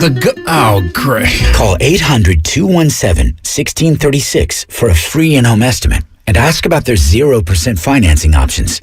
That's 800-217-1636. Call today, 800-217-1636, or visit repipe.com. Bart is turning 50 and we'd love to celebrate with you.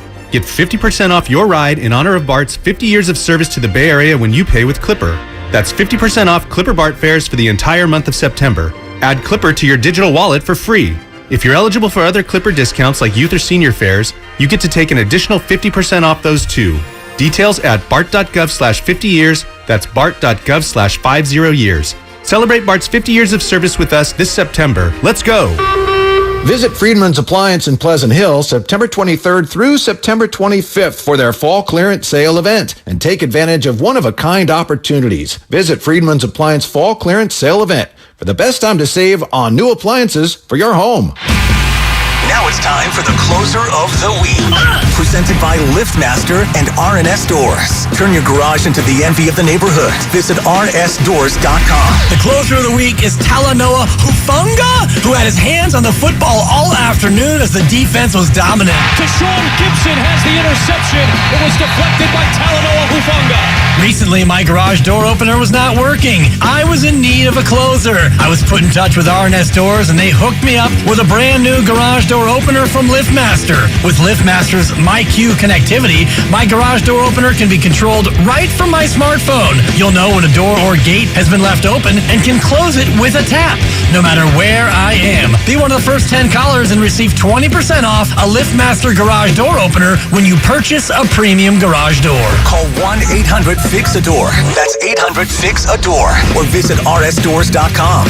R&S Doors. Look for the red truck. If you run a small business, efficiency has never been more important. So for a limited time, Comcast Business is introducing small business savings. Call now to get powerful internet for just $39 a month for 12 months with no annual contract and a money-back guarantee. All on the largest, fastest, reliable network for small businesses. Comcast Business, powering possibilities. Ends 9/21/22. Requires EcoBill and AutoPay. Restrictions apply. New business 50 megabits per second customers only. Equipment, taxes, and other charges extra and subject to change. After promo, regular rates apply. Finding great candidates to hire can be like, well, trying to find a needle in a haystack, but not with ZipRecruiter. Its powerful technology actively finds and invites qualified candidates to apply to your job. So while other companies might deliver a lot of hay, ZipRecruiter finds you the needle in the haystack. See why 4 out of 5 employers who post a job on ZipRecruiter get a quality candidate within the first day. Try ZipRecruiter for free at ZipRecruiter.com/free.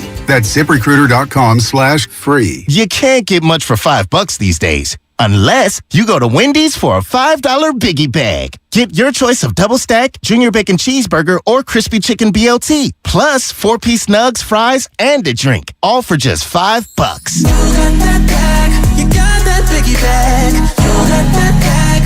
That was smooth, wasn't it? That's how you're gonna feel when you get that Biggie Bag at Wendy's. U.S. price and participation may vary. Includes 4-piece nuggets, small soft drink, and small fry. Prices may be higher in Alaska and Hawaii. Everyone, who's manning the front tonight? Big E's nightclub needs a bouncer with a military background. Dougie, I need you to keep eyes on the back. Security who lays down the no-no when the uns get too intense. That Swedish DJ duo is back tonight. Y'all remember last time. Indeed can help them hire great people fast. I need Indeed. Indeed you do. You can schedule and conduct virtual interviews all from your employer dashboard. Visit Indeed.com/credit and get $75 towards your first sponsored job. Terms and conditions apply.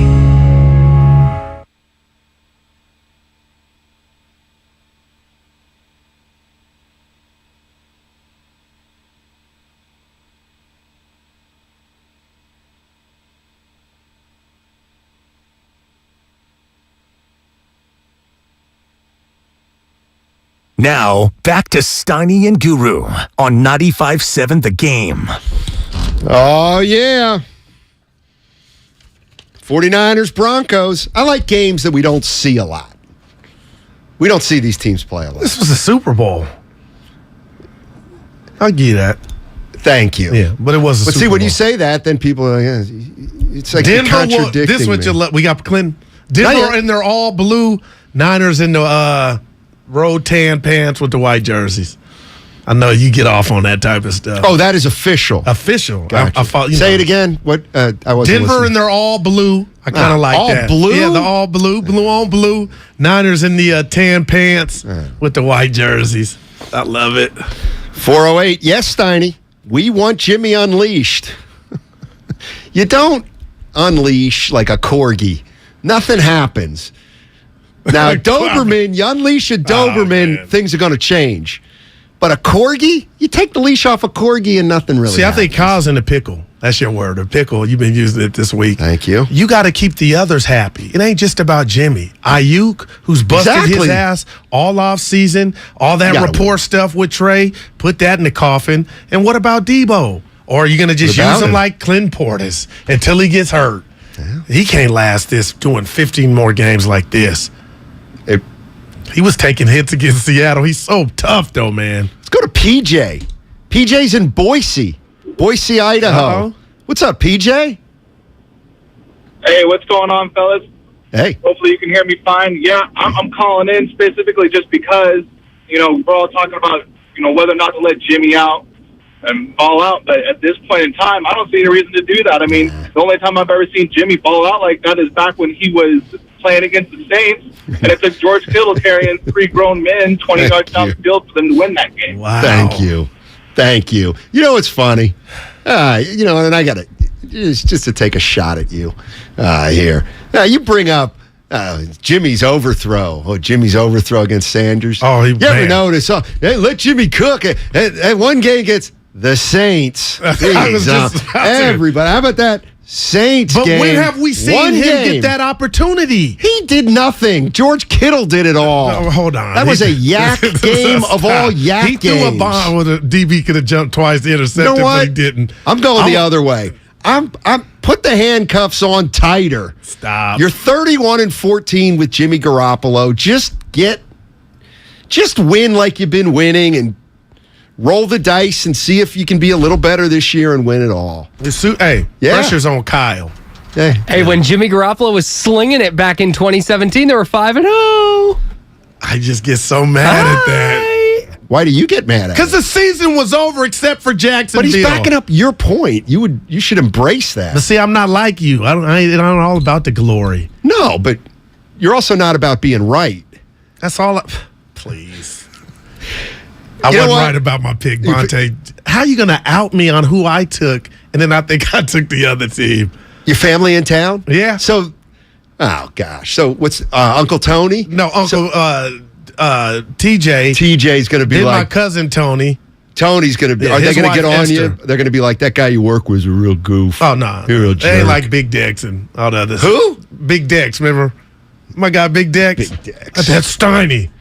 I calmed him down. No, you ain't got to worry. Scott and Hayward. What's up, Scotty? Scotty, tell him what's up. Hey, what up, guys? Hey, tell him what's up. We know football. Happy Friday. Yeah. What's up is when Jimmy was leashed, he would at least once a game throw that, oh, no, what are you doing, Jimmy? Pass. And we don't need that. So unleashing Jimmy is going to unleash a whole lot more, oh, no, what is you doing, Jimmy throws. We do not need that. What we do need is the occasional shot downfield to Ayuk. You run the ball, run the ball, run the ball. That is what play action is for. I would love to see just a little bit of traditional play calling. I love the Tebow as a running back shtick. It does work. But come on now. Take some shots. Get Ayuk involved. You're paying the man. Get him the ball. Do not unleash Jimmy Garoppolo. Win some games. Throw it downfield. Have a wonderful weekend, gentlemen. Yeah, Scotty. By the way, they're not paying Ayuk that much. He's still in his rookie deal. But he's a bad dude. This kid. No, he's not. Stop it. Stop it. He's like Kuminga or Poole. That's fine. They're not. He's not like Poole. Athletic he's gifts. Not like Poole. We've seen them. He's not like Poole. He's got athletic gifts. He's not like Poole. He hasn't had a year like Poole's had. I didn't say that. Well, I'm talking about Kyle. He didn't run for 1,000. His catch 800 yards last year. See, you get so fixated on numbers. You put him with one of these quarterbacks that are better than Jimmy, your boy would be a star. And I'm not saying he's not going to be. Ayuk can catch, man. That's what I'm telling you. And I think you see it.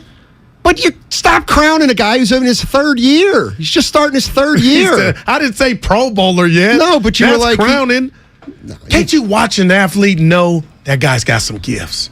Yes, I say that about every single professional athlete I've ever seen in my life. I'm going to give you a 2. I said it about Scotty Brooks, who was 5'11" white guys. Like, you know what? He can shoot the ball. Everybody's got gifts. He's got some bounce, and I want him to get featured. And hopefully, and I think you want Jimmy's everybody featured, and that can't happen. I'll be fighting on this Kittle. You know you took the L on that. What are you talking about? Kittle's a bad dude, blocking and catching the ball, man. He's better in the trenches. He going to the Hall of Fame? If his career ended today. No. Kittle. George Kittle? Yeah. The Hall of Fame? No chance. What are you... Would you test this guy? Would you say that the car is headed in that direction? No. Well, if Iggy's getting in, he's getting in. Iggy's got 4 titles. But don't get me started on it. Iggy. And by the way, if you haven't heard. Under for games played. I'm happy he's coming back. Here's how you know I put it 44. He's jumped the shark. We don't even play breaking news sounder anymore when he announces he's coming. Dude. We like him. Tell me you didn't listen to the changeover this morning without telling me you didn't listen to the changeover. That was pretty breaking news sounder got smashed. I know. I did. That's great. I heard Iggy's back, though. Yeah. Iggy. We'll play some Iggy sound if people want it. All right, we got him. We got Clinton Portis. Welcome. The man. 9-year NFL career with the Broncos in Washington, 2-time Pro Bowler, and 2002 Offensive Rookie of the Year. Hey, Clinton, thanks for joining us, man. Really appreciate it. No problem, man. My apologies. Oh, that's all right. That's all right. Actually, you know what? You're early for most of our guests, to tell you the truth. So, hey, let me ask you this. What do you think about what happened with the 49ers quarterback situation to start? Garoppolo takes him to the NFC title game last year. Next thing you know, they're starting Trey Lance, but they keep Jimmy around, and now Jimmy's starting again. I think that's football. You know, when Garoppolo didn't get traded, even after they drafted Lance, to have that carry over once he didn't get moved, you know, it's always an uncomfortable thing when you got a guy that's sitting and waiting, you know, and all of a sudden, you know, Lance was upset that he didn't get moved, and look how it worked out for San Fran. I think they're a much better team. I think Lance probably needs a little time to learn Coach Shanahan anyway. So now that Garoppolo is back at the helm, I look for the 49ers to get back on track. Deebo Samuel's numbers to be up, Ayuk numbers to be up. So I think he can get the ball to their playmakers. Clinton, let me ask you this, man, because you played for Kyle's daddy, and they gave you the ball early. They gave it to you at the end. You wore defenses down, and I'm no ball coach, but Kyle, his son, you know, he's doing it by committee, and they're dropping like flies, and I'm old school. I like the Zeke Elliott, the Henrys. Do you think when you do it by committee, it's kind of devaluing the running back? Well, I think it devalues the running back, but if you look at the success they had, you know, and then I think they tried to give the guys keep getting banged up. You know, that's why they end up in running back by committee. So, but I always like a bell cow. You know, I like the Dalvin Cooks. Even you see Madison come in and get some of his carries, but I like a 3-down back, and then you spare him when he needs a breather. Not, oh well, this player is for so and so, and this player is for so and so. I need a back that can do everything, and that's what I prefer, you know. But around the league, if you look throughout the NFL, those guys are, you know, Jonathan Taylor, Dalvin Cook. I don't even know if you could say Christian McCaffrey because he's the same way, you know. McCaffrey and Kamara are kind of fragile when it comes to downhill running or goal line. So I'm used to seeing the Corey Dillons and Edgerrin James and Fred Taylor LaDainian Tomlinson, a guy who can be in every down and, serves the purpose. Clinton Porter's joining us on 95.7 The Game. Clinton played for Mike Shanahan in 2002 when he was the Offensive Rookie of the Year, and also 2003. And he also played for Kyle in Washington when Kyle was an offensive coordinator. I'm just gonna ask you this straightforward, because we've seen Kyle now be the head coach of the 49ers. This is his 6th year, and there's a word that a lot of people use to describe Kyle, and the word is arrogant. You played for him. Do you see how maybe people could think he's an arrogant type of guy, or you didn't see that when you were in D.C.?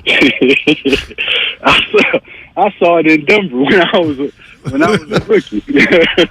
I think Kyle was at UT at that time. So I think he should be arrogant. You look at his coaching tree as of right now. You look at the guys that was on the staff with him in D.C., and in his coaching tree, he's already in by the time he's done, he's going to have one of those Belichick coaching trees. You got McVay, you got Green Bay,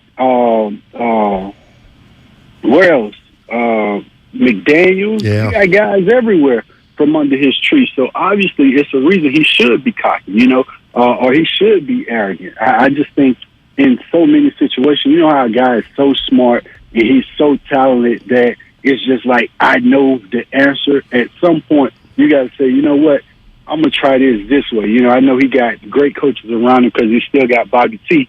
And Bobby T done produced so many backs. You go from Terrell to myself and all of the guys that Bobby T has had along the line, that you got to trust Bobby T. You got to put the ball in the running back's hand. Even if it's Samuels, you got to get a consistent run game. Like Lance wasn't ready, but you're not giving them the opportunity to come out and do play action passes. You're not giving them the opportunity to set stuff up. It's just like, I'm such a genius. I'm so smart as a coach that I could put this kid in position to win. And although he is, you got to let him grow to that. Even if you look at Green Bay. Aaron Rodgers had a issue with the coaching as well. He's the same. He's the same attitude as Kyle.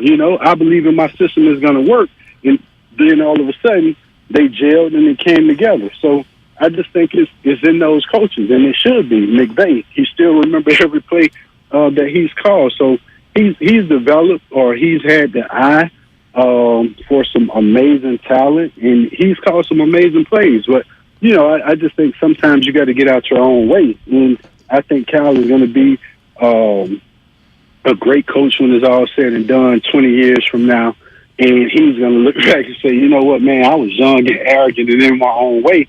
But I think he should be, because he sees the greatness. He's been around it. You go back to Coach Kubiak, having the luxury of having a Coach Kubiak with your dad, and having those guys around, being around those guys, and be able to pick Mike brain, to pick Gary brain, and now all of a sudden he's put all that together from the coaches that was on his dad's staff, and he's doing something special. Clinton, don't repeat good stuff. Don't repeat this. I'm a big Russell Wilson guy. And, I know it's 2 weeks in, but I had Denver going to the Super Bowl with Javonte Williams, Gordon III, that running game. But I'm watching 2 games in, and I'm a bit disappointed with the run game. Am I wrong with that analysis? We both are. I just blew up my entire fantasy team. I was big on Russell and Javonte. That was the back that I actually took. I just don't think, again, I think it's the same situation. You look at them in goal to go, and they're not even attempting to run the ball. How do you have a guy that break the most tackles throughout the NFL, and you're not giving him 2-3 opportunities to get it in from goal to go? But you would rather throw 3 passes, give 3 runs in a row. I know a couple weeks ago they both had fumbles on the goal line, but that's when you feed a guy. After he fumbled, all right, come back and get this. I think they're going to get together. I think it's a learning curve going on.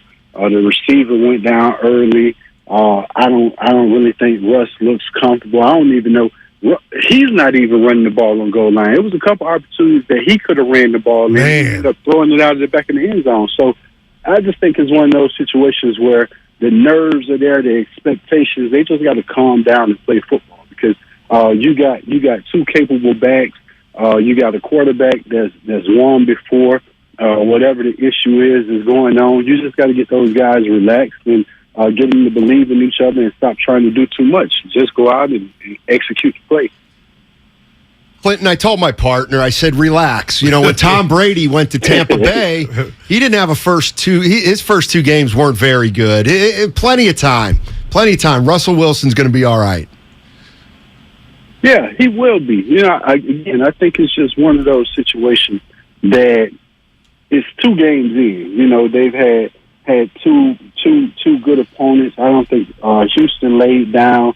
More people assume that the Texans would come in and lay down, and they didn't, you know.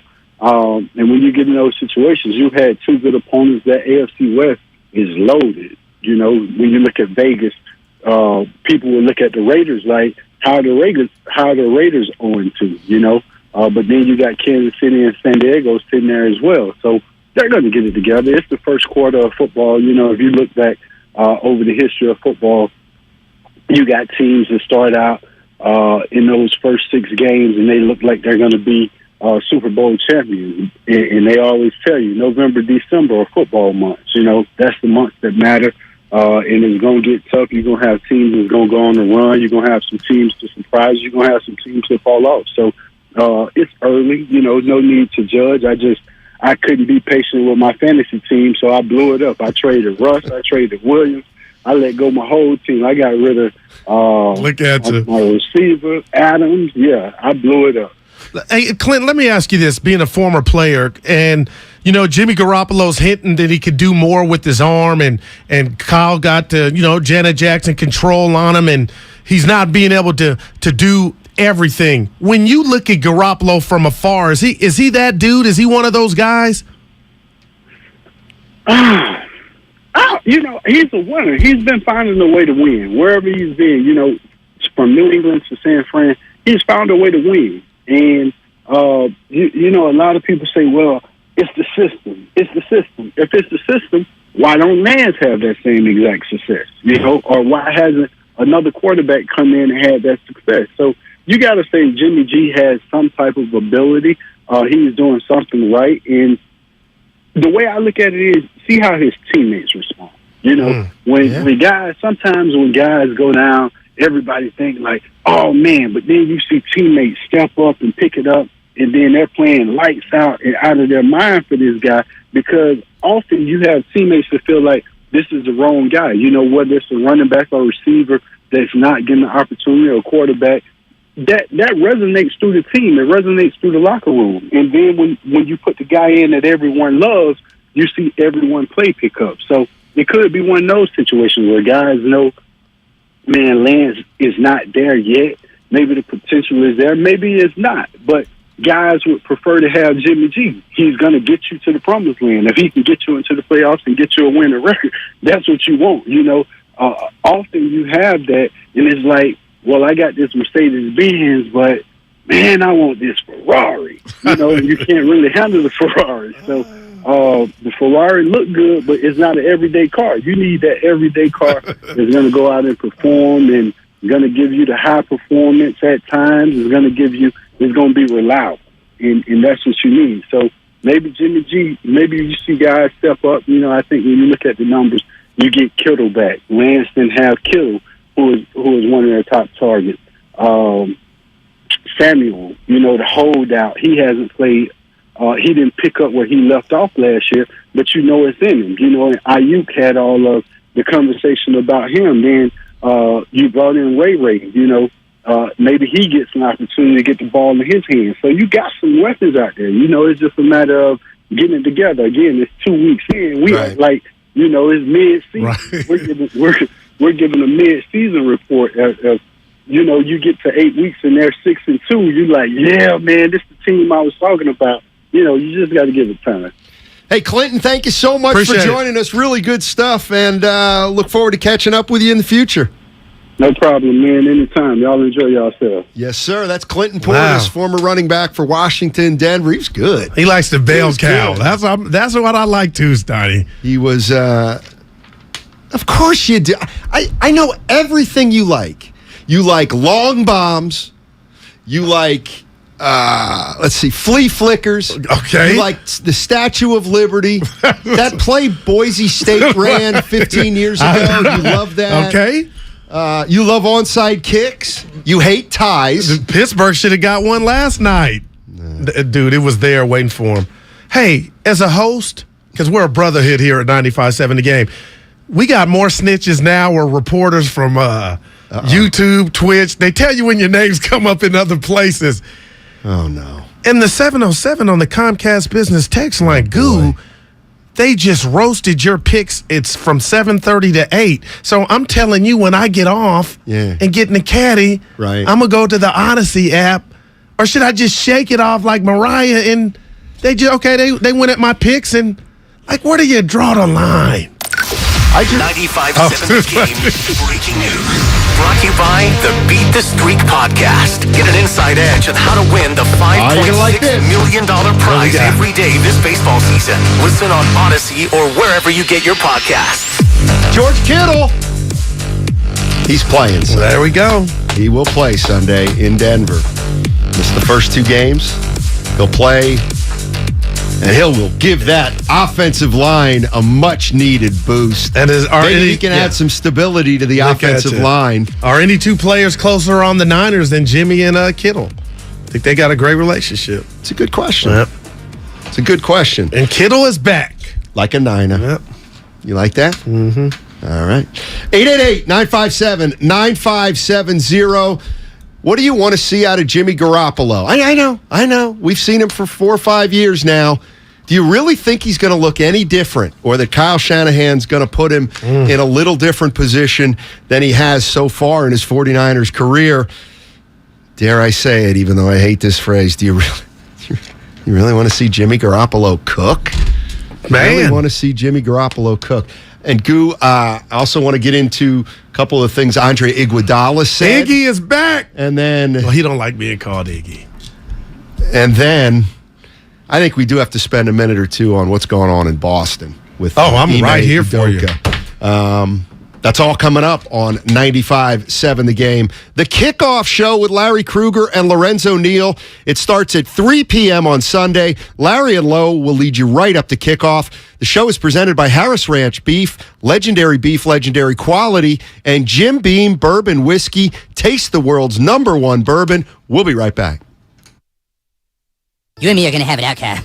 The Niners play Sunday night. And the morning roast is the only place to be on Monday morning. I still can't believe Jimmy Garoppolo is the starting quarterback of the 49ers in 2022. I can't sleep right now, Shasky. I'm thinking about this day and night. I can't sleep. Our Monday football coverage is monstrous. This is going to be a monster. You're invited to be a part of it. Only on 95.7 The Game. Do you think all premium fuels are the same? Well, your engine doesn't. Shell V-Power Nitro Plus helps keep your engine running like new because it's engineered to defend against 4 main engine threats: gunk, wear, corrosion, and friction. So next time, choose Shell's most advanced fuel ever. It's fuel for thought. In engines that continuously use Shell V-Power Nitro Plus premium gasoline. Everything, our farm, our stand, our pop-up shop, it really all started when we discovered the benefits of local, raw honey for our family. And then we decided to turn it into a business. We were looking for something to help us get up and running. So we got the Chase Business Complete Banking Account. It's more than a bank account. It comes with Quick Accept, which lets us take card payments anytime, anywhere in the U.S. using the Chase mobile app. Plus, we get same-day deposits at no extra cost. for us, it's more than honey. It's about sharing a little sweetness with the world. Get the Chase Business Complete Banking Account with the essentials you need to help get your business going. Learn more at chase.com/business-complete-banking. Chase for business. Make more of what's yours. Quick Accept is not available in U.S. territories. Enrollment required. Usage subject to approval. Same-day deposits available for payments before 8 p.m. Eastern Time, Sunday to Friday. Fees and rates apply for checking and processing. Limitations and restrictions apply. Participants compensated. Merchant services provided by Payment Tech LLC and WePay Inc. Subsidiaries of J.P. Morgan Chase Bank and a member FDIC. At BMW of Fairfield, our guests work with one client advisor through the entire transaction. No handoffs to multiple car salesmen. No waiting for a finance manager to take you to a back room. Client advisors at BMW of Fairfield are thoroughly trained in every aspect of the process, so they can lead you efficiently and effectively through the purchase from start to finish. There is a better way. Experience it for yourself at BMW of Fairfield. One price, one person, 1 hour. In this market, you'll find Fisher Investments is different than other money managers. Different how? Aren't we all just looking for the hottest stocks? Nope. We use diversified strategies to position our clients' portfolios for their long-term goals. You don't just provide cookie-cutter portfolios? No, we tailor our clients' portfolios to their goals and needs. But you still sell investments that generate high commissions for you, right? No, we don't sell commission-based products. We're a fiduciary, the highest standard of care for a financial advisor. It means we're obligated to act in our clients' best interest. So when do you make more money? Only when your clients make more money? Yep, we have one transparent management fee structured, so we do better when our clients do better. Sounds like you really look out for your clients. We do, because our priority is helping them achieve a comfortable retirement. That might be why most of our clients come from other money managers. Visit FisherInvestments.com to find out why investors like you switch to us. Fisher Investments. Clearly, different money management. Investments in securities involve the risk of loss. Did you know that most people wait 6 or 7 years before they buy a new TV? That's a lot of time in front of one TV. So why not get one of the best sets for the next 7 years, like one of the top-rated Samsung, LG, or Sony models? Too expensive? What if you could get up to $1,000 trade-in for your old set? Who would do a stupid deal like this? Right now, at Video Only, you can get big bucks for your old set as a trade-in and a hot price on the new models. Don't be sorry. Check out Video Only. It's time to roll out the red carpet for, well, new carpet. Right now at the Home Depot. Choose from hundreds of styles and colors from top brands. Plus, get free installation. So whether you want to brighten up your bedroom, add a little more cushion to your living room, or, yes, add some VIP flair to your hallway, you can get the perfect carpet to match your mood with free installation from the Home Depot. How doers get more done. Minimum purchase of $4.99. Exclusions apply. U.S. only. See store for details. It's not easy being the one everyone counts on to keep the facility running, no matter the weather or supply chain hiccup. But we get you, Raymond in Buffalo, and Maria in Miami, Jules in Minneapolis, and Stan in Central Indiana, taking control of everything that's under your control. At Grainger, we're here for you with experienced branch staff at over 250 locations so you get the product you're looking for. Call, click Grainger.com, or just stop by. Grainger, for the ones who get it done. What's your retirement look like? With Fidelity Income Planning, a dedicated advisor can help you create a flexible income strategy to grow and protect your wealth so you can stop worrying about the future and enjoy whatever comes next. Investment minimums apply. Fidelity Brokerage Services member NYSE SIPC.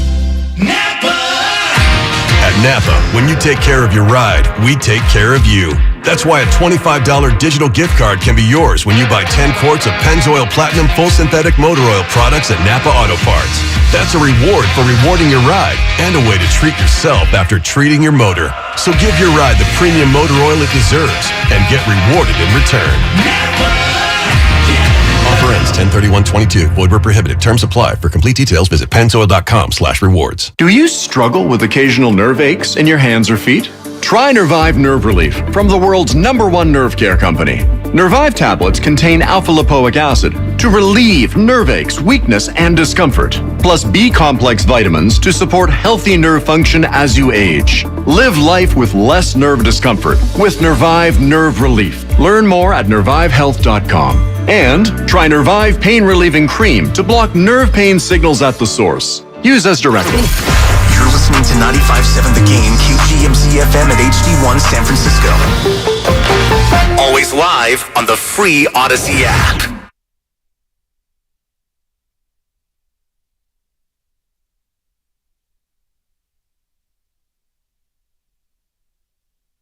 Now, back to Steiny and Guru on 95.7 The Game. All righty. We got an hour left. Yeah, baby. Till the weekend. And then we'll turn it over to Ratto and Damon. And I got to tell you. We might have Damon Friday. He'll forget. Oh, yeah, that's right. He'll yeah, forget. Hey, Damon. He'll probably forget. Yeah. No, he won't. Yeah. No, he won't. Why don't you let the cat out of the bag? Which is... He came in yesterday. Oh, yeah. He thought it was Friday. But that's a compliment. He wanted to kick it. Nah, we'll have Damon on probably for the last we can. 15 minutes to talk about this. Kyle Shanahan talked to the media just a few moments ago. We will get that sound to you as soon as it comes available. We need you out there to ask him some questions. Seriously, people have been getting at me on Steiny would make a great beat writer. Well, yeah, I did that already. Yeah, but if you showed up and hey Kyle. No, because then people would just want me to put on a show and try to get under his skin. That's not who I am. That's not who I am. Hey, Skip Bayless. No. When's the last time Skip Bayless ever asked a question? He says it. Right. Yeah. Here's what I'm going to do here. What do we got? I'm going to play this Kyle Shanahan sound. And he was asked, is the question in here, do you know off the top of your head? It's not in here. He was asked by Eric Branch of The Athletic. Chronicle. Okay, look at I'm here for you. Eric Branch of The Chronicle. If he was surprised by Jimmy's freedom comments. Kyle Shanahan. No, I really don't know the quote that he said.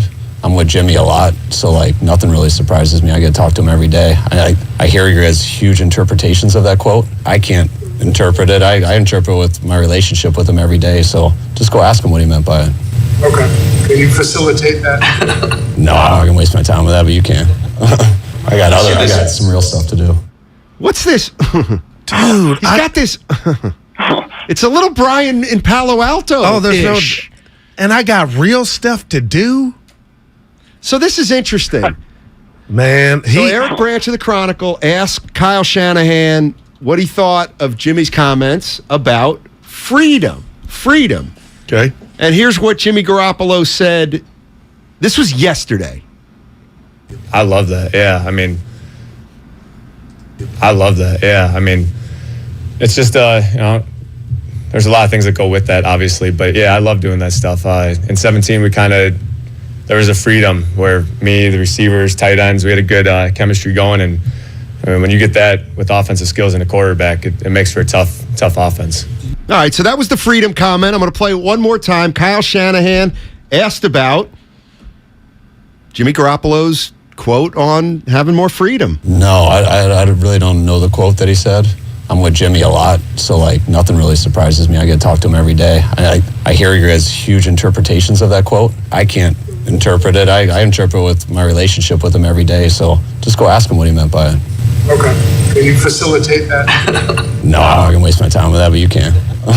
I got some real stuff to do. Man. So here's my question. He said he doesn't know the quote that people are referring to, but he says, but I hear your huge interpretations of it. Because you guys insinuating. Dude, man. But then he put it behind, I know what my relationship is with Jimmy, but yet wouldn't speak on if you got the clamps on him, which we all can see you do. He's agitated. Let's go to Fillmore Mike. I think Fillmore Mike may say it just like I would say it. What's up, Fillmo? Oh, you're killing me. I've given Fillmore Mike, get him off. Get him off, and you know what? You know what you're getting. You know what? He gets the little T. That's a little T, Fillmore Mike. And you know what? Now I may not follow him on Instagram either anymore.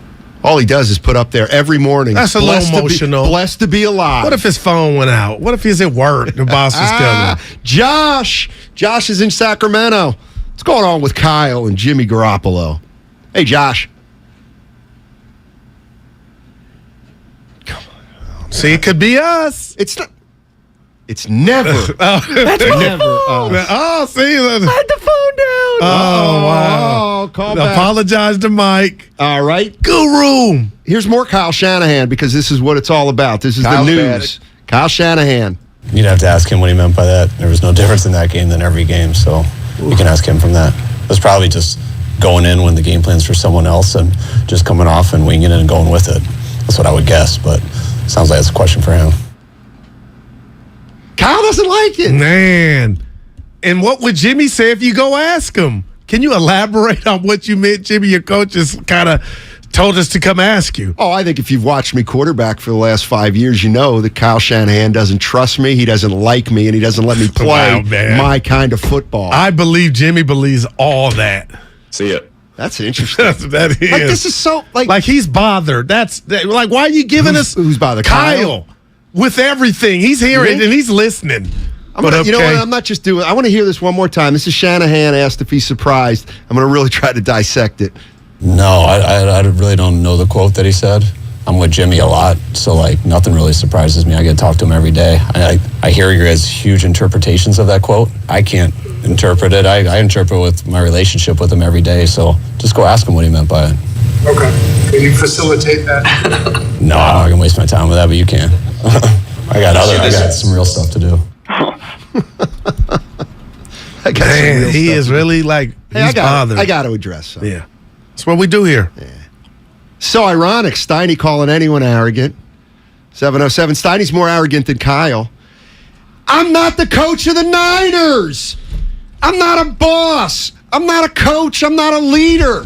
I'm a peon. I work for somebody, and I keep my mouth shut when I'm working for them. D3. That doesn't matter if I'm arrogant. I'm a nobody. I'm not in charge of 53 football players. That's the difference. And I'm not that arrogant. But we call I appreciate your honesty. I admitted I was wrong once. It's a few times. We call Kyle opinion. we call him arrogant. He hears this, and yet he doesn't fan the flames. He doubles down on being, go ask him. I got better things to do. And then he says, I'm listening to the radio. I hear what you guys are trying to get at. That was your quarterback that said it. And now you just put gas and lighter fluid on the charcoal. You know what happens? Whoosh. Now I hope my family's not listening. Well, that's not the way it has to go. When you put lighter fluid on charcoal, my wife does. You have to wait a minute. Then light it, not right away. But if you put it on there right away, it's whoosh. Right, but that's not the way you're supposed to do it. And you know what? The great barbecuers. How do you do it, real quick? How do you do what? How are you supposed to do it? Because when I do get the down. The greats don't use lighter fluid at all. The greats, I believe, and we can get barbecuing experts to call in the Comcast or use the Comcast business text line. They don't use lighter fluid because it affects the taste of the meat, because a lot of the charcoal is supposed to flavor the meat. I'll give you this. You sound like you might be knowing what you're talking about, but I'm like, it's been lighter fluid for me every Q I've been at, you know. No, I'm not saying it's bad, but what I'm saying is, like, the taste. Barbecuing contests and the big boys, I'm pretty sure they do not use lighter fluid. But we'll find out. Yeah, we will find out. That's why this show's great, because we have the best listeners. Let's go to TC. TC's in Sacramento. Hey, TC, what's going on, buddy? Oh, yeah. Steiny Guru, what's going on? Hey, how you doing, man? I'm all right. No, man, I just want to chime on. I mean, not emotional. I just got a few points. First and foremost, the book is out on Kyle. You can listen to it, how arrogant and his ego is getting away when he's answering the questions. And on Jimmy, I'm not even a Jimmy guy, but I'm like, let Jimmy rip it, because that'll show you how much Kyle was holding him back and how much he's holding this offense back, bro. And that goes back to Trey Lance, Guru, when everybody was like, well, wait, why when Trey, he's back there a little bit, it looks like he's hesitating? Well, because he's thinking of Kyle saying, no, do this, throw this slant. You don't throw 15 yards, you throw the slant, because this is what I want you to do. You get what I'm saying, bro? We're not going to get nowhere with this dude, bro. And there's other coaches out there that'll take this team and go far, bro. We can't be afraid of moving on. I'm just being serious, not emotional. I appreciate the call, TC. Man, drop the mic. By the way, I will say this. In the Kyle Shanahan question, the follow-up with, will you facilitate that? All right, let's be real. I'm kind of with Kyle. No, that might have gotten to hit the pike for me, to be quite honest.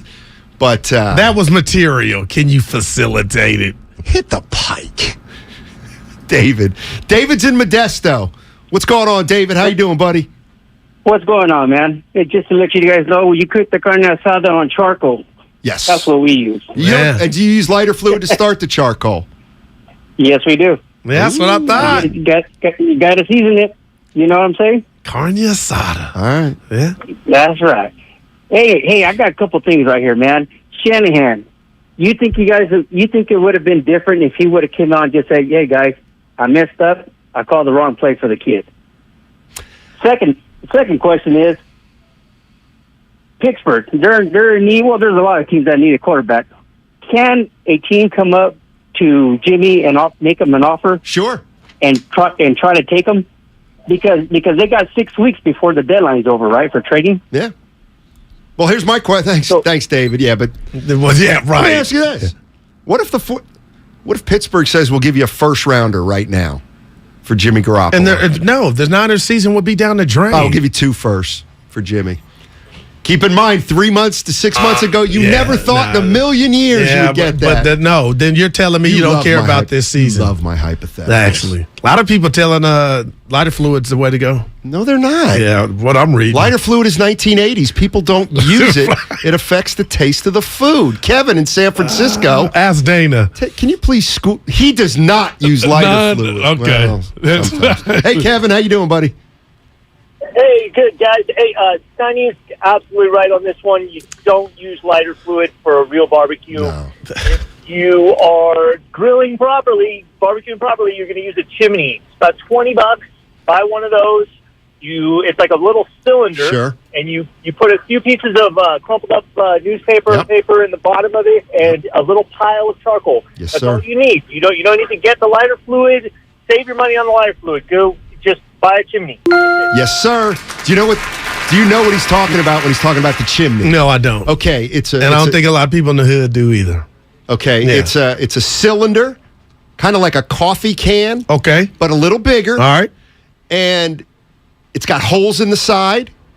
You put some crumbled up paper on the bottom of the cylinder. Okay. You put the charcoal on top, a lot of charcoal, and then you light the paper, and you then pull up. And it's 20?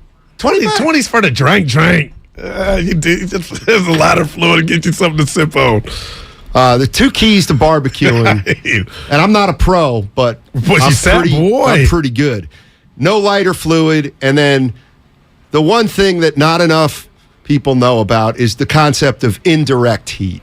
That is pretty much the most important part of a barbecue. You don't even know what I'm talking about. We got a super grill. Mm-hmm. That's what I was going to ask you, and I've been to your castle. Right. I can't remember what kind of grill you had because the food was prepared. The Weber. Like, is it the big Weber or the round one? It's the best mushroom one. Type. It's the best one. Yeah, it's a mushroom. Yeah, okay. You Back got to the big Niners. pit like. Yeah. But my point is this, okay, let's say you have a round grill. Okay. And we're going to get right back to the Niners. I was like, we're going to really get back in. When you got the boss screening call. He's in there? The point is, we got to wrap it up. Like when you put the charcoal, you don't put the charcoal on the whole bottom of the grill. Oh, okay, gotcha. You only put charcoal on half the grill. Half of it. Okay. On the one half of it. Mm-hmm. Bay Area knows. Look at they that. know. Back to the Bay Area grillers know that I know how to grill. All right, I want to ask 49er fans, is this a big deal or are we making a mountain out of a molehill? Jimmy Garoppolo was talking a little bit about freedom. He felt like he had a little more freedom when he first came to the 49ers in 2017. And here's what he said. I love that. Yeah, I mean, it's just, there's a lot of things that go with that, obviously. But, yeah, I love doing that stuff. In 17, there was a freedom where me, the receivers, tight ends, we had a good chemistry going. And when you get that with offensive skills in a quarterback, it makes for a tough offense. So that was yesterday. And let's finish up with what Jimmy Garoppolo said because he got a little more detailed. I guess it's kind of, in 17, I was learning the offense. So Kyle would call some plays, and I wouldn't know exactly, how to read it, I guess. But you'd kind of figure it out as you went. And I don't know, just the more and more that you learn the offense and get the knowledge of the offense, I start to figure out what Kyle's thinking and he, vice versa. But there's obviously just some back and forth between the play caller and quarterback. So basically what Garoppolo is saying there is that when Kyle knew less about him, he allowed him to do more. Because when Garoppolo got here, he didn't know the offense. And those 5 games he first quarterbacked back in 2017, he threw 35 times a game. They went 5-0. He didn't put up monster numbers, but they won all 5 games. Got him a contract. That he quarterbacked. One more time, this is Kyle Shanahan asked if he was surprised that Jimmy suggested that he played with more freedom in the past. No, I really don't know the quote that he said. I'm with Jimmy a lot, so like nothing really surprises me. I get to talk to him every day. I hear your guys' huge interpretations of that quote. I can't interpret it. I interpret with my relationship with him every day, so just go ask him what he meant by it. Okay. Can you facilitate that? No, I'm not gonna waste my time with that, but you can. I got some real stuff to do. You'd have to ask him what he meant by that. There was no difference in that game than every game, so you can ask him from that. He's probably just going in when the game plan's for someone else and just coming off and winging it and going with it.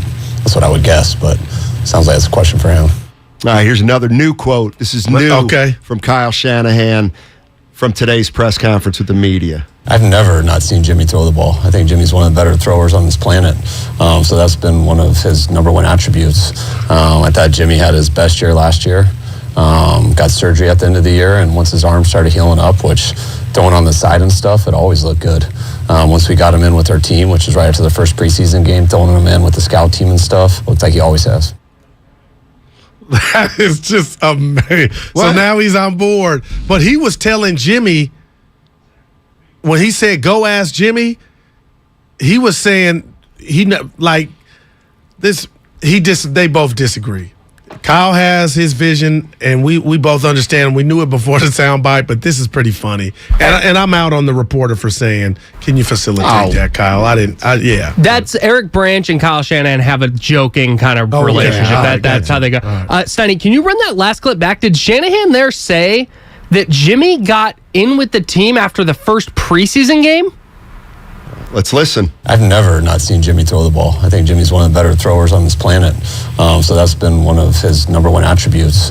I thought Jimmy had his best year last year. Got surgery at the end of the year, and once his arm started healing up, which throwing on the side and stuff, it always looked good. Once we got him in with our team, which was right after the first preseason game, throwing him in with the scout team and stuff, looked like he always has. After the first preseason game, isn't that about when they signed him? No, I think he signed August 29th. First preseason game was like 2 weeks before that.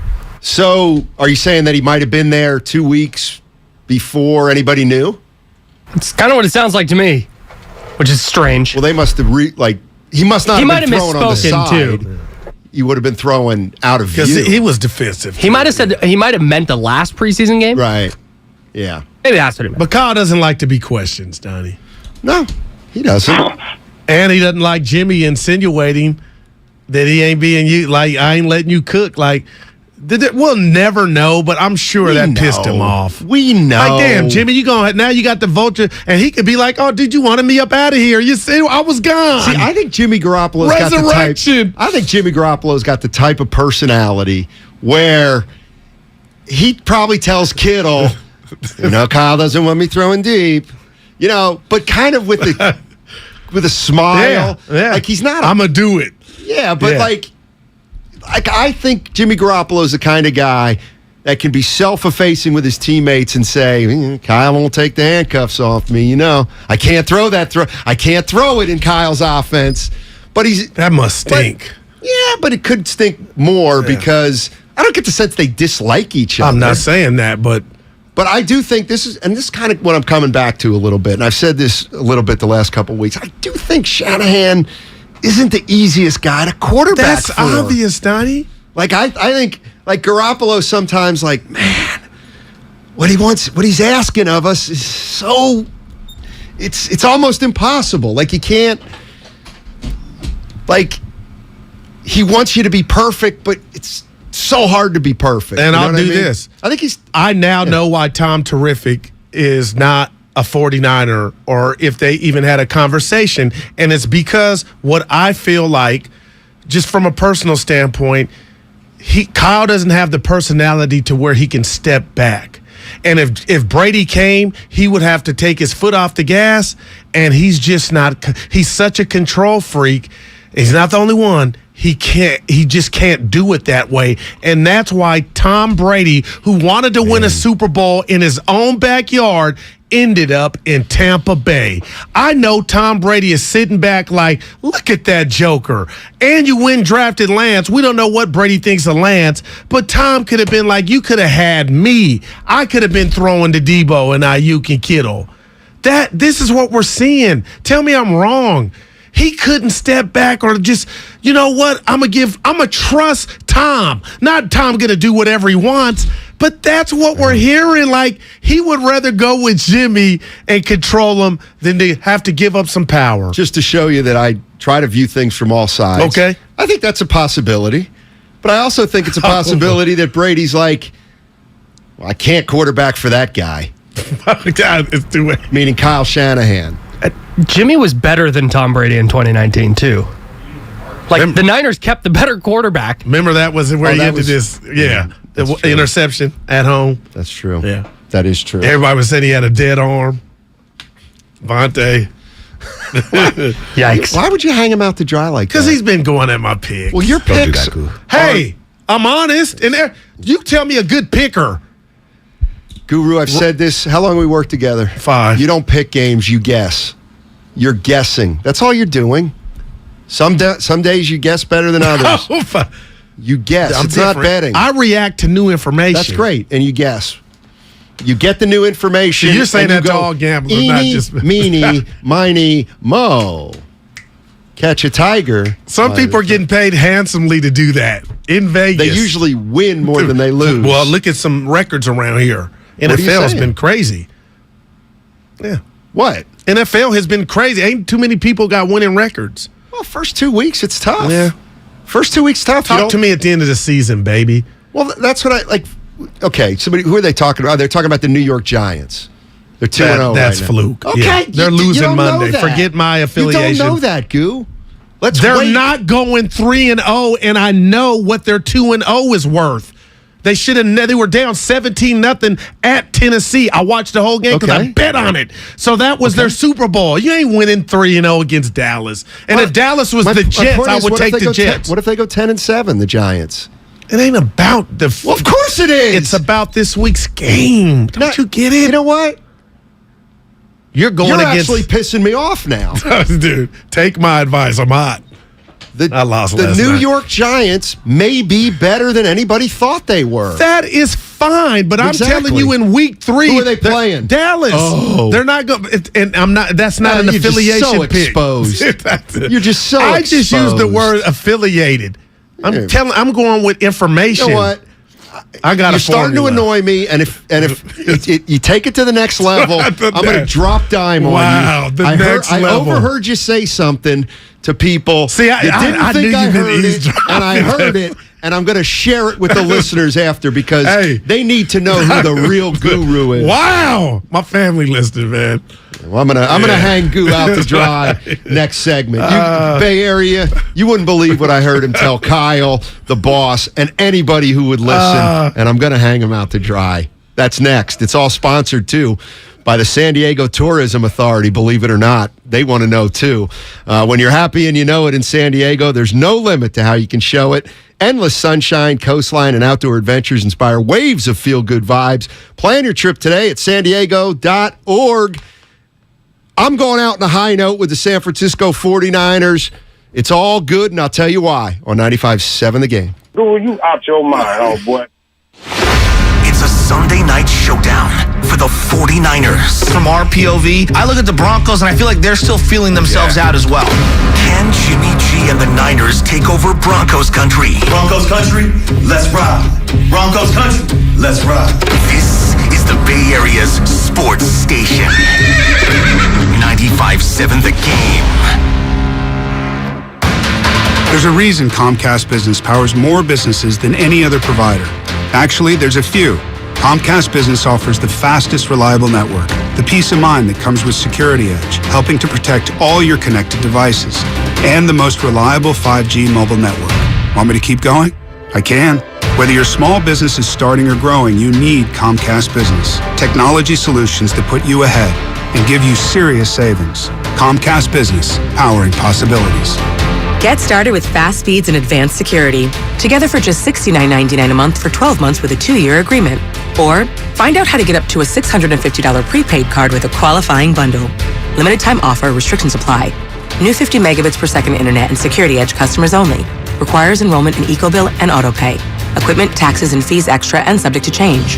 Comcast Business Mobile utilizes the network with the most RootMetrics 5G data reliability wins in 1H 2022. Results may vary, not an endorsement. Don't waste your time trying to sell your old car. Donate it to Cars for Kids. It's the easiest and fastest way to donate your car and get a tax deduction. Donate online at carsforkids.org. That's cars with a K. 1-877 Cars for Kids. Donate your car today. Visit Friedman's Appliance in Pleasant Hill September 23rd through September 25th for their fall clearance sale event and take advantage of one-of-a-kind opportunities. Visit Friedman's Appliance Fall Clearance Sale Event for the best time to save on new appliances for your home. You can count on Big O Tires for great service and even better deals on name brand tires. Now through October 9th, save up to $100 instantly on select Bridgestone and Firestone tires with installation purchase. See your locally owned Big O Tires store for offer details. Now it's time for the closer of the week.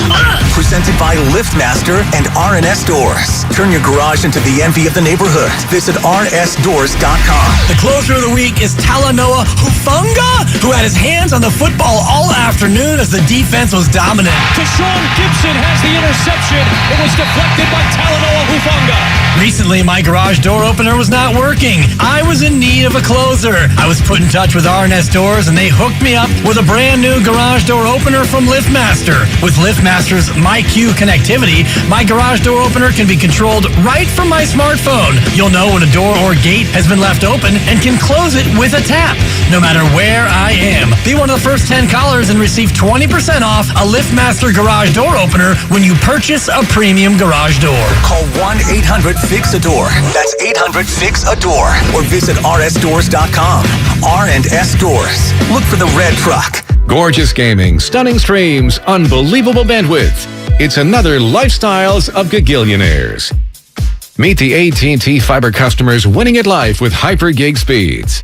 Meet Gagillionaire Terry. While his love of streaming horror movies has him constantly on the edge of his seat, his internet bill won't give him a scare. Oh, don't go in there.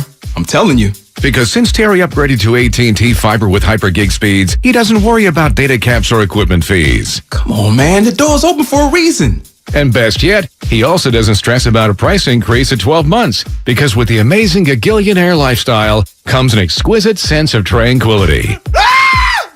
Most of the time. Live like a Gagillionaire. Get straightforward pricing with AT&T Fiber. Internet that upgrades everything. No data caps, no equipment fees, and no price increase at 12 months. Limited availability in select areas. Visit att.com/hypergig for details.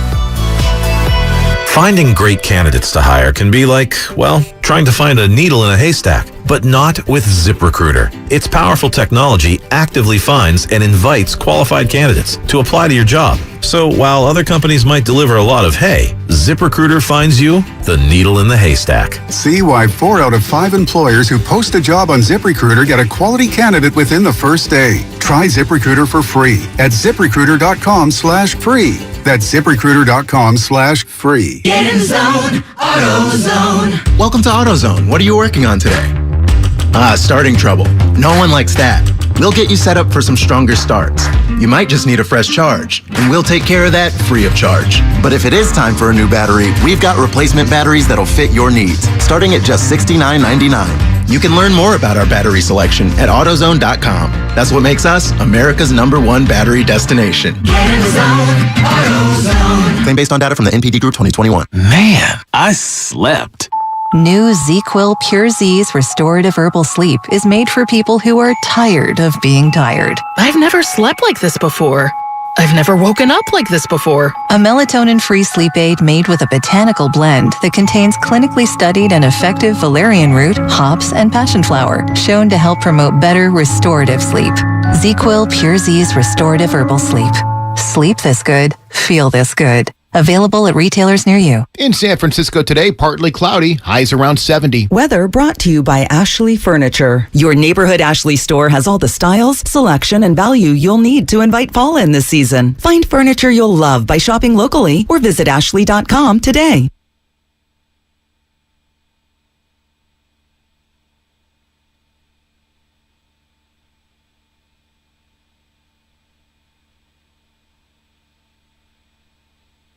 Now, back to Steiny and Guru on 95.7 The Game.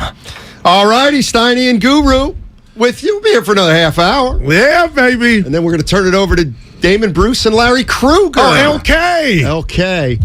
Oh, you know what? You had a joke for him. That son of a gun. I just realized something with Kruger.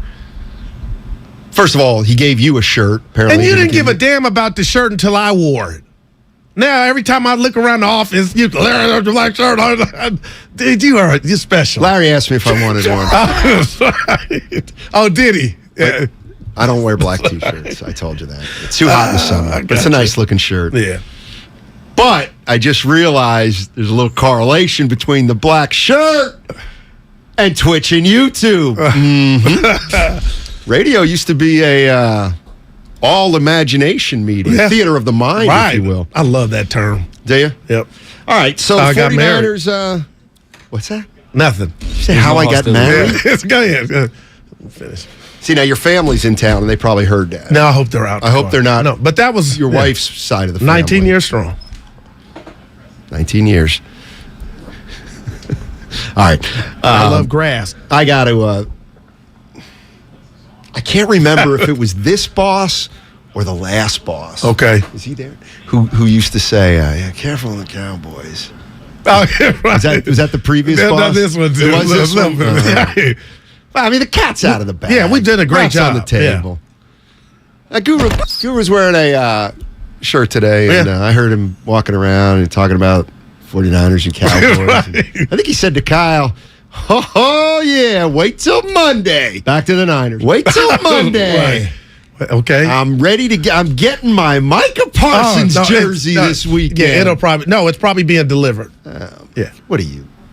In high school? But you're jealous Actually, that I'm happy. High? That's all I hate. Like, I'm looking forward to that anyway. But why? Aren't you trolling in a way? No, you're just showing loyalty.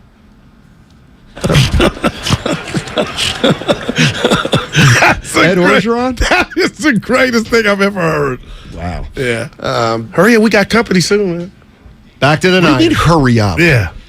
We had Clinton Portis on. We're talking a lot about Shanahan. You know what? Here, I was going to play this Clinton Portis, but basically all he said was, hell yeah, Kyle's arrogant. He did. He kind of, he laughed. But you got no Do you have the hardware. laugh? Do you have a laugh in there? Let me play. Hey, Clinton, is Kyle Shanahan a little bit arrogant? I saw it in Denver when I was a rookie. I think Kyle was at UC at that time. So I think he should be arrogant. You know, you look at his coaching tree as of right now. You know, you look at the guys that was on the staff with him in D.C. and in his coaching tree, he's already in, like, you know, by the time he's done, he's going to have one of those Belichick coaching trees. You got McVay, you got Green Bay, where else? McDaniels. Yeah. You got guys everywhere from under his tree. So obviously it's a reason he should be cocky, you know, or he should be arrogant. See, it's an interesting question because I was talking to Dibs about this earlier in the week, and he said, you know, he needs a coach. You need your coach to be arrogant. I told you that. I like that. I like that trait. I don't want my coach to be arrogant within that locker room. I want my coach to be arrogant when it comes to play calling. I want him to be gutsy. I want him to be a risk taker. I want him to be arrogant with him thinking he's better than all the other coaches. I don't want him being arrogant with the players. Yeah, and man, that's Not my with the favorite players. coach I've never met. That's how the great one should be programmed. But I'll say this. I'm bashing the guy, and I'm bashing how he handled Ayuk last year. I'm bashing. But you never go all out. Listen. You always live because I can't, because this dude has some skins on the wall. Not but a now Super we're Bowl. talking about situation, high leverage situations, he goes away from what got him there. And I don't know if that's part of him, too much going on up top, because he knows people call him a genius. But Steiny, he's got a lot to prove, but this is my biggest bouquet of flowers I can give him. Nobody outed him on the switch to Trey Lance for the ones in the back that may have been disappointed. And to me, when you run an organization or a team like we got here, you're going to have disagreements, employees with the boss, but how do they do it and who do they say share it with? And nobody went to the media bashing, hey, what's Kyle doing? Oh, it could have been like, I can't believe he's doing this. It could have been anonymous. They didn't do that. Yeah, it can, but they didn't do that. And into this, and they didn't do it last year with Ayuk. Everybody had his back. So everybody had whose back? Kyle's. So I got to give him Jimmy something. Garoppolo's got Shanahan's back right now? That's a whole different story. That's look, you need me now type of deal. Jimmy's talking to us, and if you've been around, you got a little street to you, you know what he's saying. That I don't give a damn. Let me tell you. Let me tell you something. That's a credit to that team. It's a credit to the players.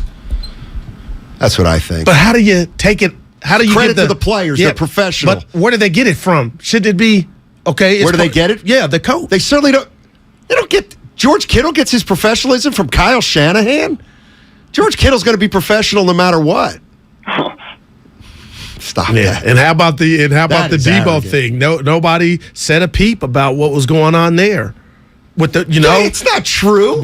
Everything's in house. It's kept Debo in. Samuel held out because he needed a contract this offseason because he knew if he were playing with Trey Lance, his numbers would drop this year and he would lose money. I'm not saying you're wrong, but so how'd that get out? It was all quiet on the set. NWA. Well, what about what Mike Silver wrote? That there's a dissension in the locker room. He also wrote that Jimmy didn't show up. Don't look like the team had any problem with Jimmy and his work ethic. Mike Holmgren had trouble with his work ethic. I did hear that. It's fascinating. Maybe one of the reasons that Kyle's never fully embraced Garoppolo is because maybe he doesn't think Garoppolo works hard enough. Now that's out there. Wouldn't we know that? We do. I mean, like this is what the bye-bye was part of that? No, but nobody's going to come out and say Jimmy's lazy. And I'm not saying Jimmy's lazy. Mike kind of insinuated that, though. Exactly. That report, that article. And we heard that he ghosts people in the offseason. He's hard to get a hold of. See, that you got to put two and two together sometimes. But that ain't how I live. I don't, just because that was written, it ain't gospel. I'm not saying it's gospel, but it's out there. It's out there. Well, where's Jimmy now? Like those things, if they were true, weren't so bad to where they couldn't take him back. Well, nobody's saying he's a louse, but maybe Kyle thinks he's got another level in him that he isn't getting to because he's not working hard enough. I don't know. And maybe, I don't know. Josh is in Sacramento. What's up, Josh? How you doing, man? Pretty good, man. How you guys doing? Thanks. All right. Yes, sir. All right, so I have a legitimate question. Okay. You give quote-unquote Mr. Noodle Arm to somebody like Tyreek Hill, all of a sudden he's throwing for 500 yards, 180-yard receiver there. What legitimate receiver did Garoppolo ever have that you guys could say he can't throw downfield? I mean, you had Marquise Goodwin, but who else? What other speed receiver did he have? None. I mean, Emmanuel Sanders for, half a year? Yeah, but overthrew him. But Debo's pretty good. Right, but what he's getting at, I know what you're obviously going to basically saying they don't have any good receivers for this guy. Kendrick Bourne got cashed out. But that's a fact. But you overrate the 49er pass catchers. Right now, I don't think if you would have said that 2 years ago to me, Steiny, I'd have been like, you know what, there's something there, but not right now. These dudes can ball. And I don't have Debo. Debo is no Justin Jefferson. He's no Jamar Chase. I know that. But the impact, Clint Eastwood's sudden impact, the impact that Debo has may be greater than those other guys. So it's all how you make the stew. But don't tell me Ayuk is not a deep threat with Tom Brady in his prime or Justin Herbert. Nobody was a deep threat Ayuk with is Brady. I'm telling you, Steiny, and I know you're like, well, Goo, he ain't proved it. He hasn't. I don't know why he hasn't proved it, but it sounds like the quarterback is telling me they're not being ultra aggressive. Well, first of all, and that falls you don't down. even acknowledge that Ayuk and Shanahan had something going on last year. But they did, but it wasn't him fat. Remember, you were having fun with that. Remember, he's like, Guru, he came in out of shape. He didn't block. He doesn't block Ayuk.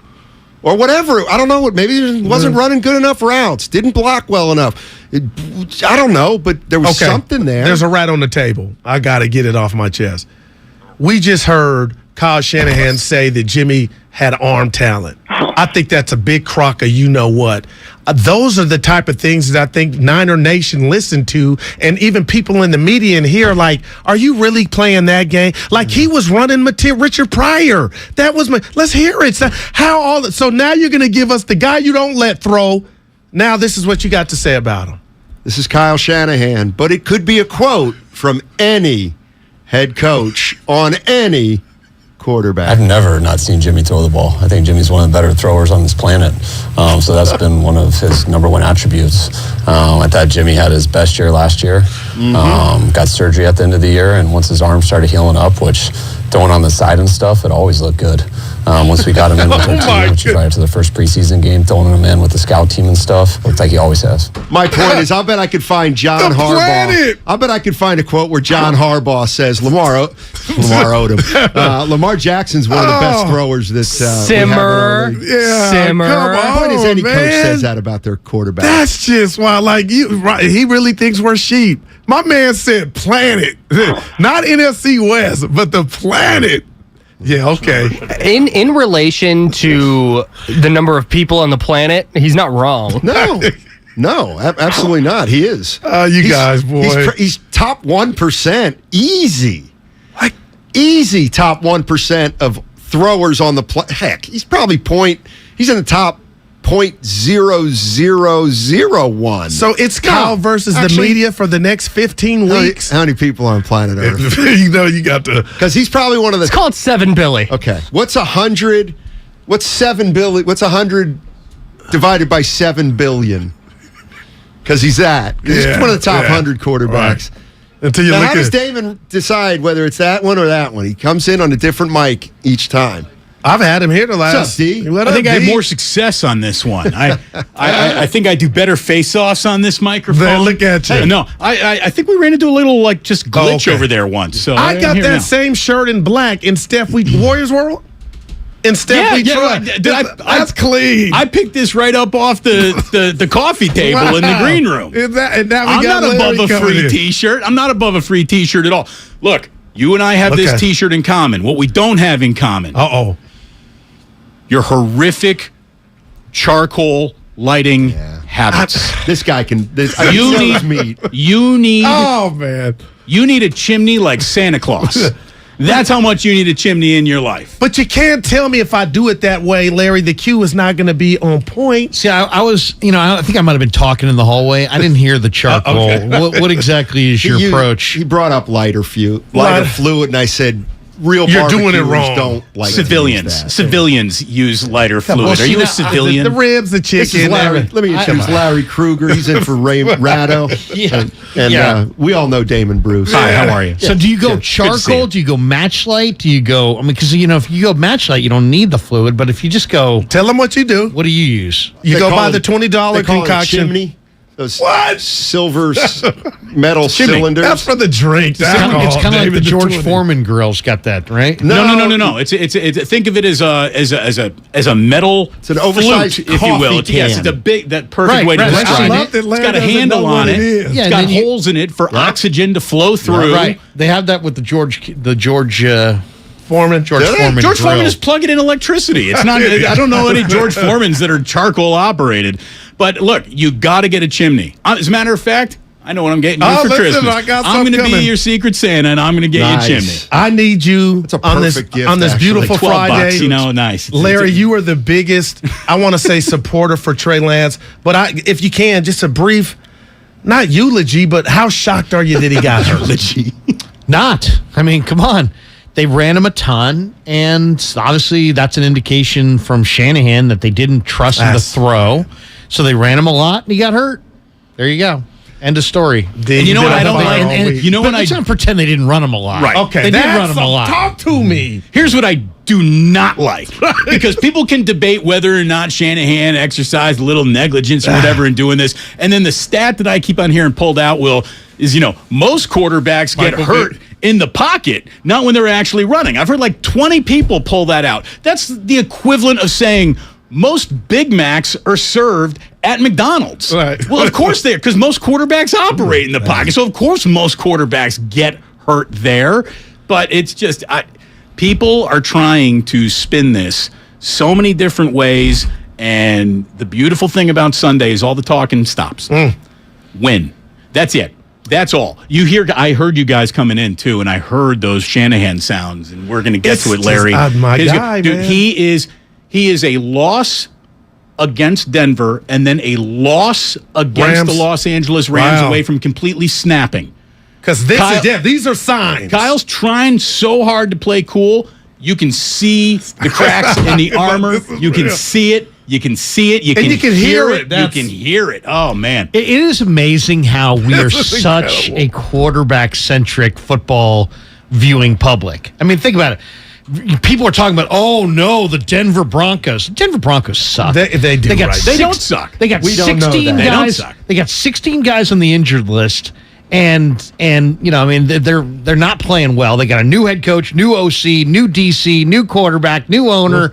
They're just coming together. They're going to be fine in November. Okay. But they're not going good now. And they got a bunch of guys hurt. And then on the 49ers side, we're so bogged down with Trey, Garoppolo, Trey, that nobody's even commented that the two biggest questions for the Niners coming into the year were what? O-line and running back. To me, it was O-line and defensive backs. And the safeties. The safeties have been awesome, and Burford and Banks were tremendous in this last game. So it is amazing how we don't care at all about their strengths or weaknesses. It's all Garoppolo or Trey. It's all Russell's, whatever he is, 17-4 against the Niners. Whatever. None of those stats matter. Denver's not good.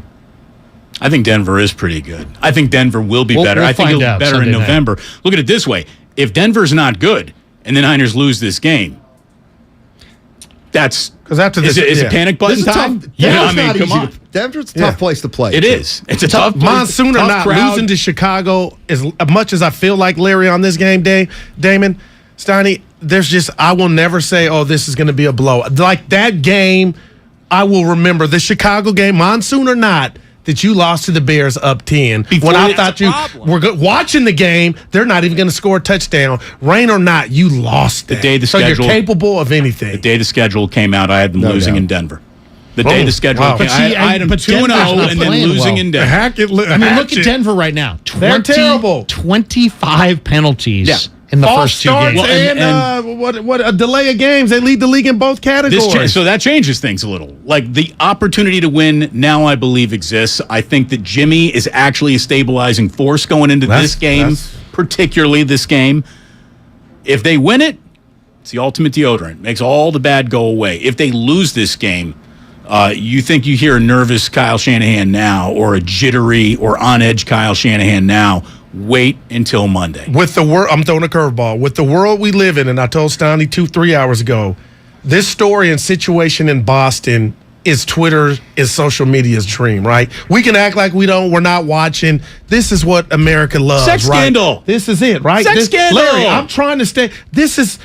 Forget Brett Favre when we should be talking about him. This is the lead, man. Are you shocked? Sex, lies, and videotape, right? There it Sex, is. lies, and videotape. Well, I mean, betrayal. When Barnes is coming out saying something, Dude, I saw that. That it's bad. He says he knows something.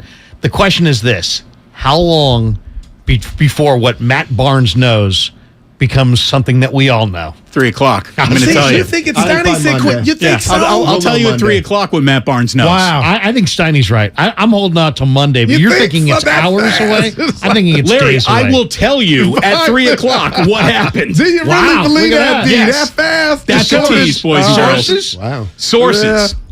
Man. Reliable sources. Sources. Credible sources. Let me just tell you.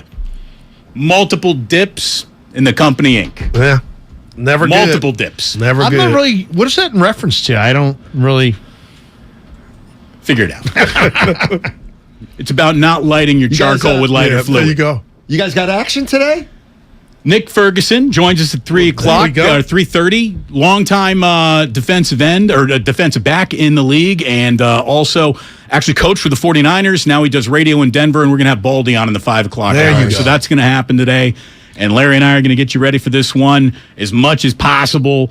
And it's a big game. I mean, it's as bad about a big game for the Niners as you can have going into your third week of an NFL season. It really Steiny feels don't like it's night time. games. I feel like they're playoff games. I like I just love like 1 night. o'clock Come on, the Sunday. night game is it. I'm just thinking about those sources. I can't wait. Yeah, 3 o'clock. I'm waiting for you guys to, finish up so we can get right to the main event. Yeah, we might want to have lawyers on standby listening. Yeah, exactly. To the show. You know what? I want to see Jimmy Garoppolo have a good season now, and the 49ers kind of. I want him to have a really good season. I want Jimmy to be pretty good because then I want to see what happens next year. We're now in that. I don't know how you guys feel about this, but when you start, this is something I hated doing personally. I don't know how you guys feel about it. I hate taking somebody's quote from yesteryear. Right. 3 years ago, Matt Steinmetz, you were talking to Guru, and you said, "I hate when people throw your statements back at you, like from hold you accountable for things that you said, but out of context, out of years context. later." Okay. You know what I'm saying? It's I do. Where you going with that? Well, because we got a lot of that in the presser today. Oh, okay. We got a lot of that in the presser. You said. Exactly. All right. Have a great show. Have a great weekend.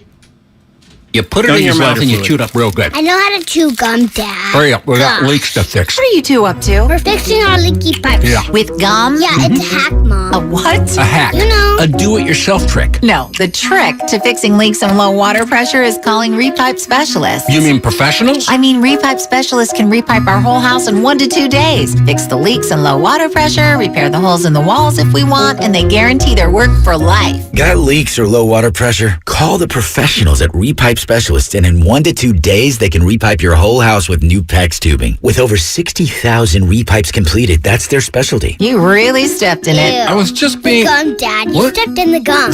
Oh, great. Call 800-217-1636 for a free in-home estimate and ask about their 0% financing options.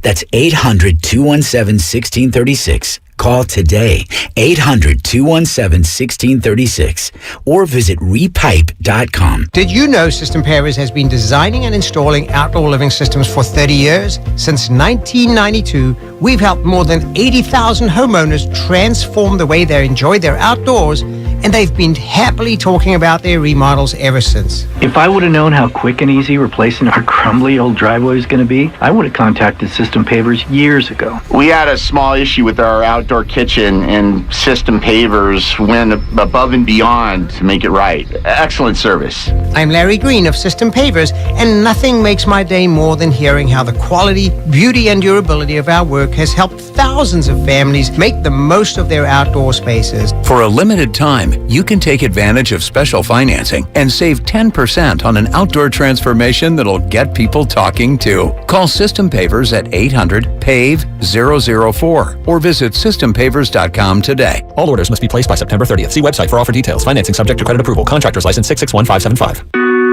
We're on a journey to make healthcare more accessible and more equitable, to treat the most complex diseases and offer hope where often there is little, to provide better care to more people across the Bay Area. We are more than a hospital, more than a university, beyond science and technology. We are the people of UCSF. UCSF Health, redefining possible. Fremont Bank. If there's one thing we understand more than anybody, it's that it takes a local bank to really get the needs of local businesses. Fremont Bank has the flexibility and motivation to service your business loan needs like other banks can't or won't. With our full suite of business loan products and recognition as a top SBA lender in the Bay Area, Fremont Bank is the right choice for local and family-owned businesses. Fremont Bank, Learn more at fremontbank.com. Member FDIC, Equal Housing Lender. If you run a small business, efficiency has never been more important. So for a limited time, Comcast Business is introducing small business savings. Call now to get powerful internet for just $39 a month for 12 months with no annual contract and a money-back guarantee. All on the largest, fastest, reliable network for small businesses. Comcast Business, powering possibilities. Ends 9/21/22. Requires EcoBill and AutoPay. Restrictions apply. New business 50 megabits per second customers only. Equipment, taxes, and other charges extra and subject to change. After promo, regular rates apply. Hey guys, Mike Valeni for Cash the Ticket podcast. If you like sports betting or if you just like sports, it's the podcast for you. We try to cover all the big games and maybe some of the games you didn't even know were important. Give you some angles, pick some winners, have a good time, and hopefully help you meander through college and pro football season. So join us a couple times a week to get all your information you need to bet the games that you watch. It's Cash the Ticket on the Odyssey app or wherever you get your podcasts. Prescription products require an online consultation with a healthcare provider who will determine if a prescription is appropriate. Restrictions apply. See website for full details and important safety information. Subscription required. Refund available for 60 days after purchase. Hey guys, did you know there's a generic form of Viagra that works just the same, but is 90% cheaper? And you can get it online? Just go to 4hims.com/joy. You'll get a free medical consultation, discreet shipping if prescribed, a 100% online process, and trusted generic alternatives to the biggest brands at 90% off. That's right, get generic for Viagra, the same active ingredient as brand name Viagra, but 90% cheaper. It's the same medication you get from your doctor, but with zero copay, no expensive appointments, and no awkward face-to-face conversations. Results are guaranteed or your money back. To start your free online visit, you need to go to this exclusive address, 4hims.com/joy. That's 4hims.com/joy for your free online visit. FORHIMS.com/JOY.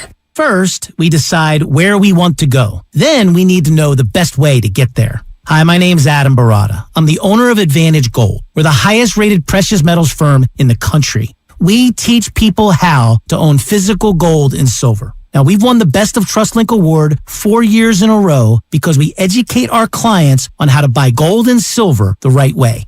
We don't pay celebrity spokespeople millions of dollars. We'd rather pass that value on to you. Call 800-900-8000 and speak with one of our experts. We'll send you a free gold kit along with my latest #1 national best-selling book, The Great Devaluation. Call 800-900-8000. That's 800-900-8000. Get the best information, the best process, the best service, the best value. Call Advantage Gold at 800-900-8000. Call 800-900-8000. Advantage Gold is not an investment advisor or a tax advisor. Consult with your financial advisor before investing. You're listening to 95.7 The Game, KGMC FM at HD1 San Francisco. Always live on the free Odyssey app.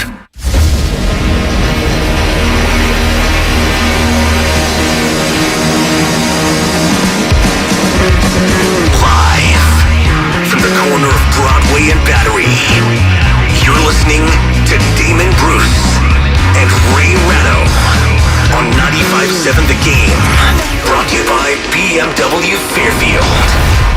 All right, welcome to you this Friday afternoon. It is good to be with you. Damon Bruce and Larry Kruger in for Ray Ratto once again. I kind of like this. I got to be honest. I spent 4 days of the week with just Ray disagreeing with everything I say, and then you come in here, Larry, on a Friday sometimes, and maybe might agree with a point or two that I actually have to. We'll mix it up. We'll mix it up. You just never know. You never know. You never know. See, with Ray, I always know he's going to disagree. You, I never know. It's good to see you again, brother. Thank you for coming on in here. Absolutely. It's great to have you, and we got ourselves a good Friday show. Nick Ferguson is going to be joining us, former NFL defensive back, former NFL coach, now a radio guy in Denver. Brian Baldinger, one of our favorite guys out there. He joins us in the 5 o'clock hour, and what do you know? TikTok, the Jimmy clock, is how we're all keeping time once again. Here we go, and it's been an emotional week inside and outside of the 49ers locker room. It's been an emotional week for the fan base. It's been an emotional week for the media. Everybody's feelings got wrapped up in that Trey Lance injury, and Jimmy Garoppolo is the belle of the ball once again. And it's one of the more amazing domino falls of all time. Like, if this domino isn't placed in front of that domino, the third domino doesn't fall, the fourth domino never gets touched, and no one's even getting close to the fifth domino. You take any moment in time out of the timeline, the 49ers are not in this situation where they can turn back to Jimmy. So they should consider themselves very lucky. And look, I'm feeling a little bouncy today. I'm feeling a little positive today, Larry. And I'm thinking this could really work out well for the Niners. Not grand scheme of things, not franchise's overall arcing plan. I'm talking about the next 4 quarters of football in Denver. They, I think, as a team are going to be really motivated to go out there and play well and make Jimmy look good. They want to indoctrinate Jimmy back into this system and make him look good. I think they're going to be playing hard for him. I think that Nathaniel Hackett has done enough in his first 2 games to question whether or not he's really got it. I'll say this. I think Denver's better than they've played up to this point. Can this coach get them to play better against a Niner team, which is a little bit different than the one he thought he would have to prepare for? Yeah, I mean, Hackett's under fire. There's no question. I mean, when the fans are counting down the play clock in week 2, you've gotten their attention in a bad way. But, yeah, I thought, you guys had Kyle Juszczyk on. Yeah. Was that yesterday or the day before? 2 days maybe ago. 2 days ago. And I thought he kind of crystallized, I spent just from spending the last 2 days in the Niner locker room talking to a number of different players, is that we talk a lot about the quarterback. We talk a ton about the quarterback and the head coach. But Kyle said it to you and Ray. Man, I'm showing up. I don't know. I'm competing for my job. Man, I'm worried about me. I'm worried about my blocks and my runs and my assignments and what my role is in the game plan this week. And no offense, not that Jimmy doesn't matter or the quarterback doesn't matter, because he said to you and Ray, it does. But every guy in that room is kind of worried about that's a secondary concern. The primary concern in the NFL locker room with no guaranteed contracts is me. You know what I mean? I got to worry about me and what I'm doing and making sure I'm right before I'm worried about, is he going with Trey? Is he going with Jimmy? What's the dynamic there? So I thought that was a really interesting interview you guys did. Thank you.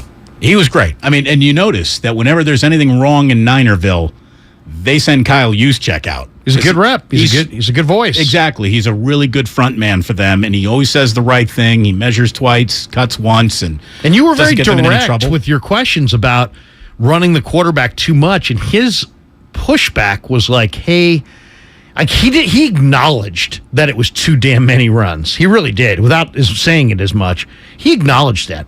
What he, though, said, I thought was interesting, where he said, you know what, I really felt like that was Kyle setting up future plays by running the quarterback as much as he did early on. That makes sense. That to me is the biggest qualifier of Shanahan was doing something right. I do believe that Shanahan is the master of showing you something in the first quarter that then he goes fugazi on in the third or the fourth quarter. He wants you to look for something, expect something, and then do something else. It's part of, why people say he's good at what he does. Juszczyk did a very good job making that point. When he said, look, I'm a Harvard math major. And let me tell you, if you flip a coin, do you hear the coin flip analogy? 50-50. Every coin flip, the exact same odds. Exactly. Your coin can land heads 10 times in a row, and there's a 50-50 chance it'll be tails on the 11th flip. The reason, and I didn't want to explain this to a math major from Harvard. I'm just a slob from IU. But I can tell you right now, there's no either or that is in Kyle's playbook. He has more than just 2 choices at all times. The choice wasn't run Jimmy, not run Jimmy. He has multiple plays. He has a playbook that doesn't even fit on paper. It's on an iPad, for goodness sakes. So I understand what... He ran Jimmy, by the way, at the end of the game to kind of make a statement to everybody like, this ain't about Trey. I didn't understand that because it was such a throwaway score. The game had been decided. It felt risky, overly risky. But Juszczyk sets up your post-game presser nicely. Juszczyk made a very good point, but the analogy that he used about the coin flip is trying to reduce it to now there's just 2 choices that Kyle has. Kyle has a lot more choices than that. So it's more than just a one or the other variable Anyways, I'm not going to talk variables with a Harvard math grad, but I will certainly enjoy talking about this one today with you. We got a great show this afternoon, and everyone says, all right, Damon, start spilling tea. That's what I want. Give me this Udoka. What have you heard? What's going on in Boston? First, I want you to know we're brought to you by BMW Fairfield, open in the Fairfield Auto Mall. You can visit bmwfairfield.com today to book your visit. And the only thing that I can tell you is that anybody who was trying to defend Udoka yesterday, today, once they learned more about the situation, reeled that in like a fish. I mean, they absolutely retreated from that. Matt Barnes had some sound that was, very, for him to apologize. He's like, hey, I had a strong opinion about this yesterday, but I was not informed. Now, I don't know what Matt Barnes was told, but I know what I've been told about this by people who cover the Celtics, by people who cover the NBA, and by people who cover pop culture and stories that come in little cups of tea that this is. I've heard it's not just one woman. I've heard that it's not just one woman that Udoka had a relationship with that the Celtics are saying is inappropriate. Multiple women could be a part of this story. So whenever the absolute truth comes out in a story like this with so many people pursuing it, it's going to come out. It's going to come out. But this whole thing to me feels like there's more than one woman involved. There's more than one angry husband involved in all this. And the one thing that I can tell you, I think with almost certainty, is that the suspension is performative, and he will never coach another minute for the Boston Celtics. He's done. What's your read on that? You're saying he's suspended until everything more comes out, and then he's fired. That's what I think. I think they are putting him on a tee, and then they were eventually going to swing through and crush the tee. I guess my first question would be, and I don't know any of the details other than what I've read in the ESPN story and what I've been able to gather on social media. Weren't these consensual relationships? Yes, but... So what's the issue here? Consensual relationships, infidelity. Are we now speaking that strongly about infidelity? Are you telling me that this is the first NBA coach who's ever been unfaithful? No. But what you can't have is a guy who's systematically going around picking off other dudes' wives in the organization. You cannot have that. And he can't be the man who leads you. A man who does not have any clue as to where north, south, east, or west is on the moral compass can't be leading. And that's what this really boils down to. Now, is there a racial element involved? Maybe, probably, in the world that we live in. The city that this is generating from. I mean, Boston, we look at you side eyes at all times when it comes to racial issues. You've earned that reputation, you deserve it, and we put it on you without apology. Does that have anything to do with it? Maybe, probably. I don't know. You cannot claim to be a leader and then have no rule book on your own. And that's what I think it really boils down to. Plus, it's HR, it's exposure, and what we have going on here is the Celtics found out he was doing something with one guy's wife. They had that investigation. They sort of closed it, and they said, we can make this go away. We can do this in-house. We were 2 wins away from the NBA Finals. We can make this go away. Then I think another person came forward. That's what I think happened. I don't know that happened. I've been told by very good sources that happened. So we'll find out. We'll find out if my source is onto something or not when the real news does come out. But it sounds like there is more than one team executive's wife involved. Wow. The owner of the Celtics says there's no clear guidelines for any of this. But did you see any of the details about the replacement? Well, I know that his top assistant is in Utah now, so no, I don't know about the third guy. Well, Brad Stevens, of course, coached. Yes, I do. And then it was kind of curious to me why Brad Stevens wouldn't just slide into that role, right? Because he's been in that role. Some people thought he was great in that role. They have an assistant named Joe Mazzulla who's taking over. Joe Mazzulla in 2008 has an arrest for aggravated assault while he was in college and a 2009 domestic battery. Oh, what a great What a great guy to just slip on in there. Yeah, Wow. I mean, did you think we weren't going to notice the domestic battery and the aggravated assault? So, I mean, this. I have a feeling we're going to see multiple chapters of this going forward. It is not the end of this story. It is only the beginning, that is for sure. As somebody said here on the Comcast Business text line, it's the revenge of sports phone today on 95.7 The Game. It's good to have you here. Damon and Larry. It's Damon and Ratto, but Ray's out today. Larry Kruger's in. We're brought to you by BioNTech and Pfizer. We got a ton coming up here on the 49ers. We got a ton coming up on really NFL Week 3, the college football weekend that's about to happen, and we got ourselves a great Friday show. We're glad that you're here. You can be a part of it. 888-957-9570. 95.7 The Game. The gamer, the call maker, the experience chaser. What if you could be everything all at once? Galaxy Z Fold 4 is powered by the Snapdragon processor for world-class performance and lightning-fast speed to turbocharge your multitasking. How about an expansive edge-to-edge screen for immersive gaming, hands-free video calls with flex mode, and multi-window view to use up to 3 apps at the same time? With Galaxy Z Fold 4, do more with ease and make multitasking a breeze. Available now at Samsung.com. Hey, Becky, what about this beat for your next song? It's cool, but I'm into faster stuff lately. Like Xfinity that gives me beyond gig speeds. Got it. What about this then? It sounds powerful, just like Xfinity. Because its supersonic Wi-Fi has 3 times the bandwidth, you can connect hundreds of devices at once. That's what I call power. Unbeatable internet from Xfinity. Made to do anything so you can do anything.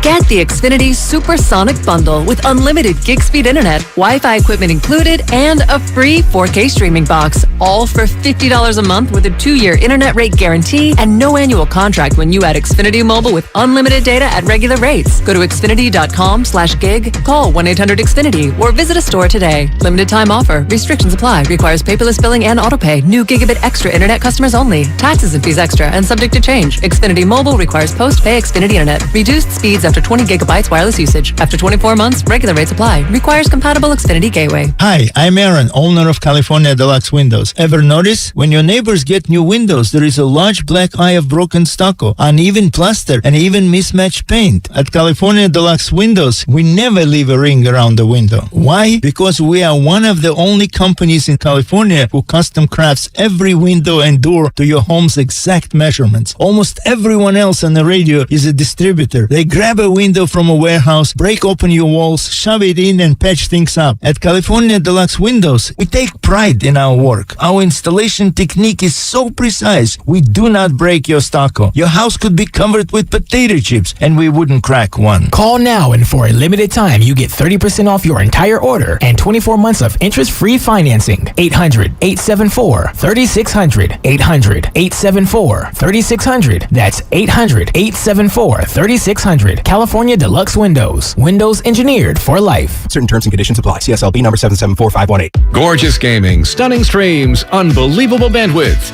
It's another Lifestyles of Gagillionaires. Meet the AT&T Fiber customers winning at life with hyper gig speeds. Meet Gagillionaire Terry. While his love of streaming horror movies has him constantly on the edge of his seat, his internet bill won't give him a scare. Oh, don't go in there. I'm telling you. Because since Terry upgraded to AT&T Fiber with hyper gig speeds, he doesn't worry about data caps or equipment fees. Come on, man. The door's open for a reason. And best yet, he also doesn't stress about a price increase at 12 months, because with the amazing Gagillionaire lifestyle comes an exquisite sense of tranquility. Most of the time. Live like a Gagillionaire. Get straightforward pricing with AT&T Fiber. Internet that upgrades everything.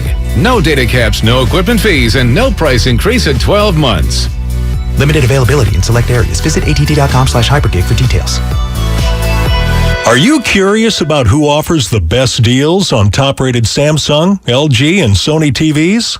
The answer is surprising. It's not online, and it's not the warehouse clubs. The best deals on top-rated TVs are at Video Only. Don't believe it? Then check out the trade-in deals at Video Only. How about $500 for your old TV? Try doing that online. Before you buy that new TV, drop into Video Only. If you don't, you'll be sorry. Hurry into the Energy Savings Event at Lowe's. Save energy and save money on select major appliances, including Whirlpool energy efficient appliances. You can also save with a smart thermostat. Right now, select Google Nest Learning thermostats are $60 off. Plus, find other great energy saving items throughout the store and check your eligibility for rebates in your area to save even more. Don't miss the Energy Savings Event at Lowe's. Selection varies by location. Exclusions apply. Visit Lowe's.com for details. Valid through 9/28. Hi, Tom Bodette here. Thinking about road tripping to the family reunion. Potato salad, doing battle with the sun, dog crawling all over the cousins, and nothing brings us closer than someone squished in the middle seat. Well, it's a good thing Motel 6 has clean, comfortable rooms at a great low rate. They'll get you out of that minivan so the kids can get all spiffed up before Grandma starts pinching their cheeks. I'm Tom Bodette for Motel 6, and we'll leave the light on for you. When Big Mobile charges you an arm and a leg, they're taking your money and your power.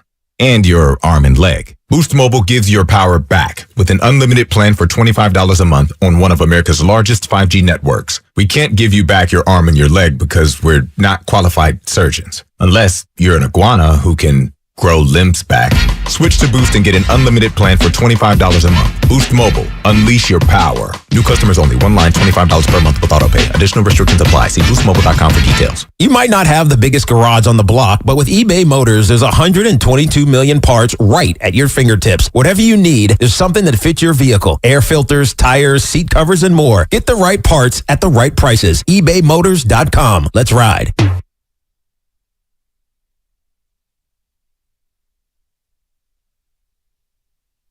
Now back to Damon and Ratto on 95.7 The Game. Brought to you by BMW Fairfield. Now open in the Fairfield Auto Mall. Visit bmwfairfield.com today to book your visit. Go ahead and visit Trimark. Everybody's got their go-to meal, their favorite restaurants. It's time for Butcher Boy. Butcher Boy's going back to the kitchen. Episode 2 ago, I should really read these things. You got to let me know when we got new copy here, Grandy. God, sorry. Check out Shasky's visit to who? See, it's not called 00. It's Dopa Zero because it's Italian. Dopa Zero, for those of you who don't know, is the name of the brand of flour that is preferred for great pizzerias to make their flour from. That's tremendous flour knowledge. It's called Dopa Zero. This is international flour now. This isn't even domestic flour knowledge. Wow. This is international flour. But yes, 00 Dopa Zero is the official name. Check it all out, 957thegame.com. If they grow into the one that I think they are, they got an awesome pizza oven in there. It's like the pizza oven that makes your pizza in like under 3 minutes because that's how hot it is. Thin crust, crispy. Ooh, it sounds good. Good stuff. It is good to have you here today. Nick Ferguson is going to be joining Larry and I in about 10 minutes from right now. Nick is a guy who played in the NFL. He covers the Broncos in Denver, and we're looking forward to having him on today. He's been a guest on the show in the past. Brian Baldinger has been a guest on everybody's show here on the station. He'll be joining us today at 5 o'clock. And speaking of look who's back, because I really don't want to have any more NBA, Ime Udoka rumors, doubting, whatever today. No longer a rumor about Andre Iguodala. He is back, and that is a fact for the Golden State Warriors. He will get marginal minutes, Larry, but I really believe that as he becomes less or the least impactful player he's ever been on the court, he means an awful lot to them. His presence. He is an extension of Steve Kerr in that locker room and on the court when he is playing those minutes. And Andre has license to put his foot up the rear end of rookies that honestly, even if you handed the license to Steve Kerr, he might not drive that way. It's always nice to have a player coach that you trust, yeah. And if you're going to have the guy at the end of the bench, your 14th guaranteed contract or whatever it is, you could choose worse, right? I mean, look at this team. Wiseman's a relative baby. Baldwin Jr.'s young. Moody, Kuminga. That's a pretty young team. Jordan Poole's still very young. Ryan Rollins. They've got a lot of young players, so why not? Why not? It makes an awful lot of sense. Iguodala was talking about this today. He made the announcement on his Point Forward podcast with Evan Turner. This special announcement is that I myself will be returning for my 19th season.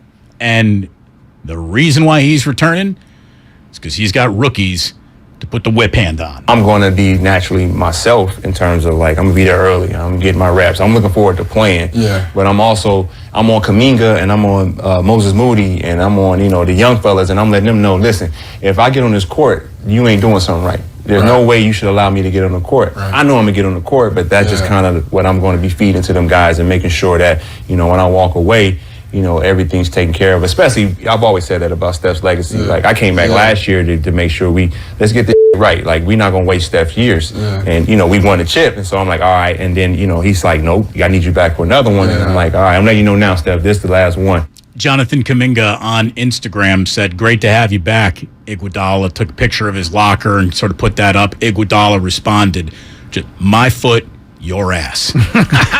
Well, Iguodala's right, too. He should not play. I mean, you got Moody, you got Kuminga, you got Wiggins all playing his spot. But if the presence of Andre can guarantee that you get all the talent that is inside Jonathan Kuminga to bubble to the surface, it's worth it. Because Kuminga's that talented.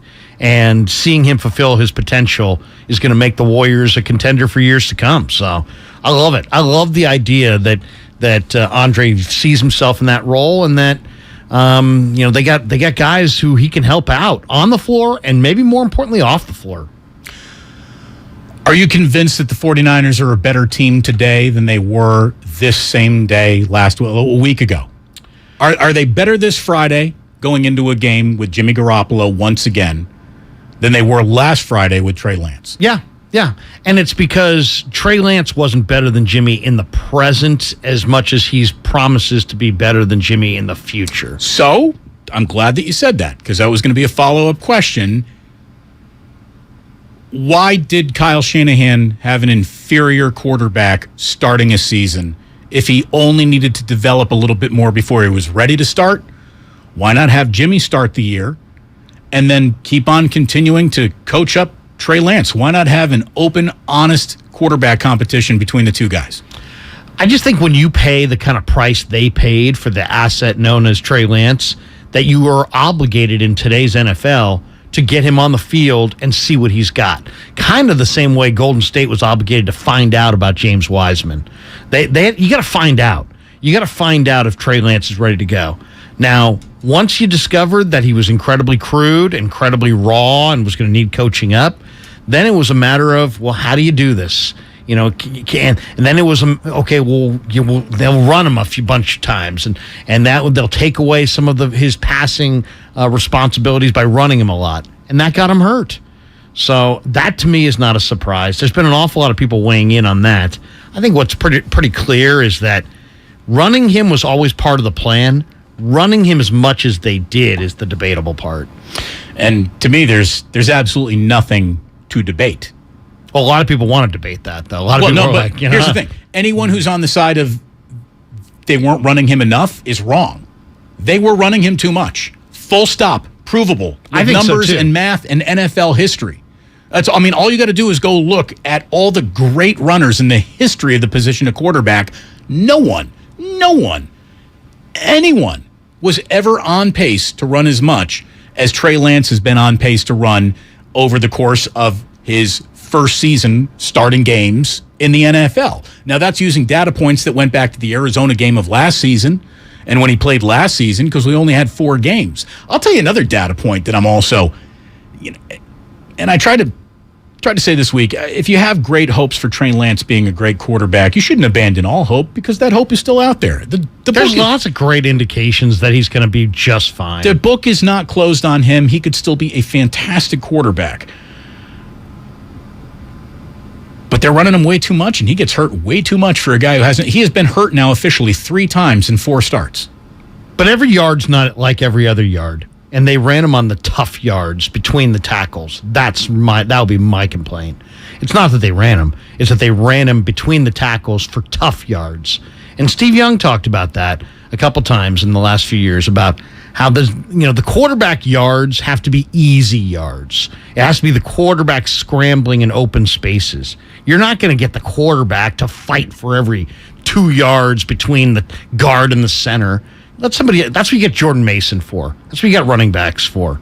You want your quarterback to get the relatively easy yards that the defense is handing them. Are we going to see Jordan Mason? I hope so. Who drafts more players that he doesn't play than Kyle Shanahan? Well, they just got a can full of backs, but I wanted to see Jordan Mason, I don't know, maybe on the kind of play that Trey got hurt on this week. I want to see more Ty Davis-Price. I thought he ran pretty well. I thought Jeff Wilson he did look good. Ran very well. And hopefully they can keep that up going in Denver because, look, here's what Denver's got going for it. Russell Wilson, and you can roll your eyes at that all you want, do so at your own risk because Russell Wilson sees Niners jerseys and wins. Right. That's all he does. He owns them. Yes.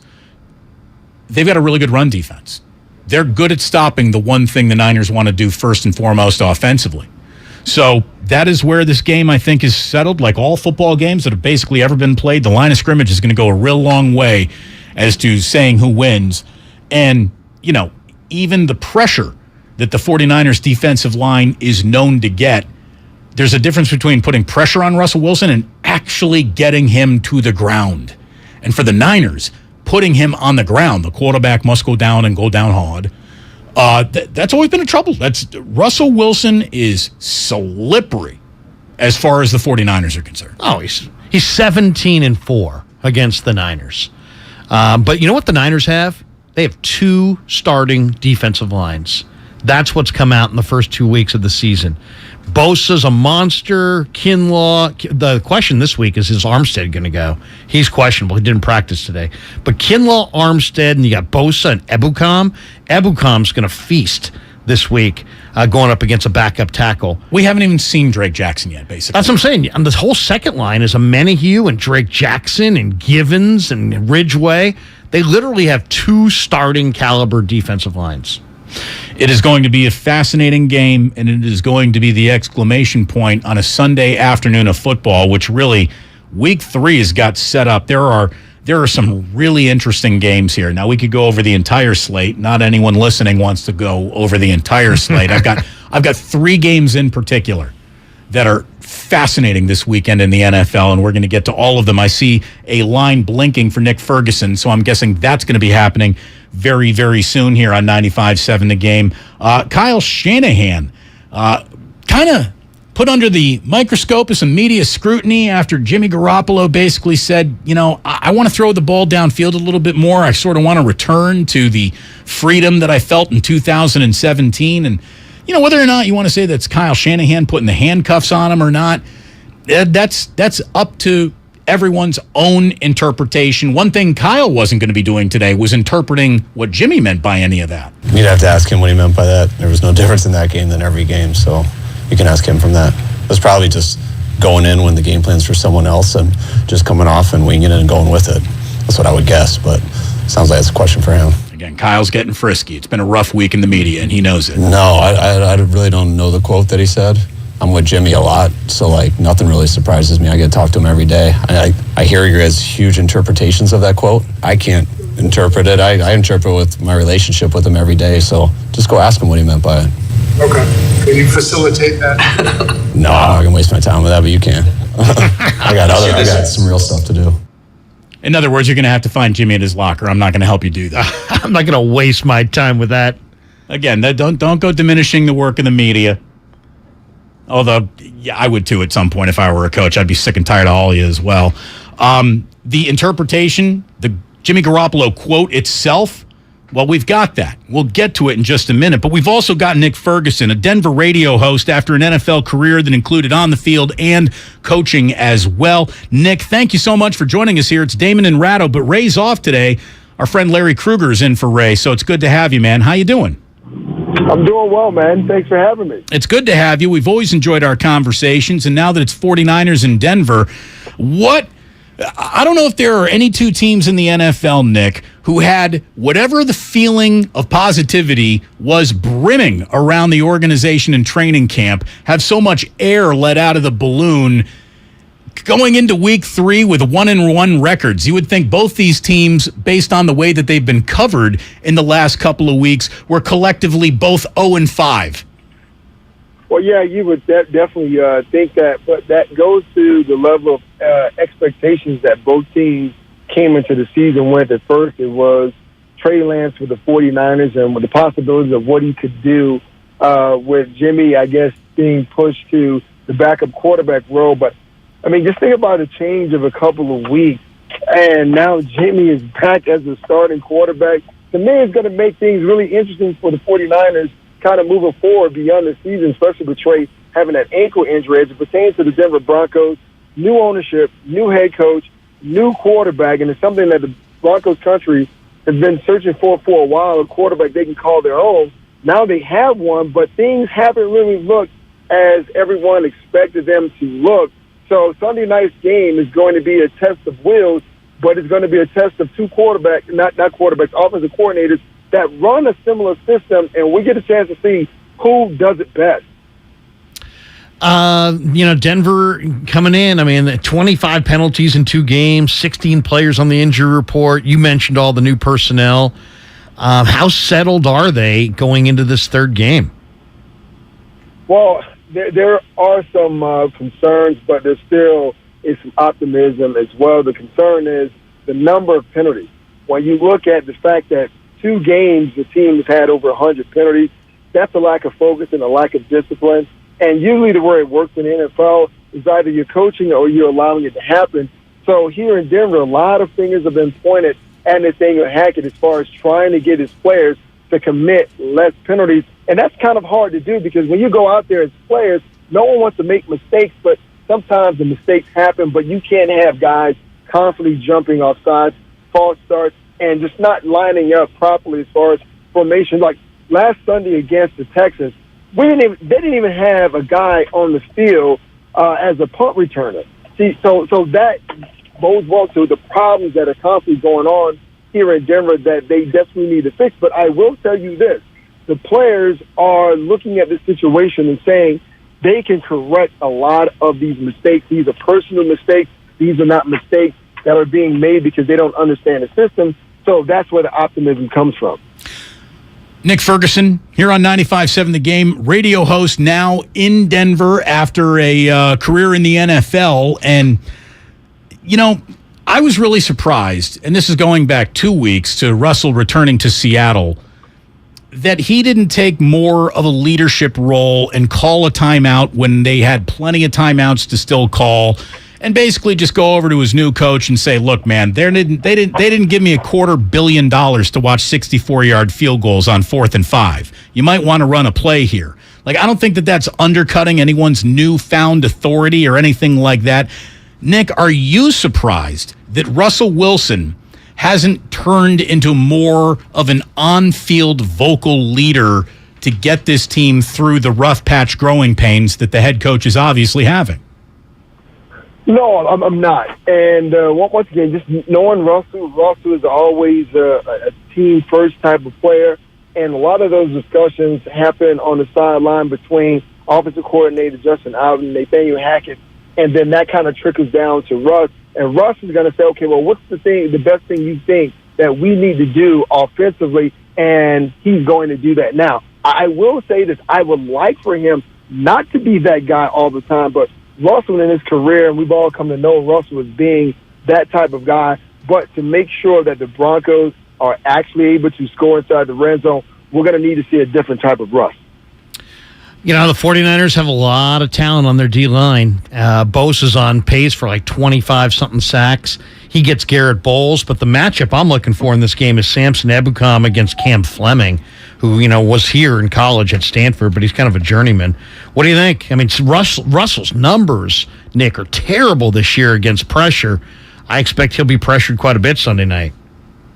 Well, yeah, obviously that's kind of the way that you neutralize any quarterback is to kind of blitz him and try to get him off his spot. But here's something that we have not seen all season long from Russell that we've seen in years past, and that's been the ability to escape the pocket and extend the play. He hasn't really done it. Now, he'll get outside the pocket, but he's not crossing that line to pick up those extra yards. He's always looking to throw. So Cam Fleming, the right side of the Broncos' offensive line, has been somewhat of an issue over the past couple of years. Cam had his issues against the Texans in their pass rush. So just like you, I'm interested to see how Cam handles that situation. But one way to help Cam is Russell getting outside the pocket and making it difficult on the edge rushers for the San Francisco 49ers.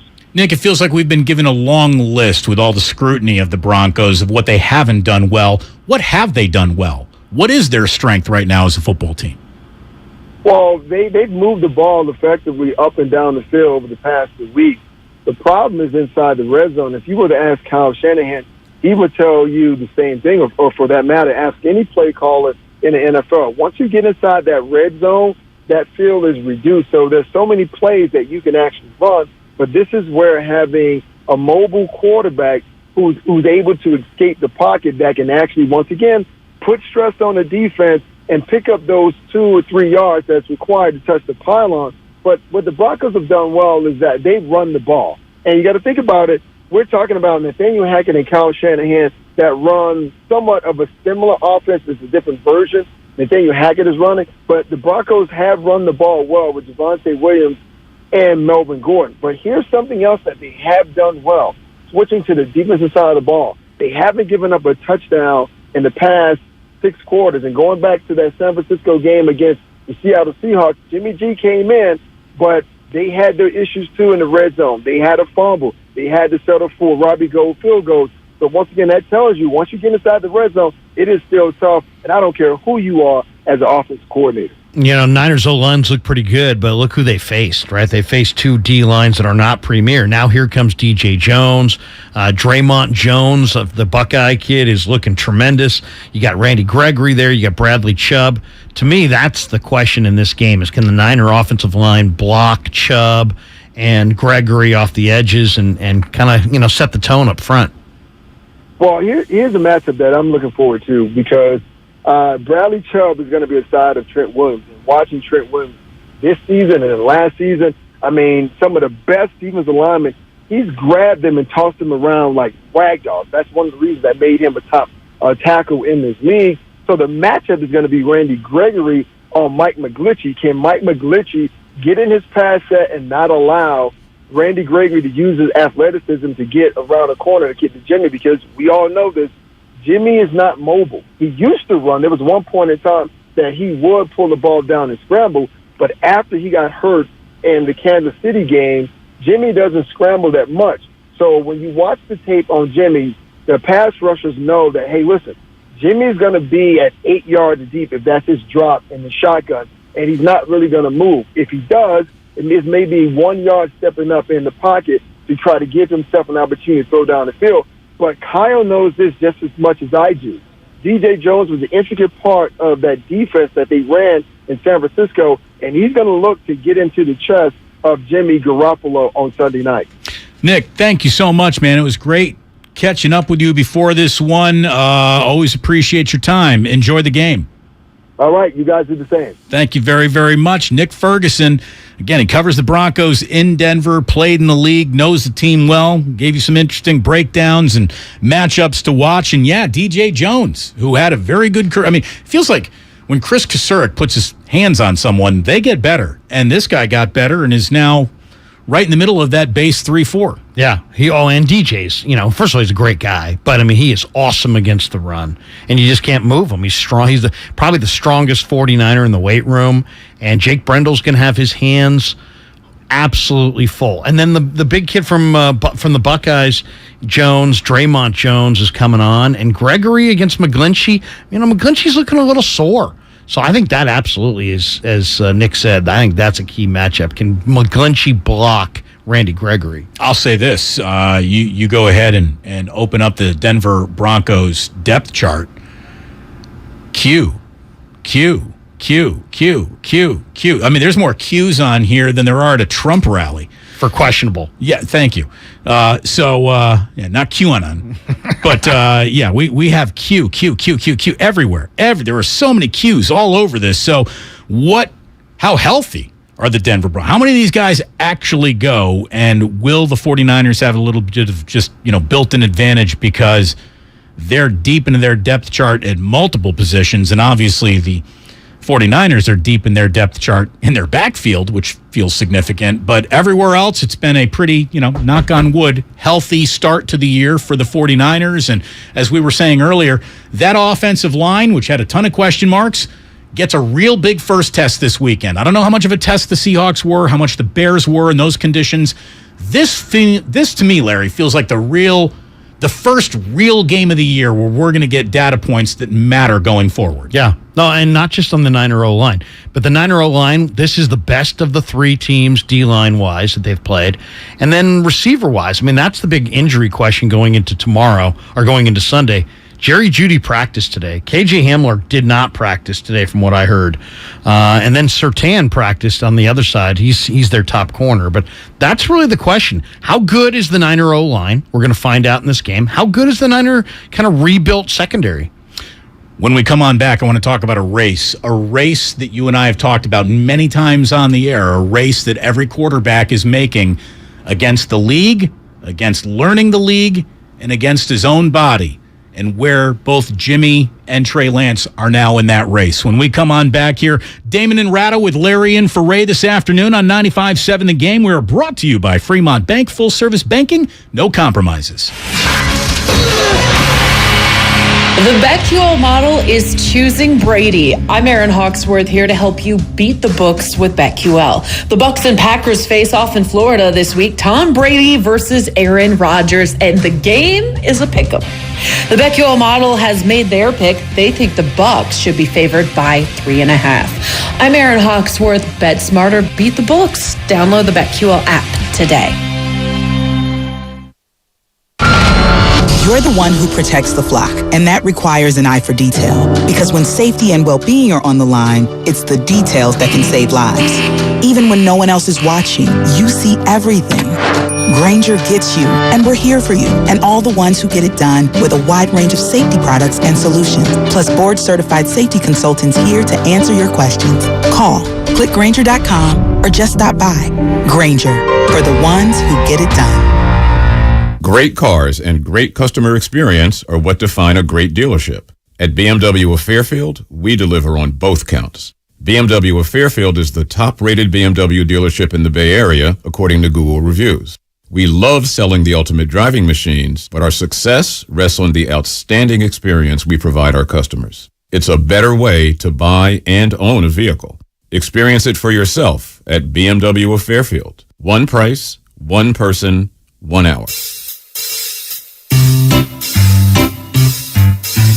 1-877 Cars for Kids. KARS Cards for Kids. 1-877 Cards for Kids. Donate your car today. 1-877 Cars for Kids. KARS Cars for Kids. 1-877 Cars for Kids. Donate your car today. Donate your car today at carsforkids.org. That's cars with a K. Your car, running or not, can be picked up as soon as the next day. You'll get a maximum tax deduction and a vacation voucher. 1-877 Cars for Kids. KARS Cars for Kids. 1-877 Cars for Kids. Donate your car today. Now accepting donations of land, homes, buildings, or any kind of real estate. Do you think all premium fuels are the same? Well, your engine doesn't. Shell V-Power Nitro Plus helps keep your engine running like new because it's engineered to defend against 4 main engine threats: gunk, wear, corrosion, and friction. So next time, choose Shell's most advanced fuel ever. It's fuel for thought. In engines that continuously use Shell V-Power Nitro Plus premium gasoline. There's a reason Comcast Business powers more businesses than any other provider. Actually, there's a few. Comcast Business offers the fastest, reliable network, the peace of mind that comes with Security Edge, helping to protect all your connected devices, and the most reliable 5G mobile network. Want me to keep going? I can.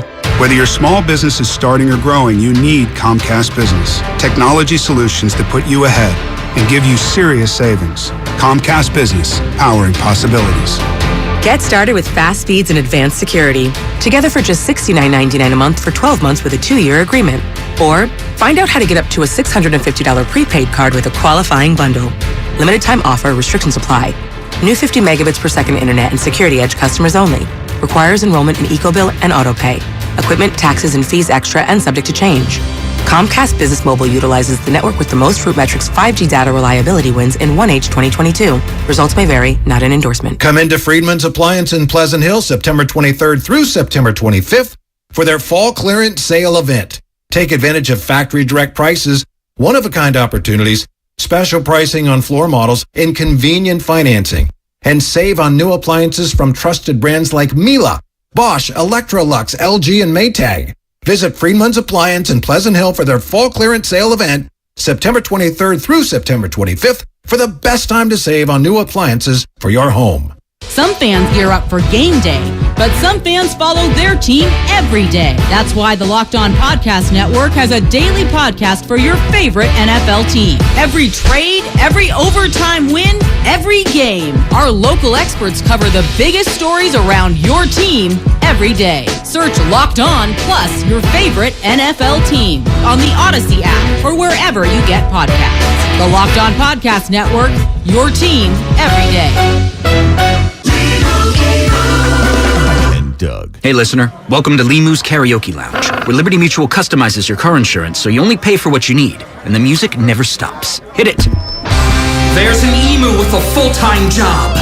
His partner's Doug, but Limu's the heartthrob.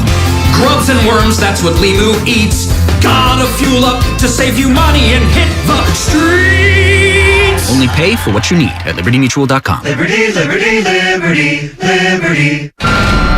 You're the one who protects the flock, and that requires an eye for detail. Because when safety and well-being are on the line, it's the details that can save lives. Even when no one else is watching, you see everything. Grainger gets you, and we're here for you, and all the ones who get it done with a wide range of safety products and solutions, plus board-certified safety consultants here to answer your questions. Call, click Grainger.com, or just stop by. Grainger, for the ones who get it done.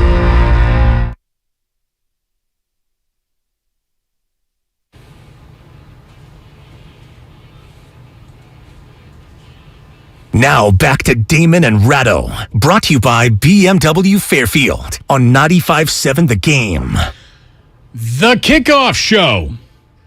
Larry Kruger and Lorenzo Neal. It's going to start at 3 o'clock on Sunday here on 95.7 The Game. Larry and Lowe are going to get you right up to kickoff. The show brought to you by Beef and Bourbon, baby. Beef and Bourbon. Harris Ranch and Jim Beam. If you don't mind me saying, Larry, the only better combo than Larry Kruger and Lorenzo Neal is Harris Ranch Beef and Jim Bourbon. Exactly. And the girls from Harris Ranch came to the first broadcast or the game on Sunday and gave us Harris Ranch polo shirts, baseball hats. I mean, we're swagged out. Wow. Yeah. Beefy. Yes. I like it. And bourbon. Now, will you be wearing said swag on the radio show? And Possibly. Do they realize that no one can see what you're wearing on a radio show unless, of course, you're watching us on YouTube or Twitch, which you can, and you've already noticed, hey, wait a minute, that is not Ray Ratto in today. That is Larry Kruger. And in case you couldn't identify him just by that incredibly recognizable face and voice, he even identifies himself on his shirt. There you go. The Krug Show. Look at that. The podcast. That's right. Check it out on YouTube, baby. Come get some. By the way, if you are watching on YouTube, this is where I go like full on romper room, and I'm like looking through the man. Who can I see today? I see Jimmy. I see Sally. Billy. And exactly. In 1975, Damon, that little I see this person. Me and my sister would run in front of the TV. Do you see me? Do you see me? So waving to our television set in 1975. I grew up exact same time you did. And I can tell you right now that never once did she see Damon. She never saw it. Damon was too modern of a name. Damon was back then. not popular in 1970. No, Devin, Darren, Damon, or Devin, any name that started, but never a David. Damon. And I'll tell you what I never got either. When you would walk into some sort of like, and the janky souvenir places that align, right? The pier. Little license plates and those never things. A Damon. Never once. So I always kind of they've probably upped their game since. I felt a little left out. I'm not going to lie in my childhood, but I don't want to leave anyone out here. So let me just say, I spy with my little eye. I see DOD Spec Ops. I see Mike Honcho. I see you, Mike, this day. I see our king, Otis Bird III. There is nobody. I mean, if Otis Bird III got paid by listening by the minute, he would be the highest paid employee at 95.7 The Game. This man listens to everything, He's every a regular? show. He is more than a regular. He basically works here at this point. Thank you very much. Hello, Tony Carter. Hello, Drew Down, if indeed you are the real Drew Down. Thank you very much for all the entertainment. And we got an awful lot. So there you go. Look, everyone's just trying to get into it now. Mr. Bridge. I see you, Mr. Bridge. I see Leslie. Hello, I see you. I see Shiny King. And now I've seen enough. Larry, you and I have talked so much about the race that all quarterbacks are running. And basically the race is simply this. How quickly can you learn how to do it until your body won't let you do it anymore? Right, so you're diminished. Yes. How quickly can you learn this league? How quickly can you stay in front of the league learning about you and have success before you reach the point in time in your career where your body just will not let you back out on the field? And that happens to everyone. The only person who can even suggest that they can compete with Father Time feels like Tom Brady. And believe me, Father Time is going to win that race too. Tom is not going to play forever. Maybe this year. It feels like about it. But, by the way, just since Tom Brady is in the ether right now, you want to know one thing that we're going to get because we're wearing Gucci once again that we didn't think we were going to get? We're going to get the master versus apprentice matchup when it becomes Brady versus Garoppolo and 49ers play the Bucs. We're going to get that after all, as long as all involved stay healthy. At Levi's. Yeah. With Tom Brady's family in attendance, most likely. That is officially more interesting than it might have been, unless Trey Lance was ready to. Was Tom talking trash about Jimmy? Was he talking about Carr? Was he talking about, I think we now know it was Derek Carr. It was Carr. Yeah, I think it was Derek Carr. Because, look, one of the reasons why I don't think Tom ultimately wanted to be a Niner, if he did want to be a Niner, and another reason why the Niners didn't want Tom wasn't just because of where he was in his career, but because Kyle Shanahan doesn't want to give that much proprietary decision-making to anyone other than himself. Kyle wants to run the show. At the expense of the show even getting more exciting or interesting, he wants to be the guy that runs the show. It's his offense, it's his design, it's his game plan, and that's it. You think he wants to be the face of the franchise? Oh, as much as anything he's ever wanted in his entire life. See, I kind of read that Brady, hey, we're not interested in Brady talk from the Niners of, well, Brady at that point was still 43 years old, and what he's doing right now is unprecedented. So they could have thought he was done, and you had Jimmy coming off of a Super Bowl appearance. I'm not saying he was younger, so I think they kind of hedged there. But I'm not as convinced as others that Kyle would have just absolutely no, I won't take Tom Brady. But I think there is something to what you said as far as Kyle dictates to the quarterback, not the quarterback dictating to Kyle, and Brady would want to dictate some of that. And you saw early on in their tenure together, which ended up in a Super Bowl in year one, you had Brady and Bruce Arians kind of bumping heads a little bit. You could see that there was, they were having a war of philosophies and who was really going to carry out on game day. And it all ended well, obviously. We, by the way, are not accusing Kyle Shanahan of anything overly unique to him here. All coaches want it to be their show. All coaches want their vision being executed out on that field. I think that Jim Harbaugh was close to Peyton Manning there for a minute, and then he thought, man, I bring in Peyton Manning, it's really not my show anymore. And I don't know if I want Peyton Manning running my show at this point in his career, because that happened. We all know that, Manning and Harbaugh went out on a practice field. They threw together somewhere in North Carolina. And maybe he feared that Peyton wouldn't waste key timeouts in the fourth quarter of the Super Bowl the way he could. Hey, now. We were sitting next to each other, first and goal from the 5. I was wondering. In the Big Easy. Yep. Did Frank Gore get the ball? No. Probably should have done that too. Back to the race that Trey Lance now, and again, we're not burying Trey Lance. The amount of good quarterbacking that is still in front of his future is considerable. I mean, the young man might prove us all of his doubters wrong when it's all said and done after all. But I got to say this. you're not in the situation you want to be in anymore with Trey Lance. I mean, that's obvious. Lance and the questions about him being the guy, I think, are a little bit more now, they land with a little bit more weight to them. Durability, I think, is completely a fair topic now on Trey Lance. And if durability was pulling you out of the Jimmy business, can't that pull you out of the Trey Lance business as well? Again, Trey Lance gets hurt more frequently in his career than Jimmy Garoppolo ever has, and Jimmy Garoppolo got hurt too much for Kyle.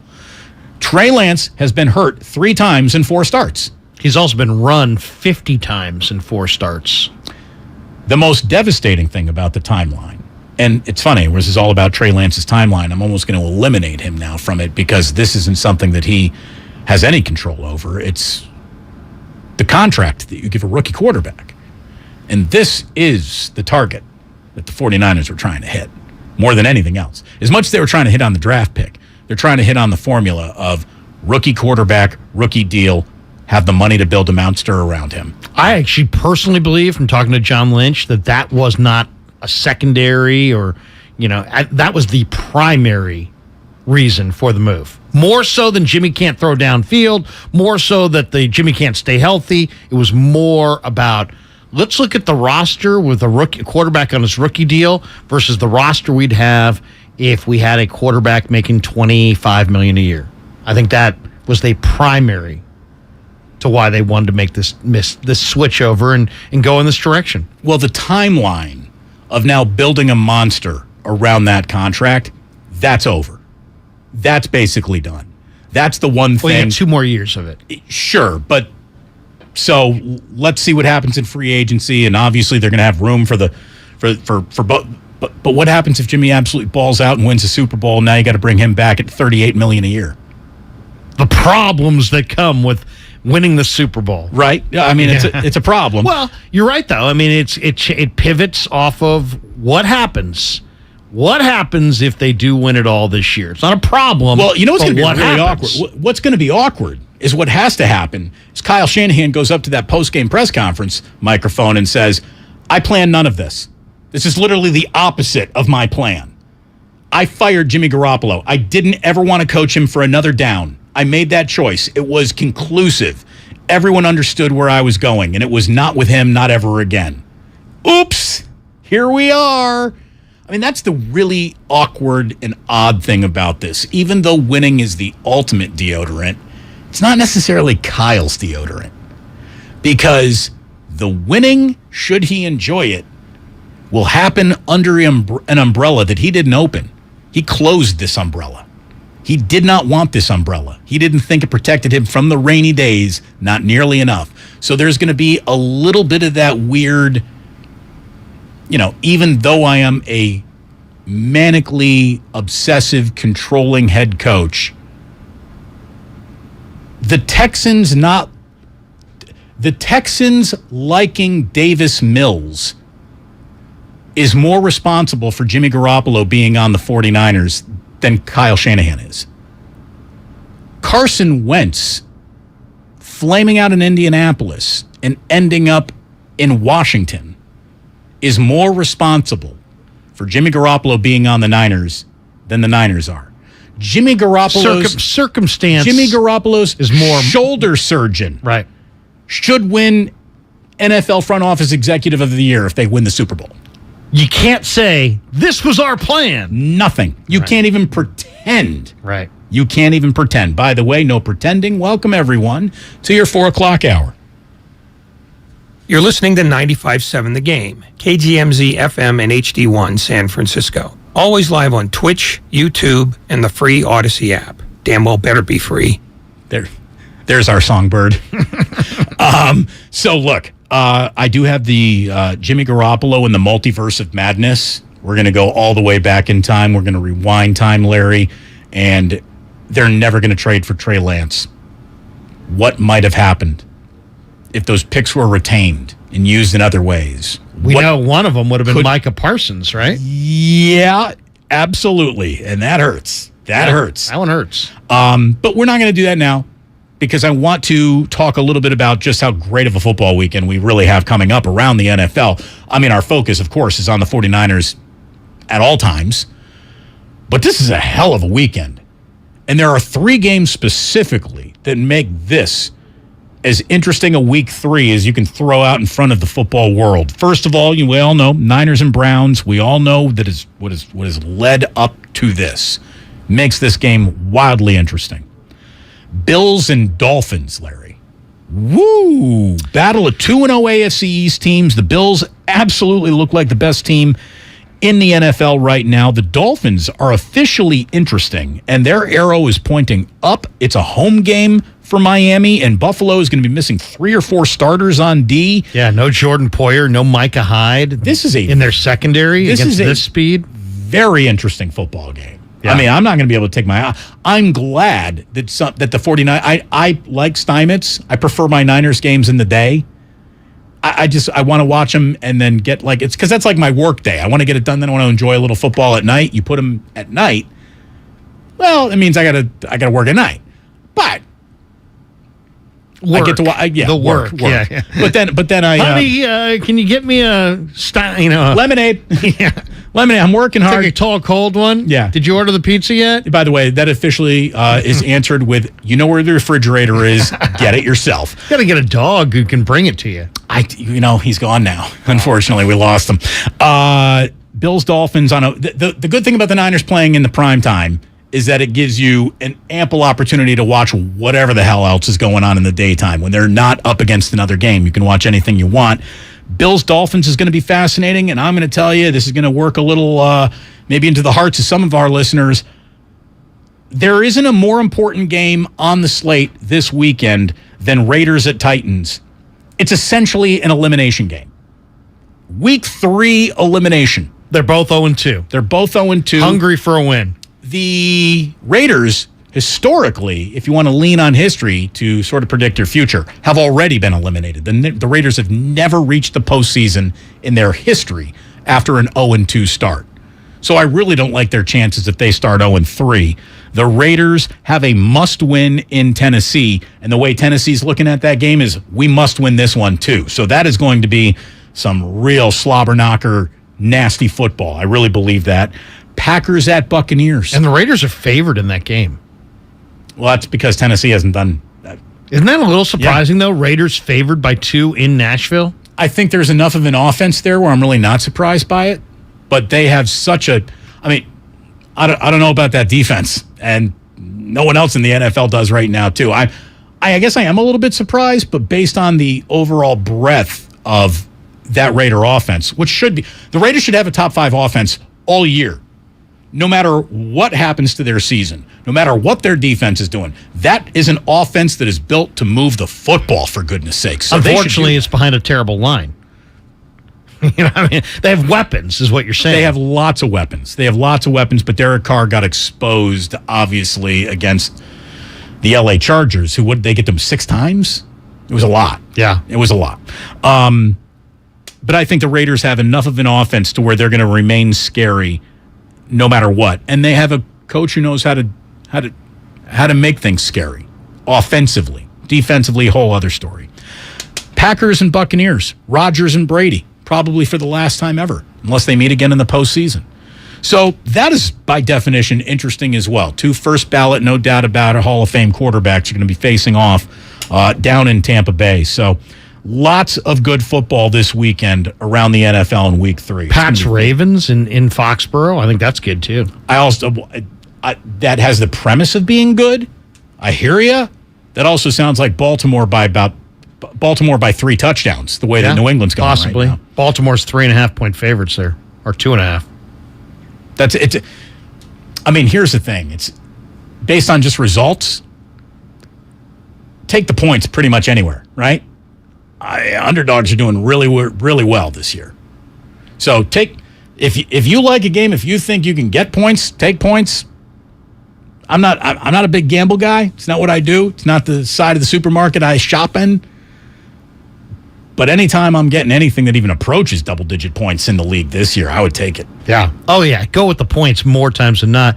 Eagles, Commanders, too, with Hurts playing great. A lot of people like the Eagles against Wentz. That's an off. You know what makes the Eagles so tough? That'll be a big story on IP, I'm sure. They are the Eagles are essentially the NFL's version of Air Force. No one else is running that offense anywhere in America. Makes it really hard to prepare for that offense. Who's running option in the NFL? Eagles are an option football team, essentially, in the NFL right now. And how do you duplicate Jalen Hurts' decisions and speed with your scout team quarterback? They're hard to prepare for. They really are. Yeah. So, and they got great receivers. A.J. Brown, Devontae Smith. I mean, my goodness. Some good stuff happening this weekend. There's no doubt about it. On Sunday, during the day, the only time I'm going to be taking my eye off the NFL at all is when I pop on into Warriors Media Day for a little bit. I'm going to go on down there and just kind of walk around, shake some hands, kiss some babies, and make sure everything's ready to go as far as the season goes. In case you missed the news earlier today, Andre Iguodala is back. And I'll say with a lot of certainty, I don't care how old he is, that is one of the best 14th men in NBA history. Like, you talk about your starting five, your sixth men. Andre is the 14th man on this team. And he is as valuable a 14th man who by definition won't be playing much, but has any 14th man ever had as much to do in terms of coaching and developing and going out there and not just talking with these players, but meeting them on the court physically and showing them what needs to be done. Iguodala, his minutes are diminishing. His presence is not diminished at all. It's as impactful as it's ever been on this team. He is an extension of the coaching staff, full stop. And Bob Myers and Steve Kerr know that here's the thing. They didn't just hope he would come back. I think they were praying that he would come back because they know that he is vital to any championship puzzle. As a motivator, as a coach. I think in any sport, the one thing that translates, I think, from sport to sport is at some point, if you're going to be really good, the players have to run things. You can't be running things because the coach is driving the whole thing. The players, on some level, have to drive it. And when you have Andre as among the players still, that's great. That's a great thing. I'm thrilled that you made that point because to me, that's the point that Jimmy was trying to make. I guess it's kind of, in 17, I was learning the offense. So Kyle would call some plays and I wouldn't know exactly, how to read it, I guess, but you'd kind of figure it out as you went. And I don't know, just the more and more that you learn the offense and get the knowledge of the offense, I start to figure out what Kyle's thinking and he, vice versa. But there's obviously just some back and forth between the play caller and quarterback. And to me, what Jimmy Garoppolo is saying there, when I didn't know this playbook like the back of my hand, and I had a little bit more instincts leading me than I did what Kyle wants accomplished, I was at my best. And I think he wants to go back to that. Now, Ray summarily rejected this. Again, he normally slightly disagrees with everything I said. He completely disagreed with this. And I did even ask Kyle Juszczyk about this. Any chance we see, evil Garoppolo? I'm tired of being told what to do at all times, and I'm going to sort of do it my way. I'm going to get a little bit more aggressive because I got a selfish horse in the race right now. I need to reestablish myself as a starting quarterback in this league, not just in real time for the Niners, but to a market that did not come for me. So next year, unless I'm having a shoulder surgery, the market's going to need to come for me. What's going to make the market come for me? Just wearing my little Lord Fauntleroy, doing whatever my coach tells me to do hat, or ripping it. Let Jimmy cook.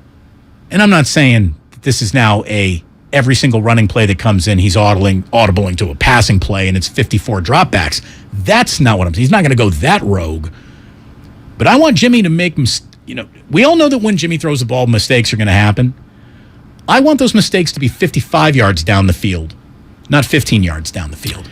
I want Jimmy to put the ball in the air. No, I hear you. And Jimmy's kind of referencing that he, before he was kind of managed, he wasn't managed. And when he wasn't managed, he took shots down the field. Then once, Steve Young, I think, crystallized this point when he basically said they got an opportunity here. And this is what we don't know about the Niners and what it's hard to evaluate this thing. We don't know if they're going to look at this as a reset. All right, we're back together, wed together because of circumstance, as you pointed out. But are we going to put all of our cards on the table and say, hey, this is what I didn't like about you. This is what you didn't like about me. Let's talk it over and get to the next level. Are they going to have that dialogue, or is it going to be just guys stewing at each other? I'm saying as little as I have to say to Jimmy. I'm saying as little as I have to Kyle. I'm just operating in a vacuum. I'm an island unto myself. That, to me, will be a negative. If they can somehow put their cards on the table and try to mend their differences and get on some common ground and communicate, I think it has a chance to be really a healthy situation. So it's an interesting thing to kind of watch for without us really being privy to any of those conversations. It's Revenge of Sports Phone this afternoon here on 95.7 The Game. Larry Krueger in for Ray. You know who I am, and let's keep going. Right around the corner, we got much more, and Brian Baldinger joins us at 5 o'clock here on 95.7 The Game. We are brought to you by the Santa Clara Valley Transportation Authority. Looking for a fulfilling career with growth opportunities? Enjoy paid training, medical benefits, and earn close to $40 per hour within 3 years. Apply today to become a VTA bus operator and excel with providing VTA customers a great experience. Start your journey. Visit VTA.org/Point A and apply today. This is your time to cash in at Cache Creek Casino Resort. To rock and to roll. Over the hills and bluffs. Go all out or go all in. With 4 stars and rising stars, now we do more than ever, so you can do as much or as little as you want. It's your time to cash in at Cache Creek Casino Resort. UCSF Sports Medicine Center is dedicated to treating every type of athlete, from kids to adults, amateurs to elite professionals. As one of the best orthopedic programs in the nation, UCSF has programs to optimize an athlete's performance and the latest advancements to treat the most complex sports injuries. With locations throughout the Bay Area, now including Marin, Walnut Creek, and Redwood Shores, it's even easier to make an appointment today. Visit ucsfhealth.org so you can get cleared to play. UCSF Health, redefining possible. Are you ready for your palm reading, my dear? Yeah, let's do this. I sense that you crave something. More reliable. Right. You know you deserve better and want out of a relationship. Yes, with my big name wireless carrier. You're who now? My big name wireless carrier. That's why I switched to Xfinity Mobile. Now I get unlimited with 5G for $30 per month on the most reliable 5G network. Let's talk about your aura. It's so... And get this. They can even save you hundreds a year on your wireless bill over T-Mobile, AT&T, and Verizon. Wow, that's actually really impressive. Yep, but you already knew that, didn't you? Oh yeah, I definitely saw this coming. Start seeing savings today. Switch to the fastest mobile service, Xfinity Mobile. Now with the best price on 2 lines of unlimited, just $30 a line per month. Switch today. Xfinity Internet required. Price comparison for 2 unlimited lines under available 5G pricing plans of top 3 carriers. Taxes and fees extra. Reduced speeds up to 20 gigabytes of usage per line. Most reliable based on root metrics. US report. Comcast analysis of mobile Wi-Fi and cellular data from Ookla Speed Test Intelligence Q2 2022. Everything. Our farm, our stand, our pop-up shop. It really all started when we discovered the benefits of local, raw honey for our family. And then we decided to turn it into a business. We were looking for something to help us get up and running. So we got the Chase Business Complete Banking Account. It's more than a bank account. It comes with Quick Accept, which lets us take card payments anytime, anywhere in the U.S. using the Chase mobile app. Plus, we get same-day deposits at no extra cost. For us, it's more than honey. It's about sharing a little sweetness with the world. Get the Chase Business Complete Banking Account with the essentials you need to help get your business going. Learn more at chase.com/business-complete-banking. Chase for business. Make more of what's yours. Quick Accept is not available in U.S. territories. Enrollment required. Usage subject to approval. Same-day deposits available for payments before 8 p.m. Eastern Time, Sunday to Friday. Fees and rates apply for checking and processing. Limitations and restrictions apply. Participants compensated. Merchant services provided by Payment Tech LLC and WePay Inc. Subsidiaries of J.P. Morgan Chase Bank and a member FDIC. You put it in your mouth and you chew it up real good. I know how to chew gum, Dad. Hurry up, we got leaks to fix. What are you two up to? We're fixing our leaky pipes. Yeah. With gum? Yeah, it's a hack, Mom. A what? A hack. You know. A do-it-yourself trick. No, the trick to fixing leaks and low water pressure is calling Repipe specialists. You mean professionals? I mean, Repipe specialists can repipe our whole house in 1 to 2 days. Fix the leaks and low water pressure, repair the holes in the walls if we want, and they guarantee their work for life. Got leaks or low water pressure? Call the professionals at Repipe Specialists, and in 1 to 2 days, they can repipe your whole house with new PEX tubing. With over 60,000 repipes completed, that's their specialty. You really stepped in it. I was just being... The gum, Dad. You stepped in the gum. Oh, great. Call 800-217-1636 for a free in-home estimate and ask about their 0% financing options. That's 800-217-1636. Call today, 800-217-1636, or visit repipe.com. Traveling, volunteering, spending time with family. What's your retirement look like? With income planning from Fidelity Wealth Management, a dedicated advisor can help you grow and protect your wealth. They'll look at your full financial picture and help you create a flexible strategy that considers things like market conditions and healthcare expenses, so you can stop worrying about the future and enjoy whatever comes next. Visit fidelity.com/income planning. Investment minimums apply. Fidelity Brokerage Services, member NYSE SIPC. This is Loyalty Lab Interview 6. Subject, grandmother's loyalty. Margie, what do you do when your grandson misbehaves? Angels don't misbehave. Here we study the most loyal, like you and... Oh, there goes the lamp. You shouldn't have put it there. Shell and the Fuel Rewards program has our members' backs, too. It's super easy to save on every gallon. Loyal, just like how you acted like that wasn't his fault. Someone should clean that up before he gets hurt. Yes! Loyal, just like that. 10 years of FR.com. Terms and conditions apply. Dancing crew, trip for 2, nailed the final interview. Game with Doug, brand new mug. Come here, kid, give me a hug. The more you want to do, the more we want to do. Boosters designed for COVID-19 variants are now available. If you've had your primary series, schedule an updated COVID-19 booster appointment as soon as you're eligible. Sponsored by Pfizer and BioNTech. In San Rafael, mostly clear overnight, lows in the mid-50s. Weather brought to you by Ashley Furniture. Your neighborhood Ashley store has all the styles, selection, and value you'll need to invite fall in this season. Find furniture you'll love by shopping locally or visit ashley.com today.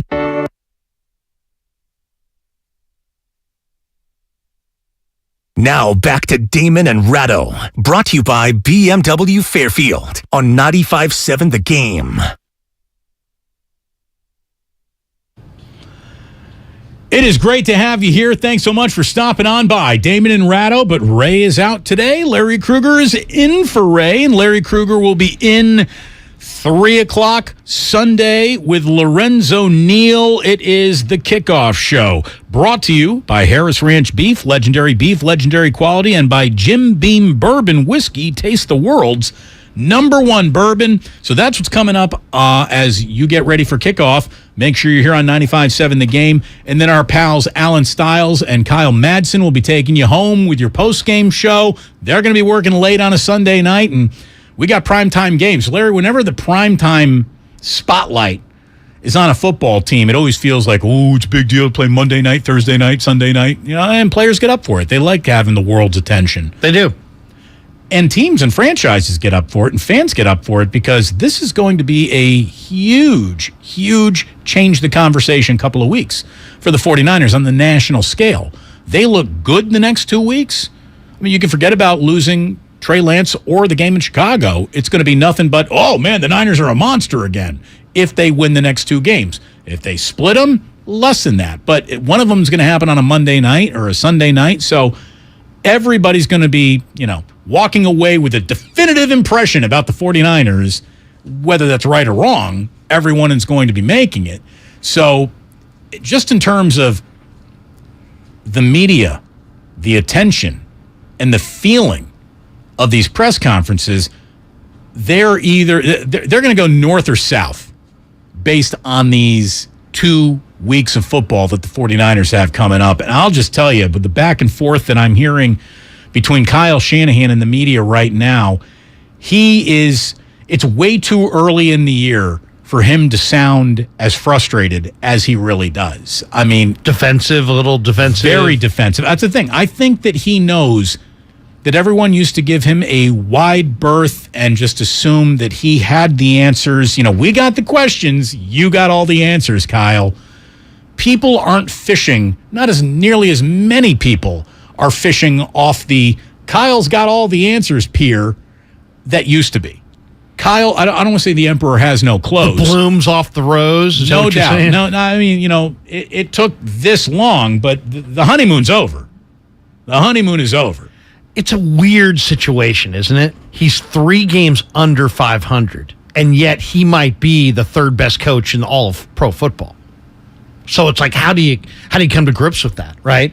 I think it is an interesting time for the 49ers because they're number 1 in defense, and we don't know how good they are on defense because the Bears weren't that great and Seattle's not that great.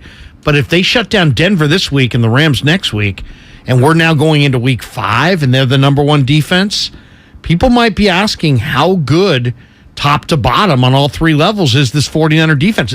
Is it an all-timer? Is it a 2000 Ravens, 2002 Bucks, 85 Bears, 75 Steelers? Is it a historically great defense, or is it several, rungs beneath that? Well, and how much credit could Kyle even take for that? I mean, I guess as general manager, he's picking some of the groceries, but there hasn't been a year where the Niners have had a successful year under Kyle where the defense has been outshined by this offense.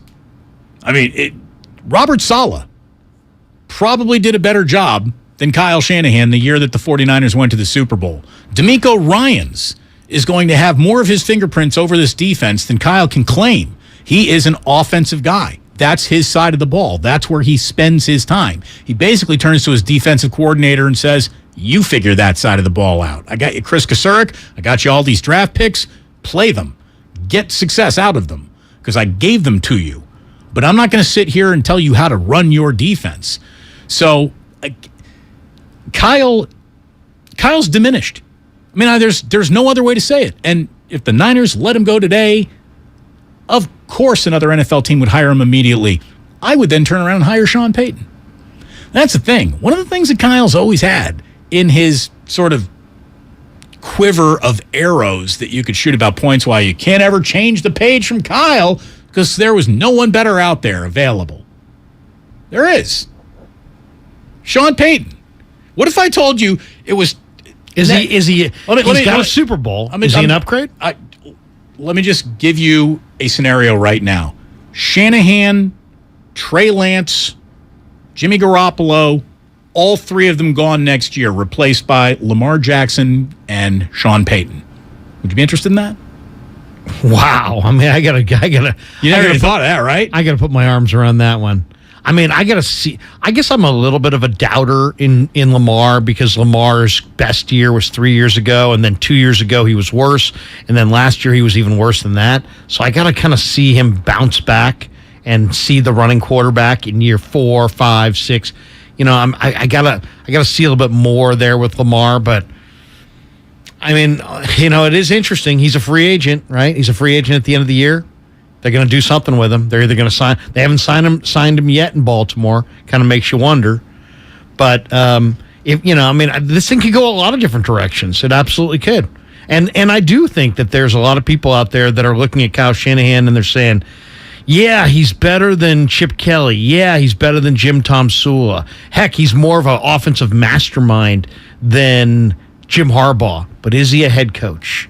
And if he's such an offensive mastermind, why does he got to run power belly dive to get 3 yards with his hand-selected future quarterback? That's what I don't understand. It didn't seem so creative. How come this team stalls in the red zone as frequently as it does if an offensive genius is seriously, pulling the strings? How come every single time this team is running a play from inside the 5-yard line, it is 3 tight ends and Kyle Juszczyk? How come it's goal line formation by default and they're not spreading it out 5 across with only 5 yards to go for the end zone? I mean, there is no amount of Kyle Shanahan is coaching this team that has led to anything other than ultra-conservative style of football. And I'm not saying that's even a wrong thing because conservative football is a lot of winning football. Play great defense, run the ball, dominate time of possession. It's complementary football. Yes. And I genuflect in the direction of all of those football truisms and cliches and, winning the line of scrimmage and all that stuff. It's all true. There's nothing about playing like that on its surface is wrong. But if that's all you got, like, you can't be a great musician if you only pluck one note. You just can't. And it feels like the 49ers have one note offensively that, if played correctly, might be enough of a note to strum through the entire season. But then you get into the postseason, and that's when the rest of people's playbooks start coming out. And it doesn't feel like Kyle does anything to really change what you would see in the postseason. As a matter of fact, he gets even more conservative. He'll run the ball even more in the postseason. Less chances to be dynamic or clever or creative appear for Kyle, I think, in the postseason. And maybe that's why he went about drafting Trey Lance, because he didn't want to play like that anymore. But here he is now, back to Jimmy Garoppolo. And as we were saying, Jimmy Garoppolo said something that, to me, you want to say you're looking too hard into a soundbite, Damon. You're trying to overinterpret what he's saying. Well, here is Jimmy Garoppolo, who was just talking about how play calling has not changed since he's been here. I guess it's kind of, in 17, I was learning the offense. So Kyle would call some plays, and I wouldn't know exactly, how to read it, I guess, but you'd kind of figure it out as you went. And I don't know, just the more and more that you learn the offense and get the knowledge of the offense, I start to figure out what Kyle's thinking, and he, vice versa. But there's obviously just some back and forth between the play caller and quarterback. Larry, you said earlier, really good teams come together when the players are kind of coaching themselves. Well, they take ownership of it. Right, they take ownership. That's better than coaching themselves, obviously. Do you think Kyle coaches ownership of his offense out of his quarterbacks?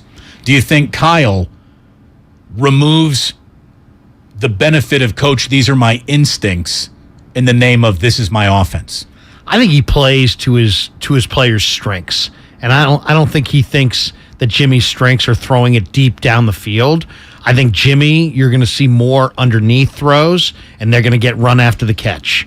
And they're going to get a lot more run after the catch than like Trey would generate, because Jimmy is going to be accurate and hit those guys in stride underneath right now, where Trey was struggling hitting those guys in stride. So it's throw it short, but you're getting big plays run after the catch, where Trey, I think, was the kind of quarterback where he was going to buy more time in the pocket, escape the pocket, and then keep his eyes posted down the field, and then make big plays off script with the ball in the air. Now there's going to be less of that. You talk about Kyle doubting the Garoppolo arm. Well, not according to this. I've never not seen Jimmy throw the ball. I think Jimmy's one of the better throwers on this planet. So that's been one of his number one attributes. I thought Jimmy had his best year last year. Got surgery at the end of the year, and once his arm started healing up, which throwing on the side and stuff, it always looked good.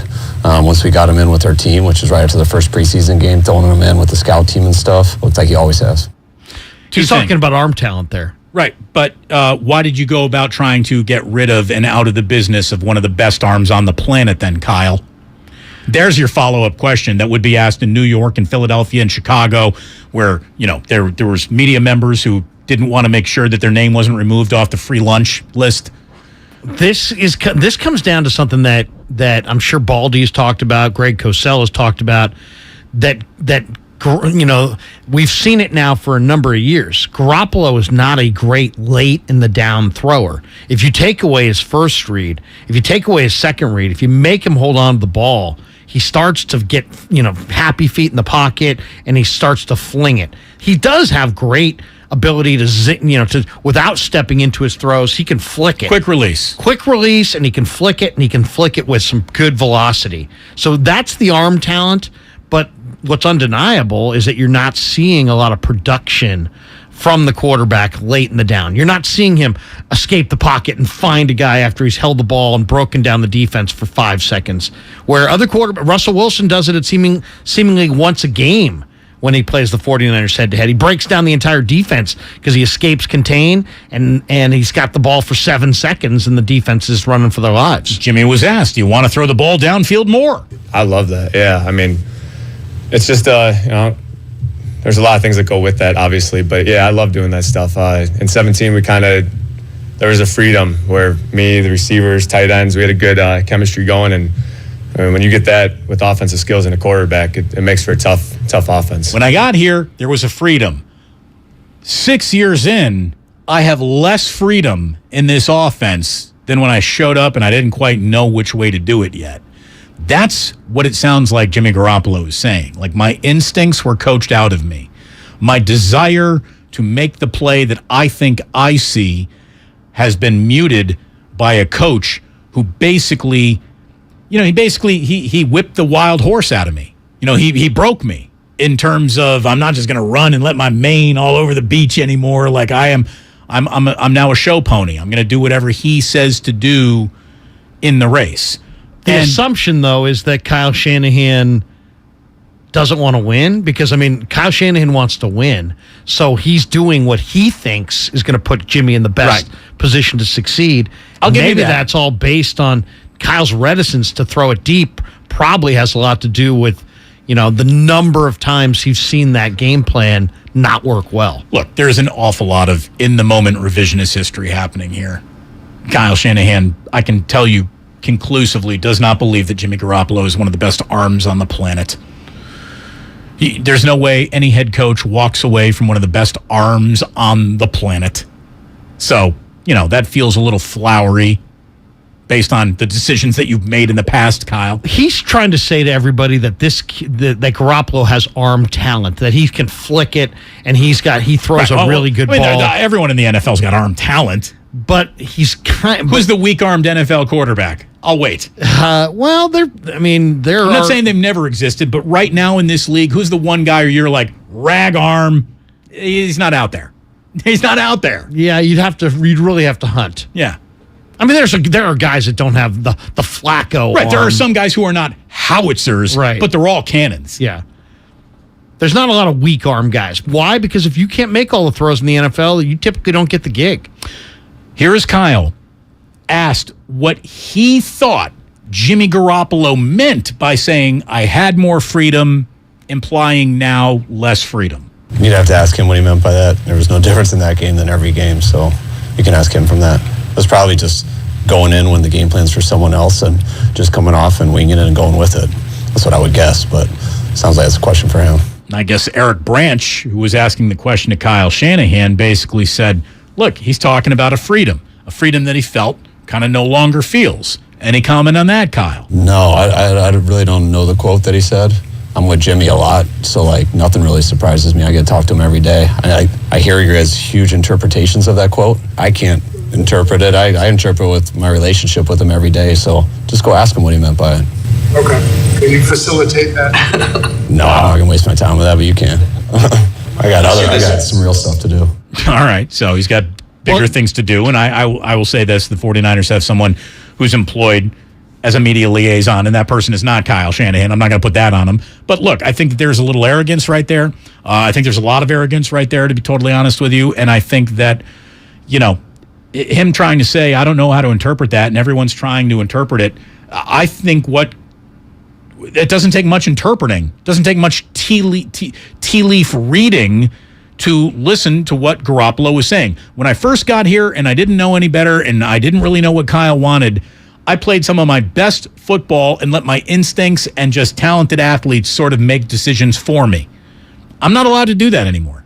He told you right there what he thought. He said, I can't interpret it, and then he interpreted it. He really did. He said, I can't interpret that. And then he went on and basically said, well, maybe he came into a situation where the game plan was for somebody else. No, that's not it, Kyle. That's definitely not it. Well, that isn't easy. I'm pretending I can't interpret it. You're interpreting the vacuum of the moment, not the overall breadth of the statement. Let's just say this, Damon. Danny Gray was active this week. He's their deep threat. It makes sense that that with Gray active and with Trey in the lineup, that they were going to take more shots down the field. So that very well could have been part of the game plan. So when Trey went out and Jimmy comes in, they're still operating the game plan that they had worked on all week. And that game plan probably includes taking shots down the field to Danny Gray. And so maybe Jimmy was afforded a few more or a little bit more room to take those shots because he's operating the Trey game plan. That's what makes this next game so riveting, in my opinion, because now we're going to find out.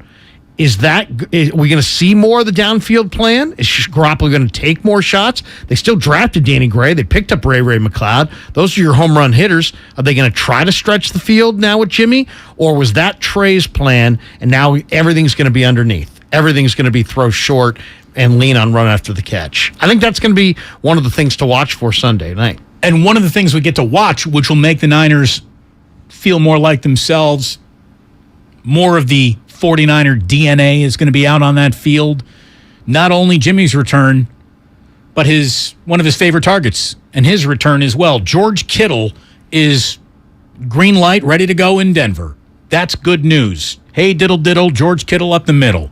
That is a really good play that was not available to no matter who the quarterback was the first 2 weeks. They are a better football team with that man playing football. Kittle, how's it feel to be back? Just had a breath of fresh air, honestly. It feels great to be back on the football field with the boys. I love our performance staff. They do a fantastic job getting us back together, but I'd be okay with not really seeing them for the rest of the season. Just really happy to be back out there, catching the football, actually getting to put pads on, hit people. It's fun. Larry, I asked Kyle Juszczyk whether or not Kittle was back wearing his Jimmy Garoppolo beefcake T-shirts. Right. He said not yet, but it's probably coming at some point. Kittle asked what it meant to have our handsome Prince Eric back as the starting quarterback. You know, he's been here last 3 weeks, so he was in the building every single day of training camp, so it's not like it's new to anybody here. He's been around. He's been friendly to all the guys back then. And when we re-signed him or restructured, I guess, that was fun just to have him in the locker room because, everyone loves Jimmy. Everyone has appreciation for Jimmy, what he's done. I think we're just all thankful that, given the circumstances, which are just absolutely horrendous and terrible, and we love Trey and very excited about what Trey has to bring. I think we were all just thankful that we had Jimmy there who knows our offense, knows players in the huddle, and knows how to get the guys going. So I think we're just thankful that he's here, and also thankful that he has this. Jimmy's ready to roll, and you can feel that in the huddle, and you can appreciate that he's ready to go to work, and you feel that every day. I'm so sorry that he didn't bring up the squareness of his jaw. That's usually one of his go-to talking points about his quarterback's attributes. But no, there's no doubt. Those two guys playing together again should spell better than what we've seen so far offensive football from the 49ers, especially in the middle of the field. And we know that Kyle loves attack in the middle of the field. Yeah. And it's where Jimmy's most comfortable passing. Well, and the Niners now with the win last week, they're 7-9 in the 16 games that Kittle has missed. So they're under 500 when he's not out there. He's absolutely a key cog, and they're gonna use him. The thing about Kittle and Jimmy Ward is both these guys are so damn physical that they almost out-hit their bodies. And it's like it's not a coincidence that those two guys hit like trucks, and they're both not healthy to start this year. So that's, it's a great thing. We all love the woo-woo hit, but if it costs you games and it hurts your team, those are two really good football players, but they hit like trucks and they out-hit themselves. You talk about better when they're playing. When Jimmy doesn't start, Kyle Shanahan is 8-29. When Jimmy Garoppolo does start, Kyle Shanahan is 31-14. I mean, those are overwhelming numbers. They truly are. For all the it ain't perfect, everyone insists on Jimmy Garoppolo and Kyle Shanahan always, they're always dancing under the cloud of it ain't perfect. But that's a pretty damn good return on it ain't perfect. 31-14 together. Just so you know that maybe Garoppolo wasn't the only one sort of taking veiled shots at the conservative approach of Kyle Shanahan. George Kittle, with a twinkle in his eye, obviously, said, I remember one game I was on pace to establish a new tight end single game receiving record. And then that did not happen. I think that one was just more fun so than anything because I literally wasn't covered for most of the game, and I got to experience that for the first and last time. Yeah. That was a really fun one. I'd say that's a top fiver for me. 85-yard touchdowns are pretty sick. Yeah. Hopefully we have that play in there somewhere. He had like over 100 yards before halftime. 210 in the halftime, then 0 in the second half. Thanks, Kyle. 5 shy of the Thanks, record, Kyle. Right? 4 shy, yeah. Didn't they try to force feed you a couple times, or once? And Kendrick Bourne ran the wrong route. Thanks, KB. Much love, man. There you go. So 10 targets in the first half, 0 in the second. That feels like a coach who put away the playbook with a lead, didn't it? But then if Kyle's got a 10-point lead, you are running on first down, and I can promise you that. Yeah, he dials it way, way down. Except in the Super Bowl against the Patriots, where they just kept throwing. And that was Dan Quinn. Yeah, Dan Quinn, the defensive coordinator with the offensive play calls. But yeah, I mean, the 49, Kyle's game plan is run the ball, play action pass off of it. So I mean, shouldn't all game plans be that? I mean, that's the thing. Are you that much of a genius if that's your game plan? Because what high school football coach isn't running those 2 game plans? Yeah, but teams take shots down the field. Kyle doesn't want to take shots down the field as much, or at least with the personnel he hasn't taken those shots down the field. Does Danny Gray change that? I think he does. They didn't have a go-to guy last year. They didn't have a go pattern guy, a guy who takes the top off the defense, a guy who creates all the room. This organization, it was supposed to be Goodwin. It was supposed to be Goodwin. He never was healthy enough, and unfortunately, Ted Ginn. If you want to go far enough back in the Harbaugh regime, you got to have a vertical threat. Otherwise, the safeties all play leaning forward. If you got a vertical threat, they're kind of in a bail position. Thank you for turning your hip right there. You like that? I'll flip the hips here. I'll do it for you if you want. Looking good. It's like lambada happening here in the studio. The forbidden dance with Larry Krueger. Go forward, or you get in the trail position. When we come on back here, some calls. We got a couple of people wanting to talk. One specifically to you, Larry. So we are going to come back, take your calls, and we're going to take a call from Brian Baldinger as we get into our third and final hour, our 5 o'clock hour, which is around the corner. When we come on back, it's with the longest commercial-free segment of the entire gosh darn day here on 95.7 The Game. Damon and Ratto with Larry Krueger in, brought to you by Fremont Bank, full service banking, no compromises. Come into Friedman's Appliance in Pleasant Hill September 23rd through September 25th for their fall clearance sale event. Take advantage of factory direct prices, one-of-a-kind opportunities, special pricing on floor models, and convenient financing. And save on new appliances from trusted brands like Miele, Bosch, Electrolux, LG, and Maytag. Visit Friedman's Appliance in Pleasant Hill for their fall clearance sale event, September 23rd through September 25th, for the best time to save on new appliances for your home. Your most valuable asset is your time. So why should buying a car eat up your whole day? At BMW of Fairfield, we value your time as much as you do. So once you've decided on your next car and how you want to buy it, we'll have you behind the wheel of your ultimate driving machine and on your way home within 1 hour. There is a better way. Experience it for yourself at BMW of Fairfield. One price, one person, 1 hour. Hey, Becky, what about this beat for your next song? It's cool, but I'm into faster stuff lately. Like Xfinity that gives me beyond gig speeds. Got it. What about this then? It sounds powerful, just like Xfinity. Because its supersonic Wi-Fi has 3 times the bandwidth, you can connect hundreds of devices at once. That's what I call power. Unbeatable internet from Xfinity. Made to do anything so you can do anything.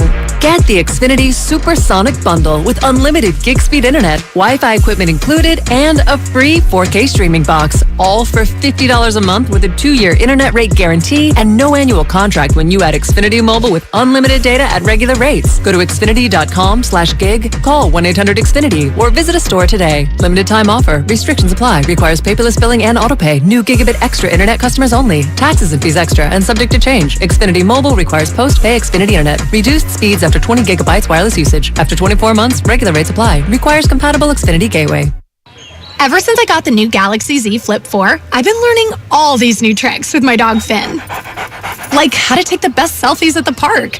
I just set my phone down, put it in flex mode, and capture hands-free pics from multiple angles. Aww. Or how to capture our training sessions for his followers. I simply wave my hand to start recording video. Good boy! Plus, the Z Flip 4 is compact and fits perfectly in my pocket. Oh, wow! Visit Samsung.com today to get the new Galaxy Z Flip 4. If you own a business, this has been a bumpy ride. From pandemic to inflation, I'm sure you could use a break. If your business has 5 or more employees and survived COVID, you might be eligible to receive a payroll tax refund of up to $26,000 per employee. The challenge is getting your hands on it. Hi, I'm Howard Mackler, and that's why I founded GetRefunds.com to cut through the red tape and get you the money. The team of tax attorneys we have put together are highly trained in this little-known payroll tax refund program. We do all the work, charge not a dime up front, and simply share a percentage of the cash that we get for you. Businesses of all types can qualify, including those that took PPP, nonprofits, and even those that had increases in sales.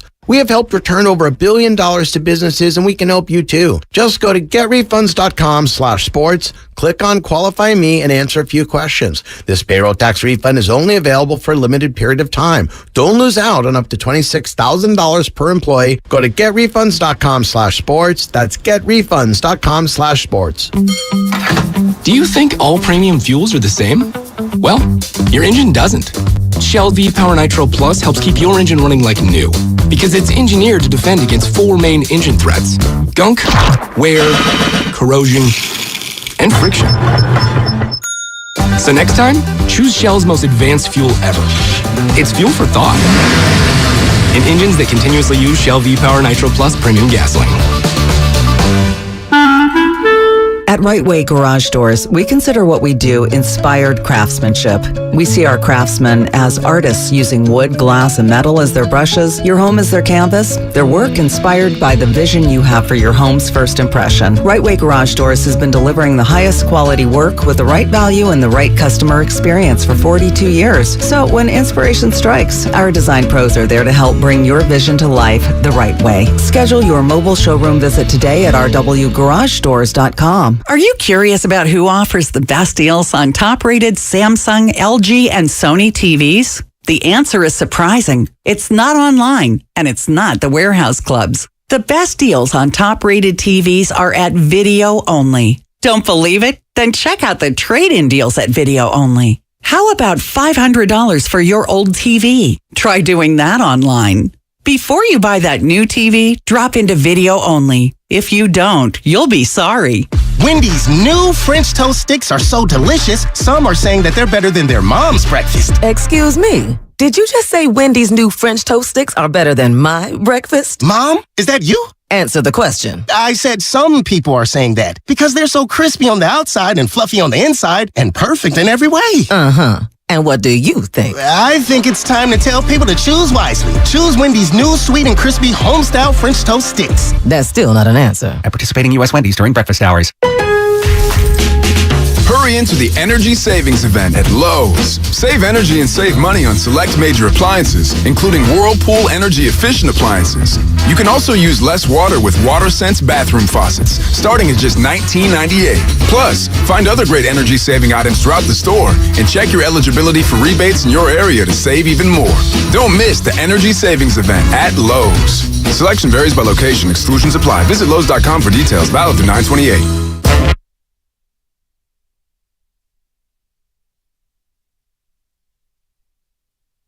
Now back to Damon and Ratto, brought to you by BMW Fairfield on 95.7 The Game.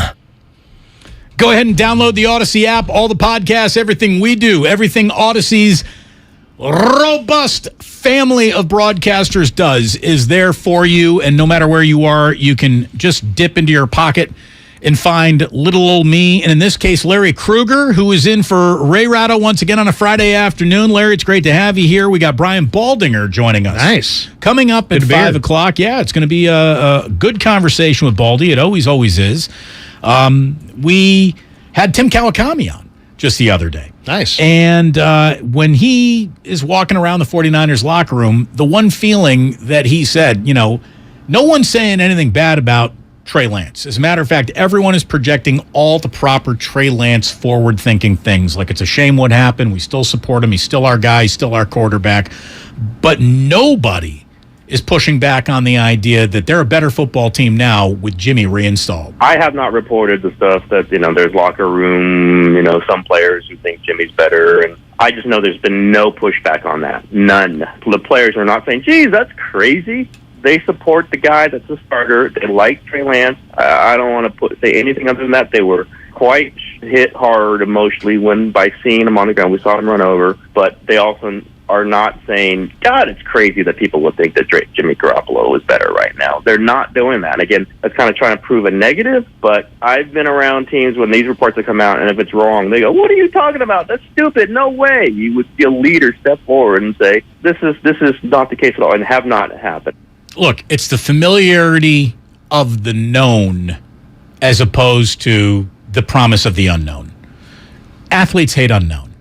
Professional athletes in the season that they're having hate unknown. Coaches do not like unknown. I mean, somebody earlier on the YouTube chat, I don't even know where it is, I don't have time to scroll back and find it, basically said, forget about Trey Lance, guy's a total bust. No, he's not.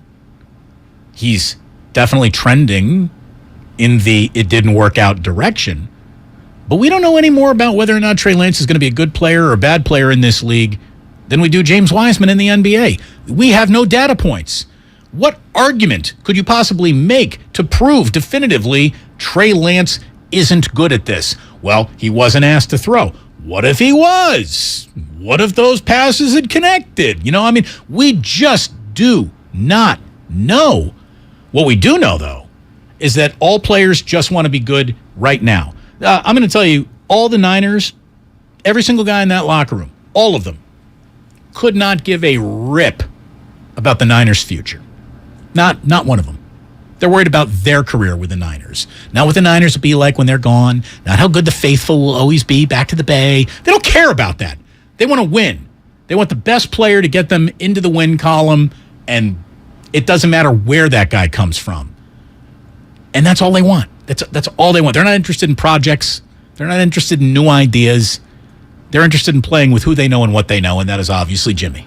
I mean, we got to think about what we're talking about here, though. We're talking about the most raw quarterback that has come out of the first round of the draft in the last 4 decades compared to a quarterback that was good enough to play in the NFC Championship game last year. So should Trey Lance be better than Jimmy Garoppolo right now? I don't think so. I think. Why did Kyle think so? It would be miraculous. Why did Kyle think so? I don't think Kyle thought so. I think Kyle felt like he had to give him a real opportunity to grab the job because of his draft position.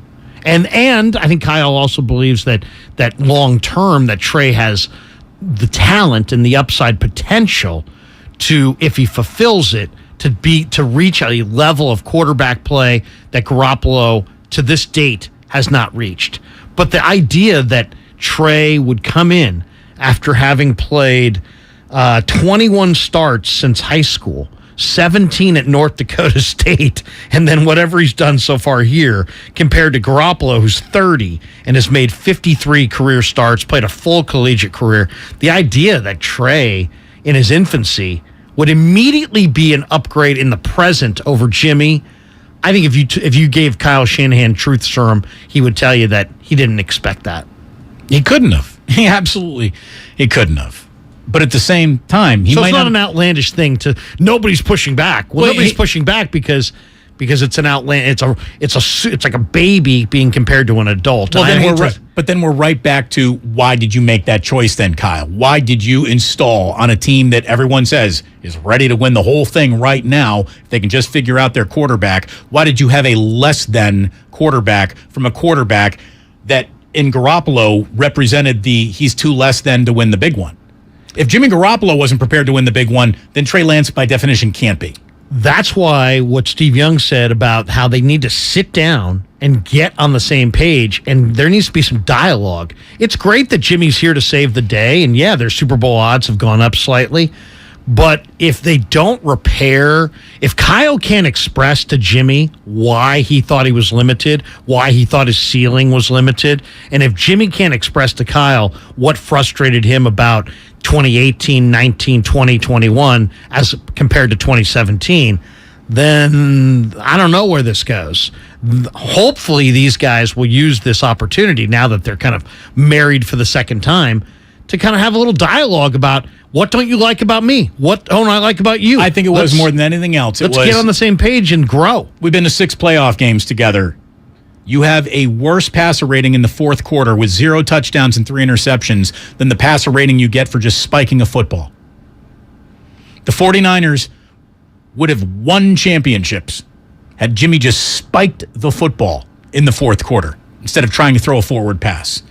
That's just math. That's out there. That's real. Somebody said, Damon, how can you bring that up? That's so biased. That's not a biased stat. That is just a fact. Jimmy in fourth quarters of playoff games, I think, is where Kyle's confidence died in him. I hear you. But, Damon, is the fact that in the final two drives of last year's NFC Championship game that the 49ers could not get one freaking first down, is that all on Garoppolo? Not all on him, Or is it on the guy blocking Von Miller? Or is it on the guy blocking Aaron Donald? Or not blocking Von Miller, not blocking Aaron Donald, or A'Shaun Robinson? I hear you. It's all connected. There is no doubt about that. There is no doubt. He was running for his life in those final two series. But whenever I get into this with Ray, and Ray's like, hey, Jimmy wasn't on the field when Richard Sherman was giving up touchdowns in the Super Bowl in the fourth quarter. I said, well, Richard Sherman wouldn't have been on field playing defense if the 49ers could have sustained a few more drives and killed a little bit more clock and taken their lead to the barn. So it is all connected. One hand watches the other. No question. And there's two things that I think of when I think of that Kansas City Super Bowl. I think of the fact that Kyle sat on the ball at the end of the first half, partially out of fear of what Jimmy Garoppolo potentially was going to do. And then everybody talks endlessly about that game and the missed pass up top to the receiver at the end, Emmanuel Sanders. Nobody talks at all about that horrendous first half pick that Jimmy threw when Chris Jones was literally face mask to face mask, and he's falling back and he's leaning towards the sidelines, and he just floats a duck to the sidelines, and it was easily picked off. That pass cannot be thrown in a preseason game, let alone first half of the Super Bowl, and Kyle experienced it. I'm sure feels probably the same way. Let's take some calls before Brian Baldinger calls in around 5 o'clock. This is Robert in Concord. Robert, you're on 95.7 The Game. What do you got? Good afternoon, guys. Love your guys' show. Just really quickly, back to the injury of Trey Lance. I was disappointed and upset with the call, but I think also if we go back memory lane, we remember Steve Mariucci against the Buccaneers in '98 when they had a reverse play with Rice. Everybody was upset with Mariucci because Rice was hurt. Off that play for the rest of the season, he was lost. I think he came back against the Broncos, but that's just one thing. I think that happens in football. It's unfortunate. But to Kyle and what you gentlemen have been saying, I think you hit it right on the point. There's an arrogance that is needed to be a head coach and football player, it seems like, but the narcissism is another thing. I think there's a bit of narcissist and juvenile answers that come from Kyle Shanahan at times. And I really think that there's a complexity to his Denny's menu-looking grand slam of a play sheet that is just too complex at time, and I think he just gets overwhelmed by that, in my opinion. Hopefully, I'd like him to get into that play sheet that he's got in front of him. It's like he doesn't get more than 20 plays into the damn thing the entire game. He's got 75 different plays on there. Start at 75 and work backwards for a change. Two things on what you just said, just to jump in real quick. One, the Rice call that you're talking about, that was a penalty on Warren Sapp. He face masked Rice. That's what was so dirty about that play, is that Rice tore up his knee, but he was being grabbed by the face mask by a defensive lineman as he was running. And so that's what compiled that. I didn't blame Mariucci for that. I blamed Sapp more than anything for an illegal play. As far as Kyle, I mean, here's the thing about this that's so hard, is that coaches spend hours and hours and hours, and the layers of complexity are just ridiculous. And then to sit there and have somebody who did not spend 1/1000th of the time that you spent and doesn't know anything compared to what you know, to question you is probably freaking galling. And I would imagine that if I stepped into, I don't know, a hospital and questioned some heart surgeon who has spent his life dedicated to, taking tiny little, micro movements on surgeries, and I started questioning him, he probably would push back with a way that sounded arrogant. And you know what I mean? Do you see what I'm saying? Well, it's like if I spend 150 hours a week working on something, and you're just staying at a courtyard at Marriott and watching the game, and then you're like, what the hell? You're an idiot. It's real simple. Let's say a high school kid with a podcast started telling you how to host a radio show better. Yeah, I mean, if it's somebody, but to me, it's also just about the time invested. And as somebody who's worked as that quality control job and given my life to football for a year and seen, been at the facility at 4 a.m. and still there at 2 o'clock in the morning and doing it all the next day, it's kind of galling when you get questioned by a talk show host or a pregame host or a columnist. It's like, what the hell? Unless, of course, they carry the gravity that you and I carry. I mean, that's a whole different ball of wax. By the way, that's kind of why I don't really go with the post-game gotcha question, because I know that I chose this profession so I could watch for 3 hours and go play with my kids, and not that profession so I could spend 150 hours and be on my third marriage. I don't know. I just see the trade-off, and it's like when you really work the hours and then you really don't, you know the difference. That third marriage could have been special, though. Could have been. You might have really liked her. Seriously. And on that note, welcome, boys and girls, children of all ages, to your 5 o'clock hour on a Friday afternoon. You're listening to 95.7 The Game, KGMZ FM and HD1 San Francisco. Always live on Twitch, YouTube, and the free Odyssey app. Damn well better be free. I believe Brian Baldinger is working on no marriages, which is why he's one of the most tan and happy guys you will ever see talking about football, certainly in the offseason. He's good enough to join us from his perch. Well, we'll find out where he's going this week. I don't even know. You can see him on NFL Network. If you're not following him on Twitter or on social media, you cannot be as good of a football fan as you want to be. Brian Baldinger teaches. He's a teacher. Being his student is fantastic. Thank you for joining us once again, Brian. How you doing, pal? Hey, Damon. Good to hear you, man. Good to hear your voice. Larry, good to join you guys.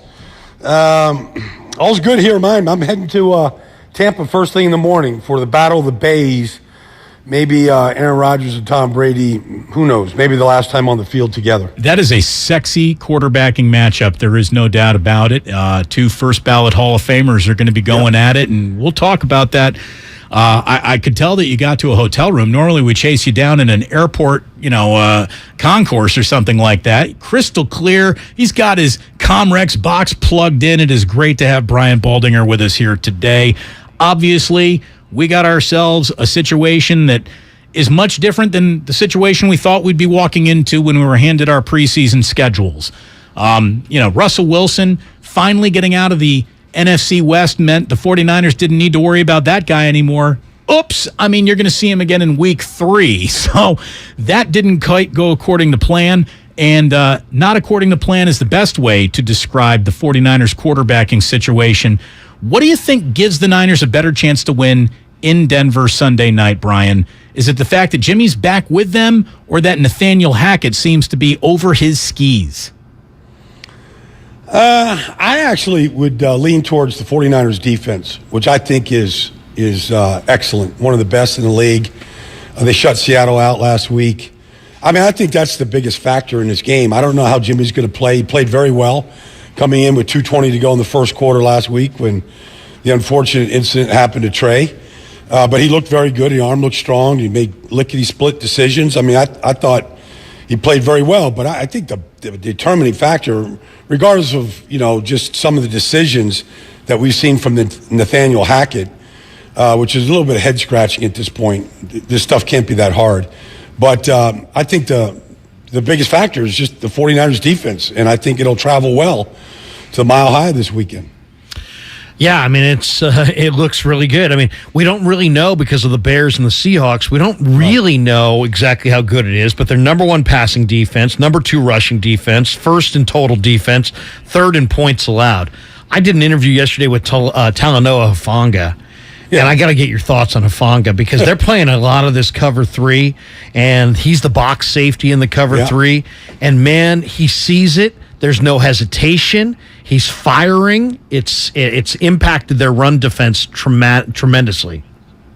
Well, he leads the team in tackles right now. You can't take your eyes off 29. Hufanga is an unbelievable player. He has some skills that allow him to play in the box that, linebackers don't have. I mean, he just can get underneath offensive linemen and literally impact plays. He doesn't get blocked. He doesn't stay blocked. But if you put him in the deep half of the field, the guy's got tremendous ball skills. He leads the team with passes defensed. He probably should have had an interception last week, but Gibson ended up getting it anyways. He makes great breaks on the ball. He did with Tyler Lockett twice.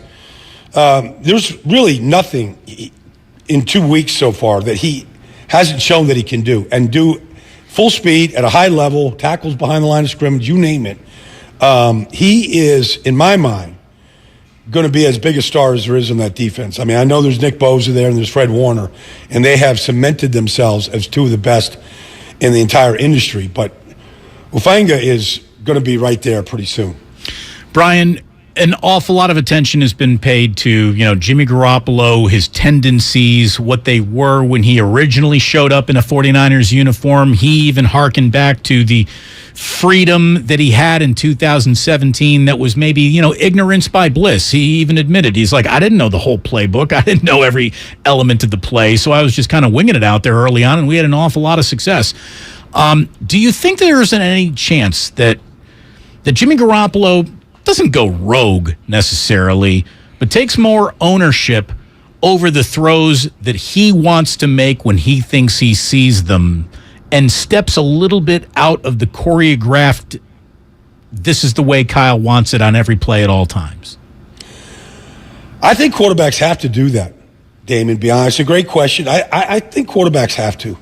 I mean, I've heard some reports of quarterbacks in this league. I don't throw anybody's name out there. The play have come in, and they're like, we're not running that play. And they run their own play.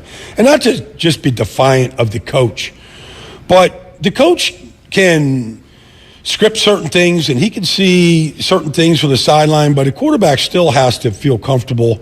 He still has a feel for things that a coach sometimes doesn't have. It's great if they feel it together, but that's not always that way.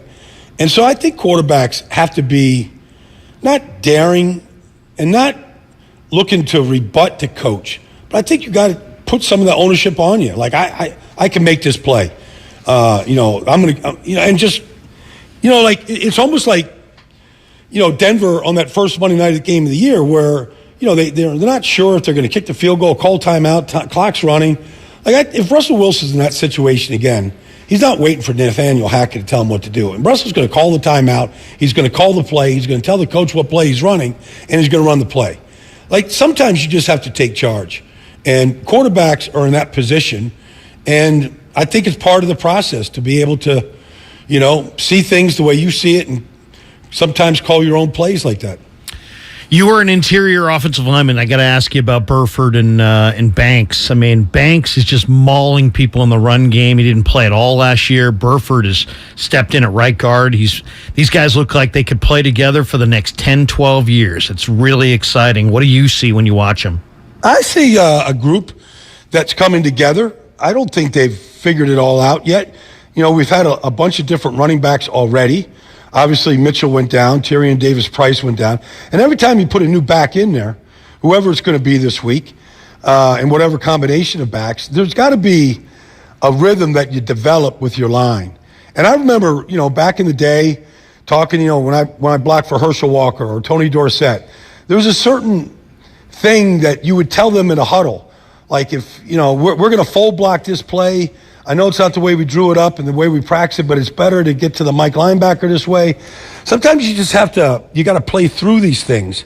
It's not the easiest offense to learn because it is very, very specific in landmarks and where you got to be. And when you are in those places, things do blossom pretty quickly. But there is a feeling out process on some of these things, especially when you start getting to the second level. And I just think they're in that phase right now. And so I expect him to be good. Banks has got tremendous size. He's got power. We got to see what Burford is. I don't really know yet what he is. I don't know how well he runs. They like linemen that can pull. Everybody does. There's certain things you can do on the perimeter when guys run really well. So I want to see a little more of them right now. Brian Baldinger joining us here on 95.7 The Game. Was there a uniform that brought out the best in you as a player? Sometimes, all of a sudden, this is the team I'm playing against, and I'm going to have myself the best game of the entire year. It's motivation. I can't explain it. Aaron Rodgers sees a Bears uniform, and he's Superman. Well, he's kind of Superman every week, so I don't know how much of a unique experience that is. But it feels like whenever Russell Wilson looks across the field and he sees a 49ers uniform, it brings out the very best in him. And for a team that you said is defined by its defense, and there's no doubt about it, this defense has always had a little trouble bringing down Russell Wilson. Yeah, well, I don't know Russell Wilson, I think, ran the ball one time last week, in a struggle against Houston. I mean, he's not running the ball like the way we have seen it. Now, that doesn't mean he won't do that Sunday night, and take off with it. He's had his share of successes just playing Houdini back there. He's still, there's a struggle going on there. I mean, he's got Cortland Sutton that I think he can really get the ball to, that he really trusts, but I don't know. Jerry Jeudy got hurt last week. The running backs are really good. Both of them are really good. Javonte is excellent. And he'll throw it to those guys. I'm not sure how much faith he has in some of the guys that are on that team right now. I think he's still learning them. They haven't been good in the red zone. He's always been an excellent red zone quarterback. One of the reasons why I think Russell has been good against San Francisco is not only do you play him twice a year, and in one season a couple years ago they played 3 times, not only do you see him twice, but every one of your cut-ups, you're seeing the 49ers. If you're getting ready, back in the day when they're getting ready for the Cardinals, they're getting ready for the Rams, they had the 49ers on, and they're studying their defense. And so you're always looking at that team in your division constantly. And so just their tendencies, even if you're not studying them, you're seeing them. And so you just get this familiarity with certain teams and what they're going to do and when they're going to do it and how they get their fifth man, into the rush. And when they do that, where's the hole in the defense because they're rushing 5? Like, Russell's smart like that. The 49ers appear to have 2 starting caliber defensive lines. I mean, and Coach Eric goes with his wide 9. And heck, I talked to Hassan Ridgeway yesterday. He's like, man, Coach Eric's one of the reasons I'm here. Where do you put the Niner defensive line, which is so deep and talented? Obviously, Bosa's the star. Where do you put it against the best lines in pro football right now? They're at the very top right now because of the depth that they have.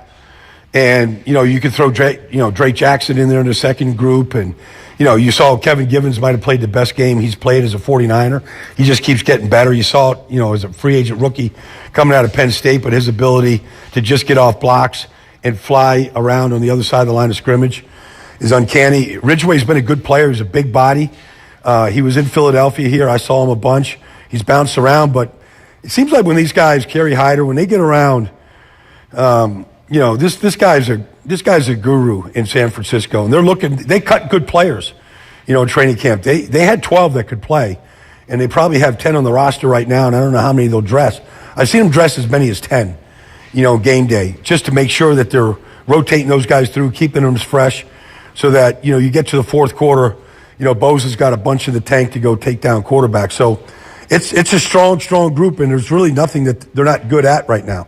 The Niners, Baldy, are getting an awful lot of their DNA back just by having George Kittle dress up and play football for the first time this year. The difference that he makes in Denver, bigger in the passing game, bigger in the running game, or is that the beauty of Kittle? He's vital to both. Yeah, he's vital to both. There's very few guys that can block the edge of the strong side running game the way George Kittle can. And him and Juice are so good together in combination when they're in a 2-back set. And how they sort of attack the edge. When George is at the line of scrimmage, there's just a 2-man game they can play, just cleaning up something if there's any leakage. They play really well together. But what we haven't seen is just, what Kittle can do after the catch. And you can take that 5-yard shallow cross and you can turn it into 40 on any given play. And so I think you have a chance. And it's not a thing against Ross Dwelly. He had a big play last week, or anybody else, Charlie Warner. But he just has an explosive element after the catch. I'll never forget the shootout game in New Orleans a couple of years ago. And, whoever had the ball last, which was the 49ers, they scored. And, he caught an out on the sideline and just refused to go down, refused to be tackled, and went for 40-something yards and, led to a winning score. Like, he just has that ability to just refuse to be tackled. And it's just kind of rare to see. This is a game. Fire alarm in the hotel just went off, by the way. Yeah, exactly. This is a game where we're going to see the Niners' old run stuffer, DJ Jones, in Denver going against them, and Javon Kinlaw and Eric Armstead. Armstead's questionable, but they're obviously trying to plug the middle against Javonte Williams and Melvin Gordon. Give me your thoughts on DJ. Give me your thoughts on Kinlaw, because Kinlaw's an enormous talent. It just seems like if he can keep that pad level low, Baldy, that's kind of his key on every snap. Well, he does play too high. There's no question. He's 6'5", 6'6". I mean, he's a big guy, but he's got to fight to stay down. There's no question. He's got enormous strength. I think he's struggling a little bit after not really playing last year. I don't see just clean plays from him. I think he tries to wrestle too much, and I think there's just ways to get off your blocks quicker. So I think there's some technique things that he's still working at.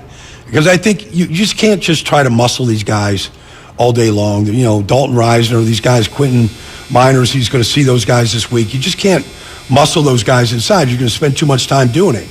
And so I think that's a factor. DJ is a great player. He just is a guy that has unique body type. He's short, but he's explosive. He plays with great leverage.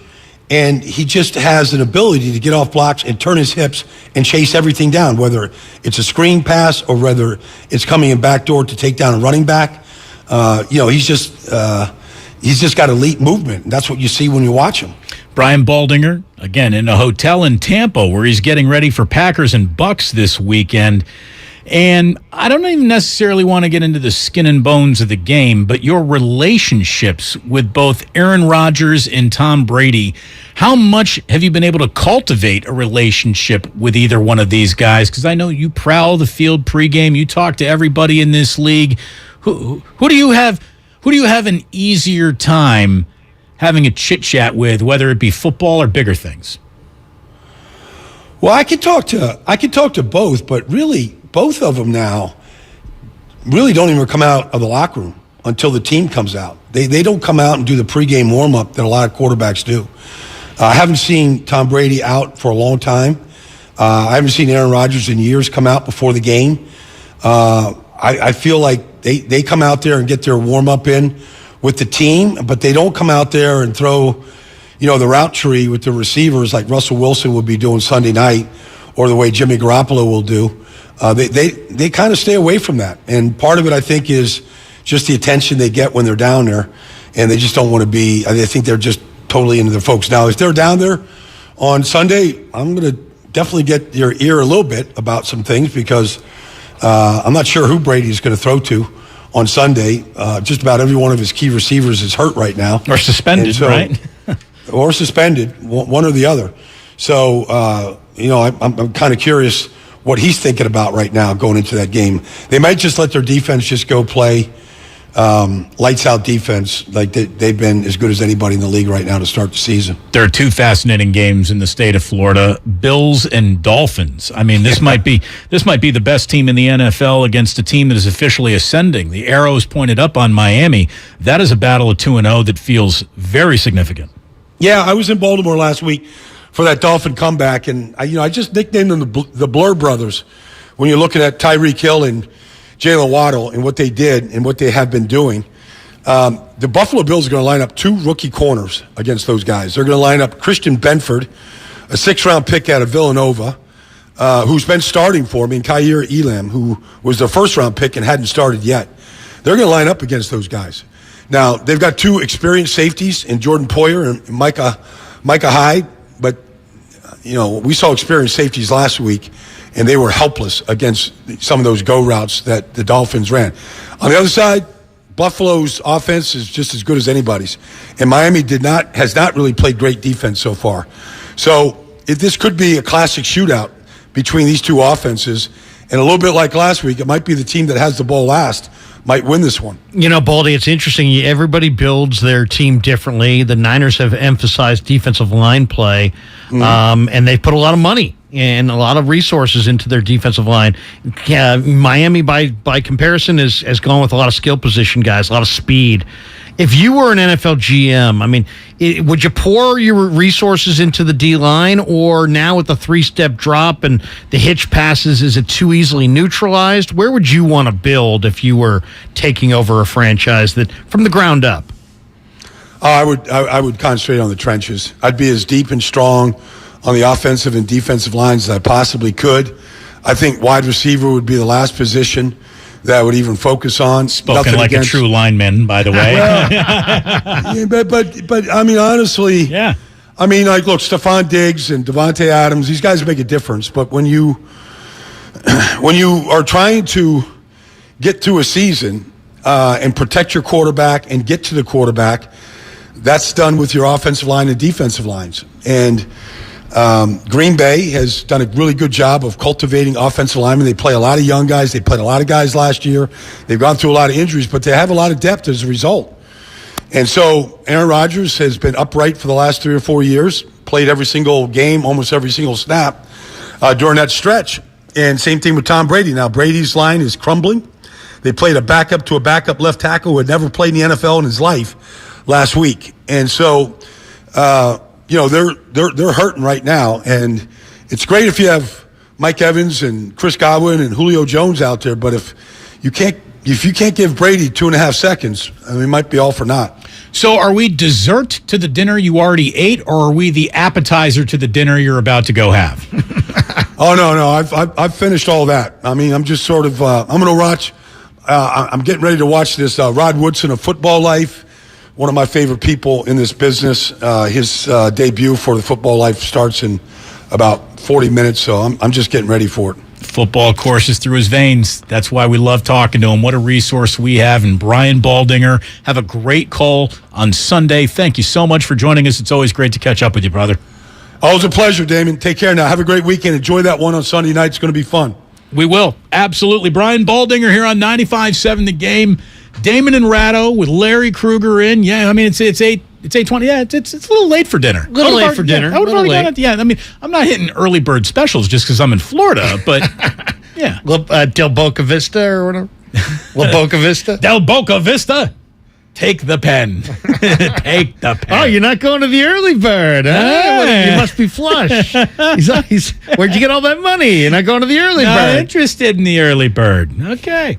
That guy is just fantastic. What are you doing tonight? How are you going to spend some free time? Yeah, I'm watching NFL Network. That's about as Brian Baldinger an answer as you can get. What's your favorite NFL? When he said Football Life, what's your favorite Football Life? A lineman's Football Life. I love the one with Reggie and Jerome Brown. I think that's so damn good. Oh, the Eagles. Yeah. Reggie White and Jerome Brown. So I saw that teased. I haven't seen it. The Mike Ditka Football Life is pretty good. I saw that one. The Walsh Football Life is excellent. Have you seen that one? No, I have. I got to be totally honest with you. When I'm on the couch at night after doing this all day, unless it's an actual game, you'd rather watch Game of Thrones or something like that. Yeah, I mean, I get so much sports in my life that further sports documentaries haven't really been my go-to. Now, if I run into one and it's so recommended, absolutely, I'll watch it. As a matter of fact, the next sports documentary that I've been told I have to watch is this Manti Te'o documentary. I know, I have seen it.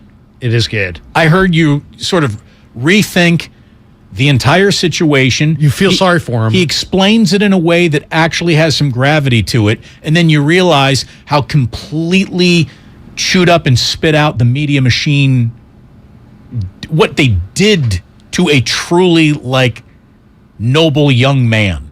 Yeah. You feel bad for him. You feel really bad for him, but it's a really well done one. I like that one. I like the one, the Malice in the Palace. Oh, that was a good one. That was good. That was a good one. Heck, last night I decided to get away from sports. I went season 5 of Cobra Kai. You know, I haven't done any of the Cobra Kais. I haven't done any of them. See, as somebody who saw Karate Kid, the original, I'm sure you probably would appreciate Cobra Kai. Never seen Karate Kid. Oh, you'll love Cobra Kai. I know, but that's what I'm saying. That's what Ray would say. I've never seen. What do you mean, Miyagi? He saw it. Right over. No, I guarantee you, Ray's never seen. He didn't see Karate Kid. He's never seen Karate Ralph Kid. Macchio? He's never seen Star Wars. He's never seen Indiana Jones. He's never seen. I don't even think he's seen just Goodfellas. pretending. He's pretending. No, I don't know. Godfather? He has seen The Godfather. I got him to admit to that. At least the first two. Nobody nobody cared about the third one. The third Godfather doesn't exist. It's a trick question. You just pretend it's like not there. Caddyshack 2. You just pretend it's not part of the conversation. Anchorman 2. That was terrible. It is as bad of a movie as ever been produced with a good, funny cast. Like Anchorman 2? Yes. Oh, how you can trash. how you can take those 5 characters and get nothing out of them for an hour and a half feature-length film is. It's really that's where the art in that movie might really lie. Like, how did they blow it this bad? Seriously. I want to talk, since we're a little movie theme right now. The big. They're basically every single superhero movie is the same movie. The only thing that changes is the villain and the costume the superhero is wearing. But basically, every single superhero movie follows the same arc. And I'm not criticizing it, but let's just admit what's what. I mean, it's like every James Bond movie. Right. Same formula, rinse, wash, repeat. It's part of the charm, I think. We changed the James Bond car, we changed the gun that he's using, and then we go ahead and we change the villain. And there you go, new James Bond movie. And the love interest. Right. Here's some new locations. Here's some new girls to ogle at.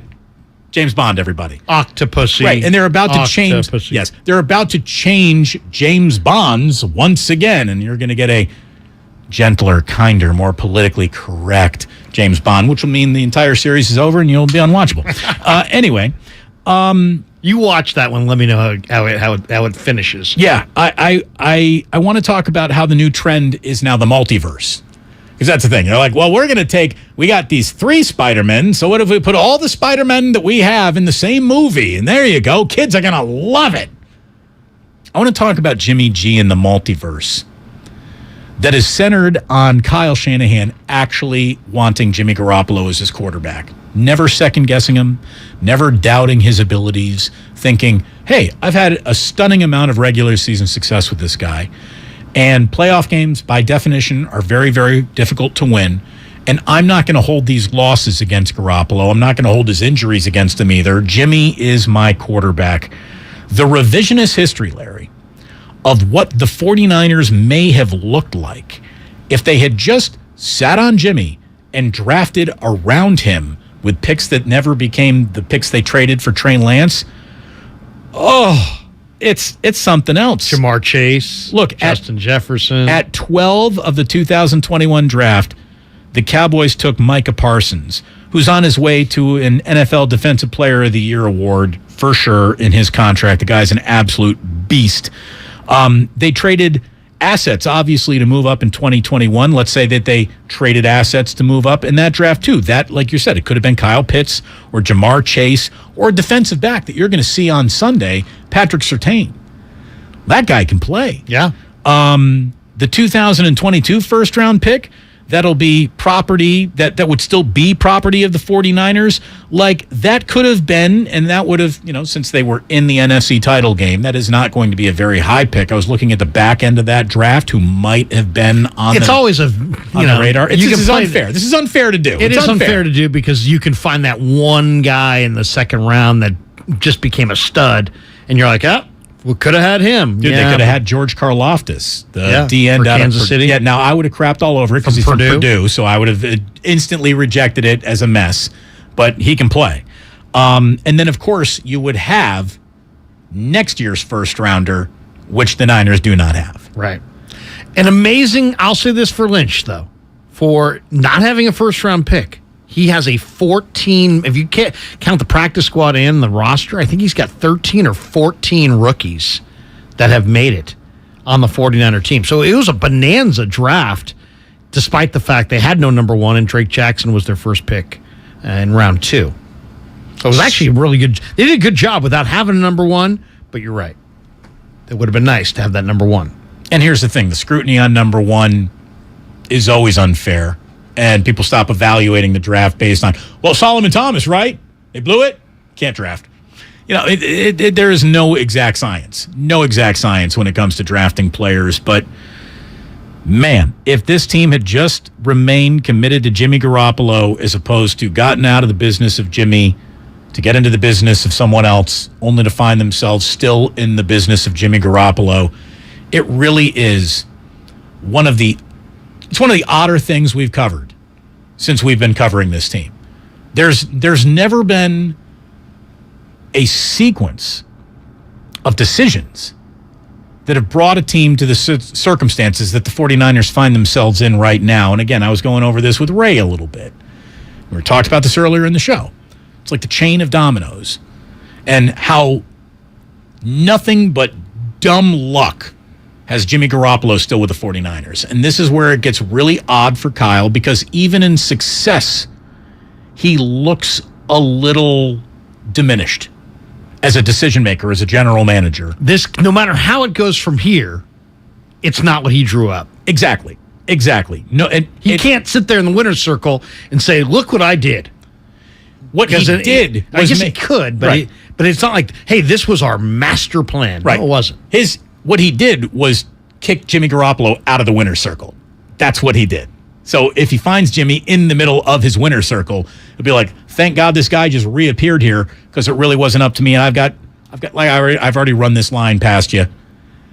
The Texans deciding they like Davis Mills has more to do with Jimmy Garoppolo still being a 49er than Kyle Shanahan's decisions do. Because otherwise they were a primo landing spot for Jimmy in a trade. The Panthers trading for Baker Mayfield. The Browns thinking Jacoby Brissett can do it. Seattle deciding, we're just going to tank and go with Geno Smith when it's all said and done.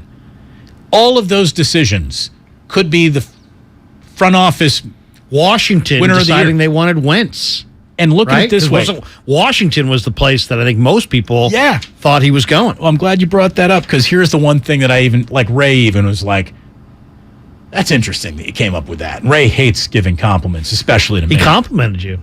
Sort of. If the Falcons don't blow the Super Bowl, Kyle's still there.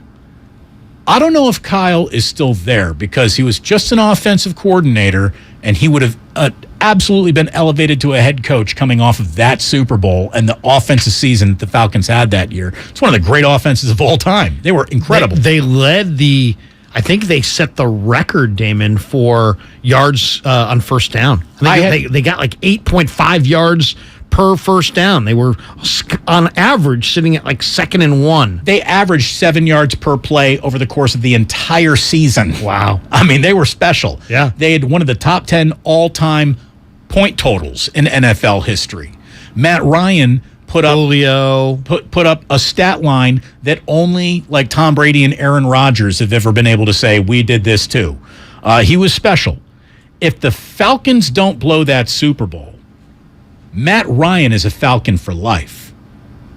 They're not trading him to Indianapolis because Indianapolis is looking to trade for a quarterback because they got out of the Carson Wentz business, and then Washington gets into the Carson Wentz business.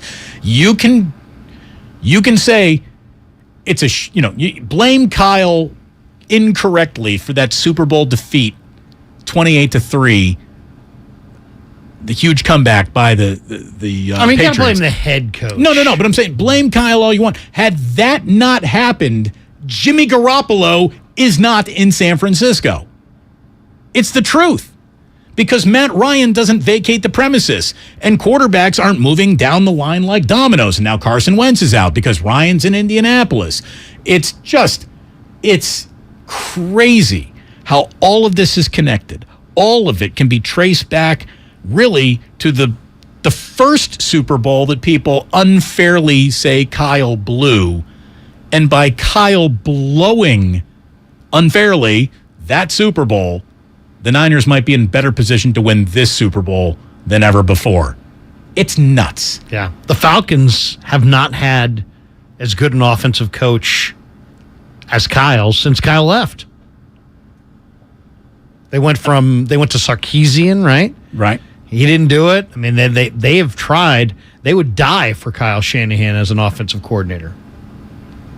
I wonder if that's not a better role for Kyle to play. I mean, here's the thing. If I'm Jed York, I think at the end of this year, no matter how it ends, I'm going up to Kyle and I'm saying, look, we're gonna actually give you a raise, but you're no longer the general manager. I think Kyle, and you can. Well, he's not the general manager. Oh, he's 1,000% the general manager. But he's not. I mean, he's not. He doesn't have the title. I mean, John Lynch is a Hall of Famer. John Lynch is pretty damn respected. I don't know that we can just gloss over Lynch just because Kyle came first and Kyle hired him. John still has a lot of say. All the buck. Every decision stops with Kyle. There's not a single decision that John Lynch can say, we're not doing that, Kyle. We're doing it my way. Not one. Not one. We don't even know that. I mean, we don't know exactly how the Trey Lance thing came down. For all we know, Kyle didn't want Trey Lance and just had looked at his swings and misses on offensive players and acquiesced to a feeling in the room that could have been led by Lynch. We really don't know. There's lots of things we really don't know about who pounded the table for what prospect. What we do know is that Kyle Shanahan, according to many of the reports coming out after all these different drafts, wanted to trade up for Joe Williams, wanted Tante Pettis, wanted Jalen Hurd, wanted C.J. Beathard, wanted a number of offensive players that have been busts. Kirk Cousins. Not a bust, but, wanted to go towards Kirk Cousins and avoid handicapping the Mahomes-Watson draft. So we do have examples, I think, where what you said before, which was Jed should strip Kyle of final say of personnel. I could see where that would be a wise decision, because I think we have some evidence now, a few years in, that Kyle, if didn't handpick these guys, at least pushed for a number of these offensive players that, haven't worked out. The only job in football that could consume as many hours as a head coach would be that of a general manager. How you can wear both hats and perform both jobs to the state-of-the-art demands that this league has on both of those jobs, I think it's an unfair ask. I understand why you would want to accumulate that level of power, but we are enough years into this experiment where it is conclusive that power has not benefited the 49ers all the way to a 6th Lombardi trophy. And if that's the only goal, how much better would the Niners be if Kyle Shanahan were just concentrating on this football team? He wasn't having to grind tape of college games or have decisions of let me look at this week's waiver wire. And I understand that that's what John does, and then John walks up to Kyle and says, hey, here's this week's list of ideas.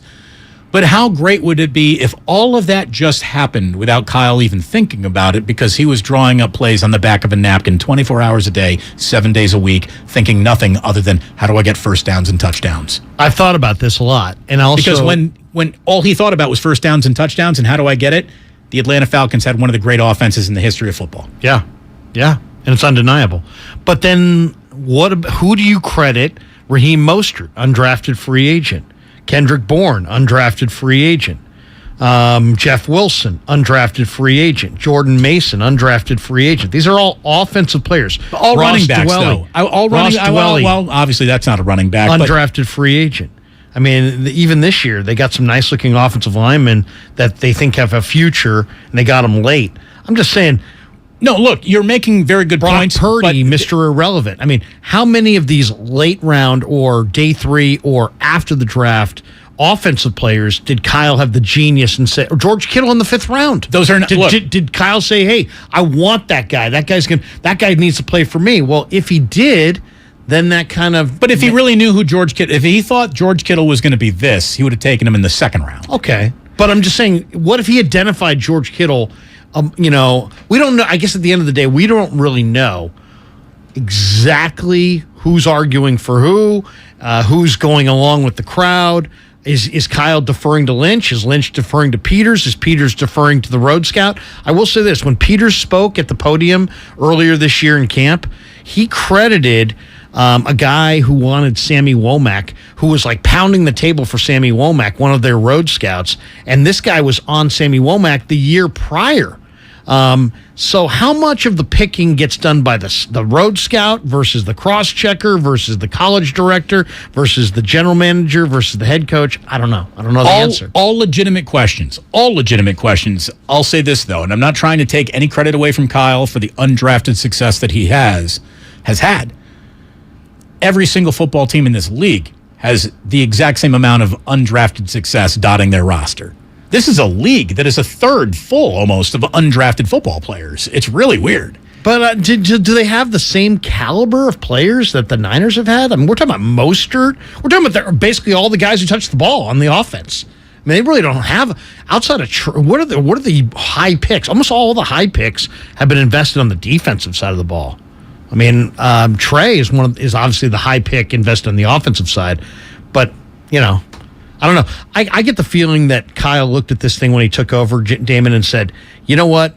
I can find guys late in the draft or after the draft on the offensive side. Let's devote our capital, our draft capital, our day 1 and day 2 picks almost exclusively to the defensive side of the ball. Let's build up our athletic base on that side of the ball, and I'll cook things up offensively.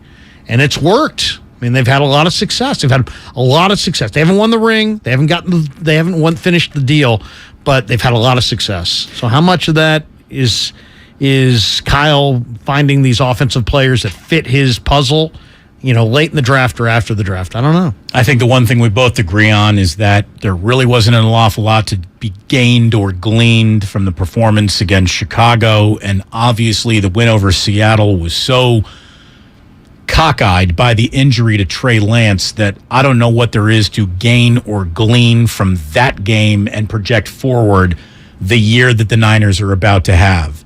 I do believe Sunday night in Denver, we officially get the starting point of evaluating what this team's peaks and valleys could really be.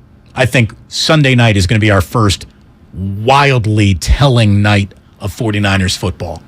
You think so? Because I could easily see the Niners blowing them out and people saying, you know what? Hackett's new coach, new quarterback, new OC, new DC, new owner. I'd be happy to deal with. I'd be happy to sort through a blowout. What's wrong with that blowout will be a great show to do on Monday. Yeah, it would. If that's indeed what we're doing here. Larry Krueger in for Ray Ratto. We got one segment left here on 95.7 The Game. A couple of calls. We are going to take your calls. And the one thing that we haven't talked about at all, Buster Posey owner.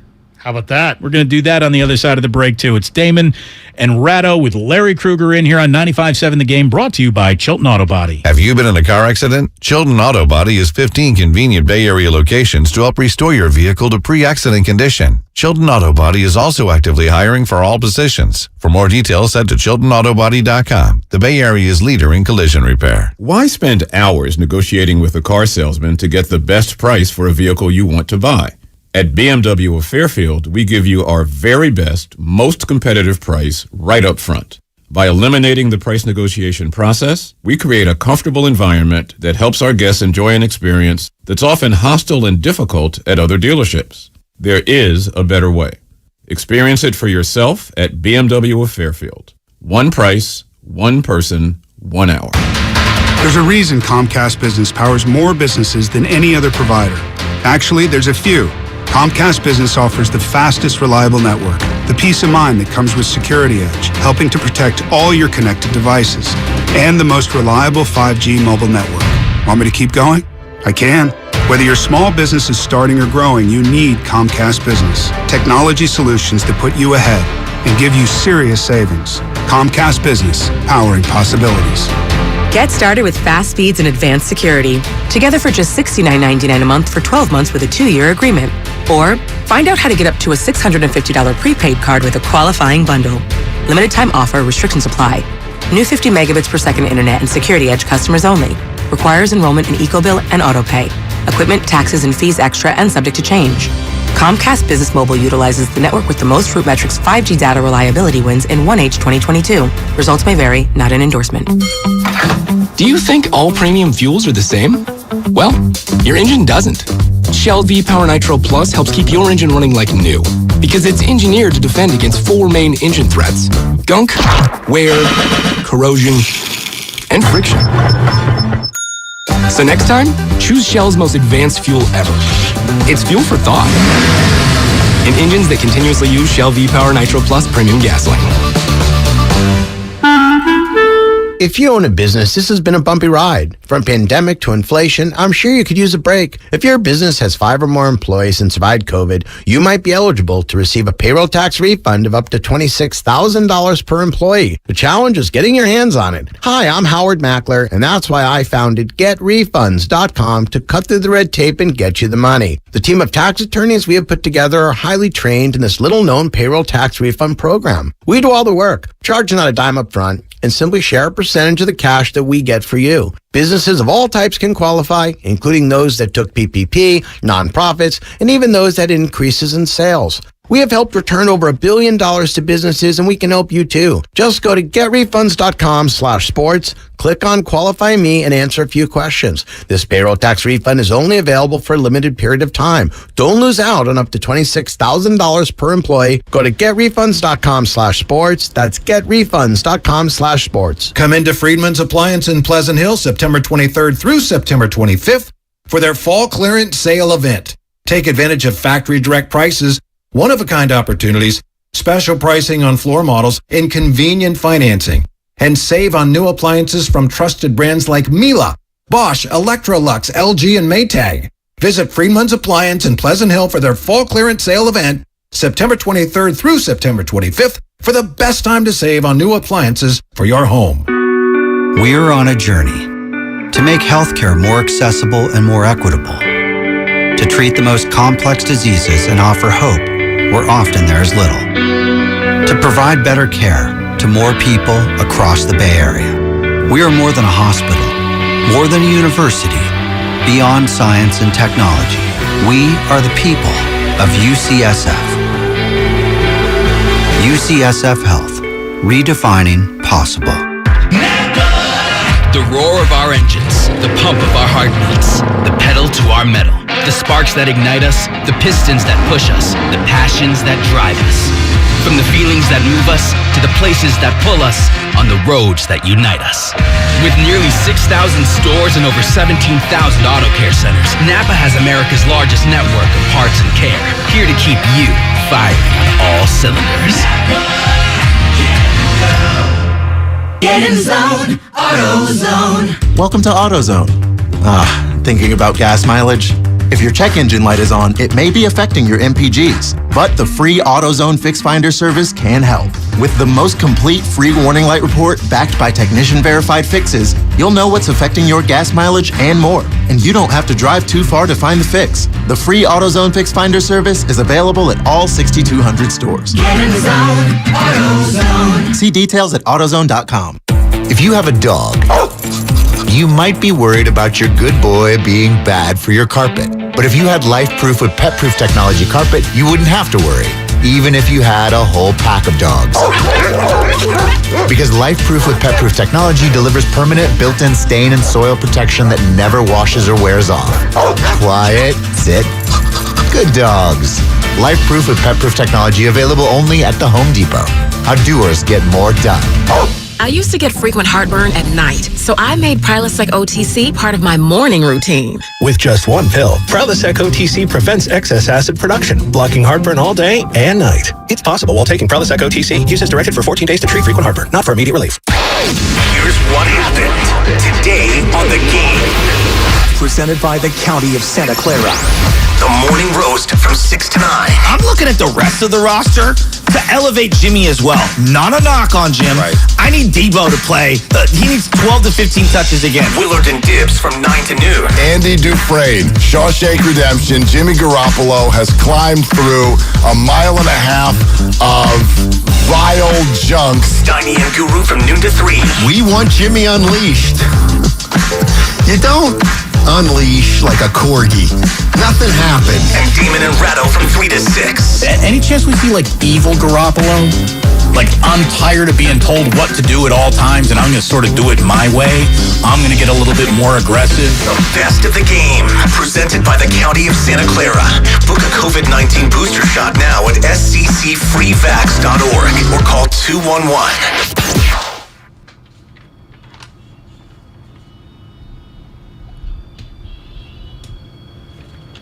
Now back to Damon and Ratto, brought to you by BMW Fairfield on 95.7 The Game. So here it is. If you want more of me, tough. Can't have any more of me until Monday. That's when I'll be back on the air. Larry Krueger, you want more of Larry? You have great news waiting for you 3 o'clock Sunday afternoon just by tuning in to 95.7 The Game, because he and Lorenzo Neal have the Kickoff Show starting at 3 o'clock, brought to you by Harris Ranch Beef and by Jim Beam Bourbon Whiskey. Taste the world's #1 bourbon. I heard an awful lot of the show that you guys hosted before the Seattle game. Fantastic show. Really good pregame. I know postgame is being held down by our friends Kyle and Alan Stiles. That sounds really good. You guys sounded great. I think our 49ers coverage is officially beating them across the street, if you don't mind me saying. And you and I might know something about that. Yeah, exactly. Well, I will say this. I did go down to the Niners facility yesterday and the day before, and I caught up for an absolute great conversation with Javon Kinlaw and then another one with Talanoa Hufanga. And we'll take some parts of that and kind of play it in cut form this weekend going into the game. But Kinlaw, really interesting. Tons of things to say. Hufanga could just... I mean, this guy is just... It's hard to believe how great he is. As far as... He's an incredible football player, Damon, but I mean... He's maybe a better guy. Oh, we had a wonderful conversation with him after that Chicago game. He really was impressive as a young man finding his way in this new world. That's the word, impressive. Yeah. And at any point in time, did you physically challenge Javon Kinlaw?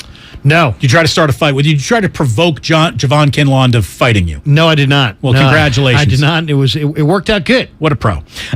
This is Adrian in Redwood City. Thanks for holding, Adrian. What do you got? Dame.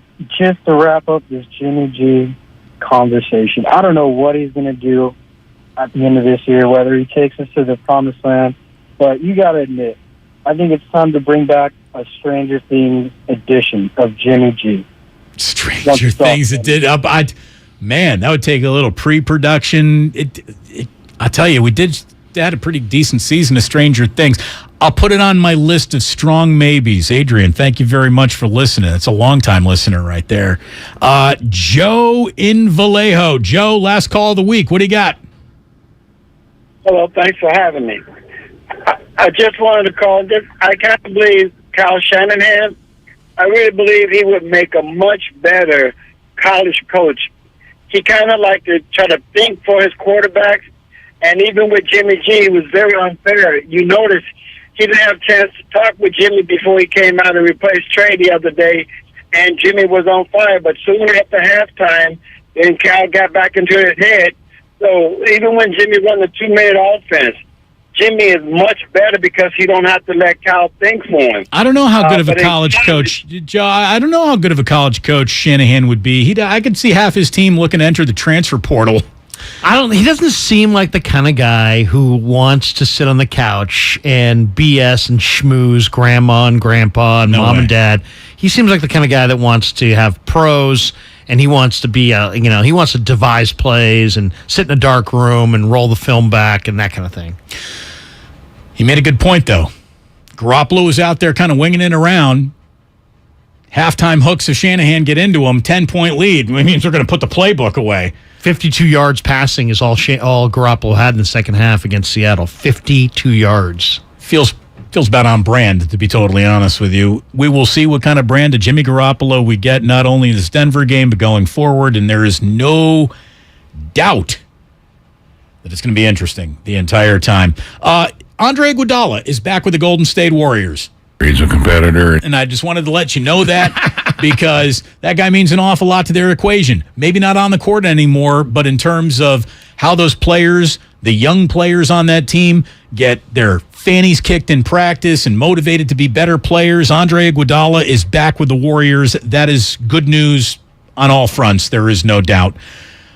Believe it or not, Buster Posey is back with the San Francisco Giants, but not in any capacity that I think we ever assumed here, Larry. Just real quick, what do you think his buy-in was, and what do you think his piece is? Yeah, that is interesting. I would say his buy-in's probably between 5 and 10 million. What do you think his piece is? Does he have a whole percent? No, he's got less than 1%. But I think he's got a value. You know what I think it really came down to is they said, "Hey, Buster, the Giants were looking at their offseason going, We got no prospects. We got nothing to trade. We have to have a major league bonanza free agent signing period. Does Buster help them accomplish that? Buster, we need you. We need you. Fine, give me a piece of the pie. That's how I think it came down. You want me to sit there and rah-rah Farhan, rah-rah Gabe, spin yarns about how great it is to be here and help you guys attract free agents?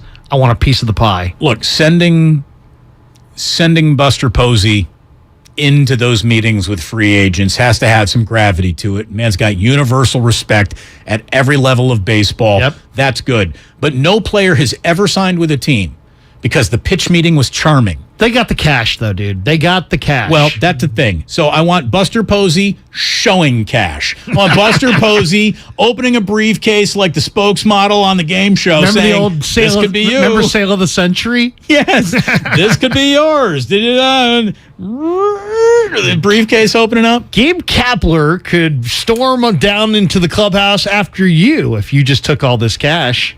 I mean, do you want all this money? It was a consideration. How much money? It's worth consideration. Well, why don't you sign with us because we like you? What if he's a competitor? What if Buster's first suggestion is, I think we ought to re-sign Zach Littell? Easy. Hey, well, he's a catcher. He would know. Look, I want to thank Nick Ferguson and Brian Baldinger for joining us today.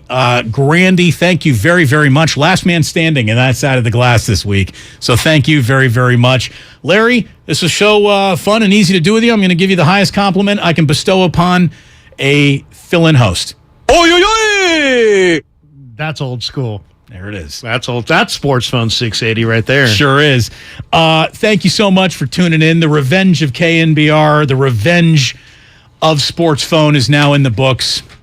So that means you never have to listen to them again. You keep it right here. We got you. Thank you so much for tuning in. It was great hanging out with Larry, great hanging out with all of you. Do you have a sign-off? Do you still have the sign-off? Because I used to go often wrong, seldom in doubt.